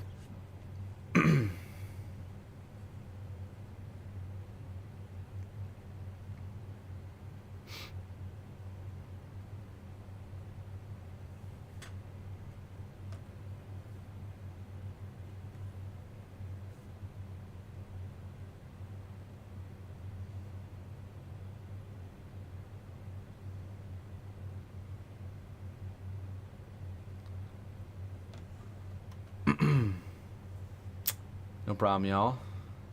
Okay, we're tracking those lines coming across the UP all night. Small crowd, but, you know, we love our crowds no matter the size. Again, severe thunderstorm warnings currently in effect out there for just Menominee and Delta County here in the UP. So switch my source here. There we go. So that is southern UP. It's another severe thunderstorm warning for Menominee County tonight. They were in a warning earlier this morning for 1-inch hail it was, and then that storm moved over to Door County, Wisconsin for tennis ball sized hail, and then it moved into Keweenaw County up here in northwest lower and produced perhaps upwards of 2-inch hail. I know confirmed up to 1.5-inch hail.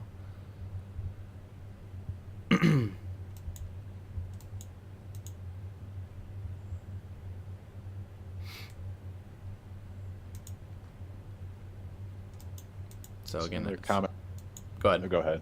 You go ahead. Okay.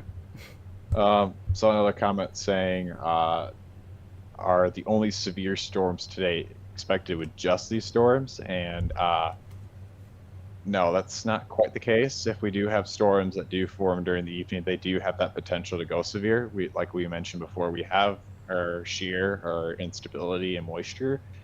It's just our lifting. So if we can get storms to actually initiate, and if there is any cap, if they can break through that cap, they could have an all-hazard threat, albeit low. But it also depends on the timing. If the HER is right, and if we do have storms forming during the evening again, they might be like this morning storms where they're elevated again, and it would maybe more contain that wind and hail threat. But it all just kind of comes down to timing and what the atmosphere is looking like. So it's possible, but it's not like this morning where we're expecting it to happen, if that makes sense.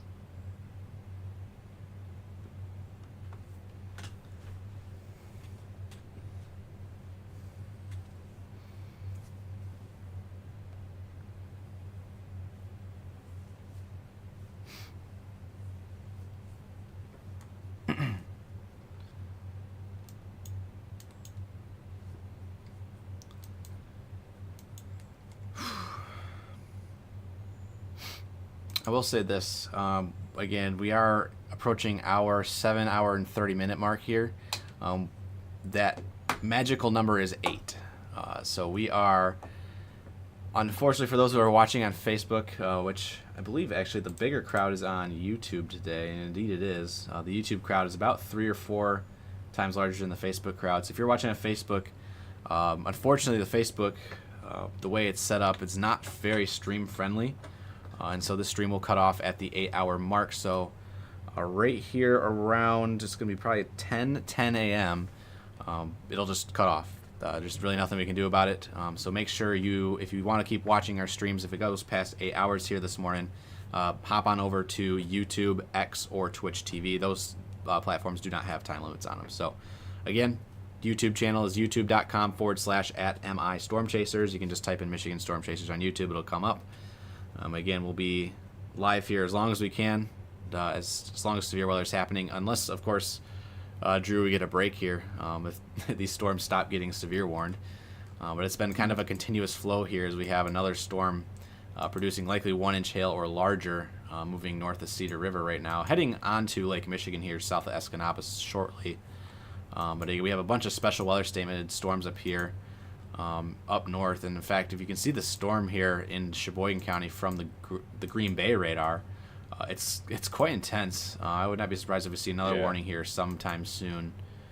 With some of these cells here, you could see a collapsing updraft again near Pellston, maybe up towards Sheboygan, again where all these purples are at.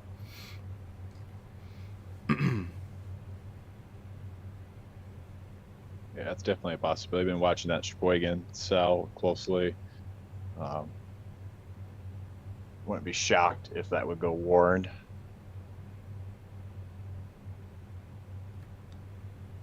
And the cells that are in southeast Michigan, currently they canceled that warning. There is no special weather statements as well for southeast Michigan now. So still some really heavy downpours, frequent lightning as well.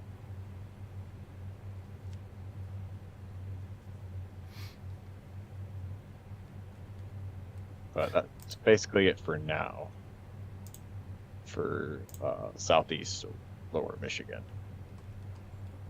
I'm going to go ahead, Drew, and 3D scan the cell here just to see what's going on. There is, in this storm right now, I can tell you for certain, up above 10,000 feet, there is a massive hail core that is just sitting up there right now, between 10,000 and 30,000 feet in elevation. It is directly over... Oh, where is that at? I need another... That's going to be right actually where the white is at on here. So that's directly over Pellston actually right now. So there's a hail core directly over Pellston right now. Actually, you can see it's trying to start to fall out here, up here in northern Michigan. So as you can see on the right side of the screen, this is your vertically integrated liquid product. That is a lot... It's very, very maxed out there across the area. Probability of significant hail is maxed out as well. So if you're in Pellston right now, again, hail might not be falling as intense yet, but there is signs of a hail core that's just elevated up in the atmosphere and tumbling around out there, just continuing to build up more ice. So keep that in mind. We might see another one of those fallouts here in just a second. In fact, Drew, we're starting to see that right here. As you can see, the blues and the yellows and the greens are starting to fill in as it heads over the county line. So this is directly on Douglas Lake Road, and the intersection of East Branch Trail. So that's going to be crossing the county line. East movement takes it towards Sheboygan, but I would imagine it's going to be kind of like the cell we saw down south near Leonard, where it collapsed out super, super quick and is going to probably only produce severe hail for maybe 10 minutes. Yeah.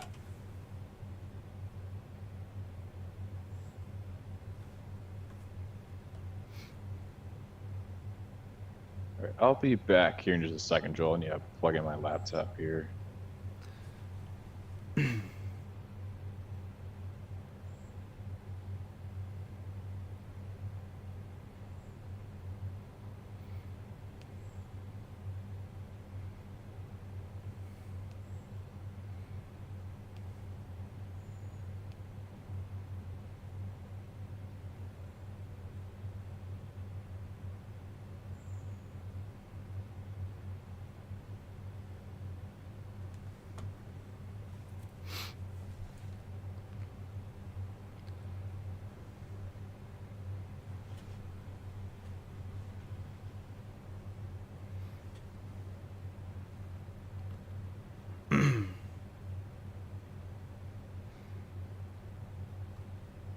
Yeah, this is probably going to get warned here shortly, if I had to imagine. So Sheboygan County, Sheboygan proper, please be on alert. Point all pins or pines. That's probably pronounced something totally different. I'm sorry if I messed that up. Quickly, before this goes severe, obviously we still have severe over here. Heading off onto Lake Michigan now, but if you are in Sheboygan County, please watch out there. Getting caught up back on Super Chats here.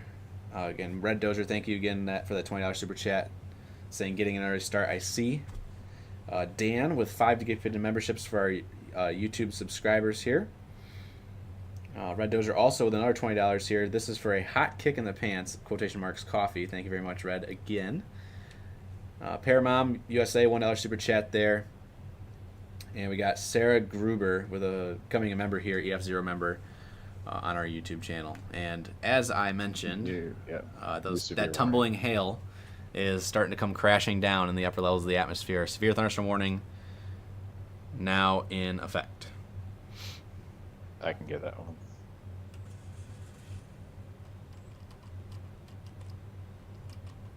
Yeah, go for it.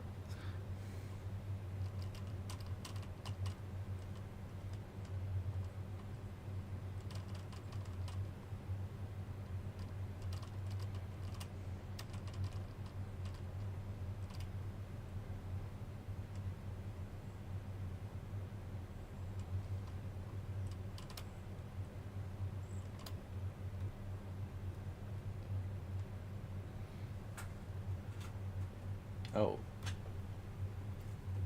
That bird just dropped on my windowsill there. All right, here you go. There's the updrafting. I was waiting for the next scan here, and look at that thing. That is collapsing very hard right now. Here's your severe thunderstorm warning. National Weather Service in Gaylor has issued a severe thunderstorm warning for northern Sheboygan County and east central Emmett County until 10:30 a.m. At 9:40, severe thunderstorms located near Pellston, moving northeast at 50 miles per hour. 60-mile-per-hour wind gusts and quarter-sized tail. I would imagine it's probably larger here across the area. Locations impacted include Sheboygan and Mullet Lake, 9:45 a.m. I would imagine it might be a little bit later than that. Sheboygan State Park, 9:50. Wet 9 Mile Point, 10 a.m. Again, this is going to be 1-inch hail and 60-mile-per-hour winds. And again, I would imagine, Drew, this is probably going to be a little bit larger than 1 inch. Yeah, I would imagine so. I mean, that hail core was sitting up there for the longest time. You can't just keep super cooled liquid frozen up there forever. No. It's got to come crashing down in larger chunks. So, again, this is directly over the intersection of Bonnet Road at Dotsky Road. About to cross over I-75. So travelers in I-75 right at the exit for Riggsville. So I'm guessing that's one of the main arteries in the Sheboygan. It looks like it is. Main artery from Sheboygan and Pellston. So that's going to be Riggsville Road there. Again, please do not park underneath an overpass. Do not do that. Try to get off the highway and park in a business. Gas station is a good place, obviously, with the awnings there. Again, do not park in the highway. You can be charged if you do cause an accident behind you. So do not block any lanes on the highway. Get off the highway if possible. Otherwise, pull all the way. If you are pulling over on the highway, pull all the way off the road. Do not park in any of the lanes. Just go all the way off. Again, wherever you see on the radar here, this whole area where the blacks and the pinks are, that's your very heavy rain to large hail ongoing. You line it up with correlation coefficient. We look for these yellows, we look for these blues and these greens, and that is non-uniform meteorological objects tumbling around the atmosphere, falling down to the surface. Anywhere where you see these cooler colors, medium rain to cooler colors. Everywhere around it, heavy rain to snow. So, predicting the future in real time, we saw that in the 3D scan, large hail tumbling around 10,000 feet up. It was only a matter of time before it came crashing down, and here you go.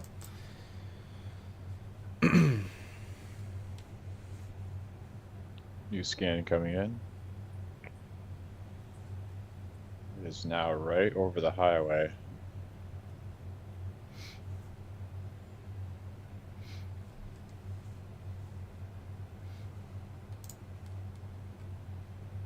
I'll be back here shortly, Joe. I'm gonna quick use the restroom here.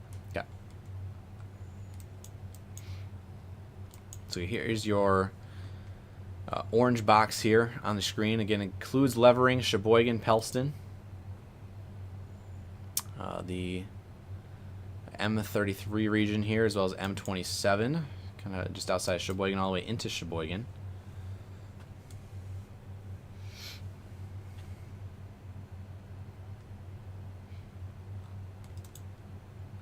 It's part of this entire complex here that has kind of just been pushing across the Upper Peninsula all morning long, and now is in the northern Lower Peninsula. A lot of hail out there, a lot of super cool liquid floating around out there, up in there in the upper levels. A lot of elevated storms today. Looking for any more storms to be crashing out here soon. We'll see. But again, you can see it all over radar right now. There's just so much red, so much pink. All that pink is going to be your hail. Even if it's, not large hail, it could still be a lot of pea-sized hail falling down. Those blue boxes are special marine warnings, so they're like, if you think about it, like severe thunderstorm warnings for boaters. You do not want to be out in those waters when those special marine warnings are in effect. Hey, Joel, I'm going to restart the Facebook stream here. So if you're watching over on Facebook, there's going to be a brief gap here, probably like a minute or two where no stream is going to be live. We have to restart it because there's an 8-hour limit on Facebook. So we're going to go ahead and get that out of the way here before it hits that 8-hour limit. And just bear with us here. We can't avoid this, unfortunately. So I'm going to try and work with you guys here. Just be ready next minute or two. We're going to end the stream on Facebook, but then give it like a 30 seconds to a minute. Come back, refresh. We should be back live. All right. Yes. The pains of Facebook. Again, not very streamer friendly. If you've ever considered changing over to YouTube, we highly recommend it. Otherwise, you can also watch us on Twitch and X. They both all have their own little unique things.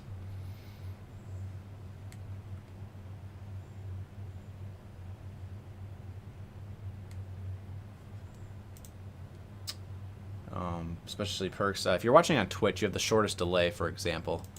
Again, that's 3 to 5 seconds. If you're watching on YouTube and Facebook, it's like 15 to 30. So, again, we recommend highly recommend you subscribe on YouTube. Again, that is MI Storm Chasers. Again, subscribing on YouTube, completely free to do. Ryan, let me know when you're... It's off Facebook right now. I'm going to Okay. let it sit for a minute or two here, and then I'm going to restart it. All right. Yes, Ryan is lurking in the background. There's so many comments in here right now. Yeah, I'd be on here helping you guys, but I got my kiddos this weekend, so I want to enjoy time with them. I'm doing background stuff, but I'm here. And we should be back live here on Facebook momentarily. Yep. I see the green dot. So do I. Is that a I green don't see it on sign? Facebook yet. Hoping so. Fingers are crossed. I see a Facebook notification. Perfect. We are back live. All right. Facebook's good for another 8 hours. Sweet.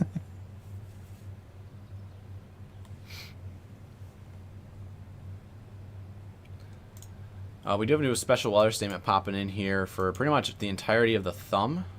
This is for Huron, Sanilac, St. Clair, and portions of Lapeer and Tuscola, although Lapeer and Tuscola are really out of it at this point. In effect for 30-mile-per-hour winds and half-inch hail in the strongest of the storms. And it's a line of storms here, kind of cut off in multiple locations. Let's see here. Could see some more hail here soon. Going to take another 3D scan of this storm just to see what's floating around up there. That hail core goes up to 25,000 feet. Not terrible, but it's not going to get the job done for severe hail, so I imagine that's going to be below severe limits for now. We'll have to keep an eye on it. In Iosco County in a special weather statement here as well. That's in effect until 10 a.m. That's for 50-mile-per-hour winds and pea-sized hail as it heads towards Oscoda. Severe thunderstorm warning continues here for Sheboygan County. The severe thunderstorm warning for Menominee County has been canceled. Some very, very large hail moving into Sheboygan right now as we speak. Sheboygan residents, let us know what you're seeing out there.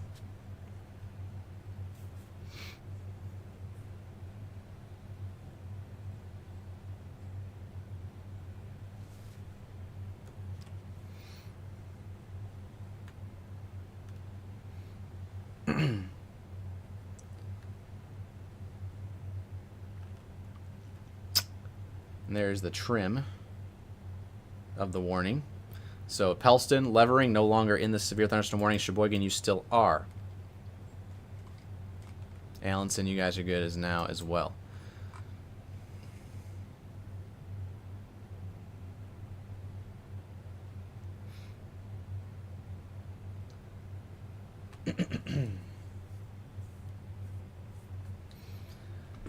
We have been live now for 7 hours and 40 minutes. So we started at 10 a, or not 10 a.m., just after 2 a.m. this morning. First severe storms rolled into Gogebic County. We were struggling with pronunciations for the longest time. Drew and I remember that. Yes. Then we watched a second line move on shore, and it's just been nonstop severe thunderstorm warnings, kind of all morning. A lot of different hailers out there. A lot of also damaging winds in spots as well. Kind of a mix between damaging winds and hail out there today. It's been a pretty overall violent environment in terms of damaging winds and hail. Kind of a surprise everywhere. Verifying the forecast for sure today, and then some. So, again, this should be it in terms of what we see today. Between now and 1 o'clock, this storms will start to move through and out of the state. Again, we'll be watching for redevelopment later this afternoon. If the capping version can break, we would see potentially an all hazards threat for northern and central Michigan, perhaps eastern UP. So we'll keep an eye on it later today as these storms roll out, or if these storms stay around Drew. If they stay around too long, then they could also tap into some of those stronger ingredients moving in from the south right now, especially as our humidity moves in throughout the day.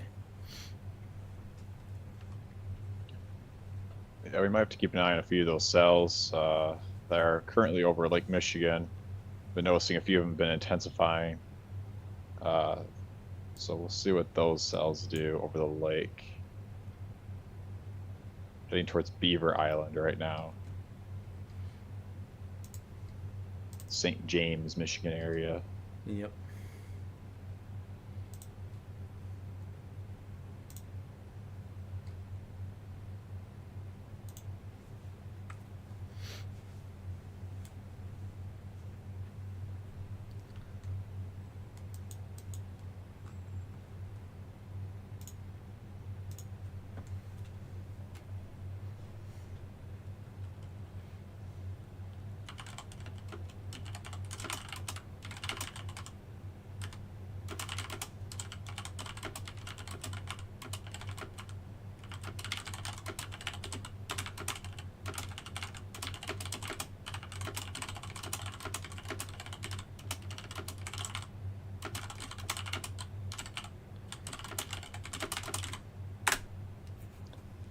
Yeah, I would say, guys,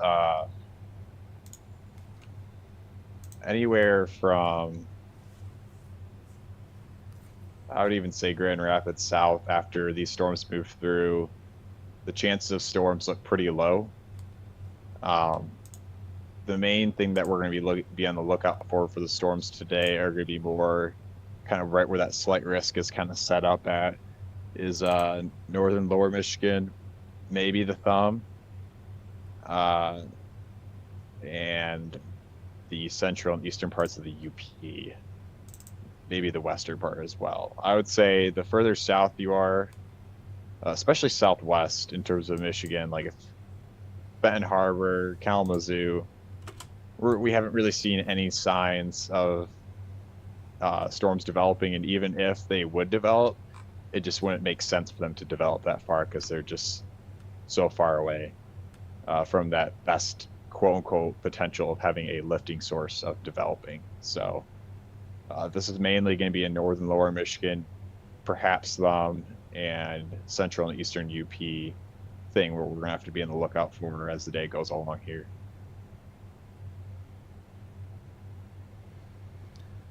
New severe thunderstorm warning coming in here in just a second. It's going to be for Delta County. For those who are at Sheboygan right now, I see there's some comments popping in saying penny-sized hail in Sheboygan. Thank you guys for those reports. Feel free to send them over to us in the comments section, not underneath this live stream, but another post.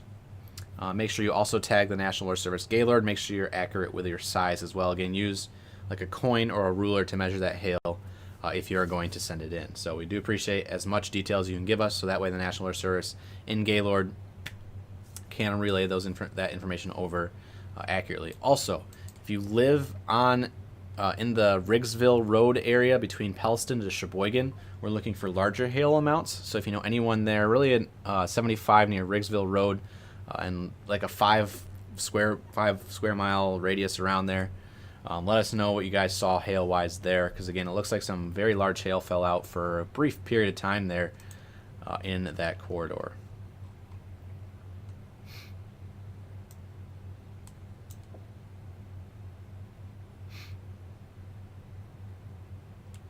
Just opened up my third Mountain Dew, Joel. Nice. I've been surviving on fumes alone. So so here's your new severe thunderstorm warning in an unusual spot. Most of this warning is covering the water. The National Weather Service in Marquette has issued this severe thunderstorm warning for southeastern Delta County and south central upper Michigan until 10:45 Eastern Daylight Time. At 9:54 Eastern, severe thunderstorm was located 8 miles west of Point Detour, or 17 miles southeast of Escanaba, moving east at 60 miles per hour. 60-mile-per-hour winds, quarter-sized hail. Likely with this storm, this is going to impact Garden, Point Detour, Fayette, and Fairport. For your protection, move to an interior room on the lowest floor of the building. So this is impacting Fairport area and 5 different islands here south of Fairport. I'm going to give you guys an idea to what islands are impacted by this, because they didn't put them in the warnings. So this is going to be Little Summer Island, Poverty Island, Little Gull Island, as well as Gravelly Island, and then you have St. Martin Island. Those are all Michigan islands there in that severe thunderstorm warning. So if you're on any 6 or 7 of those islands, 3 of them look habited, whatever the word is, or how do you ever say that? 4 of them actually, and you guys are in that warning. So keep that in mind here. This is a very strong thunderstorm. You can see some of the winds there, the brighter velocity colors. Oh yeah, there's your bullseye right there. That's heading in towards the Summer Islands area and Fairport. So again, most of this is going to be impacting the water, but that is including some land area there in portions of the southern UP.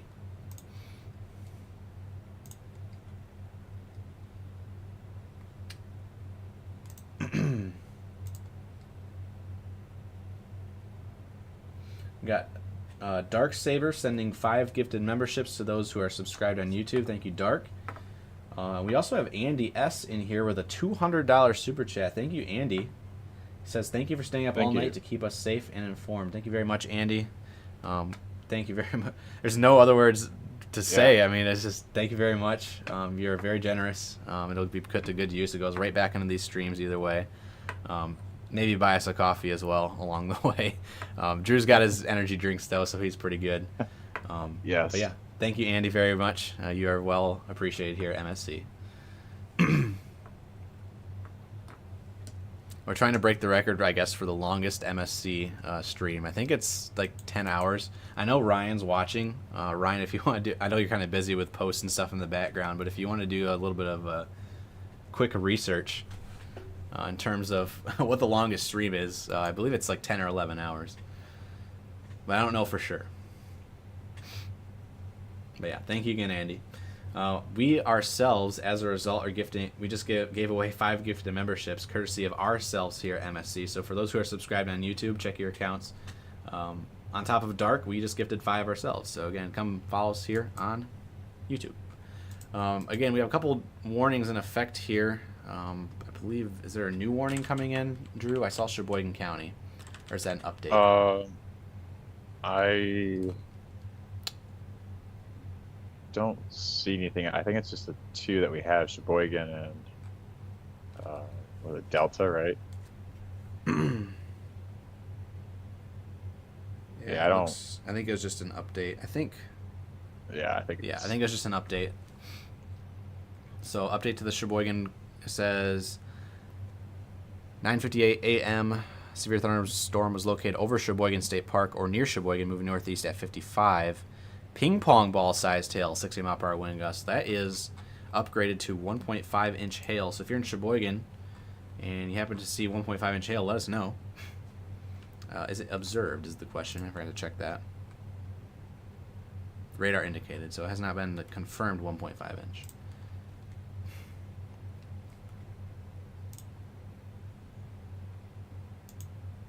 I see Ryan also giving away 5 more gifted memberships here, MSC on YouTube. So we just gave away 10 gifted memberships to those who are subscribed on our YouTube channel.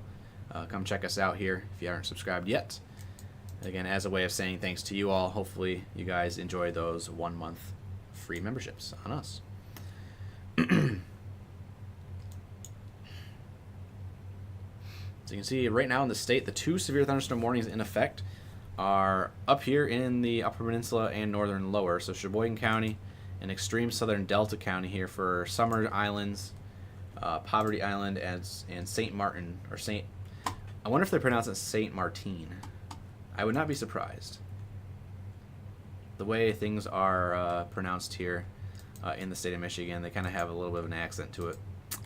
Found that out the hard way overnight, tracking for the UP. I also will, kind of going back to the things on weather here, there are gusty winds expected today, especially later tonight as this line moves through. Gusts of 40 to 50 miles per hour possible statewide, especially further north you go, especially around the Traverse City area and points south. So you could see numerous outages pop up on top of the storm damage that has happened so far today. So swimming not really encouraged today on Lake Michigan, with the winds out there roaring across, no friction. Wind or wave heights will be likely 6 to 8 feet in some spots.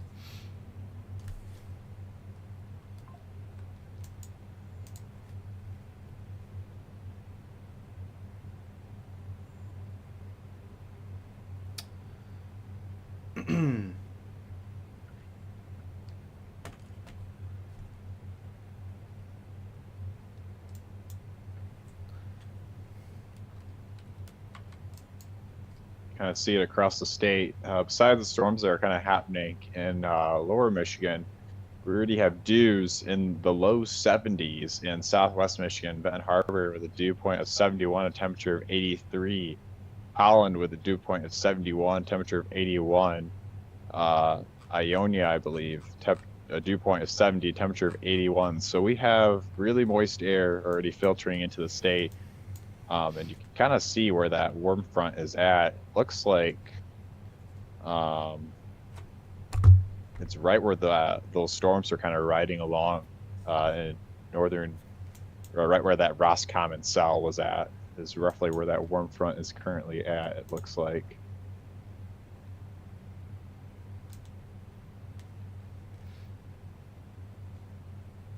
Yeah. Dew points already this morning. It is 10 a.m. here, and dew points are already near 70 degrees across much of the lower peninsula. Some places mainly in the high 60s, but a couple places where moisture is being further affected in 70, 71, 72 degree dew points out there. I can feel it coming in through my window right now for the first time this morning with the wind starting to pick up. Again, those winds are only going to increase throughout the day today, so keep your hats on, secure your garbage cans. Want to make sure those are well secured, as you don't want them going flying down the street.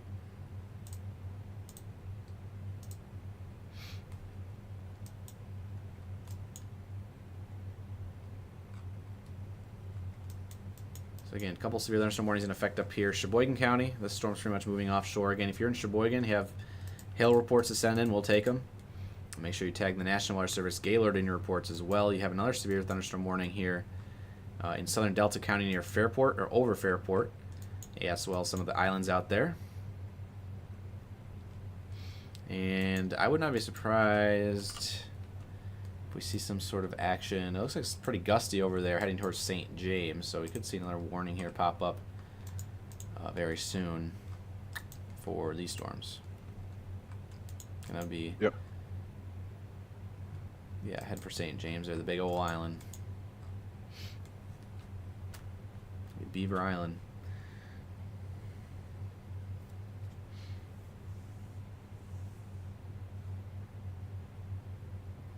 Yeah, our best shear and supercell composite values are kind of right now focused in the UP and extreme northern lower Michigan.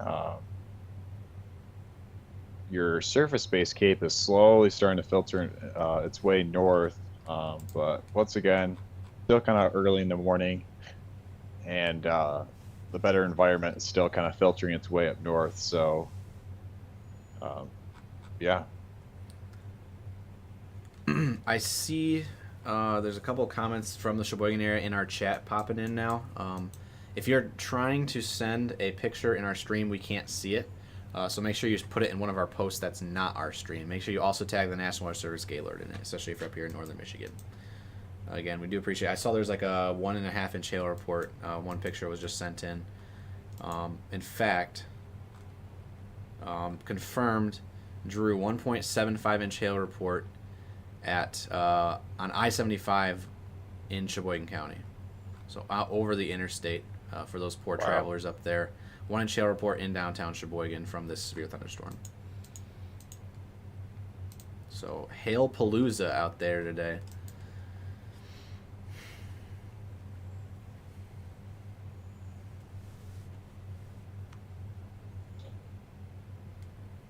And we appreciate all the reports sent in from you guys. It really helps not just us out, but also our local National Weather Service offices as well when it comes to future warning.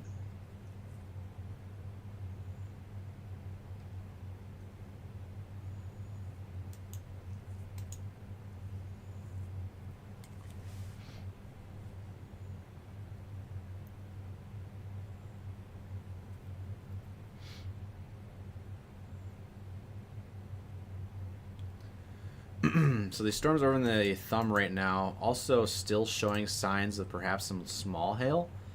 I can do a 3D scan here. I'm not seeing really much in terms of wind right now. But it would be more of a hail threat. I'll do a 3D scan. I'm going to take your cam back, Drew, if you have things to talk about. Yeah. All right. While Joel's doing that. Again, we have that severe thunderstorm warning for Sheboygan County here. That storm is slowly weakening, and it's basically any hail, or the main hail, is now over the Lake Huron. But we continue to have more cells just kind of riding along here that have that hail threat here. Might even have some hail just to the southeast of Sheboygan. And this cell right here, we'll have to keep an eye on that.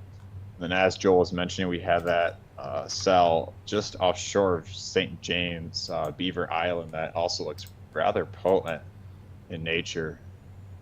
And just like that, we have a new warning. Yeah, for Charlevoix?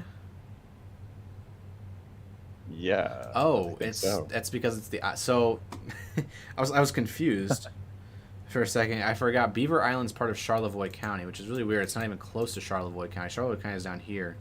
If you look at my camera, that's Charlevoix County. This is gonna be in effect for, I believe, Beaver Island up there. Yeah, it is. So it looks like Beaver Island and the surrounding islands. So let's see. That's going to be Beaver Island, Garden Island, Hog Island, High Island.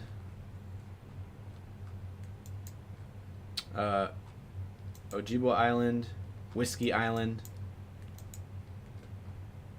Trout Island, Gull Island, and North and South Fox Islands are not in it. So all those islands are just listed off. New severe thunderstorm warning incoming here for those islands. Again, this is going to be for. This is technically northwestern Charlevoix County until 10:45 a.m. At 10:07, severe thunderstorm was located 14 miles west of St. James on Beaver Island, moving east at 55 miles per hour. It's 60-mile-per-hour wind gusts and quarter-sized hail. Radar indicated.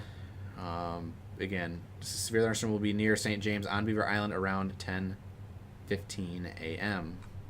Move away from windows. Protect your head. Again, this is a severe thunderstorm warning for islands on Lake Michigan. So we're capturing all the oddities this morning here, Drew. Definitely. The severe thunderstorm warning for Sheboygan County has been canceled.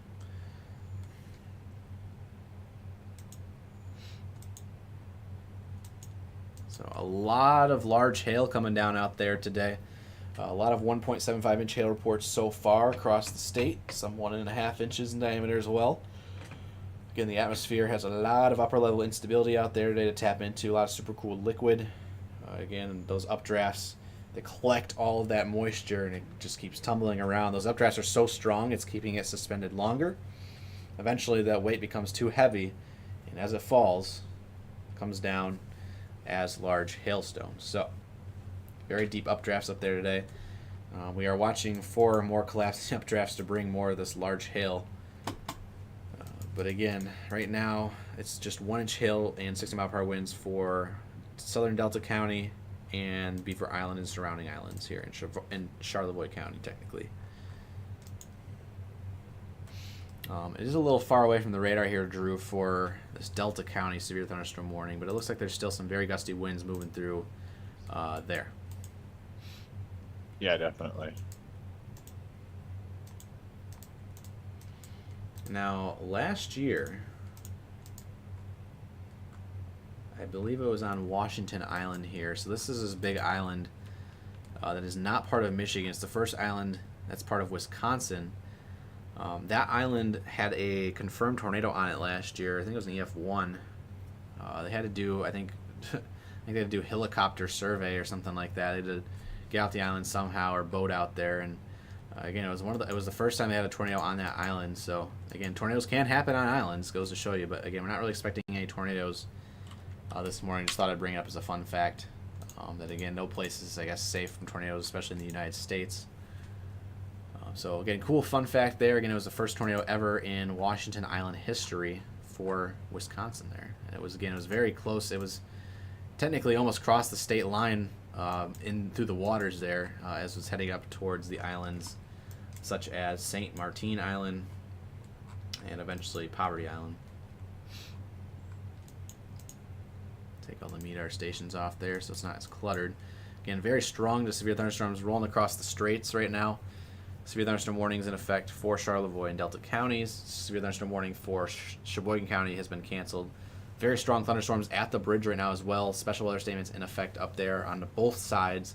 No severe warnings, though, in effect right now. These storms will likely train primarily to the east, maybe a little bit of a wobble southeast. We'll have to see. A couple more cells starting to pop up back near Marquette as well.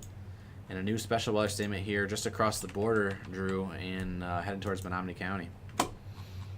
So, getting close to breaking the record for longest stream here. We're now over 8 hours live here at MSC. Again, I'm Chief Meteorologist Joel Fritzman alongside Drew Brummel down at the bottom there. Again, we're the Michigan Storm Chasers, tracking live severe weather all morning long across the state.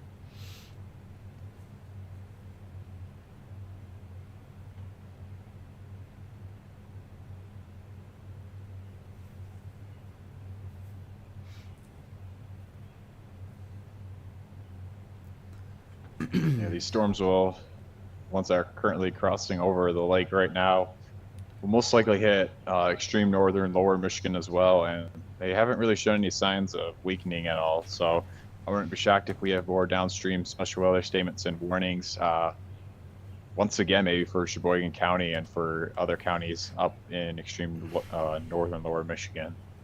Mainly north of Gaylord, I would say.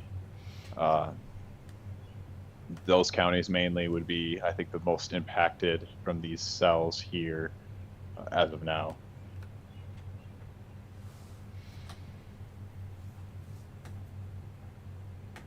Oh, goodness.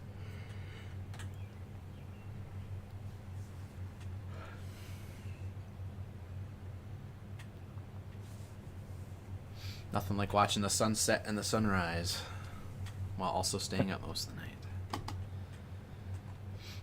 More 1-inch hail reports coming in from Sheboygan right now. Again, those hail reports are appreciated.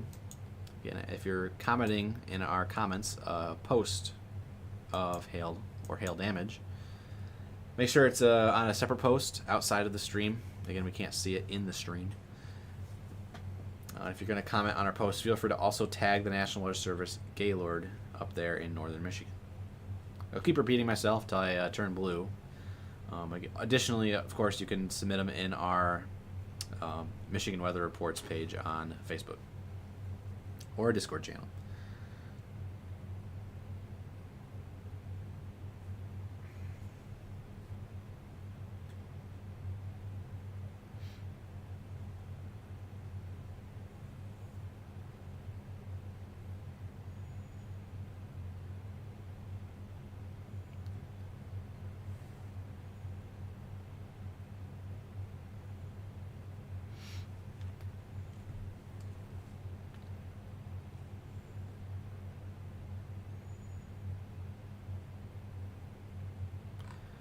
It's not nap time yet. There's still severe weather happening.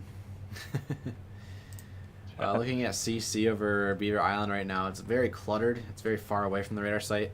The closest radar, actually, let's go back down to Gaylord here. See if it's any better.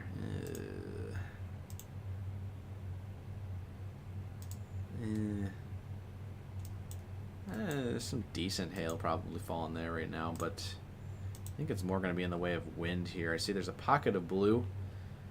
That is 60 miles per hour at 6,200 feet off the ground. Again, with the lack of friction out there, that wind is allowed to just blow across the lake without stopping, slamming into the island. So this is likely 60 mile per hour winds, close to, if not mixing down to the ground. So if you're on the islands out there, definitely be taking shelter.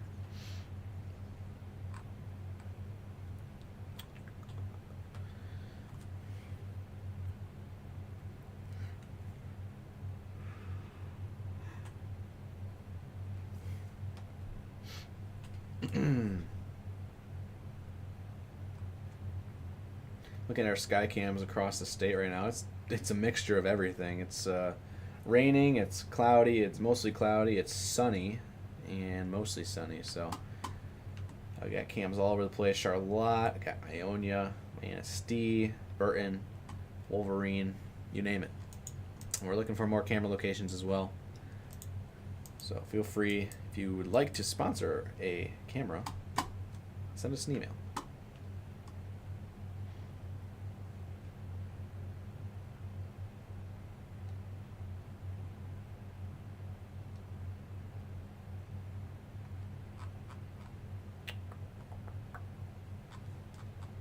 Currently, again, downstate, the only action in the lower peninsula right now is the thumb region. Special weather statement in effect for 30 mile per hour winds, half-inch hail through any of these cells up and down this line. I would not be surprised if we get close to severe. So if you're along the M19 corridor right now, that's basically where these cells are lined up. Boom, boom, boom, boom, all the way up into Port Austin, onto Lake Huron. A lot of purple on the radar out there today, indicative of some very, very heavy rains. If it's not rain, it's hail, as we've seen so far out there today. Right now we're playing the waiting game, though. These severe storms for the islands near Fairport are likely away now. So Fairport, you guys are going to be good here in just a second. That warning will likely be allowed to expire very, very soon.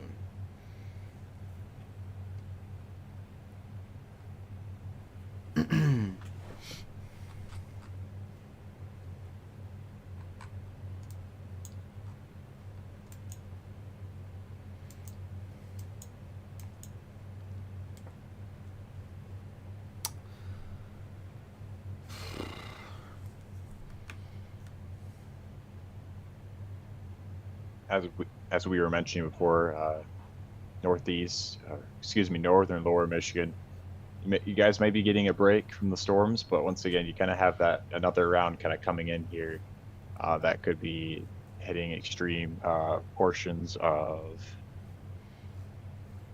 places like Emmett County, Sheboygan County, Antrim County, Otsego County, Montmorency County. I don't know if I said that right. Yeah. Charlevoix County, and then basically those counties. I wouldn't be surprised if these cells are rather strong to potentially severe as they traverse over the lake here.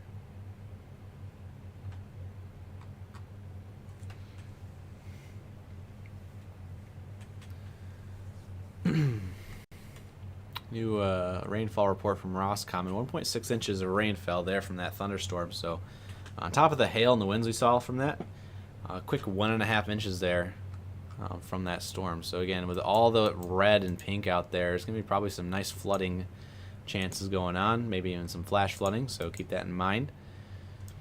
A special marine warning up here along the St. Mary's River from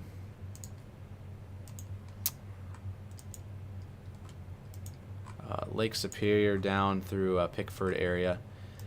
Those are some strong winds moving through there. No warning in effect, but Sault Ste. Marie likely getting hit some gusty winds and some very, very heavy torrential downpours moving into Ontario, Canada here very, very soon, if not right now.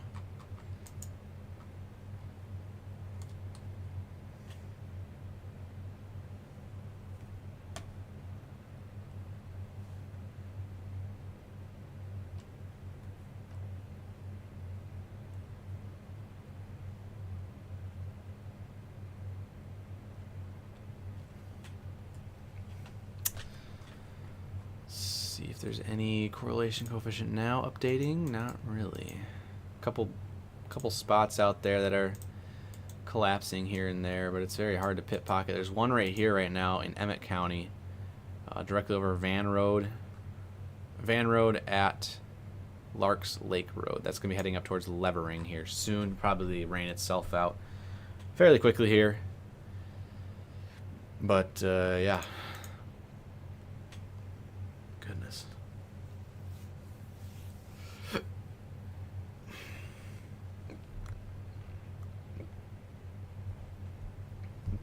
Put Drew's radar up just to show you the loop right now.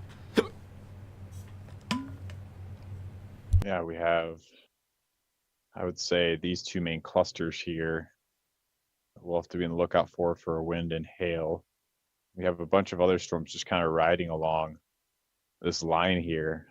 So I would say if you just draw a straight line here, this is not a perfectly straight line, but I would say anywhere north of here for sure has that chance of maybe a strong to potentially severe storm. Now, obviously, you do have a few cells popping up down here that could maybe take advantage of the environment as well, but this is kind of the main focus area right here that we have here.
Joel, you're muted.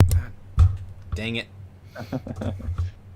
I'm so tired right now. I could just crash out, honestly. Oh. I'm so sick. That's like the 5th time.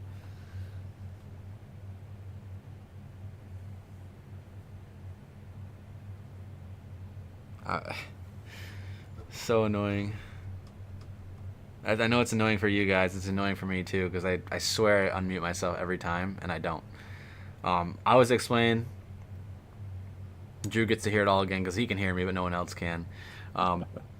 Since he was going over north of that line, south of the bridge, so the bridge down to US 10, we are watching. I have to go through this whole spiel again. I can't believe this. We are watching a primed environment. So we need these storms to get out of the state by around 3 o'clock. After 3 o'clock, a really potent environment settles in. And that allows for the potential for all hazards. We've already seen 2 of the 3 hazards. Adding tornadoes to the mix would be a kick in the pants for today. So again, we need these storms to move out and let the cap settle in so it can prevent these storms from becoming more surface-based. If you get those storms to become surface-based, it lashes into that low-level shear that's very, very, very, very large out there today. Again, Any storms that can pop in this environment today, this afternoon, have a chance to produce all hazards. Again, that would be mainly north of US 10. So if you are south of US 10, really across the state, it's going to be pretty much an all clear day today. There's no really forcing mechanism going on down here. It's going to be mainly up north. So again, north US 10, perhaps over towards the thumb as well. We'll have to see. But again, we'll be watching this area up north redevelopment later in the day for a potential all hazards threat. It is very conditional. It is very boom or bust. It could be nothing happens, or it could be everything happens. So we're going to be watching it very closely. Hopefully at some point we can get some rest, and that's another reason why we need these storms to move along, is we need a break. Drew and I are both dragging here. I know Drew's had his 3 monsters, and I'm surviving on just fumes. So, Mountain Dews. Yeah, we knew these days were coming. Obviously, moving into the spring and the summertime, but now we're in full force mode here. As storms are possible both today and then tomorrow night, then Monday and Tuesday. So we'll be busy, and maybe even Wednesday. We'll see.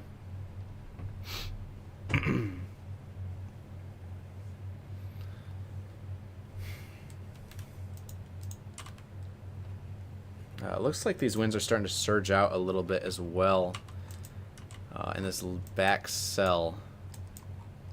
Really not impacting any islands except that would be South and North Fox Island. So if you know anyone there for any reason at all, that winds are pushing towards that location.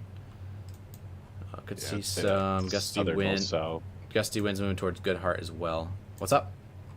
Yeah, I'd say that southernmost cell is definitely starting to ramp up on velocity. Oh wow, look at that.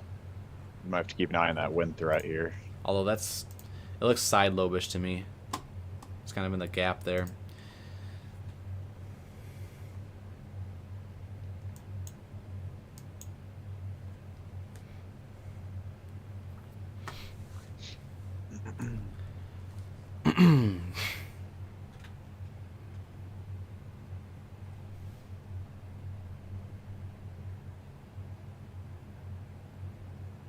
Yes, we have. You can send us pictures, damage pictures, in email. We recommend.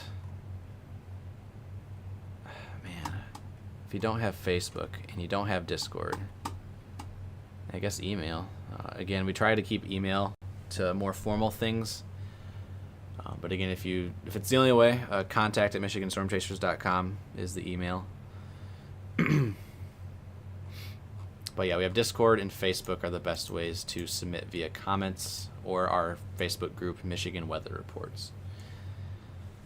Discord server, discord.gg/Michigan Storm Chasers. Now, I will say this. I can't leave the stream at all because I am the host. Our old streaming software, we were able to transfer hosts. The new streaming software, technically, we are not able to do that. So I've got to stay on here no matter what from beginning to end. I also have all the controls here, so yeah, who designed that, right? It's a lot better software than what we used to have. So again, you wouldn't have the bottom bar with the live time and the current warnings displayed. So that's why we needed it. We got Ben in chat. Morning, Ben. Yeah, so we have high levels of security on our Discord server. You do need a verified phone number attached to your Discord account. It's just the security we have set up. We don't want spam in our community of 3,000 Discord followers because it can get out of hand really quick, especially on Discord. We've already seen it as well in some instances. So again, it's just extra security measures. So if you have a phone number attached to your Discord account, then you'll be able to get in. Just gotta understand it's a security thing. Again, we have a huge Michigan Storm Chasers community. We have 430,000 of you guys now on Facebook, which is unreal. We can't do this without you guys. So thank you guys for liking, sharing, subscribing. Keeps us going every single day. Able to give back to you. Again, right now, there's only one severe thunderstorm warning right now. It's in effect for Beaver Island. But these storms are now pretty much over there. We're watching still the second storm off to the left. Off to the west, left, west, same thing. Moving towards those same islands there. You can see right where this storm is. It's like the southernmost storm. Also, big heavy rains ongoing at the Straits as well right now. But yeah.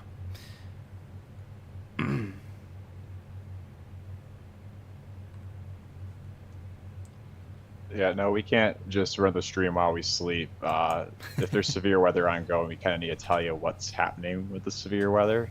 Yeah. Only time we would leave radar unattended is if it's like a kind of like a radar watch mode, like there's no severe warnings or nothing too concerning. But then if there could be future severe weather, you know, like let's just say 45 minutes down the road, that would be maybe the only situation. But we can't just leave the radar running because there's kind of no point of us even going live then, if you know what I mean. Yeah. We'll say this on the right side of the screen right now, Drew. Michigan, again, this morning has the only severe thunderstorm warning in the United States. Beaver Island. So nowhere in the United States right now is there any severe thunderstorm warnings in effect. This is the only one. Would you believe it? We might have more soon. We'll see. Couple gusty winds trying to mix in there again as the surface starts to heat up out there. The capping inversion starts to move in, but again, it's kind of like a 50-50 shot that it's either going to become surface based or it's going to be completely capped. There's really no in between. So we're watching these closely. It looks like these winds are starting to increase as well. Oh yeah, look at the base velocity here, Drew. Yeah. We got two different locations here. So we got area number 1. Again, we're looking at these very bright greens and even blues here back off to the west that we're watching. But these bright greens, these ones just came through the island, and those are going to be heading onshore towards Goodhart here soon, going straight on Levering Road towards Levering. So keep in mind there, especially if you're in central and northern Emmett County. Those are damaging winds heading towards you. Likely a severe thunderstorm warning probably coming for you guys soon, if I had to imagine. Gusty winds up here on the islands right now, heading maybe towards Detour Village. And then you have this big swath back here in the blue, focusing around that area. That is moving more southeast-ish, kind of give or take. And that'll move right towards Charlevoix, actually, right now, which I believe there's a marathon ongoing. I'm not sure if it's gotten off yet, or if it got canceled or whatnot. If you guys are living in Charlevoix, let us know. Either way, you guys have probably no more than a half hour till this line moves in there. And again, those are some strong damaging winds. Just to give you an idea, these pixels are registering at 90 miles per hour, 6,300 feet off the ground. So not all of it's going to be mixing to the ground, obviously, but it is a very potent atmosphere out there today, and we've seen already 70 mile per hour winds in spots. So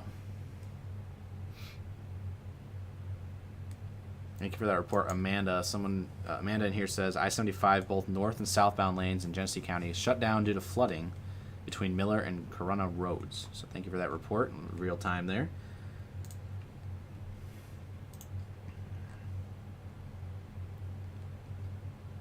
Yeah, and that was something we were kind of mentioning earlier on with trailing storms is maybe a small flooding risk, and there you go. I wouldn't be surprised if that happens up here too, Joel, with how many storms have been kind of just riding along up here. Yeah. Oh, yeah. Thankfully, a lot of these training storms are staying over to the lake, so it's just adding more to the moisture content of the lake. But eventually, this boundary is going to move on shore here, and it's going to probably cause some flooding problems for Emmett and Sheboygan. On top of the rain they've already got this morning from that first line. Second line coming in now as well.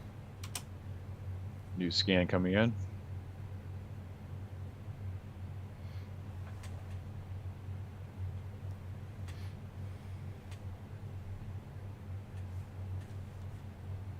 Yeah, definitely some strong winds there over the lake right now. We have 2 islands, it looks like. Do they even have a name? Aha, South Fox Island and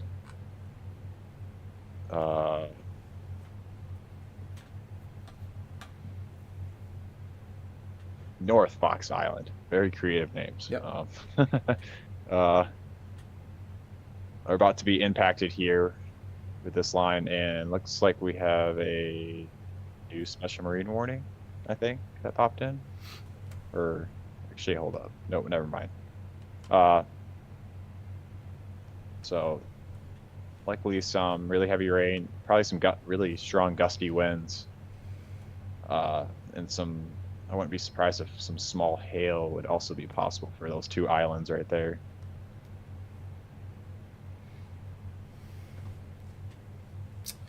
It's an islands day, and there goes our severe thunderstorm warning. So there's no more severe thunderstorm warnings in effect. Let's jump off. No, I'm just kidding. Quick. We'd have to restart in like probably 2 minutes anyways. Because here comes that wind moving into Emmett County. Some very strong gusty winds also within this big blob. Again, moving over North and South Fox Islands, heading for Charlevoix. Let's go back and scroll through the chat I'm gonna here. pull up some cams here if I can find some. Fortunately, we won't be able to show you guys any cams because we don't have any cams of where these storms are at, but we ourselves can watch some other cams behind the scenes and see what these storms are doing. There's a Petoskey cam that I'm looking at right now. I can see those storms off to the west. You were right. New special marine warning. Okay. And that would be for, let's see here.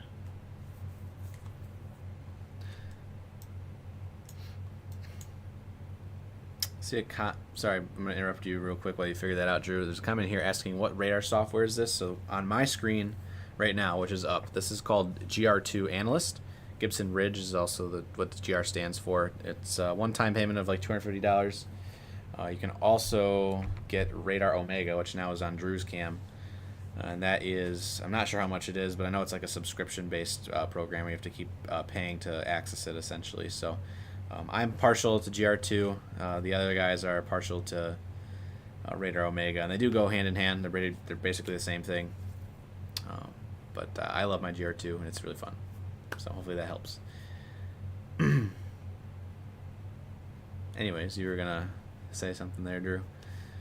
Yeah, so the special marine warning that is in place is for, I believe, like I said, large hail and I think winds greater than 40 knots. Wind gusts to 40 knots and large hail. Yeah. I'm watching the Petoskey cam right now. I think there's some rain that's falling right now. Definitely some high base storms, which isn't surprising since they should be elevated and north of the warm front. Not seeing any lightning right now, but it's definitely raining. I'm looking at this live feed cam from Petoskey, right along the bay actually, which there is a strong thunderstorm that is in the bay right now. So I'm hoping once that gets out of view, kind of curious if there's maybe a shuff cloud or some sort of neat structure, with it being day, we can actually see the clouds instead of during the night where we couldn't really see anything. Now, with how much moisture's out there in the atmosphere today, I'm sure it's probably you're probably gonna see a lot of like gravity waves, undulatus waves, just a lot of wavy patterns. But if you do happen to see a shelf cloud that's lower based, feel free to send it in. I will say if it's just fair weather clouds, don't put them in the storm. I saw this happening a lot with our last system. If you just have normal storm clouds, we do appreciate them, but please do not drop them in the storm report chat unless you believe it's like a funnel cloud or a tornado, of course. Put those in our Michigan Storm community. So that's another community we have on Facebook. That's more for fair weather. That was our first community we created. Michigan weather reports we created after that just to kind of separate damage reports from the rest. So again, if you have any fair weather clouds you want to share us with, or storm cloud photos are really cool, drop those in this Michigan Storm community. We'll accept them and let everyone see your fine snapshots. Yeah, reporting something like a cumulus cloud or a mammatus cloud or some of those clouds, while they are very pretty and we would love to see them, we'd rather, like Joel said, prefer to see those on storm community because those clouds aren't gonna hurt people, you know what I mean? So if it's something like maybe a shelf cloud or a wall cloud, that might play some really important information, especially if it's like a wall cloud or a funnel or a tornado. That's something where that's really important and would lead to potential cause of damage. So if you have pictures of rainbows and clouds, harmless clouds, feel free to send them in. Just send them into our community chat instead. We also have Discord, like we keep mentioning, discord.gg/Michigan Storm Chasers. Again, you'll have to verify your phone number when you do log in. Also, if you do join the Discord channel, you'll want to make sure you rename your nickname to like your first name and the county you live in, so we know exactly where your damage reports or cool clouds are coming from. So that way we can submit them to the National Weather Service if need be. Also, Discord is there for those who have weather anxiety. It is a thing in Michigan. Don't have to be ashamed about it.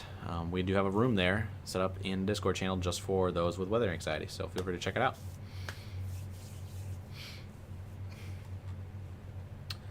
We got Dee in here with a $2 super chat saying it's $4.99 a month for Radar Omega as I looked earlier. Thank you, Dee, for that information, and thank you for the super chat as well. Appreciate your support.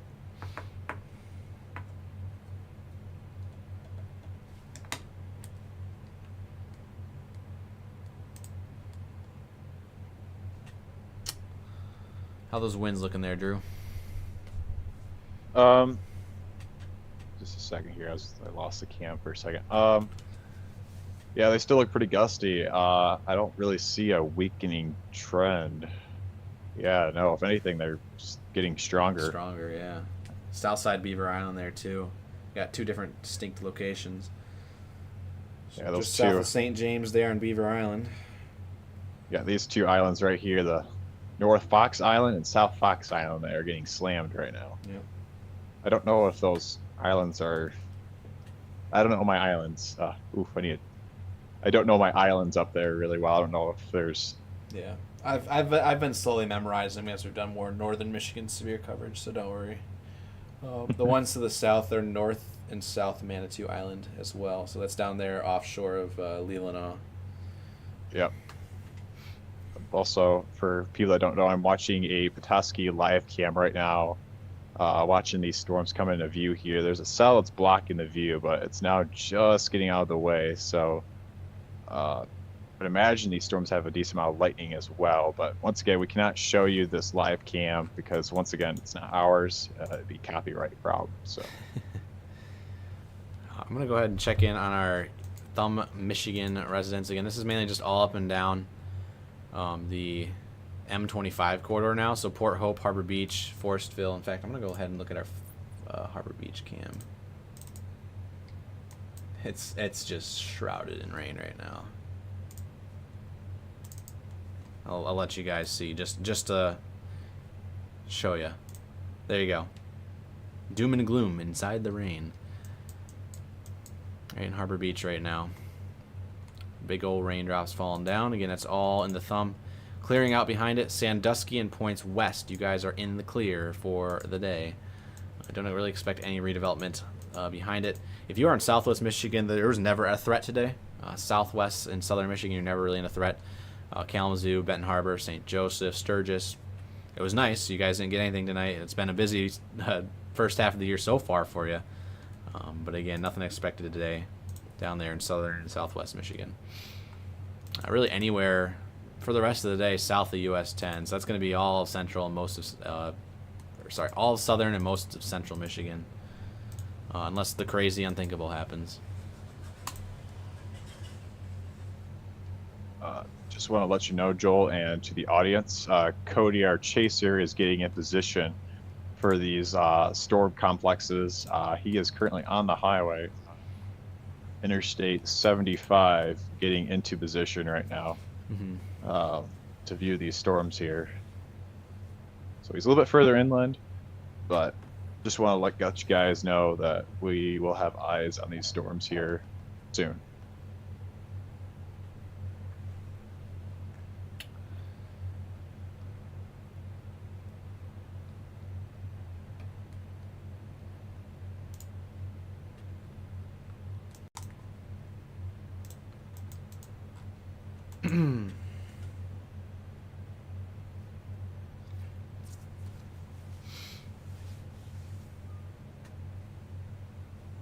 Today was kind of a isolated day. I don't know how to explain it, but there were storms everywhere, but they weren't really set on a location. And again, on these sort of days where there's semi low end, they don't usually put out some sort of severe thunderstorm or tornado watch. Again, it's just the way it is. They definitely could have done one last night when that Boeing segment was coming through the UP. However, that really, as we saw, that UP Boeing segment really dissipated once it got towards Marquette, and then just redeveloped across northern Lower Peninsula. So kind of everywhere and anywhere, but also not really many places at the same time. So it's kind of just been hit or miss out there today.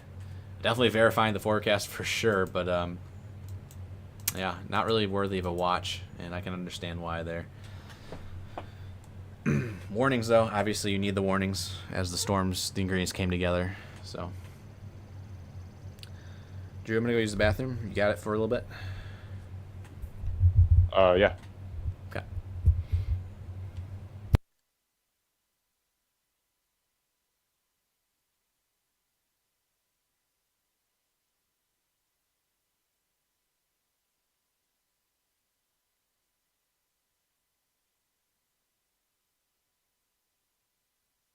All right, your camera's live. Sweet. So for those that are wondering, we are watching these cells over Lake Michigan right now. These are really just the main storms. We do have other storms in the thumb, but they are basically out of the state.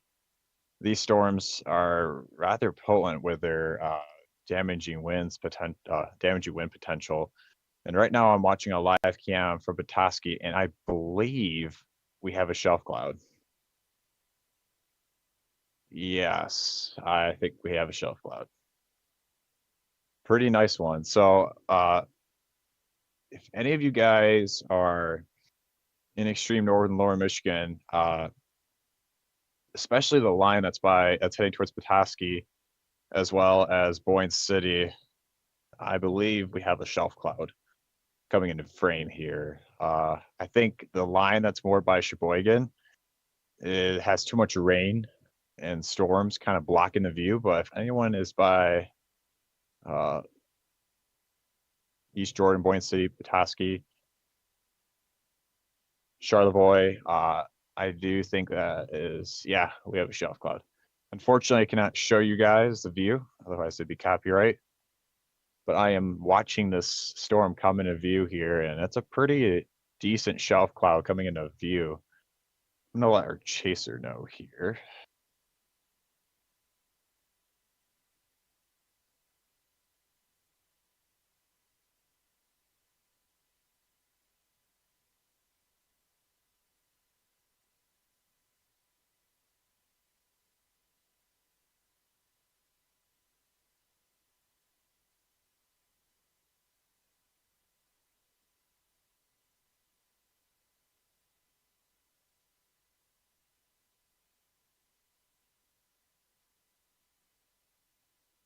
Yeah, some really cool structure with the shelf clouds. Shelf clouds, like I said, guys, are they're harmless, nothing to freak out about. They just provide really pretty views. Sometimes you see shelf clouds, usually on storms like these, that can have a damaging wind threat.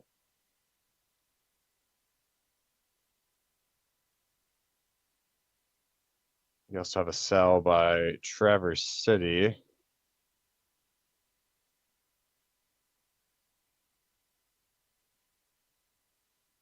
That is moving off to the northeast.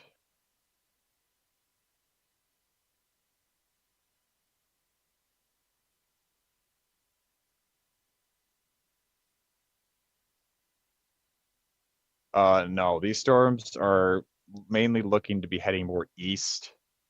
We're not really seeing these storm complexes as of now are not going to be heading south. They'll be focused in northern central Michigan. So once again, we have Cody, our chaser, that is getting in position for these storms here. So if these storms continue to strengthen and go severe, he will be in position here. Once again, these are pretty robust cells, so I'd imagine there'd be some sort of special weather statement or warning. I am just watching this line coming through. Not seeing any lightning yet. With this line, but Joel's currently using the restroom. He'll be back here shortly.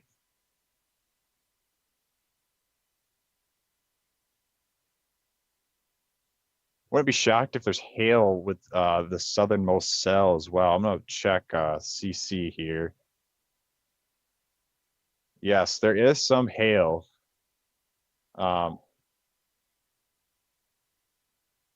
See it right here. So notice how we have kind of this different color and it's not uniform like all this. That is because that is the hail that is being picked up via radar. So I wouldn't be shocked if near severe hail is happening. Quarter size hail potentially in that line, and this tab is not going away. Thank you. I'm back. Joel's back. What's Traverse City doing? Yeah, Traverse City decides to have a random cell down here. Getting hit again. Just telling the viewers that we have a nice shelf cloud coming into view by Petoskey. Nice. You saw it? Yep, I'm watching it right now. Nice. Coming into view here. But yeah, obviously we can't show it.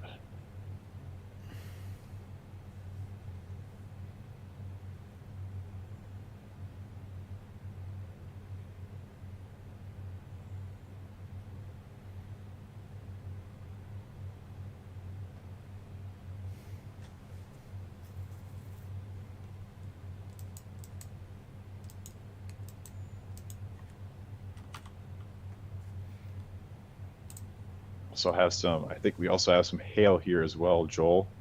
You can see it on the correlation coefficient here by Charlevoix.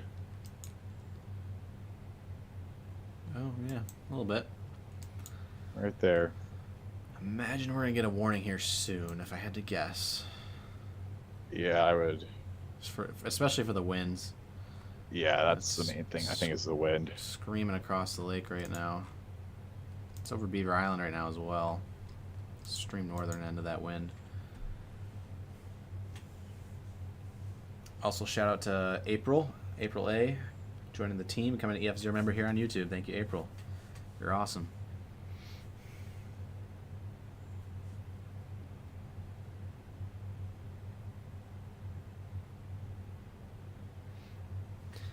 You want to see something cool?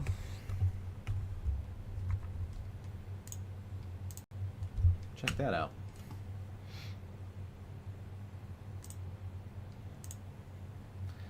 Very, very low ground scraping scud here on the back side of the storms moving offshore in Harbor Beach.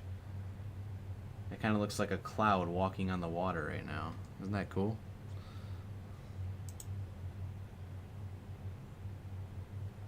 It's not a funnel. No way. Nope. Scud. Scud. Got some temperature inversions going on out there. Getting a lot of rainfall and recondensing.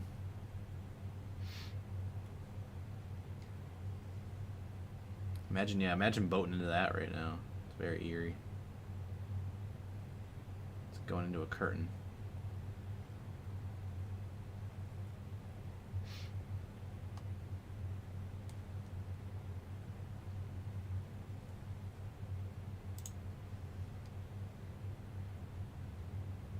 No, the Petoskey cam is struggling to load. Oh no. Have to see this shelf cloud.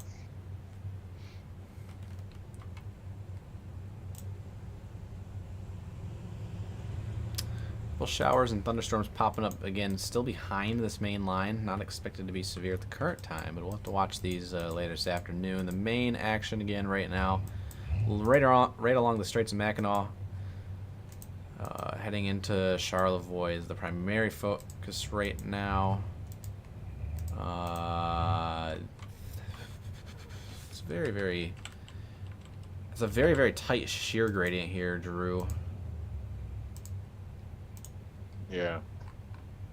Do we have a storm motion place marker? Storm.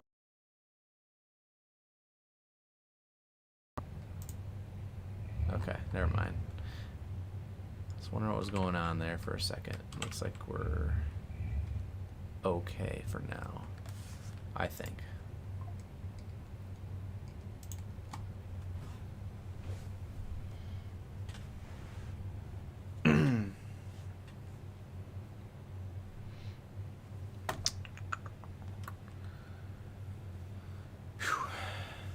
And again, not to overlook everything, but we still have that heat coming in today. So if you're out there enjoying your day, away from these storms, of course, heat index values well into the 90s and even upwards of 100 degrees. So take it easy out there. Make sure you're drinking your 3 liters of water. Taking multiple breaks in AC and shade as needed. Although if the shade is outside, I hope it's a nice and cool shade as well, because again, you're still outside, exposed to that humidity and heat. It's not going to do much work if it's just a hot shade.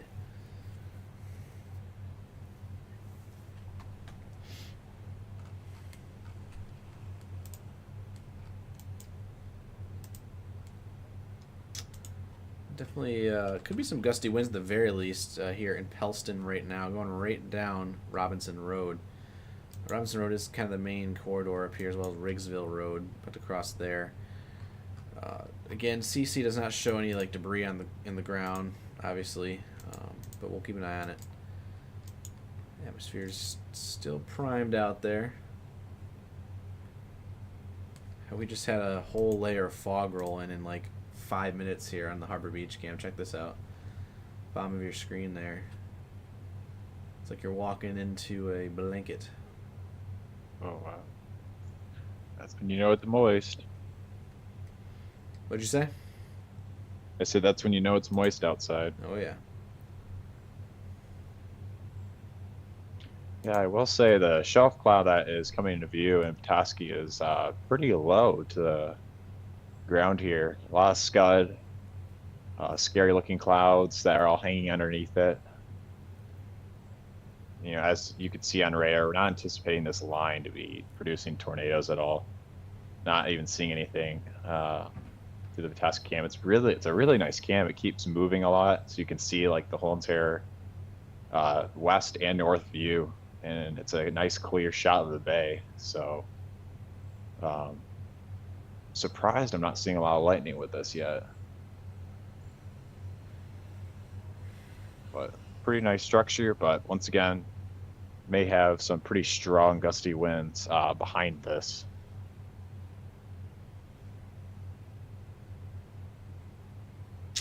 Noticing a lot of people driving about as well, probably just because enjoying their weekend. A lot are tourists as well, so hoping that people are aware about these storms here. I'd imagine something will be issued here shortly. You would think.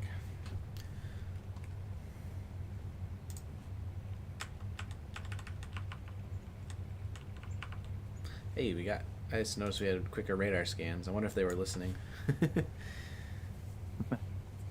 Shout out National Weather Service Gaylord.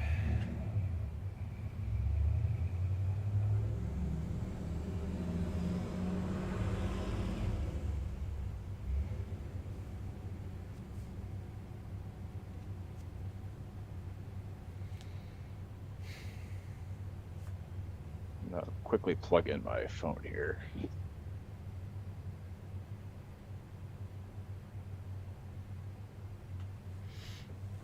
I'm gonna plug my headphones back in.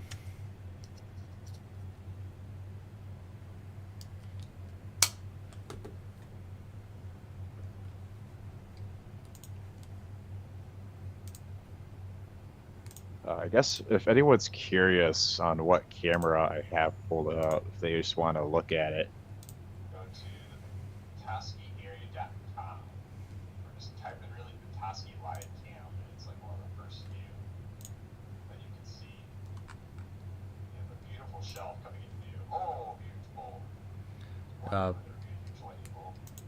We're going to have a new warning come in here in just a second.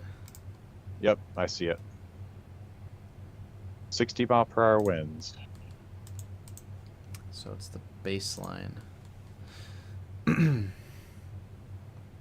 It's a very big, and it looks like it extends up here as well. So National Weather Service in Gaylord has issued this severe thunderstorm warning for Sheboygan, Northern Antrim, Southern Emmett, and Charlevoix County till 11:45 a.m. Eastern. At 10:59 Eastern, severe thunderstorms are located along a line extending from Pellston to 14 miles northwest of Leland, and it's moving in to the east at 65 miles per hour, pretty fast. 60-mile-per-hour wind gusts and penny-sized hail are the main hazards with the storm. Severe thunderstorms will be near Petoskey, Charlevoix, Harbor Springs, Pellston, Conway, Allenson, Norwood, Petoskey State Park, Bay Shore, and Brutus around 11:05 a.m. So the next 5 minutes. Indian River, Aloha, Ironton, Aloha State Park, Burt Lake, Topinabe, Horton Bay, and Alverno around 11:10. Burt Lake State Park and Reasoner's Corners around 11:15. Boyne City, East Jordan, Ellsworth, Black Lake, Young State Park, Walloon Lake, Clarion, Kohler Township around 11:20. Boyne Falls, Wolverine, Afton 11:30, and Tower around 11:35 a.m. Other locations impacted by this thunderstorm include Riggsville. For your protection, move to an interior room on the lowest floor of a building. Torrential rainfall also occurring with the storm. Flash flooding may occur. Again, that's 60-mile-per-hour winds and penny-sized hail. That's 0.75 inches in diameter. And here comes the wind, straight for downtown Charlevoix. Meanwhile, the Harbor Beach cam is now completely fogged over.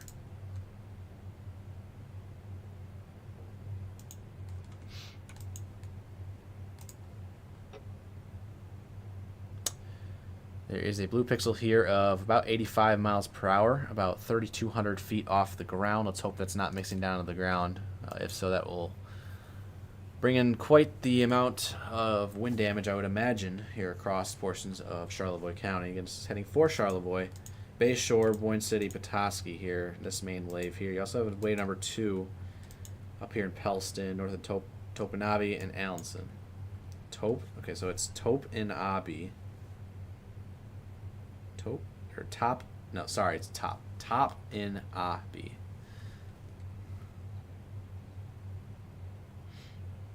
Once again, our chaser Cody is getting in position for this line here, so he will have a view for us here shortly. Joel, do we have Cody up at all? We do now. All right, sweet. I'll let him know. He was offline for the longest time. I was just waiting.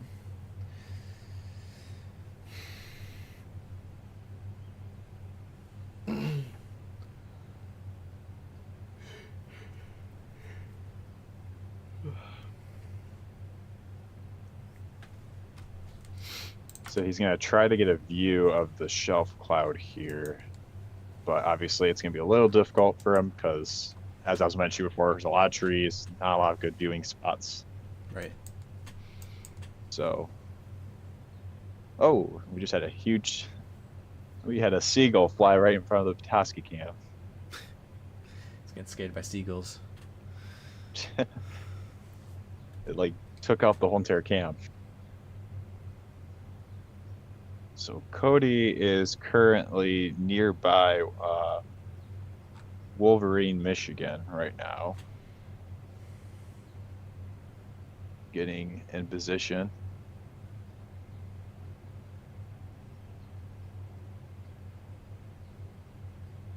And Joel, I will be back here shortly. I need to use the restroom.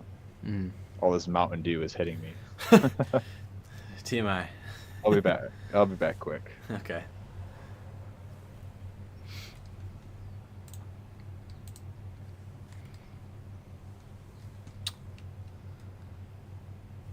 Okay, we got Cody up there chasing right now. Take him full for just a second. There in the Great North.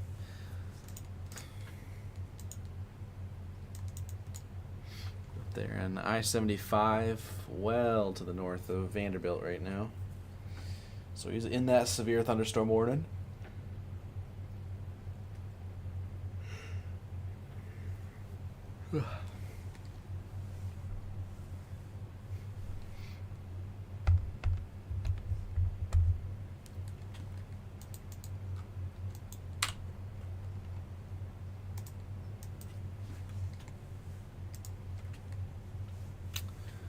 So here come the gusts in downtown Charlevoix. About 2 minutes away now. Appears. Looks like as you get closer to the radar beam, those winds are starting to go down just a little bit. That makes sense given how high and fast these winds are going in the mid-levels of the atmosphere. It's bound to happen that as soon as you get closer, it's not likely verifying as much as the surface. It is a little surprising, obviously, with the friction of the lake, but sometimes it doesn't matter. Yeah, here's Charlevoix's right here. And the storms are right where this blue is. That's your heavier winds. And now it's pretty much in downtown Charlevoix, right where the Char is in Charlevoix. There's the blue. And there's downtown.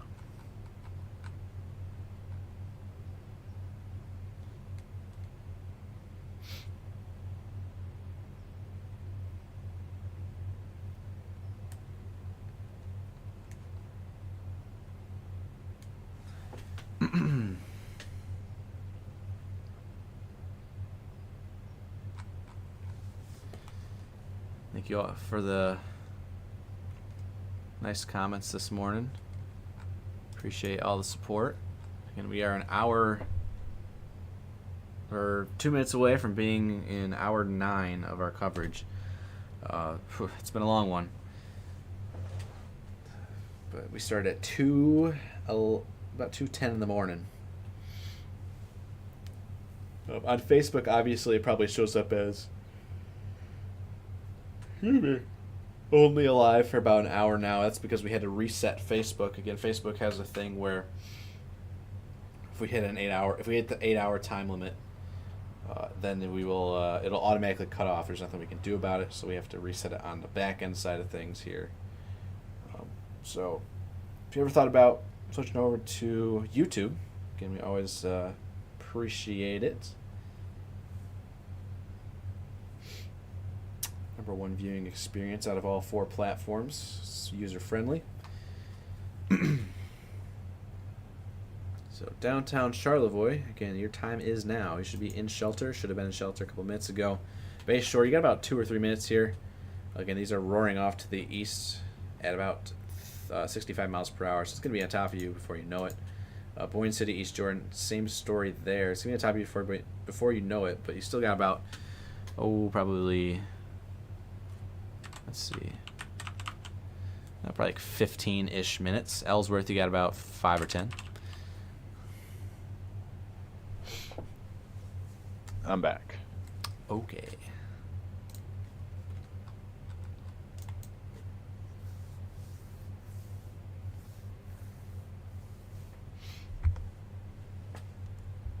Looks like you have an update on your radar coming in here for the Charlevoix cell.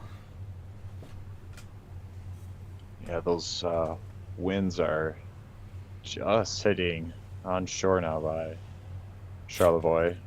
Yeah. Wow. I just pulled up the Petoskey cam again.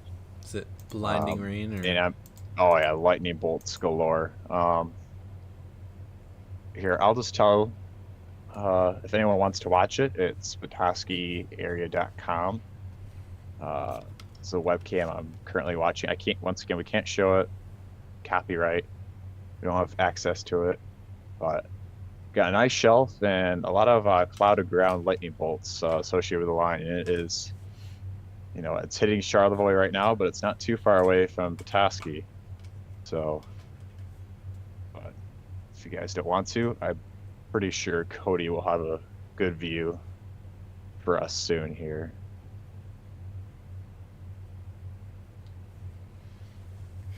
I see. Bachelorette party in Sheboygan. What a great day for that. It's okay. It'll be nice this afternoon. I just have to let this morning stuff get through. Should be done by 1 or 2. Fingers crossed, of course. And then we're watching for redevelopment in the afternoon hours. Again, a very potent and very primed environment for all hazards possible across northern Michigan. But as it stands, there is too much of it. There'll be too much of a capping inversion in place.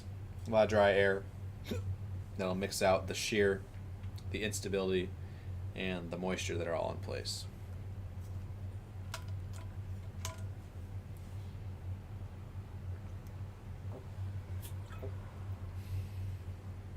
Looks like the heaviest winds are mainly focused in the Charlevoix area.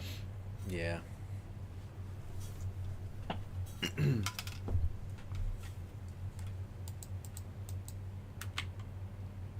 That storm in Traverse City popped up and is now popping down. Did not last long. Yep.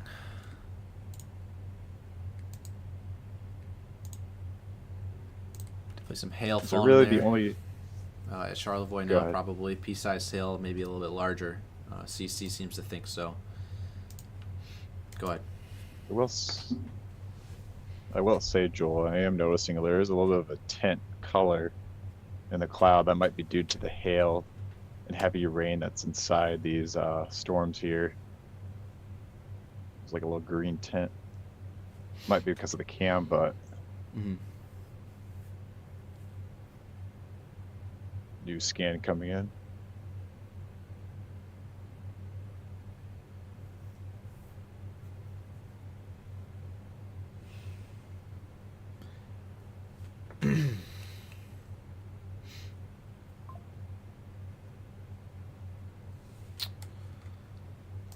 So right over Charlevoix right now. It's going to be heading down the lake straight for Boyne City. So Boyne City to be on alert. Yeah, That is Lake Charlevoix, I do believe. I might pull up the Boyne City cam. I think they have one too. Yeah. I could see, since Petoskey's in a bay, you can see the land getting engulfed by the rain from the incoming shelf. It's kind of cool to watch because the water is very calm. Like, it's not wavy at all, so you can just kind of see the rain curtains kind of take over on the water. Yeah. Couple Boyne Yeah, City. for those that are wondering, Cody is getting into position for this severe thunderstorm warning, and we'll have a view shortly. Couple of Boyne City residents in here. Welcome in. Drew, it's doing the thing again. Cell near Is Tapanabi, I think is how you pronounce it.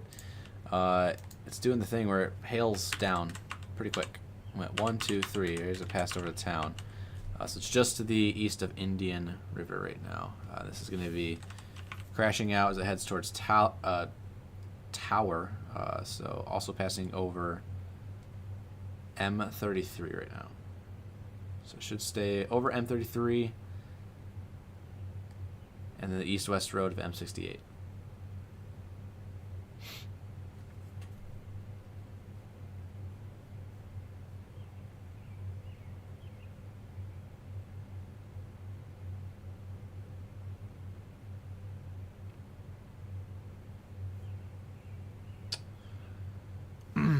And it's this little blob right here. As we look for an all CC, we need yellows and greens for non-uniform meteorological objects such as rough hail. Also a hail spike right now. Maybe not. Maybe so. Maybe not. Maybe so. That's probably offshore. Yeah, offshore Lake Huron.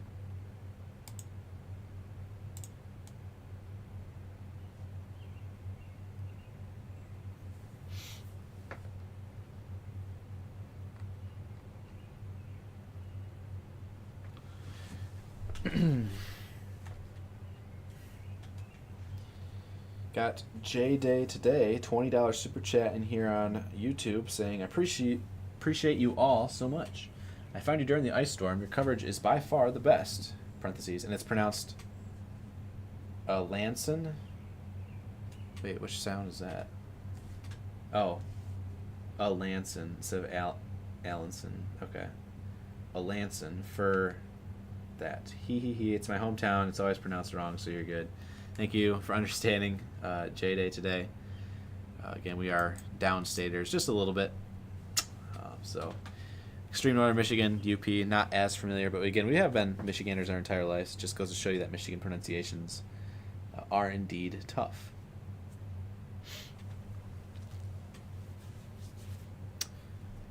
So, appreciate you very much. Thank you for support of the channel. Hopefully to see you around more.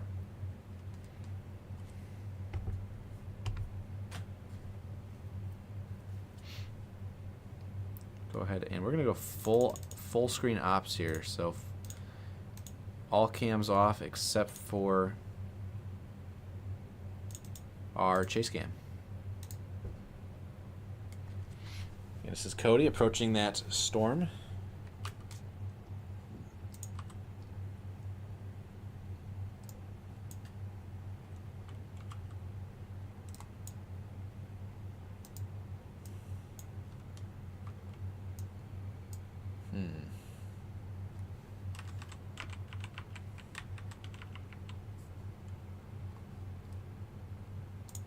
I'm going to put your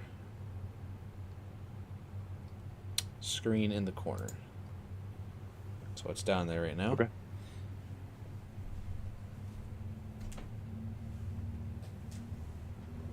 The Toski cam is getting taken over right about now.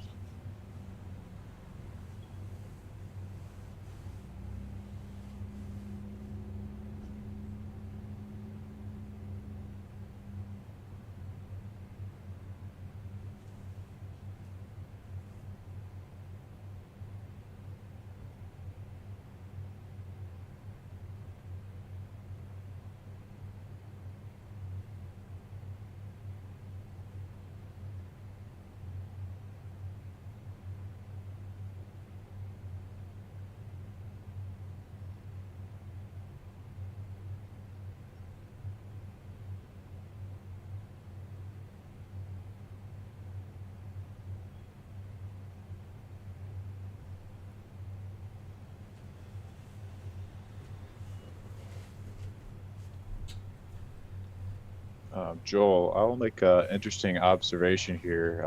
Yep.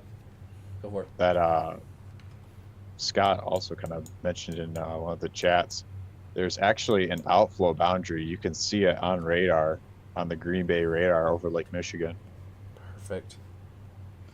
We're staying live all afternoon. For those that are wondering what an outflow boundary is,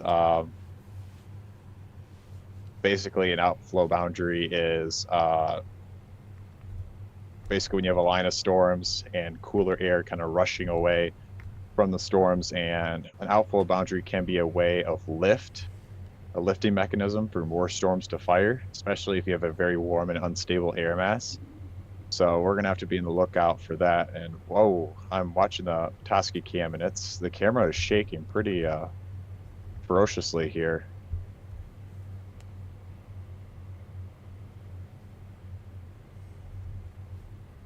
Yeah, visibility is pretty low. So I don't know if Cody can hear us right now, but those winds definitely look pretty gusty. We got a live shot now of Cody. Full. Joel, I don't know if you want to tell Cody via Zello that it's really, really gusty winds that are heading right towards him. I'm sure he's aware of that, but you can tell him if you want to. You can tell him. I can see it through a webcam. So I don't think he's too far away from Toski.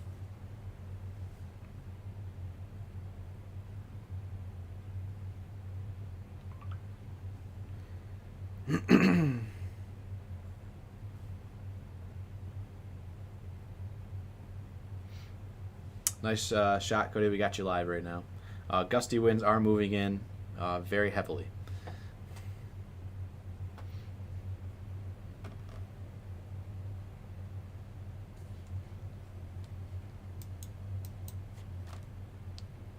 Cody is driving right towards. Yeah, a little bit of wind here, maybe 20, 30.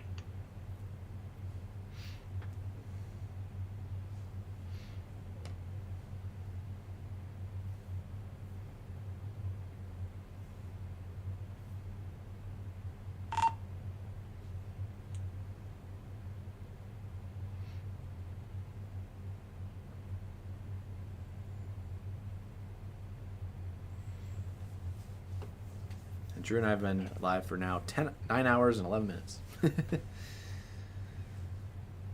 Keep ranking up those hours. Yep. Yeah, it looks like a pocket of 50-mile-per-hour winds hit that cam, which I believe it. Mm-hmm.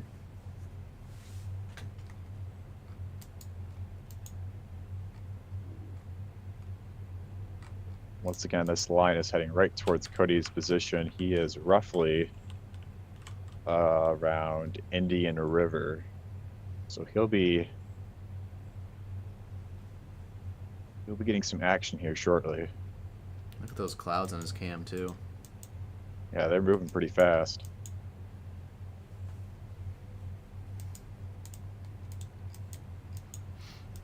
We do got a new warning coming in here real quick.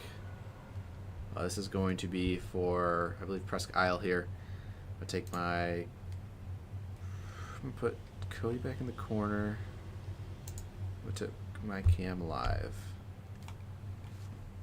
Coming in just a second here.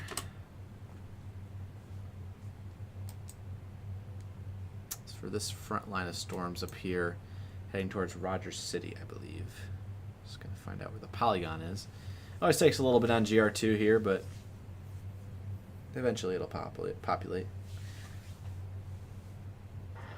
I don't know if you guys can see on stream, but this is rotating in front of me. Cody's stream, he has rotation, so I'm going to go ahead and pull him back full.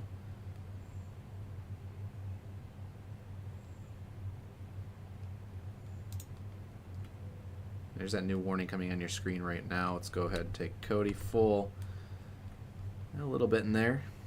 A new severe thunderstorm warning in effect here for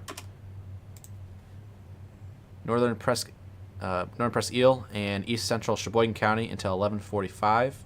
At 11:21, severe thunderstorms were located along a line near Huron Beach, or 11 miles north of Onaway, moving east at 65 miles per hour. 60-mile-per-hour wind gusts, penny-sized hail are possible with this storm. No tornadoes possible with this one. This will be near P.H. Hoft State Park, 40-mile point, and Huron Beach around 11:25. Rogers City around 11:30.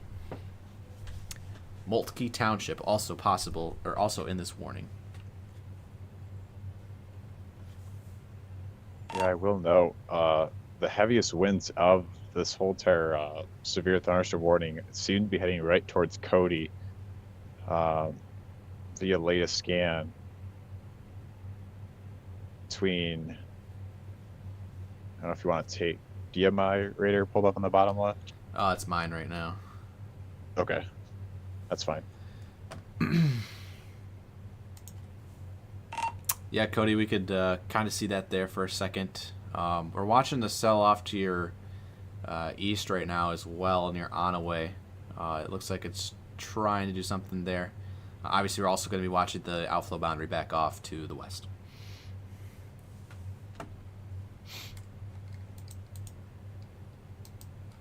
Actually, a Lansing there is downbursting? Question mark. All right, I'll go ahead and take your camera, or put your radar on the bottom screen so you can go over whatever you need to go over there, Drew. Yeah. Go for it. So Cody is going to be roughly around here. I don't know. You guys probably can't see my mouse that well, so I'll probably try to draw it roughly. So he's roughly around here, Cody is. And the strongest winds are just to his southwest. And they are moving straight east. And these winds are in the 50s, really close to severe criteria, and they are just to his southwest. So once again, Cody's driving right towards this line, as this line is also coming right at him as well. Wouldn't be shocked if there's also some small hail potentially with this line as well, scattered throughout this band. You kind of see it a little bit here, but once again, it's mainly more the wind that we're going to be on the lookout for here than the hail. And then kind of like what Joel mentioned here, we have this other severe thunderstorm warning up by the Rogers City area. And once again, that would be for a wind threat. I do think the more impressive cell is right where Cody is chasing right now.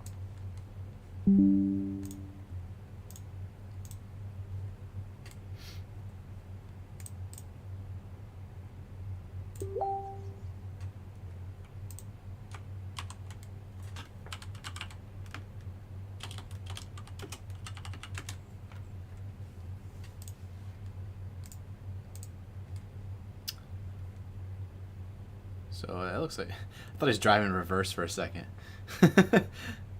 That's his back cam. He's heading, I think, to the east right now. Yep, he was switching cams. That's a pretty cool setup.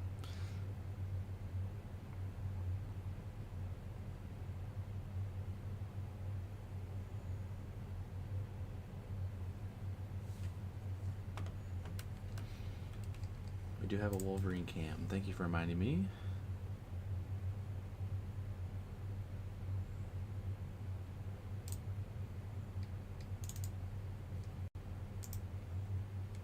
Did we lose Cody here?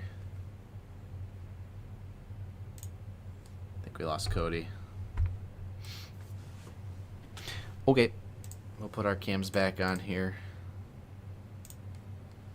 Drew and I can now be visible on the screen again.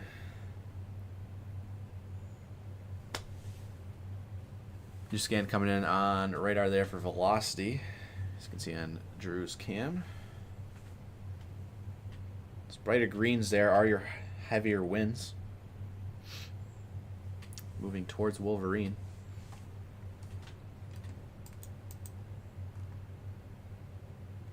So a lot of different either notches or pockets of damaging wind trying to produce right now. I'm going to go ahead and take my cam.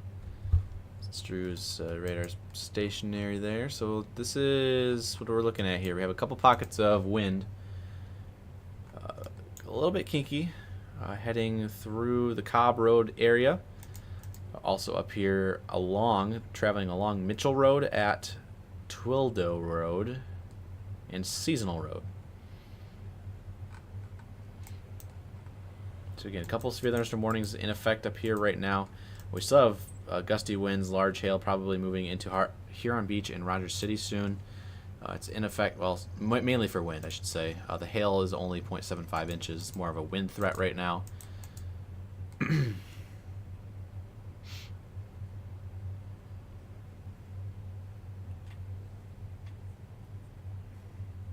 Again, we are continuing to watch. If these storms do become surface-based, there'll be something to keep an eye on.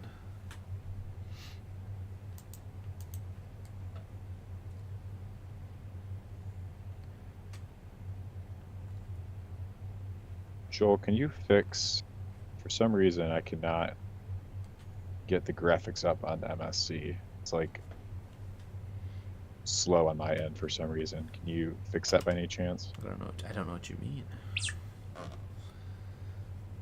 I think I might have had the wrong one. Oh.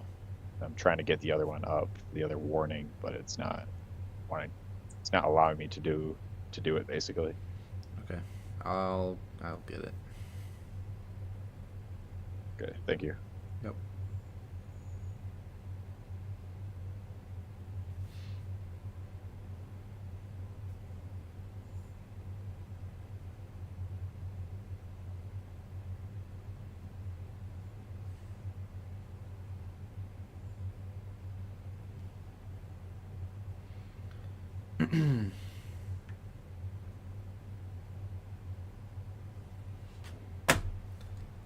Again, we got some gusty winds going on here.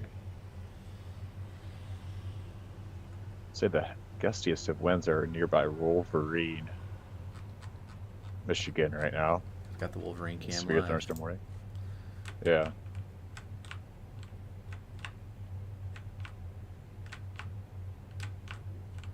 Curious to see what the next scan shows.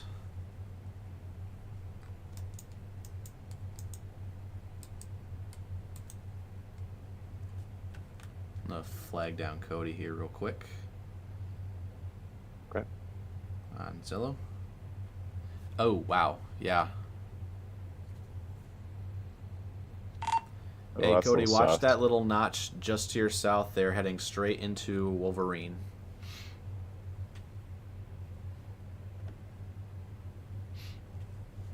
Particularly this right there on your screen, center of your screen.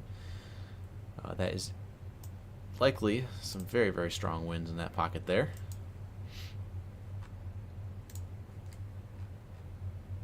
.273. Yeah, he's. I think Joel. I think he's already getting hit by the line further northeast of that area. Gotcha. So that's by Wolverine, right, or southwest of It's Wolverine? near Wolverine. We do have a live cam Yeah, in, he's in Wolverine as well. okay. Does it show? Yeah, he's. Sorry. Does it show on your radar Omega where the live cam is at for Wolverine? It'd be up north inside of that. I don't know how close you have to get see it get visible, but we do have a camera up there. What we do? Yeah. I'm not sure I how don't see remote. it. I'm not sure how remote it is, but I do have the camera pulled up right now. I don't know how far outside town it is, but switching over to mine, you can see here's your current view. These clouds are zooming by right now. Ryan, I don't know if Ryan's listening. If you can get me a exact location on that.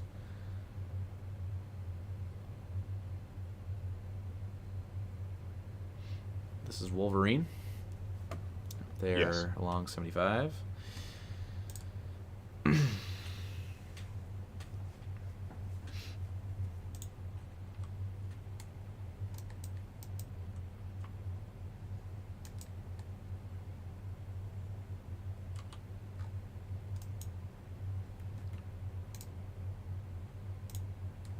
Switching back to radar here, you can see.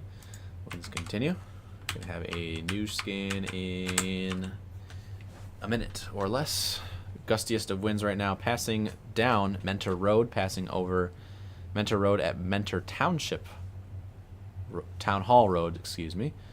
Also passing through Wolverine Road.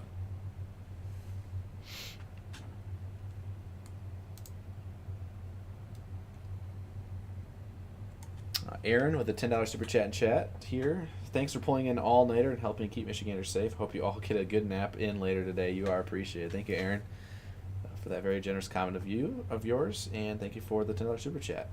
We will definitely do our best to get some rest. I don't know how long it's going to take for Drew to get some rest because he's popped up on 3 Mountain Dews over there.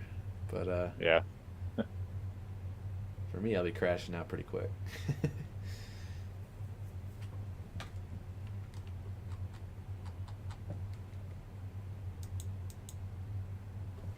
Huge hail on 75 right now. Let's see what CC shows. Decent amount. It's not as much as we probably could have seen similar to earlier.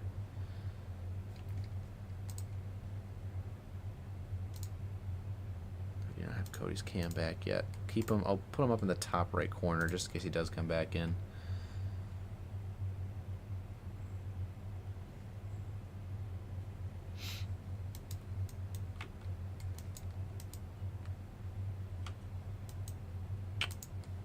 Gusty winds continuing straight in towards downtown Wolverine at the current time.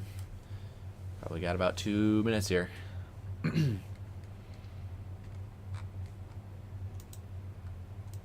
Gusty winds not as gusty now in Boyne City. Boyne Falls kind of in the southern extent of it. As you can see, the gustier the winds or the brighter colors are at here in the green. Mainly south of Indian River right now, heading into Wolverine. Also up towards Tower on a way, moving in towards Rogers City right now, where there is a severe thunderstorm warning in effect here. Again, 2 of them in effect right now.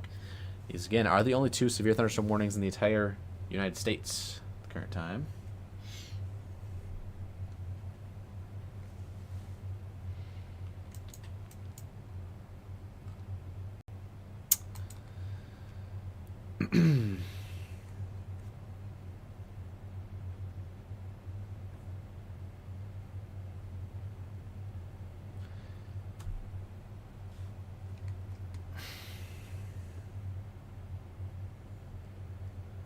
It's starting to get darker here on the Wolverine cam. Not sure where exactly it's at. Wish I did, but you can definitely tell the storm's approaching somewhat close to the location, given how dark it is.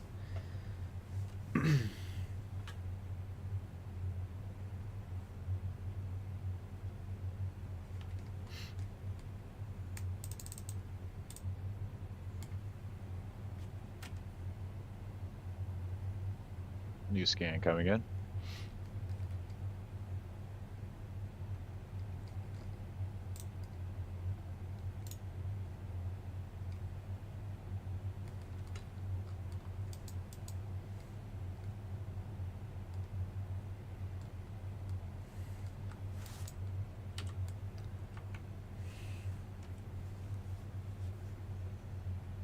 Winds kind of are slowly dying down.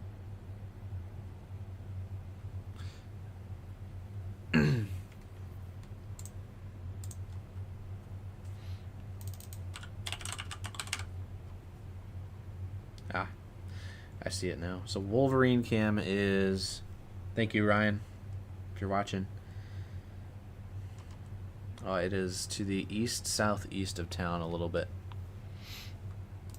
So we got a little bit here. It's kind of outside of the warning box too.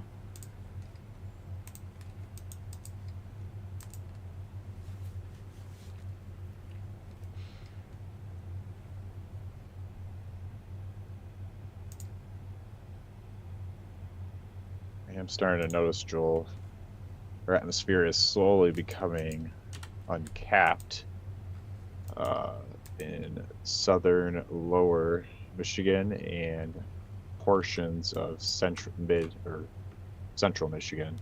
Mm-hmm. But the majority of the state is still capped, but there is a good swath. I would say the best way to put it is right up US 131, where it is uncapped. And we have about,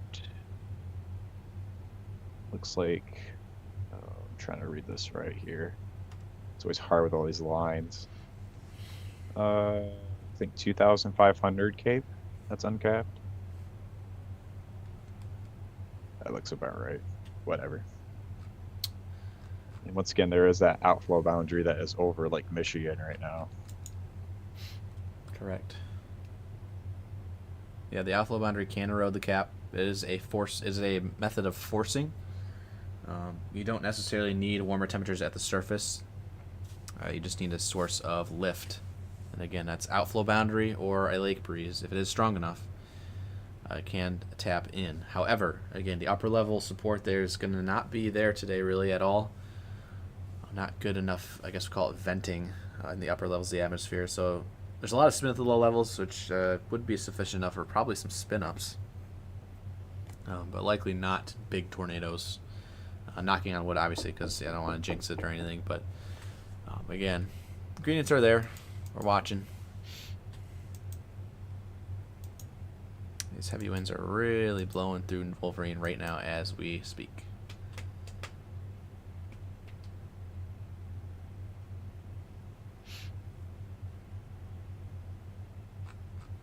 Again, the main threat for today is going to be north of US 10. If you're south of US 10, likely not getting severe weather today, unless the boundary continues to move further south.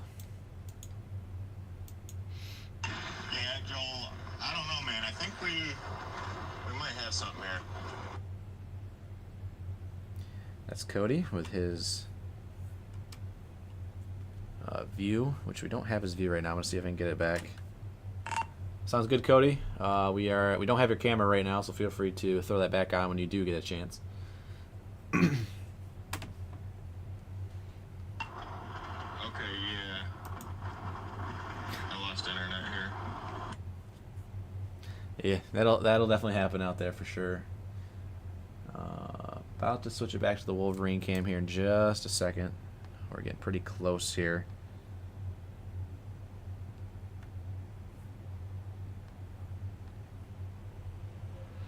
Some very hefty winds. Anywhere you see these blues on velocity right now, right in that pocket, that is, it says 66 knots at 1,400 feet. But again, that's only on storm relative velocity. And here, it says about 45 to 50.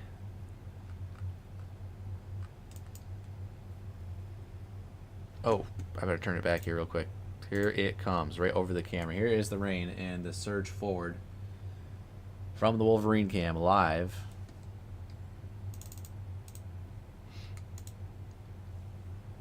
See, it's going to open up completely here, right over the camera.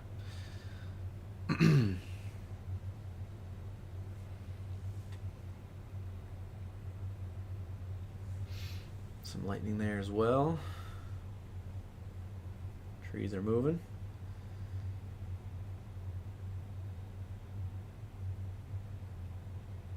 Kind of like a little bit of a whale's mouth feature. Yeah. Turbulence. Top left of your screen there. It's what we call the whale's mouth, or it looks like a bunch of bubbles. Wow, look at the Whoa. wind. Holy cow.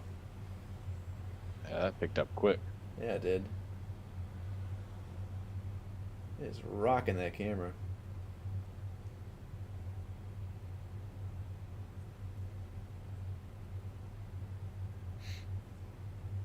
The initial gust forward there. And there comes the rain. Closely behind.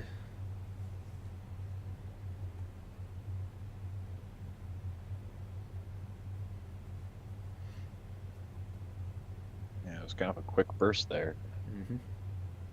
And now it's quiet. Too quiet. Use the Q word. Sorry.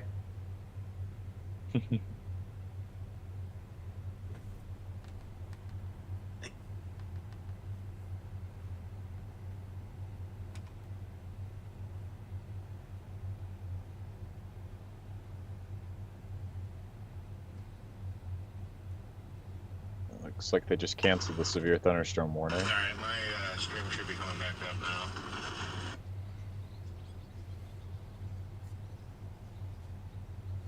Curious to see what they do here. Still that little pocket of wind. I'd be shocked if they went with a special weather statement. Yep, we got your cam back, Cody. Thank you.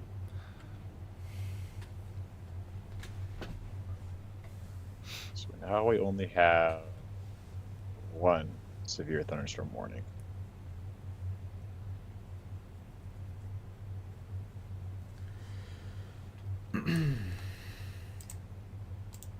Cody would be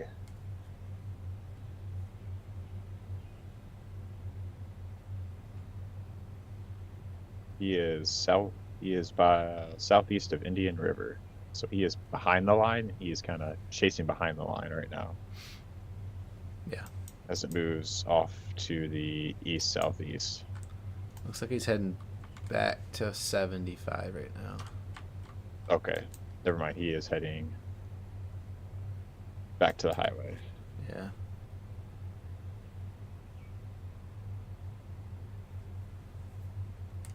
Both of my severe thunderstorm warnings just went away. Yeah, both just got canceled. Oh, it expired. Ran out of time. Curious if they'll have a statement.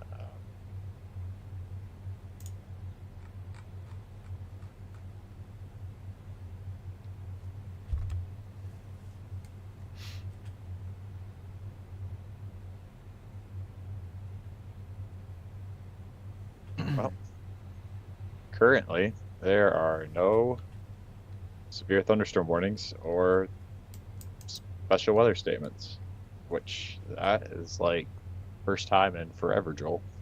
There it goes. I was waiting for him to pop off the screen.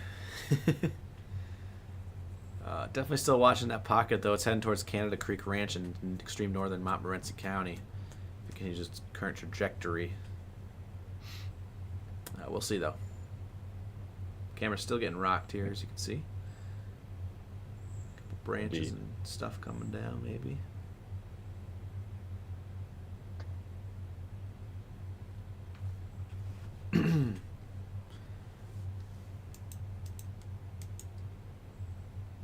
And we're back. There we go. And we're back. Oh, goodness. There's another warning in the bottom of your screen. Just popped up there. Coming in for Sheboygan and Presque Isle again. Oh, FYI, Joe, I see the Wolverine cam on Radar Omega. Yeah. Be for 60-mile-per-hour winds. Hail.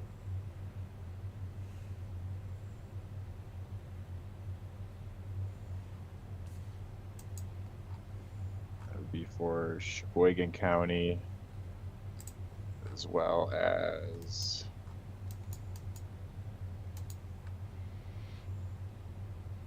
the Isle, pre-Isle County. National Weather Service has issued a severe thunderstorm warning for Presque Isle County in northern Michigan. That's how you say it. Southeastern Sheboygan County in northern Michigan until 12:15 p.m. At 11:45, severe thunderstorms were located along a line extending from Rogers City to Wolverine, moving east at 65 miles per hour, 60-mile-per-hour wind gusts, and it is radar indicated. Severe thunderstorms will be near Onaway Tower, Alias Township, and Tomahawk Creek flooding. That's a place. Around 11:50 a.m. I just had to double check and make sure I didn't want to mispronounce it or anything. We got Millersburg around 11:55. Metz Hawks in Bisma Township around 12 noon there, and Hagenville just after noon at 12:05. Other locations impacted by this severe thunderstorm include Pigeon River State Forest in Moltke Township. There's a severe thunderstorm warning in effect for 60-mile-per-hour wind gusts and under penny-sized hail. So that is your new severe thunderstorm warning. Does include Onaway, Millersburg, Hawks, Rogers City. Goes all the way over near Posen. Does not include Posen, but it is close.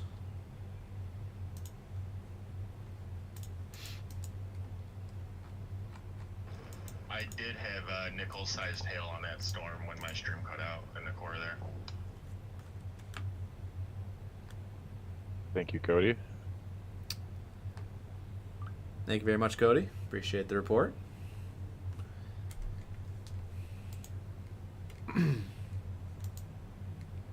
Oh, he is heading back to the east.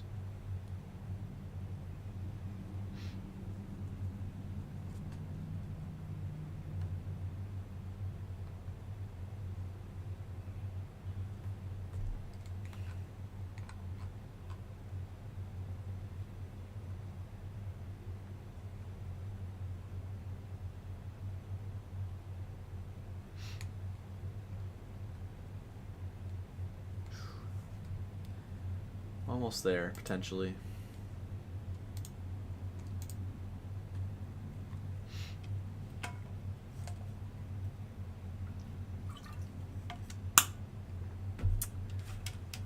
Again,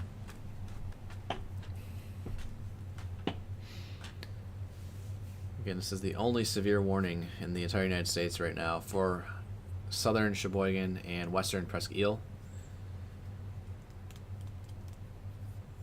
Be in effect for another 25 minutes, extending this live stream just a little bit longer. We are currently watching our Wolverine cam get drenched in rain right now. In fact, we probably could take it off and put Cody full.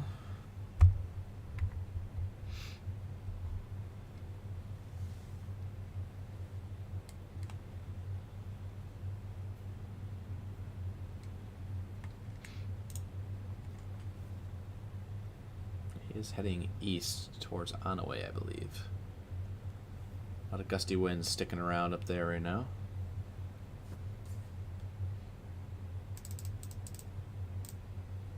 Go ahead and take our faces off so you can see the full display along with the radar in the bottom left corner.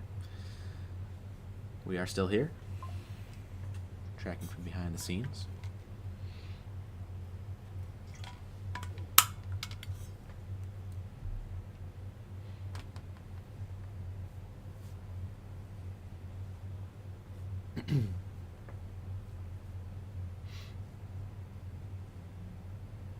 Quality's starting to dip there.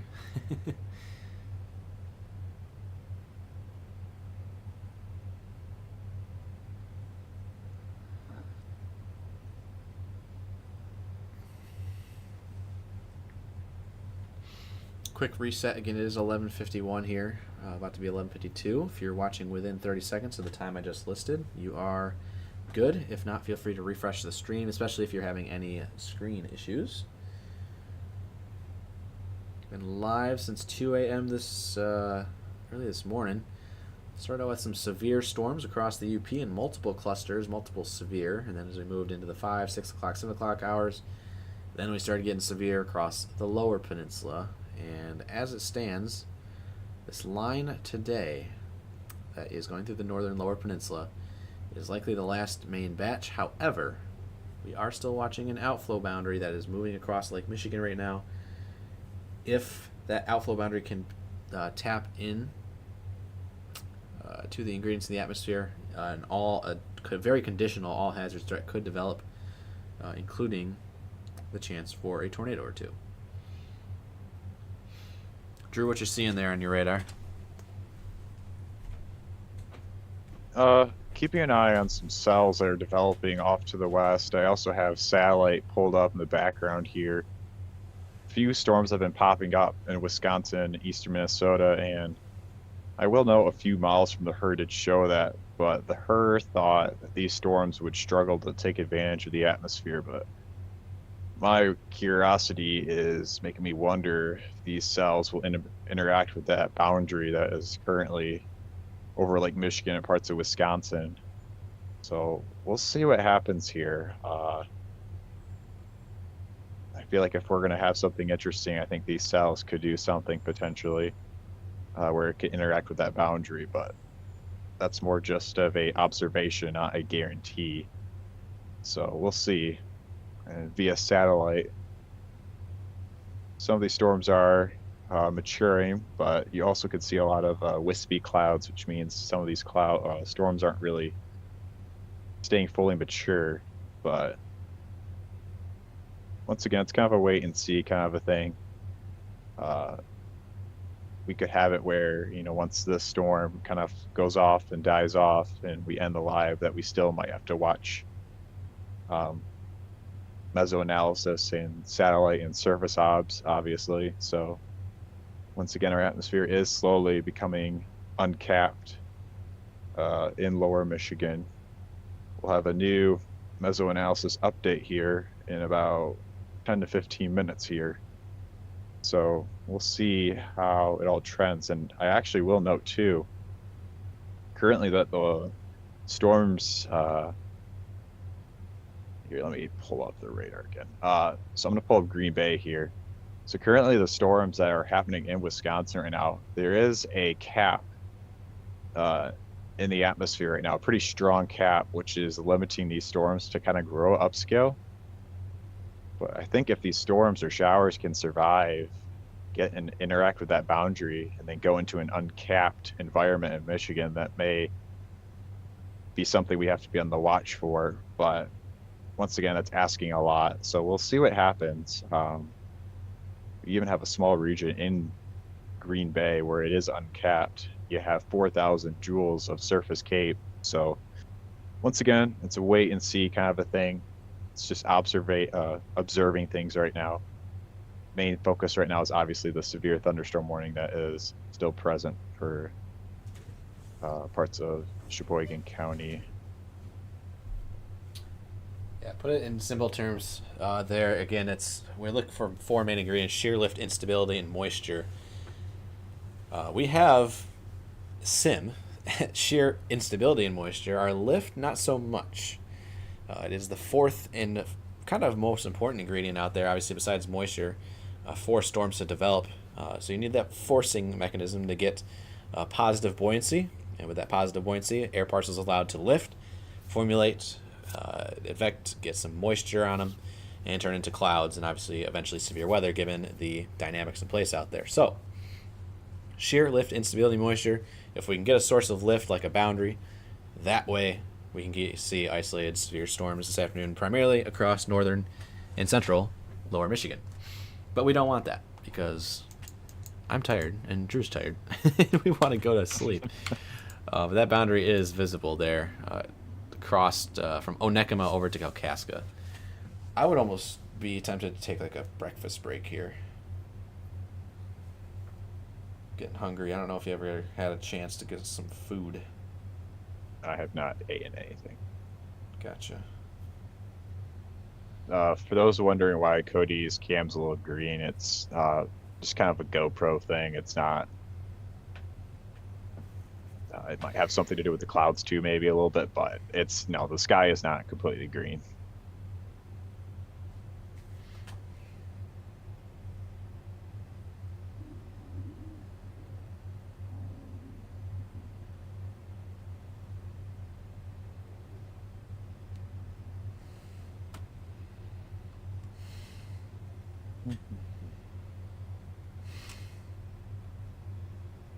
Yeah, besides that storm that's going on in extreme north and lower Michigan, there's really nothing else going on across the state. We do have a few scattered showers, perhaps thunderstorms. Probably more showers, to be honest, in the UP. Not really impressed with those at all. But once again, you can see this outflow boundary pretty well here, just southwest of, or just south of Traverse City. If there's going to be storms, that is where we're going to look in terms of anything that could initiate along that boundary. You can see it well too on the Green Bay radar as well. Let me try to circle it here. Right here. This is your outflow boundary. And it probably honestly goes a little bit further this way too. So that will be something we'll have to be in the lookout for here. If our atmosphere can remain uncapped, and if we have that outflow boundary interacting with any showers or storms or any clouds, could blow up to a pretty explosive environment, because as you all are aware, current observations, the majority of lower Michigan is very humid right now. I mean, I'm looking at surface obs right now. We have dews consistently in the high 60s and low 70s throughout the majority of lower Michigan, except for maybe northern lower UP, where you have temperatures and dews a lot cooler north of the warm front. So like for an example here, you even have, Manistee. Manistee is already at a temperature of 79, dew point of 71. So yeah, it's humid out there, all right. Temperatures are in the low to mid 80s as well. So yeah, it definitely is humid out there. But there are some portions of the state that are still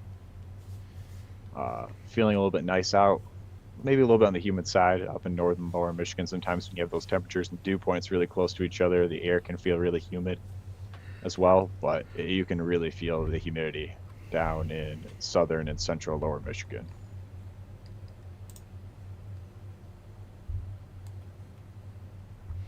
And even the UP, I'm looking at some surface obs. We have dews only in the mid to low 60s, which isn't really that humid.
back at the severe thunderstorm warning that is in place here.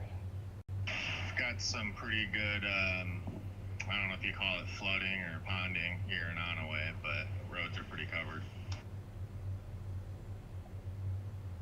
Oh yeah, no, I call this flooding. It's like 6 inches.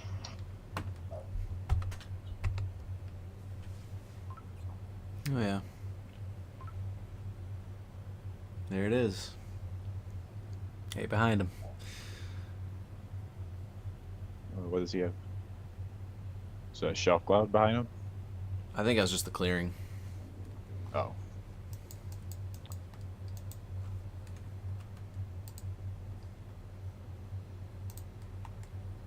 Interesting thing that I'm noticing here, Joel. It looks like the winds are picking up once again here on velocity.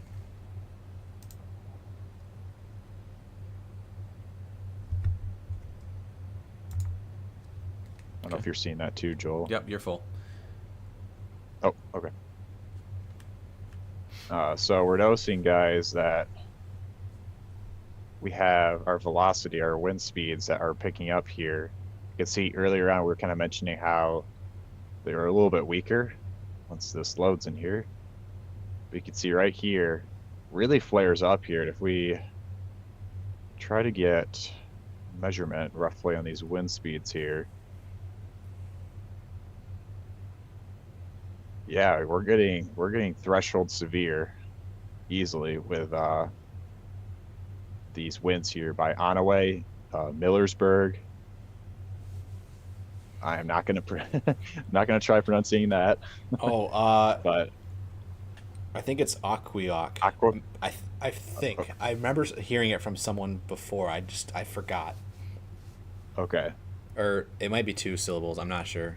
Upers, or sorry, not Upers. Northern Lower. Let us know. How do you pronounce it? There you go. But main point is these winds right here continue to amplify here and rush. That is a terrible arrow. Redo that arrow.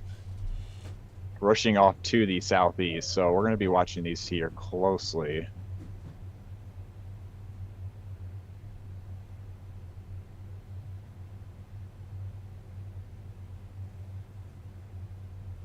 Once again, these storms are kind of running out of land here as they're rushing up to the east.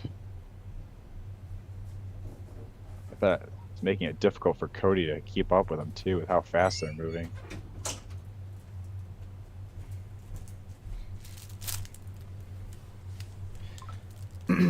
Yeah, he's still behind it.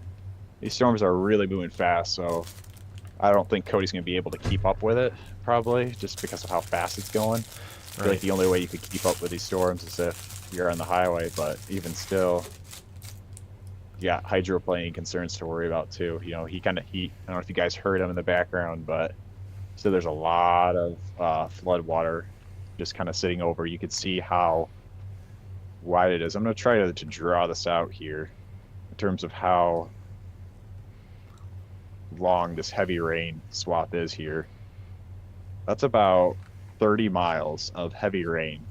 So that's a lot of, even though if it's moving fast, that's still a long zone of just consistent heavy rain that is falling. So I would definitely be on the lookout for localized flooding as this cell races off to the east.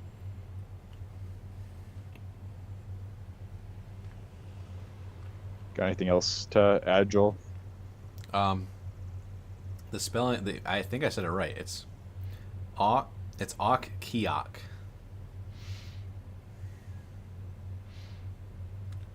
Or Eok. Depends on where you say the K. Also, I don't know which cam do I have live. There you go. So there's your boundary, actually. You can see it on camera. This little layer of clouds, I think, right here is about... I can't keep up with this thing anymore, so I'm actually going to turn back around and go look at this area that I saw. There were some... That was Cody. Look how windy it is out there right now.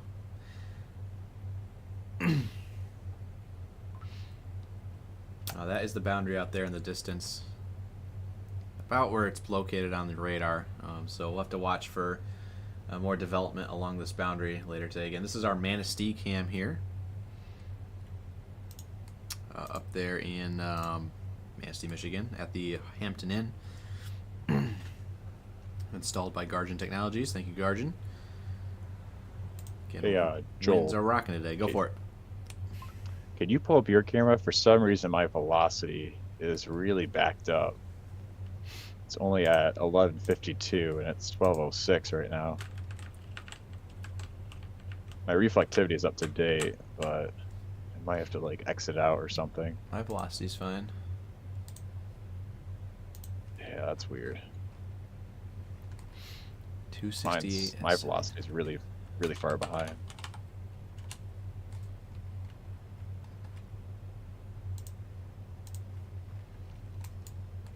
Yeah, kind of like what Joel was mentioning, that boundary is what we're going to be keeping an eye on. It's kind of cool that you can see it on satellite and radar.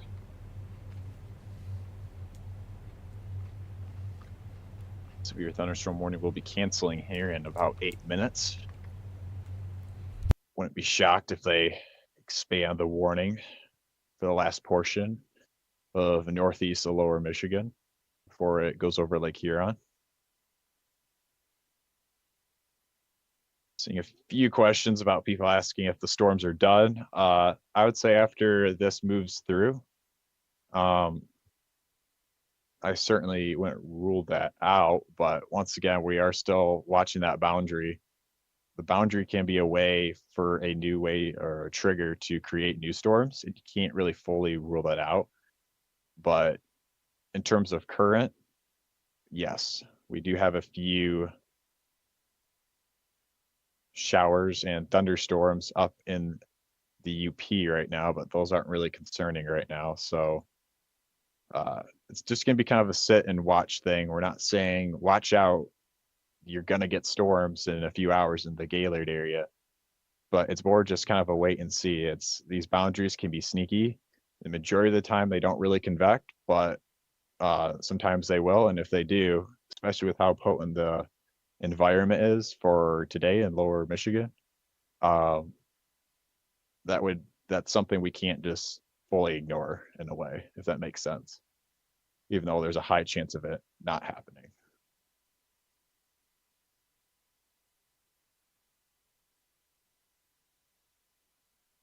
Severe warning continues for Presque Isle County near Rogers City. I feel like the rainforest just opened up in my bedroom. I've had my window open this entire night. And just now the wind just started picking up, and it's just blasted that 70-degree dew points right into my room, and it feels amazing. But I can tell you for sure, if I stepped outside, I would probably want to come right back in.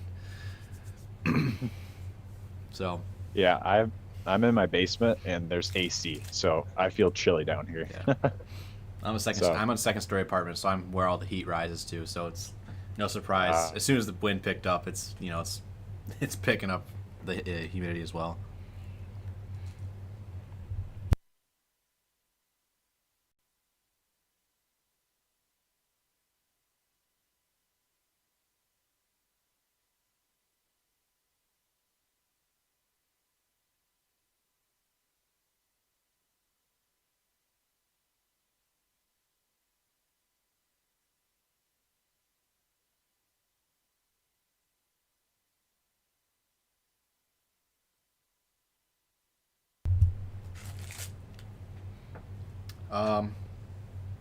Storm need to pass through the outflow boundary, or will storms fire on the outflow boundary?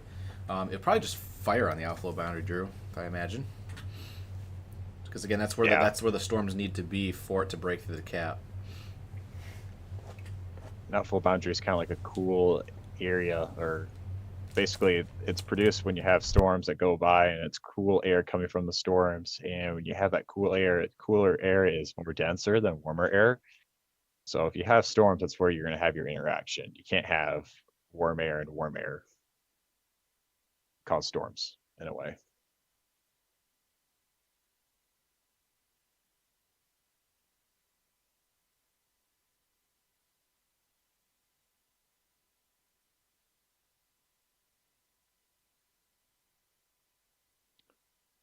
I believe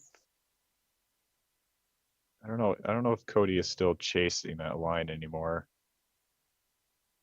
I don't blame him if he's not.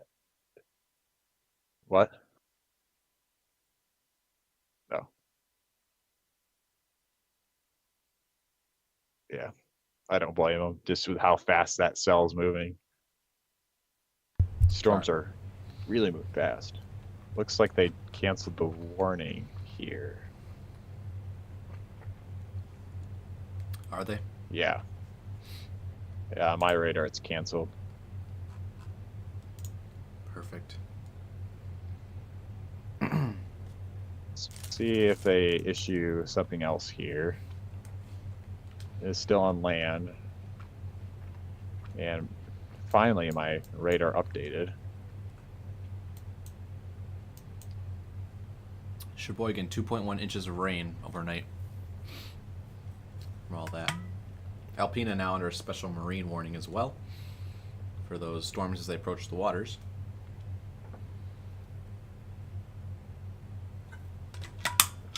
What is happening back here on Lake Michigan?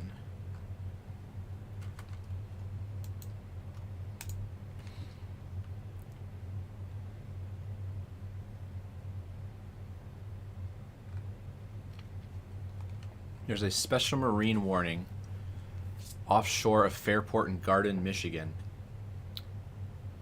And it says, at 11:59 a.m., strong south to southeasterly winds in the wake of earlier thunderstorms continued. Wind gusts to 40 knots. So this is warned for winds traveling across the lake with really no precipitation attached to it. Again, this portion of Lake Michigan is where 50 knots, maybe even upwards of 60 knots of wind is possible today for your wind gusts. So even as the heat picks up today, so will the winds this afternoon and evening. Just keep that in mind out there. Wind gusts up to 30, maybe 40 miles per hour at times across southern Michigan. Further north you go, it'll get higher. Now, if you saw the Manistee cam here a couple minutes ago, it is still rocking out there. That wind is gusting very hard off the lake. It'll be like that for the rest of the day. Tomorrow as well, could see some gusts up near, I think it was 30 to 35 when I checked yesterday. So it could be gusty again tomorrow, but not as high as what we will see likely this afternoon and tonight.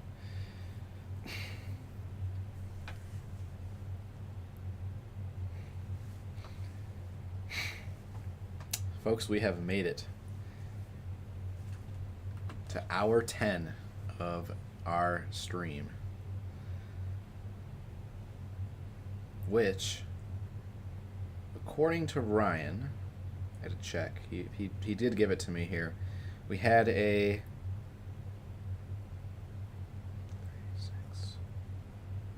We had a 3-hour, 30-minute part 1 stream and a 6-hour, 30-minute part 2 stream with a 15-minute gap in the middle. So I don't know if you call that continuous, but I believe this is either way. Even if it was even if this was split up, this was the longest time we've spent on a live stream, called a marathon kinda, here for this overnight event. So I guess it would be a broken record here. It wasn't even for the Lower Peninsula, so it's for the Upper Peninsula all night long from 2 a.m. on. It was non-stop severe up there, a lot of hail, a lot of wind, and it became a Lower Peninsula thing as we got into the sunrise hours.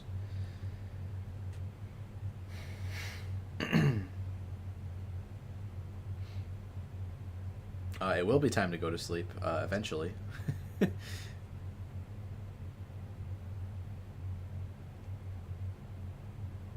That's the plan, at least.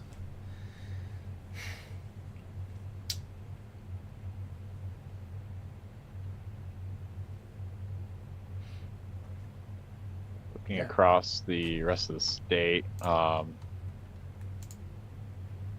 have a few light showers in the thumb, but once again, any pop-ups that are forming there are just kind of over the lake and are heading into Canada. Going into the time that we spent the most time on, I believe. Northern Lower Michigan, we have that complex that is moving into Lake Huron. The majority of the hail over Lake Huron.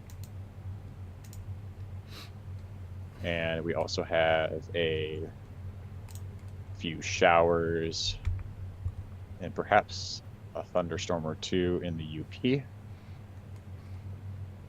My radar loads. There we go. Maybe a little bit of a heavier downpour right here. That is by just west of Limestone, Michigan. But a few showers by Newberry and Chippewa and Mackinac counties. And then obviously we continuously mention about that outflow boundary that we'll have to keep an eye on for today, just in case an off chance of something happening. Otherwise, that basically summarizes current radar. Check it, keep an eye on these cells over in western Wisconsin here. Again, they're pretty tame because they're in a capped environment, so they won't really be explosive unless they can survive and make it over here and interact with an uncapped environment and with that outflow boundary, but that's asking a lot. So yeah. Josh, those winds are moving in this afternoon.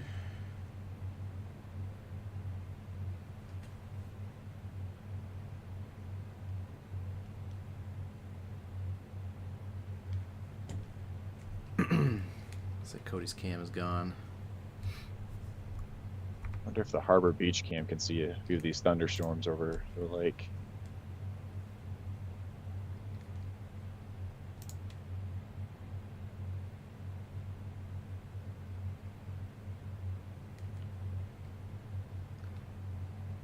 Looks like a little bit of a heavier shower formed.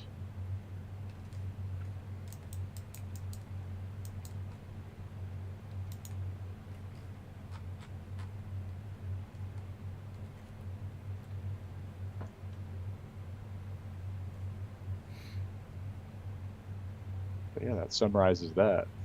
Yeah, I think I'm gonna wait just to see if this line does make it through Alpena and gets onto the lake. So we'll stick around here for just a little bit longer.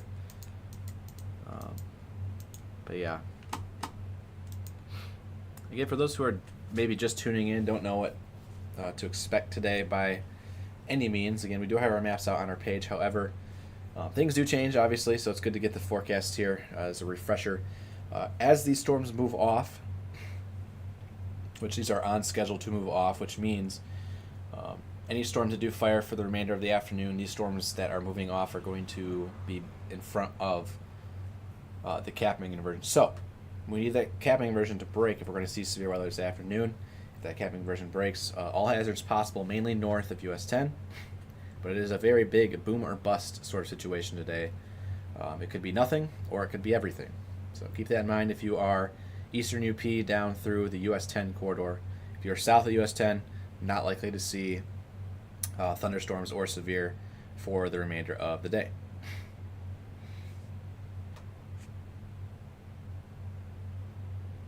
Is there anyone in here that is in chat that went to bed when we first started and woke up and see that we're still going? Curious to see if anyone got a full 8 hours in between the 10 hours you've been streaming.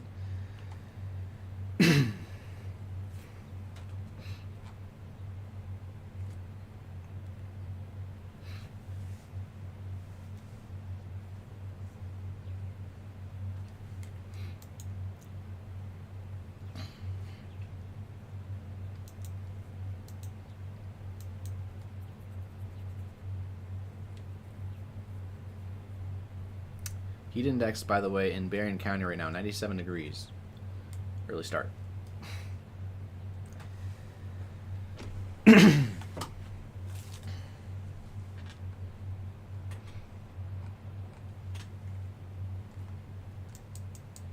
Up at the bridge right now, just a couple of scattered showers and thunderstorms ongoing. Temperatures 64 degrees at the bridge.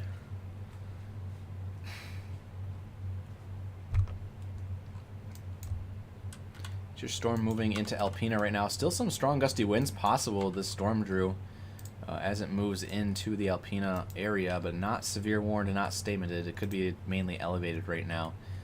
Looking at CC, which is correlation coefficient, we were looking for any oranges, yellows, really the greens. There could be some pea-sized hail mixing in here over Sheen right now, but other than that, not severe. But again, never know. Pop up at the last second, so we're going to stay right here until we see this off through Alpena, and then we'll probably hop off. I did get a Pop-Tart. Drew, if you want to go grab a snack or something, go for it. Yeah. Or are you just going to wait until we're We don't done? have that much time left anyway. I don't really care. I will say, day one we'll have a new update in about 8 minutes here, Joel. I don't know if we want to wait for that at all.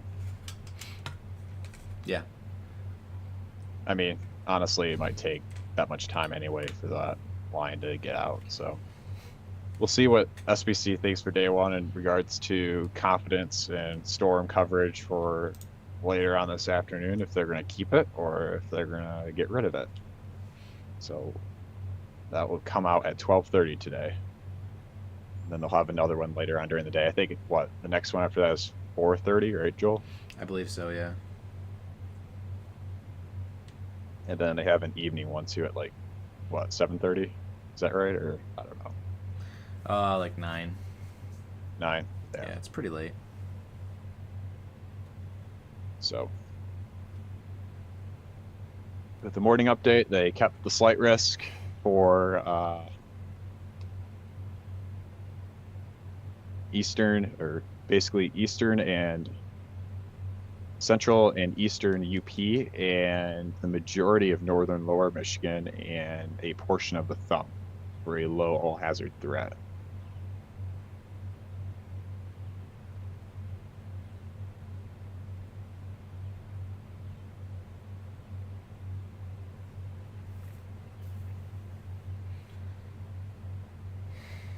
In terms of how this morning kind of played out in terms of overall storm coverage and warnings, it kind of played out the way it was expected. I will say, I don't know if we were fully expecting significant severe weather to happen in northern lower Michigan, but besides that, I think that basically went kind of the way it was forecasted. We had mainly wind and hail. We did see a few areas of concern with rotation, but they never really fully manifested into forming any tornadoes.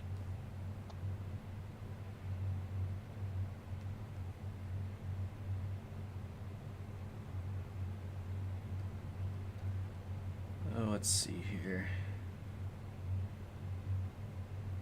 Yeah, we're in severe risk for the next 3 days. So today, obviously, if those storms can fire up, we have storms, I guess, moving in tomorrow night for Sunday. And then Monday, we're back again. So, hooray.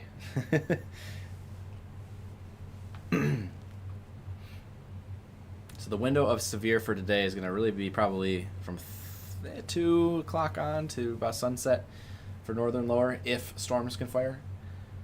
Otherwise, it's really going to be, we're going to be watching Sunday night and then Monday as well. Welcome to the channel Coffee with V, EF0 member. Thank you for supporting operations here at MSC. Appreciate you very much. Again, if you would also like to become part of the team, become a channel member, again, you can hit that join button if you're on YouTube. If you haven't joined the channel in general, subscribing is free to do, so feel free to do that. As long as you have a Google account, you can go ahead and hit that big red subscribe button. Current time now is 12:25 in the afternoon. I just pulled up the National Weather Service Gaylord forecast discussion. It's the morning one. Just to kind of show you guys that we're not the only ones thinking this. They also have similar thoughts for how this afternoon could play out. I'll read their portion for this afternoon. As the system exits, so convective system, the storms that we had this morning, as that exits, partial clearing and continued strong southwesterly flow, ushering in deep moisture may allow the environment to recover as we head into the afternoon evening hours to support additional thunderstorms. Forecast soundings show strong instability and sufficient deep layer shear to support additional storm development, especially along lingering boundaries. If storms redevelop, they may again become strong to severe with all threats still possible. So that basically summarizes how this afternoon could play out. We do have one boundary out there that we can see via radar and satellite, but will it convect the storms? Time will tell. It's just sitting there. Yeah, it clearly It's is. not even moving. That's Just crazy. chilling. If we go over to the Green Bay radar, you can probably see it extended. Yep, there it is. So, right off to the right. To the right, to the right. To the left, to the left. Looks like Cody has some minor tree damage from that line that he was chasing. Oh, does he now? Trying to make sure it's not stuff from like the ice storm, but the wood looks pretty new. He posted it in our. Yeah, I see that. CPN. Yep.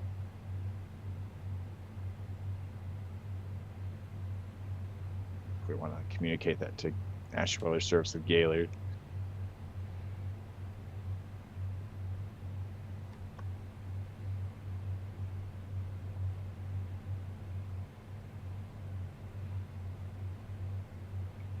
Once again, we did have some pretty strong gusty winds that were moving through, so that wouldn't be surprising if we had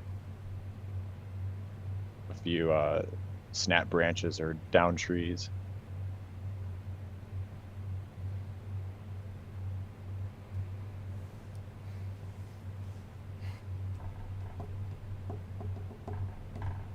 We'll check consumers' energy here. I don't see there's a few areas that might have lost power, but they're very kind of isolated in nature.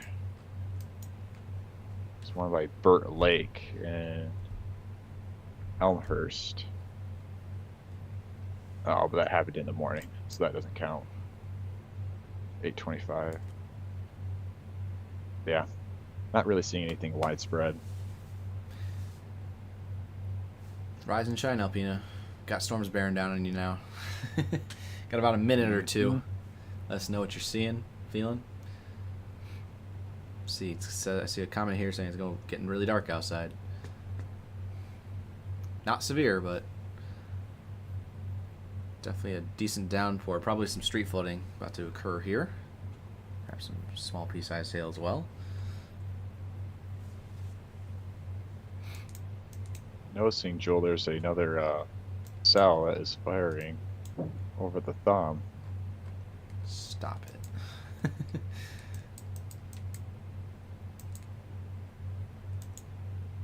Nothing concerning, just looks like a shower, maybe a rumble of thunder. Not really seeing anything that's sticking out to me. If I look at the environment, it doesn't really look, there's really, honestly, out of all of Michigan, it looks to be in one of the poorest environments out of the whole entire state. There's not a lot of instability for those storms to work with.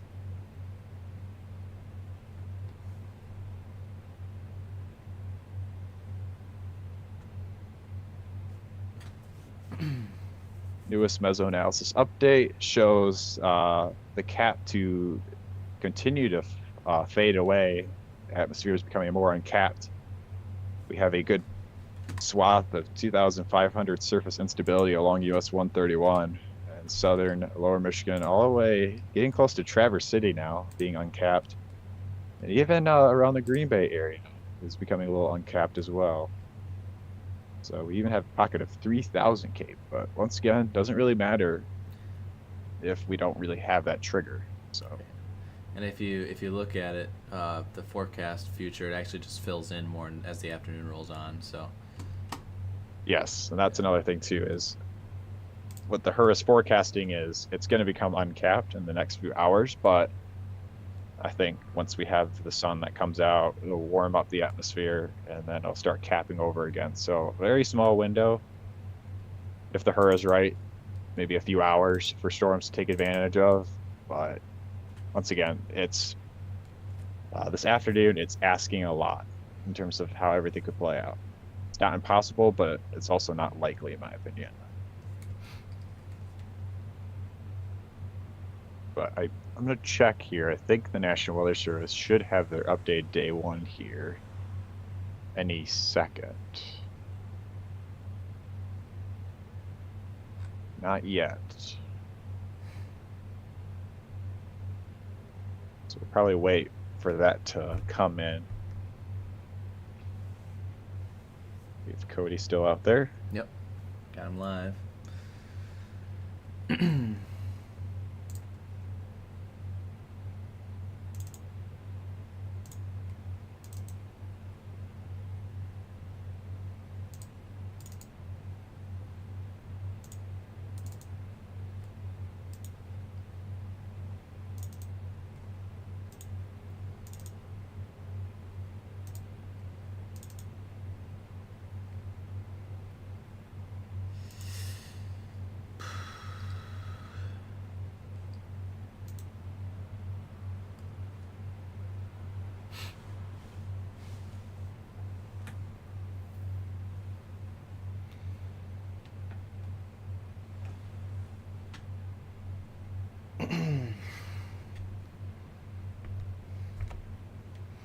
Alpina now in it.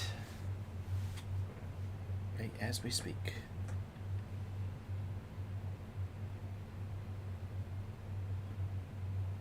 I feel like my neck's making like door hinge noises right now.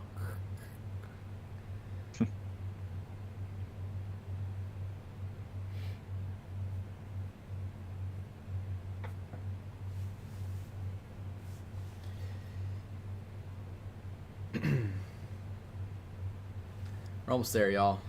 If you're departing for the day, and you hadn't hit that like button yet, feel free to do so. Show you care, like and share. We just pulled a all-nighter and a record for longest stream here, I believe consecutive at MSC. I haven't found another one. I'm sure the mods might do some deep diving after this, but I believe this is the longest straight stream in a row without multiple parts. Again, not counting the 8-hour timeline on Facebook, because it's not our fault. But we've been live the entire time on YouTube, as well as X and Twitch.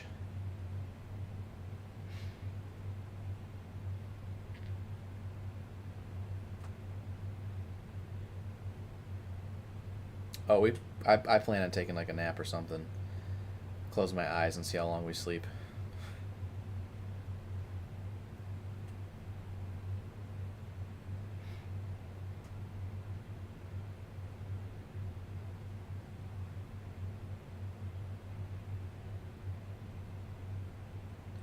Yeah, we're still here. First day of summer, 12 hours of streaming. Well, 10 hours of streaming. Enjoy it, y'all. Make sure you're getting hydrated out there. It continues to heat up immensely in my room. It's starting to get to that point where like you can start to feel your fingers get sticky. Heat index right now, just to my south, Elma, 91 degree heat index, Grand Rapids, 91, Cedar Springs, 95. Elsewhere across the state, looks like the heat's working its way in from west to east right now. Charlotte, 91. Mason, 92. Kalamazoo, 93. And Centerville, 97. Again, these are all heat index values. Again, high wind gusts are expected to increase throughout the day. We had our wind map out last night, 40 miles per hour possible. It will be as high as 40 miles per hour possible, I should say, across the state. There in that purple zone, if you saw it, if you can remember it. Further north, could be upwards of 40 to 50 knots, or 40 to 50 miles per hour. But again, this will be as the day goes on, they'll likely start to increase again on the backside of the system.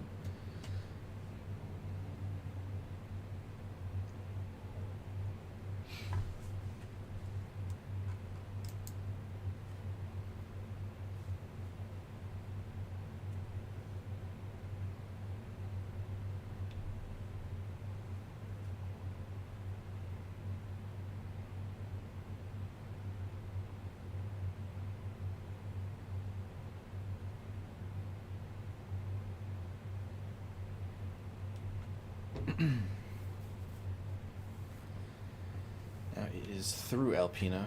According to you guys in chat, it said no hail, so this pink is probably all likely just some heavy rain. If you switch it back over to CC radar once again there, could be a little bit of a core there.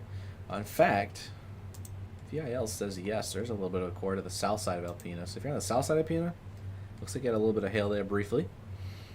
Passed right over Partridge Point Road in US 23, as well as Partridge Point Road south, so north and south. What else is down here? Bunch of trails. Not really anything else. Chippendale Drive as well.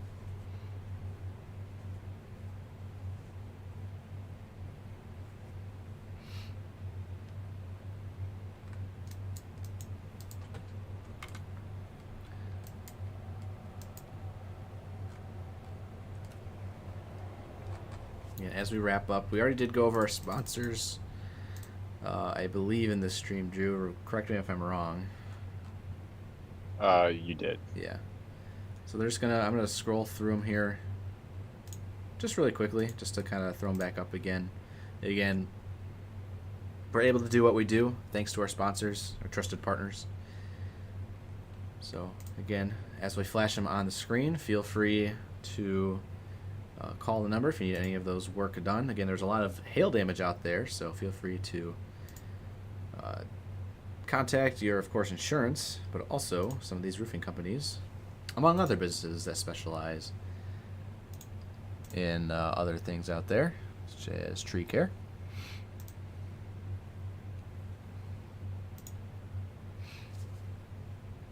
If it's going too fast, obviously you can hit the pause button.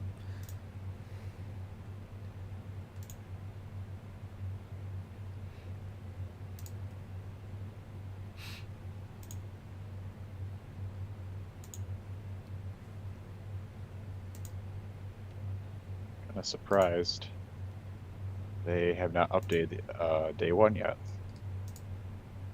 They're upgrading it. if they upgrade to enhance, I probably would. I don't even know, man. Get as much sleep, get as much of a nap in as possible, and be right back at it. It's bothering me that it's not updated yet. It's like a pet peeve I have. Yeah. It's like you have it scheduled at 12:30.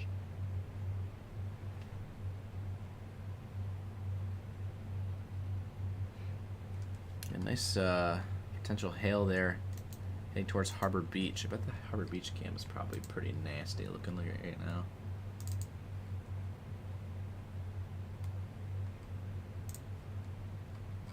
Let's go find out.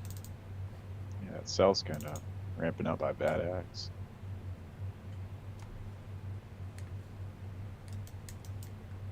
You can kind of see the cells offshore, actually. Yeah.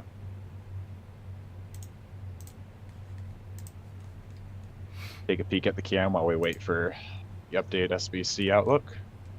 It's not even on here. Doesn't even register. That's crazy. There we go.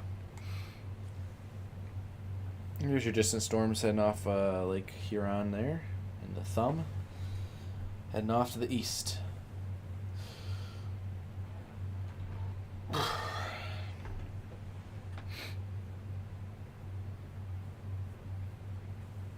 As these storms move away, All right, go ahead. I think we have an update coming. Thankfully. I believe they got rid of the slight risk. Do they actually? Yes. It's not loading. I see it on one end, but I can't pull it up. Unless Radar Omega has it pulled up on this part. I think they got rid of the slight, though.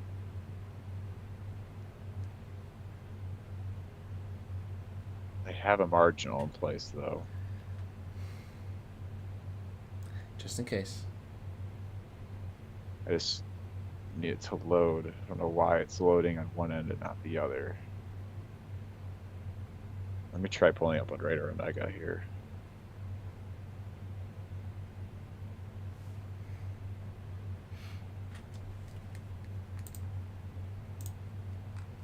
Nope, it hasn't changed yet.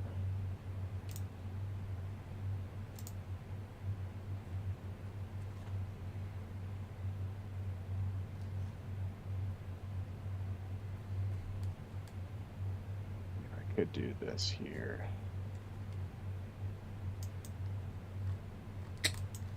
Yeah, it has not updated on my end.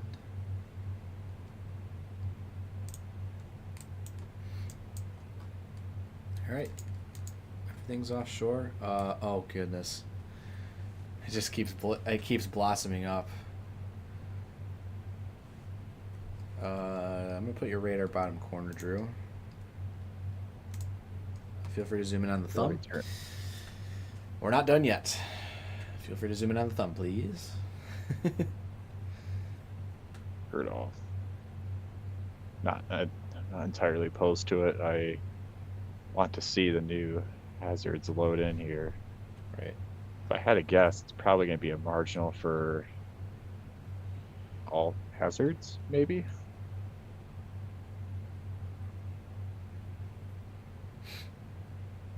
For those wondering about the weather radios in Detroit, there's something wrong with the AT&T and something about transmitter.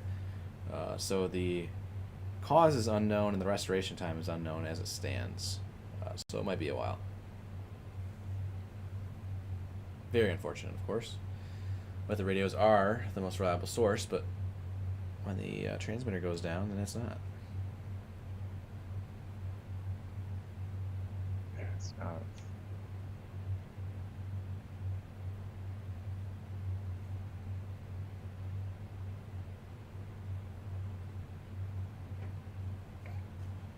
I have an idea. All right. I'm pulling up the state version on my phone right now. Gotcha. Richard Allen, Okay. thank you for the Yep. thank you for the $4.99 super chat, Richard. Saying thanks, guys, much appreciated. No problem, Richard. Glad to have you covered all night. Go ahead, Drew.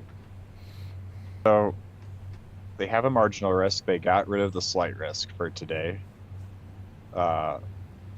So marginal risk. They still have that tornado risk for the same regions, for central and eastern UP, as well as northern lower Michigan and portions of the thumb. So they do have that 2% tor. They also, since it's no longer a slight risk, they only have a 5% wind threat.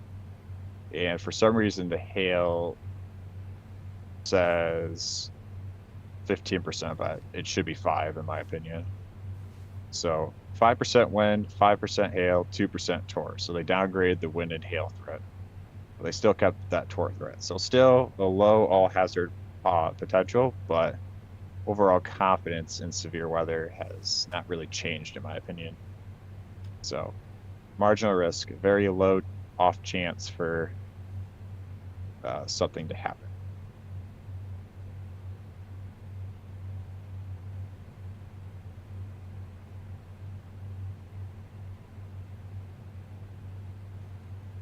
I'd just love to have it updated here on Radar Omega so I could show you guys.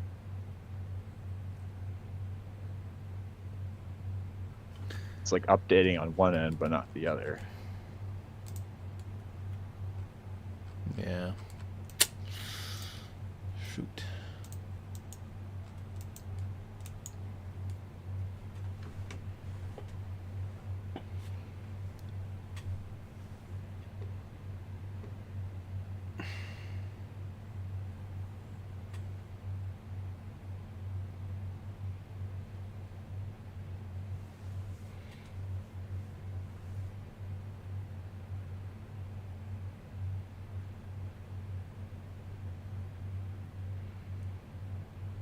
lot of people trying to join our Michigan Traffic and Accident Reports group on Facebook. Go ahead and accept you guys all right now. I'll get some back-end work done here. Usually used in the wintertime if you want to prepare now, or if you want to use it for summertime traffic.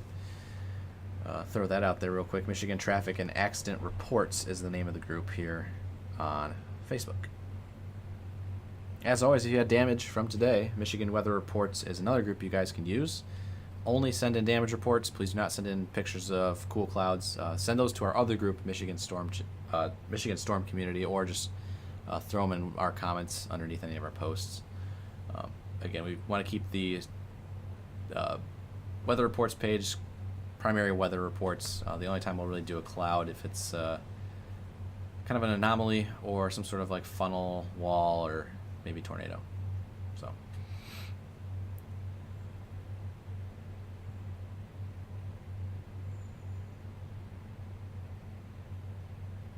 yeah, even the discussion's not even updating.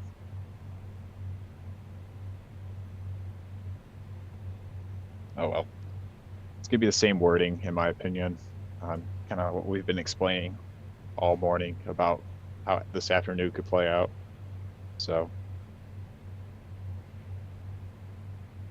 those wondering, we're just watching the cell that's over Thumb right now, kind of rapidly intensified here, but once again it's also really close to Lake Huron, so it doesn't really have a lot of time to take advantage of the environment that it has right now.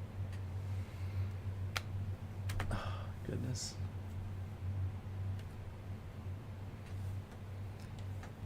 If you take your radar off the screen, you can see it probably coming into view. Well, no, not yet. I don't see it on my cam yet.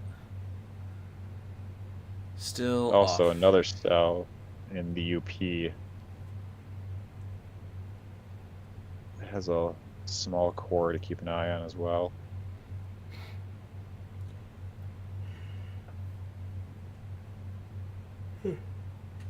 That one's not really impressing me though right now.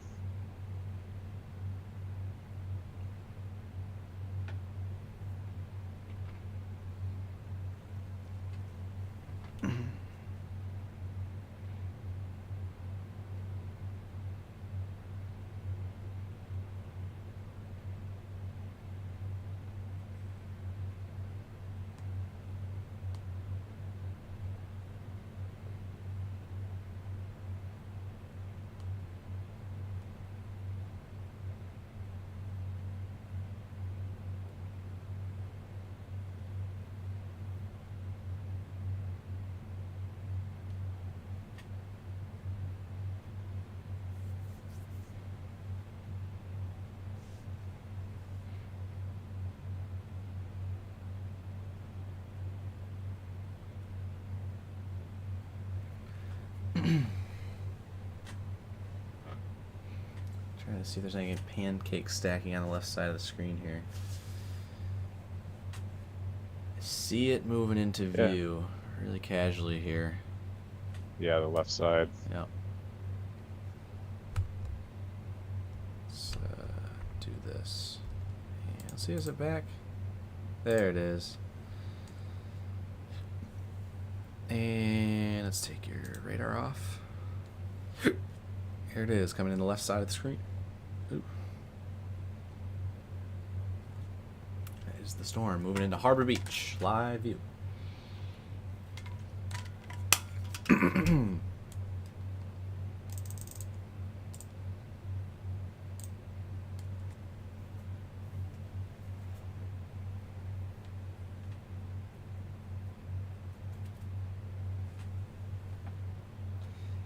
The darkness is moving in. Good. Get more high definition there. There we go. Much better. SBC updated it. Nice. All right. Hopefully that will do it on Radar Omega 2. If not, I can read the discussion they have. Try to. I'll put it back. I'll put you back in the bottom corner. Yeah, Radar Omega still hasn't updated it. Boo.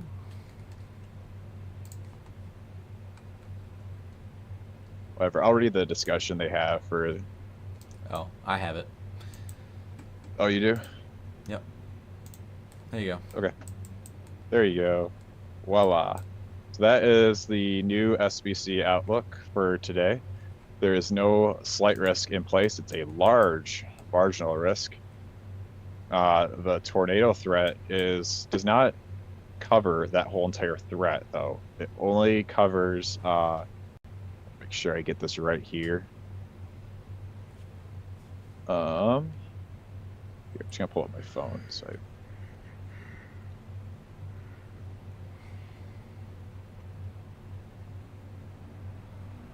So it covers on a flow from Iron Mountain southeast to Traverse City to Roscommon, and then slicing the portion of the thumb, and then northeast from there.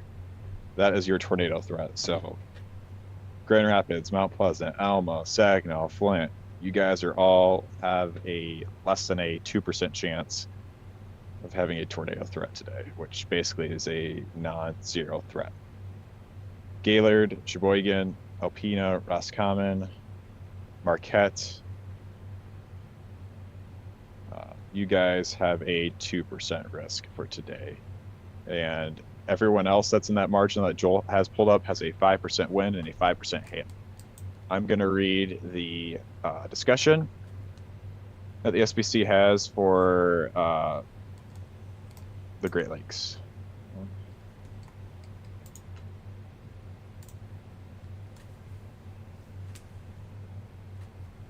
Across the Michigan Upper Peninsula, a warm front is expected to sharpen across this area, along with rising heights in the wake of the convectively augmented vorticity maximum now moving through southern Ontario. Heating of a very moist boundary layer will result in strong to extreme instability. However, the presence of pronounced caps should suppress storms during the afternoon as a modest low-level jet strengthens this evening. Isolated, elevated severe storms will be possible in the immediate cool side of the front within an environment supportive of organized storms, including supercells. Large hail and damaging winds will be possible. So, basically, I think, Joel, they're kind of going with what the recent HRRR is showing. And they think that maybe a few storms could form in the UP later tonight. And maybe could have a wind and hail threat, but a very, very, very low tornado threat, if I had to take a guess. Mm-hmm. So I don't know if I don't think they necessarily buy the boundary causing a supercell to form. Yeah. In Lower Michigan, based on that wording.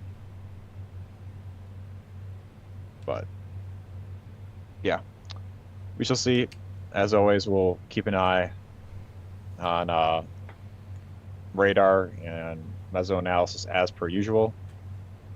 Per the SBC's wording, they think the best chance for any storms to pop up would be mainly in the UP and in extreme northern Lower Michigan. So basically, I would say anywhere south of Mount Pleasant, it looks very unlikely, but that's just based on their wording. So there is that off chance that boundary could do something if it's uncapped, but once again, a very low chance. I would say the better chance of a storm developing would be mainly in the eastern and central portion of the UP. So that's the best way I would take out of that. But you never know in these days. It's really hard to predict with these boundaries that always come into play, but I think the best chance, if there would even be a chance, it would be mainly in northern UP. Yeah.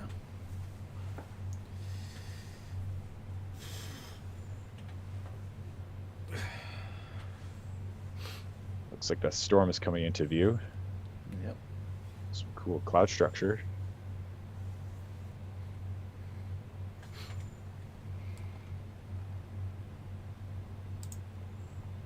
But no, I think that basically summarizes up today, and kind of like what Joel mentioned, we'll have maybe severe weather chances on Sunday and Monday as well. And I wouldn't be shocked if we have even more after the 3-day time frame. Yep. Each day with its forecasting tricks and up their sleeve, basically. Best way to put it. A lot of these days are going to be highly conditional days like today, in my opinion.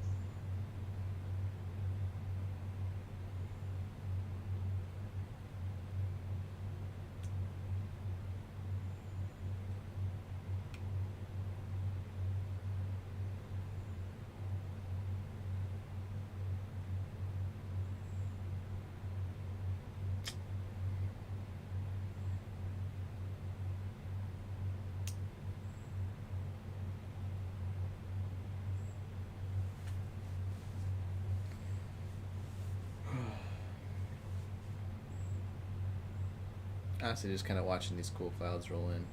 There's really no reason why we're live other than that.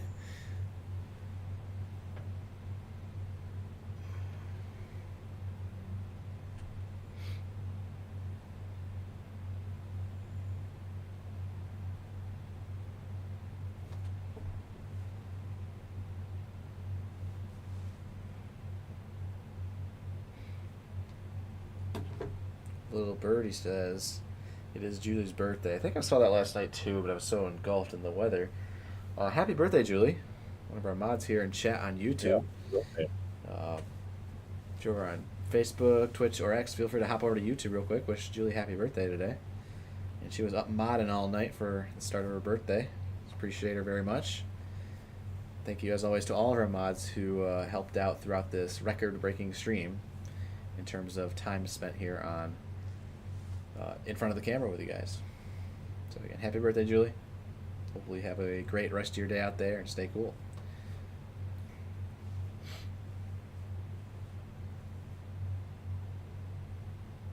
There's your raincoat right there. Yeah, there's that rain shaft. Yeah. Very high LCL, so nothing concerning, I think, with that cell right now. Right.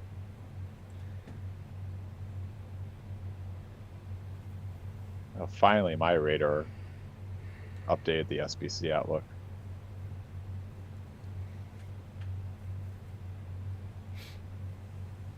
Comes the rain.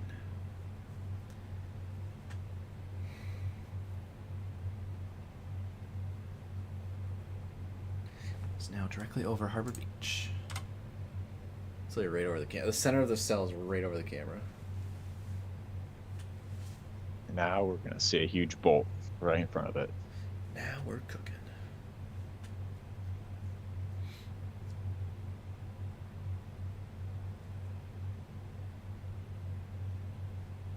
Plug in my laptop.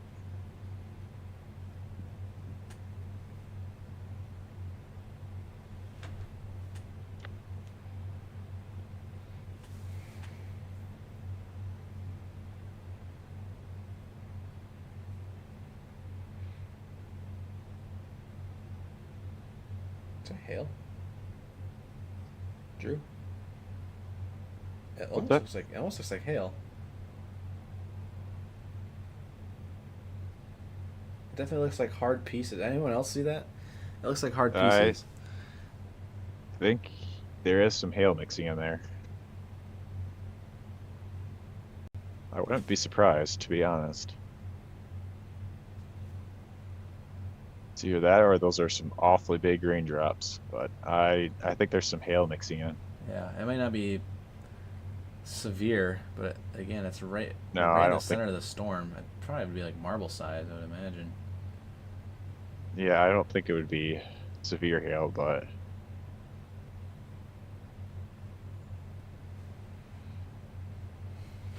we say that now, and then a huge one will just crack the. Yeah. Bye-bye, camp.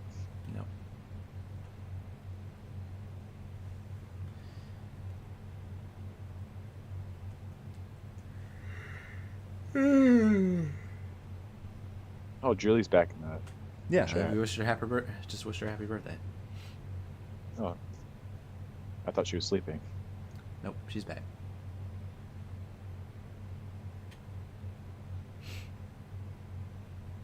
Before I hop off, Again, you can find us everywhere, anywhere and everywhere, on all social media. A bit of a self-plug here. Again, we are always live on Facebook, YouTube, X, and Twitch. Those four platforms for any severe weather coverage. You can also find our content additionally on Instagram, Threads, and Blue Sky, and TikTok as well. Can't forget TikTok. Our username on pretty much everything is MI Storm Chasers, by the way. You can find us doing that, or you just search Michigan Storm Chasers. Pretty much the only site that comes up. Be wary of obviously like spam accounts and whatnot. But again, you can find us on everything. If you want to support us monetarily, obviously you can become a channel member at the link below, or the join button below here on YouTube. You can become a subscriber on Facebook. You can obviously donate via our website, www.michiganstormchasers.com/support-MSC, or via Venmo at MI Storm Chasers. Or you can buy some cool merch as well and get a cool shirt out of it if you do purchase from our online store. We have weather content, and we have MSC merch as well. We even have radar scope merch on that store as well. Link to that is helicity.co, HELICITY.co.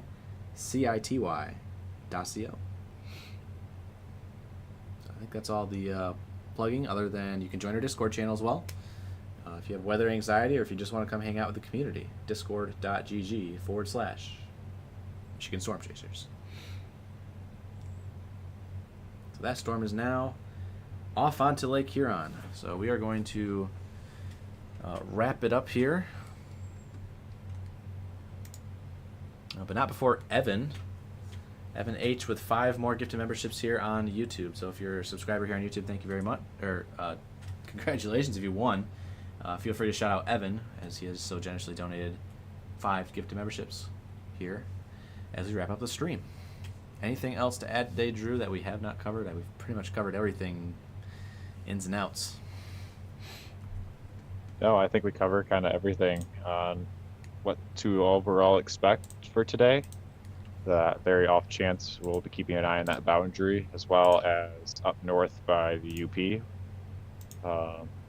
So those 2 areas we'll be watching closely. There's that boundary right down there.